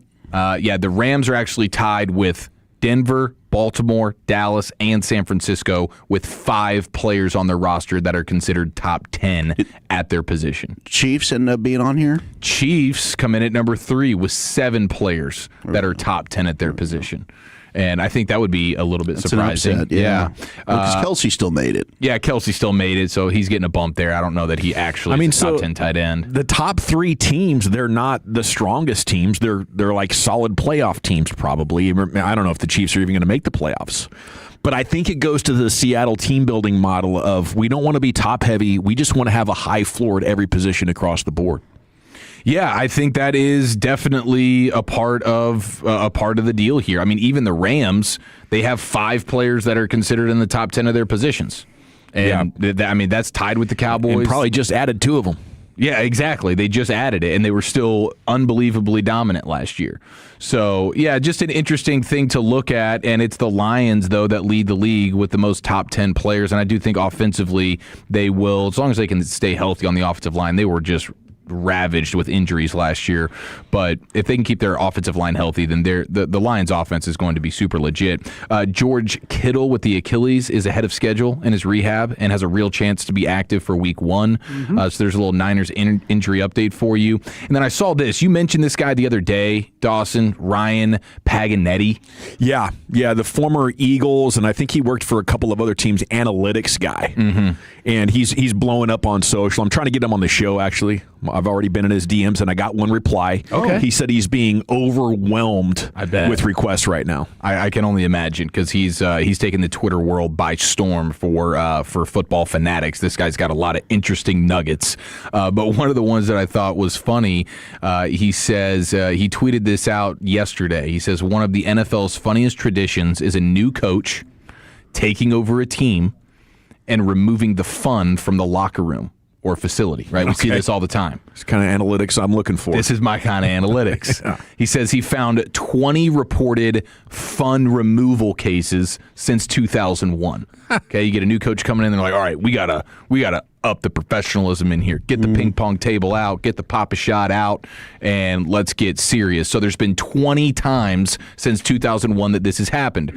And he breaks it down from off-season to end seasons, because sometimes you have the middle of the season where they're like, okay, we're sucking right now. We got to fix something. Let's get the fun out of the locker room mid-season. And he's trying to figure out, does it actually work? And so for the off-season, where you're a new coach coming in, and in the off-season, you're changing the landscape and the dynamics of the locker room, and you remove fun things, 8 of 9 teams improved that year, going from a combined 49 and 96 the previous season to 74 and 71. So in general, when a new coach comes in and takes the fun out of the locker room in the offseason, sets a new standard, it has proven to work 8 out of 9 times. That team got better, okay? Wow. And I feel like Shoddy is increasing the fun. He calls it competition. Yeah, that's right. We're fostering competition between, every day position we're gonna groups. do something competitive. Free throws, putt-putt, thumb wars. Realistically, he's leaning into the focus is not on football. But in season, crap. 5 teams improved, 4 actually got worse, and 1 team stayed even. So he says the lesson is, if you're a new coach, you can take away the ping pong table. But if you're 3-5 in November, removing the distractions may just be another distraction. It's like a desperation move. It's It like is. the Easter egg bunny or whatever the Eagles did. Oh, the blow-up bunny for the Eagles is an all-time just ridiculous disaster. I mean, I like an analytics guy that's willing to have fun with his content. Let me start by saying that. I would wonder, like, if he was going to turn his critical eye to it, are there other factors with new coaches coming in? Yeah, of course not. This is the only thing that matters. It's the only variable that matters, about dude. Ping pong and the papa shot. So we'll look for the next coach who replaces Shoddy to take away all of his fun stuff, and there's about a 90% chance you're going to improve significantly. Yeah, that's something that you can take to the bank. Air hockey.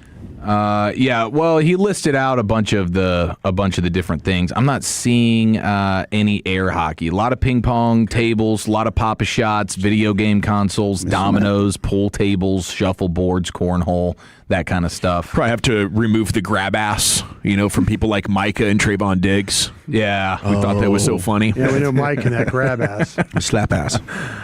Okay, now I think, Broadus, if you know this. No, I don't. I just don't want you to say anything. All right. But football or ball sack? Okay, Patrick Mahomes. Pat Riley was drafted by the Dallas Cowboys. Yeah, that's true. I know that. That's football. That's football. Anybody who knows football knows that. That's Eric. football. Did you know that, Dawson? No. Pat Riley was drafted by the Cowboys. So why'd you ask? I did not know.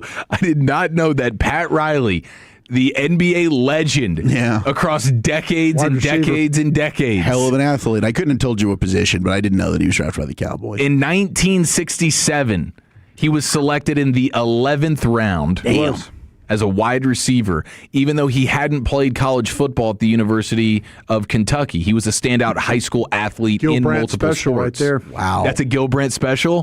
He discovered, so it happened in the same year that the San Diego Rockets picked him 7th overall in the first round of the NBA draft. Of course, Pat Riley chose to go the basketball route. Be a Rocket. But I had no idea that the Cowboys drafted Pat Riley. That's a fun trivia question. Yeah. When you're sportsing it up with your buddies.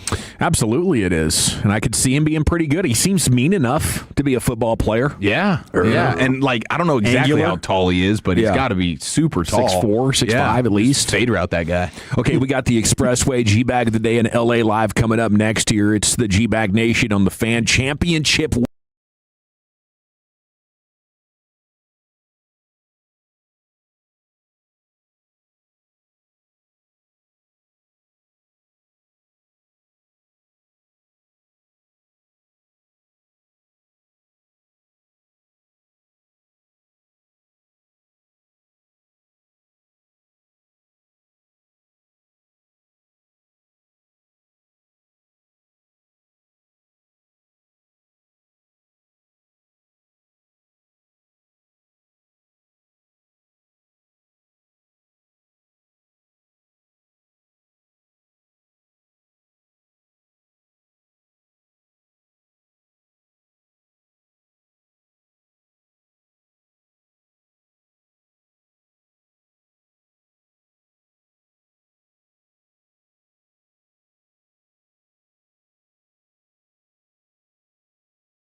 Yeah, buddy, here we go. It is time now to hit the expressway. We'll go commercial free to the top. G-Bag of the Day here is coming up at 5:30, and then LA Live at 5:40. Are we back to playing baseball already? Here with the Phillies and the Mets? This game got moved up due to weather. Okay. Well, Rangers will be back in action tomorrow night. The pregame will be hitting at 5:30. Friday baseball in Atlanta.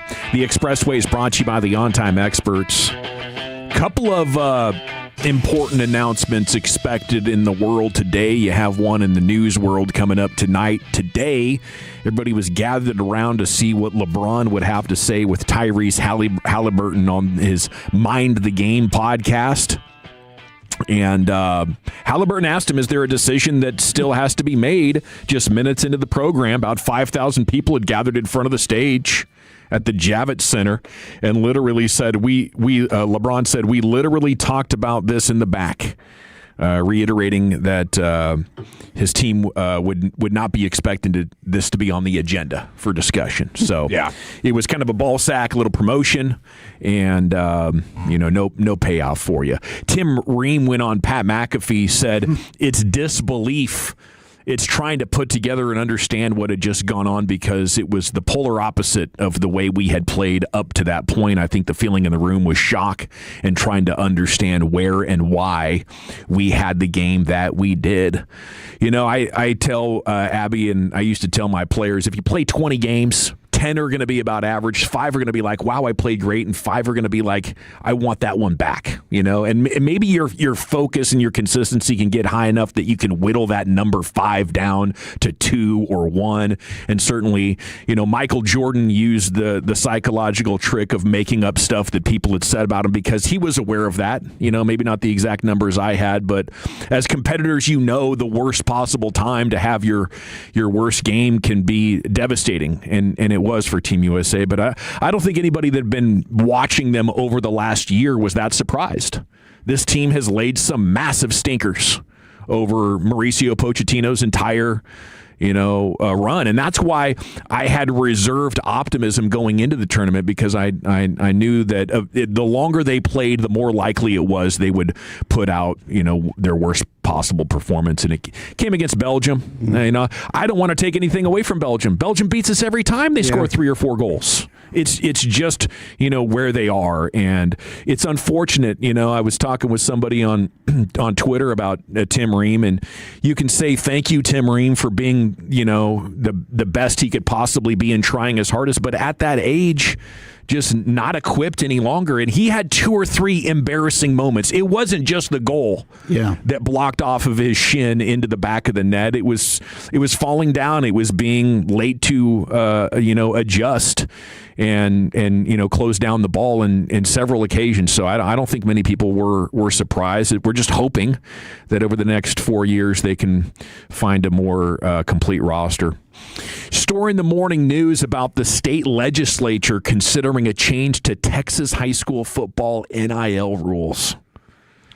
The angle of the piece is coaches are saying it'll kill the game because coaches won't want to participate because of the stress and mental health stuff that's already coming along with it. Already every year there is a 20% attrition rate amongst high school head coaches, and a lot of them say the stress and mental health challenges of the pressure are just too much. I don't know. What do you guys think? Would it kill the sport? How much would it change high school football as we know it if these kids could get a little NIL bag? I just think that we got to draw a line somewhere with this, and I don't think that this needs to be going into high school. I mean, there's got to be some. I don't know if it's like purity is the right word for it, but it would be a mess. I mean, you already just had Colton Nussmeier can't transfer from Flower Mound Marcus to Denton Ryan because it's specifically about athletics. It's an athletic transfer. He thinks he's got a better chance to win at Denton Ryan than he does at Flower Mound Marcus, and they just said, no, you can't do that. You're eligible to play if you want to go back to Marcus. You can't play if you want to go to Ryan. You start doing this NIL stuff with donors, and it's just going to be you'll have this happen all over the place. And I think you'll probably end up having a few premier schools that have the funding, whether that's Prosper, whether it's Allen, Highland Park, maybe DeSoto, Duncanville. But it just, to me, I would hate to see it. I really would. I think at some point you still got kids need to be able to be kids, and they shouldn't be just used as like treasure troves to get money. I think we should draw the line too, but I think we should draw it like 12. I like people being paid for what they're doing, especially, if somebody's making money off of it and you're out there, and people are coming to watch 5,000-6,000 people in the stands. I don't think the rest of the world has a problem with it. I think it's like something that we created, this idea of amateurism. And I think we've been conditioned to value it, but it's an arbitrary value. So high school kids can move whenever they want, or they can This is NIL. This specifically is NIL. But I mean, that's what it would become, right? That's what I'm saying. Because I think it'd be like college. I think, to me, if I would understand NIL, if the kids have the opportunity to move. If they don't have the opportunity to move, don't you have the haves and the have-nots? Don't you have the programs that clearly can come up with money and other programs that are, much poorer, or the schools are poor, or that you can't pay these kids? So, I mean, you got a kid that maybe some of the great success stories are kids that maybe are a 2A school or a 1A school, then all of a sudden you'll get an opportunity. But is it fair for them? Are they going to get paid? If there's NIL money, I mean, but you're saying, well, you can't leave. You can't leave Groesbeck to go play at South Lake Carroll or something like that. Am I getting this wrong? I mean, I think they're two different ideas. There's the unlimited transfer portal, and then there's NIL money. Yeah, okay, but I'm saying, though, I think NIL plus unlimited transfers would create the haves and have-nots, a handful of super teams. Yeah, well, I think the really good kids would then go transfer to the schools that have the NIL money. The money, that's what I'm saying. Right? But couldn't you keep in the transfer rule like you have it now, like it can't just be for sports reasons? And then the kids are staying in their district. Then all of a sudden you're going to have lawsuits for right to work. Yeah. Oh, I see. Yeah, just like the NCAA. Yeah, right. Yeah, the UIL will be powerless. It's going to end up being the same issue. Yeah, the kid at Groesbeck's going to say, "Wait a minute, you're not allowing me to go make money at South Lake Carroll or Carroll." I'd say it's you said it right. South Lake Carroll. Yeah, but Carroll. Yeah, I thought they changed or shortened their name, or they didn't want to be called something anymore. But anyway, that's what I'm saying. I just wonder if you told me that kids are going to be able to move without any penalty or anything like that, I guess your NIL stuff would work. Yeah, it would be just the same system as college. Exactly. And I think the coaches are going to complain about it and stress about it, and it sucks for them. Maybe the income goes up, and it's changed the college football landscape, but I don't think it's made it worse. It just made it different. But plenty of coaches have been able to find a tremendous amount of success. I would like to see this. I'd like to see this, and this might be completely out of bounds. If you're a 4 or 5 star recruit and you get an opportunity to go play at Alabama, I'd like Alabama to give money back to that high school. Oh yeah, almost like a thank you for developing this kid. Yeah, kind of a thing. And if all of a sudden, if you do get, say, after a year, then a kid turns into the kid turns into Downs or something like that, where like his freshman All-American or something like that. Yeah. That college gives money back to the high school's athletic department. Yeah. There's some kind of a little bit of just something to help these high school coaches. That's I look at it was so the Grambling was this way. The coach came out from Grambling talking about, he goes, I'm going to find these kids, and I'm going to lose every single one of them, with no retribution to me or to our program. Yeah, I am going to go and I'm going to find players, and after a year, they're going to be gone. Going to find them, going to develop them. Yeah, for I'll tell you this right now: the South Lake quarterback's going to be making more than his history teacher. Oh yeah, which is a huge problem for sure. Why is it a problem though? Because the teacher should be getting paid. Why? Yeah. It's their job. These are high school kids. The teacher doesn't do something that makes 6,000 people show up and cheer. Well, maybe that's a problem. He teaches something that 25 kids are forced to go to. You're providing value to a market. People are making money off of it. It doesn't matter what your age They're not is. making money if in you're high school like they are in college. Oh, how they building these stadiums? We got to go into the Pimp Cup. Here's Lucius Alexander with your back in the day. Come on, bro. I done sat back in my seat. I'm just listening to this conversation. It's very interesting. I like it. Maybe I was born maybe 20 years too early or something. Put on a show. Late, whatever the hell's going on. Box of cash, Trans Am for you. Yeah. Come on, bro. All right, G-Bag of the Day. We do it every weekday on the Fan 530, fueled by East Dallas Diesel Motor Cars, EastDallasMotorCars.com. Going for 4 today is our very own Mr. Mike Bassick. Man, y'all could have kept that conversation going for real, bro. For real. Maybe we need I to start to double feel back. bad at 31. By the way, it's Lucius, 33. Man, I sat back in my seat, bro. I was like, well, let's see where this goes. It is. For your record, pick it up later. The longest-serving senator in U.S. history, Robert Byrd from the great state of West Virginia, 51 years. West Virginia. 51 years. Vote that man over and over. That's all they know how to vote for. Yeah. Does anybody else run against him? No, he was the longest-serving, and the current one is Chuck Grassley from Iowa. Okay. He's 44 years. Back to you, Lucius. Already far. All right, going for 4 today is our very own Mr. Mike Bassick. He's broadcasting on the TV side of the game with the Texas Rangers, but he used to work here and he used to be a major league pitcher. That's why he is willing to do anything to keep Wyatt Langford in the game. Wyatt, what can I do? What can we do as Ranger fans to keep you healthy the rest of this season? I don't know. I mean, I'm doing everything I can, so that's my goal. I'm gonna want to play every single game for the rest of the year. All right, well, I'm going to go home and get on my knees for you because, man, do we need Wyatt Langford the rest of this season. Yeah, I appreciate it. Thank you. Get on my knees for you. On my knees. For you. Appreciate it. All right, now I had this one yesterday, but I played the wrong clip. Let's go to Australian Football League. Australian rules football. Aussie. Something a little different right there. I'm not for sure what's going on with the Australian rules football game. It looks kind of like rugby, though. What is it? The Fremantle Football Club. There's a couple of dudes on the squad with the same last name, and the broadcaster has a little tongue-in-cheek fun with that. The other Cox came in over the 2. Gee, there's a lot of Cox out there tonight.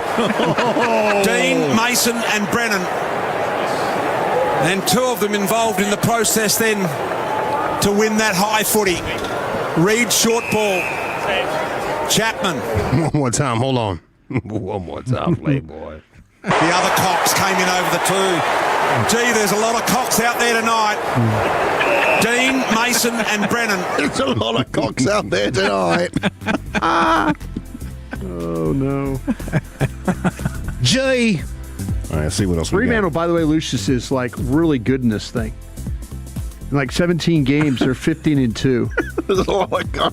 Do they come on ESPN? Yeah, it used to be an ESPN. Like you come in at 3 a.m. Yeah. And Australian rules football it's fascinating. I pay for that all access on ESPN. Yeah. So I try to watch everything that comes up. I'm watching like high school track meets. I'm watching Division III track meets. Yeah. There's the Sydney Swans, the Hawthorne Hawks. They've got Geelong as a team. Geelong is a team. Yeah. So it's pretty fun. Pretty fun thing to watch. Let's go to UK Radio. Talk Sports Live. They're crashing out over the World Cup loss over there in England. Yeah. So you can almost accept it. I know. You're playing against Argentina. Yeah. You can't sit off for 25 minutes against Argentina. He absolutely bottled it. Thomas Tuchel's cost us the World Cup. He cost us the World Cup. We're 1-0 up. Played well first half. All right, cagey affair. We go 1-0 up. Be brave. Be brave. Be brave, Thomas. This is what we brought you in for. We brought you in for this moment. We got rid of Southgate because he bottled it, because he weren't brave. We brought you in for now to make that decision. We're 1-0 up in a World Cup semi-final. Bring on Rashford. Bring on Saka. And if they score, they score. Yeah. But at least we're going to go down fighting. At least we're going to go down with some pride. We fell out of the World Cup in disgrace because of him. Because of him. And we brought him in for this job. This is what we brought him in for. To get us over this line. And it's the same old England, same old crap, same old guff that I have to watch every tournament that we're in. And it's the manager's tucked us up again. Tucked us up. Tucked us up. I wonder what that means. Is that like bleeped us up? Tact. Oh, tact. Tact. The tactics. Oh, tacked us out. Okay. He tacked us out. He brought on all those defenders. He tacked us out. I'm fascinated by how the English use their own language. and when they mess it up, he weren't brave. Yeah. You know? I will say this. I cannot wait to the Cowboy pregame show this year. And Eric, I'm going to look at you. I'm going to go, they need to be brave today. Yeah. Be brave today. Otherwise, our coach is going to get sacked. Yeah. Don't tack yourself out. Don't tack us out of this. Yeah. 682, devaluing teachers isn't exactly the way to ingratiate yourself to your audience there, sport. Not devaluing teachers. I'm just teaching you about the economics. Sport, I use this all. Sorry, Darcy, I had to say sport there It's for you. supply and demand. Teachers are a service that we get for our taxes, you know, and we don't value them enough. We should pay them more and get better. But that's what society does with teachers. Right? I'm just talking to you about bringing services to market that people want to pay for. And yes, the 16-year-old quarterback has a lot more pull than the middle-aged math teacher. And yes, education is more important than sports, but guess what? Our world cares about sports more than education. So just because we can talk about what it should be doesn't mean the kids should just not get paid for being part of an incredible economic machine. And it's disappointing. You guys can't understand that. Especially calling me an idiot. Lucius Maybe if we had better Pandemic teachers. Radio. Maybe. Some critical thinking skills. Pandemic Radio. Just going on. Now, that was beautiful, man. A nice rant with Frankie Knuckles in the background. I never expected that. The song is called The Whistle Song. My man. I appreciate that, Mr. Dawson. Great rant, Sorry. sport. No. Sport. Yeah, sport. Guy. Sport. Man, don't call a man sport condescending. in an argument face to face. Don't do that. God, that's bad. Tell you what, sport. I've used that so much in tweets. You call people sports? That's so passive aggressive, dog. It's so condescending. Yeah. It's like, yeah, pal. It's like putting your finger in somebody's chest when you're talking to them. Buddy. Yeah, pal. Hey, it is a ladies' night. Let's go to the WNBA where a degenerate gambler goes off on Minnesota Lynx guard Courtney Williams. Uh-oh. He left some voice notes on social media because she ruined his parlay in a sense. So yeah, he left her a note and she responded. That's a voice message. Hey, you don't play for Chicago, so I can't even come to a game and smack the shit out your ass. But listen though, motherfuckers putting hard-earned money from my job on your ass for you to get 2 assists, bitch. And your ass out here, you only got 1 assist. How the f*** is you a point guard? So I hate ass bitches, gang. You out there, you ain't scoring, you ain't rebounding. F*** is you out there for? Goofy ass bitch. No, I'm gonna take a trip to Minnesota and smack your ass. Oh, here she comes. You broke ass bitch, you. If you don't get on my motherfucking DMs, you broke bitch. I ain't even click on your page and you look dirty as ugly ass boy. Now you getting blocked, you little broke bitch. I hope I lose you some more money. Wow. Damn. Yeah, the gamblers going at the WNBA ladies right now. Yeah. Quite a few. They lose their parlay, they attack the ladies. There's one dude getting in trouble with the feds right now. Yeah. Oh, yeah. Oh, no. Oh, yeah, he's done for. Canceled. You got to be able to own your losses. You got to take your L's. Yeah. Don't wager more than you can afford to lose. You know? And then if you do lose, can't blame it on anybody else. Or you're a bad person and a bad gambler. Bad person. Sport. Yeah, you're absolutely a bad sport. Bad person. Sport. Shout out to my Reverend Dr. Pastor and politician, Mr. Frederick Douglass Haynes. This is a praise and worship service right here. And they're saying that this dude has a very creepy change up in his voice. Huh.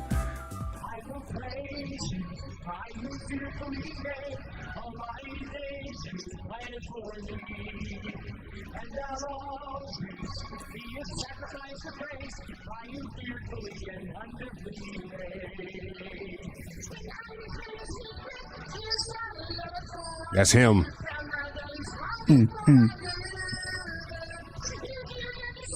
No reason at all to do this. Wow.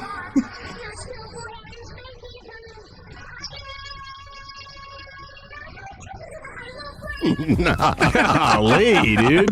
Why'd he do that?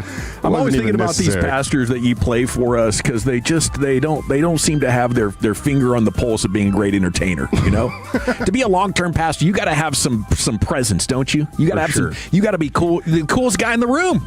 Yeah, pretty much. And not all of them can pull it off, but before they fail, I'm glad that you capture them. A lot of Jester Gooners, man. Yeah, not the time for that Jester party trick. Gooners. Yeah. Yeah, I like my pastor with diamonds and gold. Big car. Big car. Yeah, big car. Jet. Yeah, all of that good stuff. Righteous gemstone style. Yeah, that's what I'm talking about. Yeah. Baby. Put the money in the plate, and you're like, I hope he gets him something nice. Yeah, A cane with jewels on it, maybe. Yeah, all of that. Bedazzle cane. $1,000 shoes. Yeah. Oh, they said that last clip didn't make it on air. Boo. I don't know why they didn't make it on air there. Definitely played it, player. That sucks. Maybe listening on the stream. Oh, we're getting a few What happened? texts. Yeah. Oh, huh. Boo. Okay, we got Mikey B on his knees for Vote for Wyatt that one. Langford. Yeah. We got Australian Rules Football League. We have UK Radio. Thomas Tuchel has cost us the World Cup. I mean, they got to the Final Four. It was a hell of a run. They sure did. Yeah. They were 15 minutes from winning it. Yep. I don't know if that's the manager's fault, but he definitely tried defensive tactics, and football fans are very familiar with that prevent defense. And when it doesn't work, it can get a coach Of course, fired. you're going to be the scapegoat. Degenerate gambler goes off on Courtney Williams, musical pastor, with an unfortunate voice change. If you heard it. Yeah. I'll go with Mikey B. Chief, how about you? UK Radio. All righty, Lucius. Big Mike. Chuck. Yeah, I got to stick with Mike. Brian.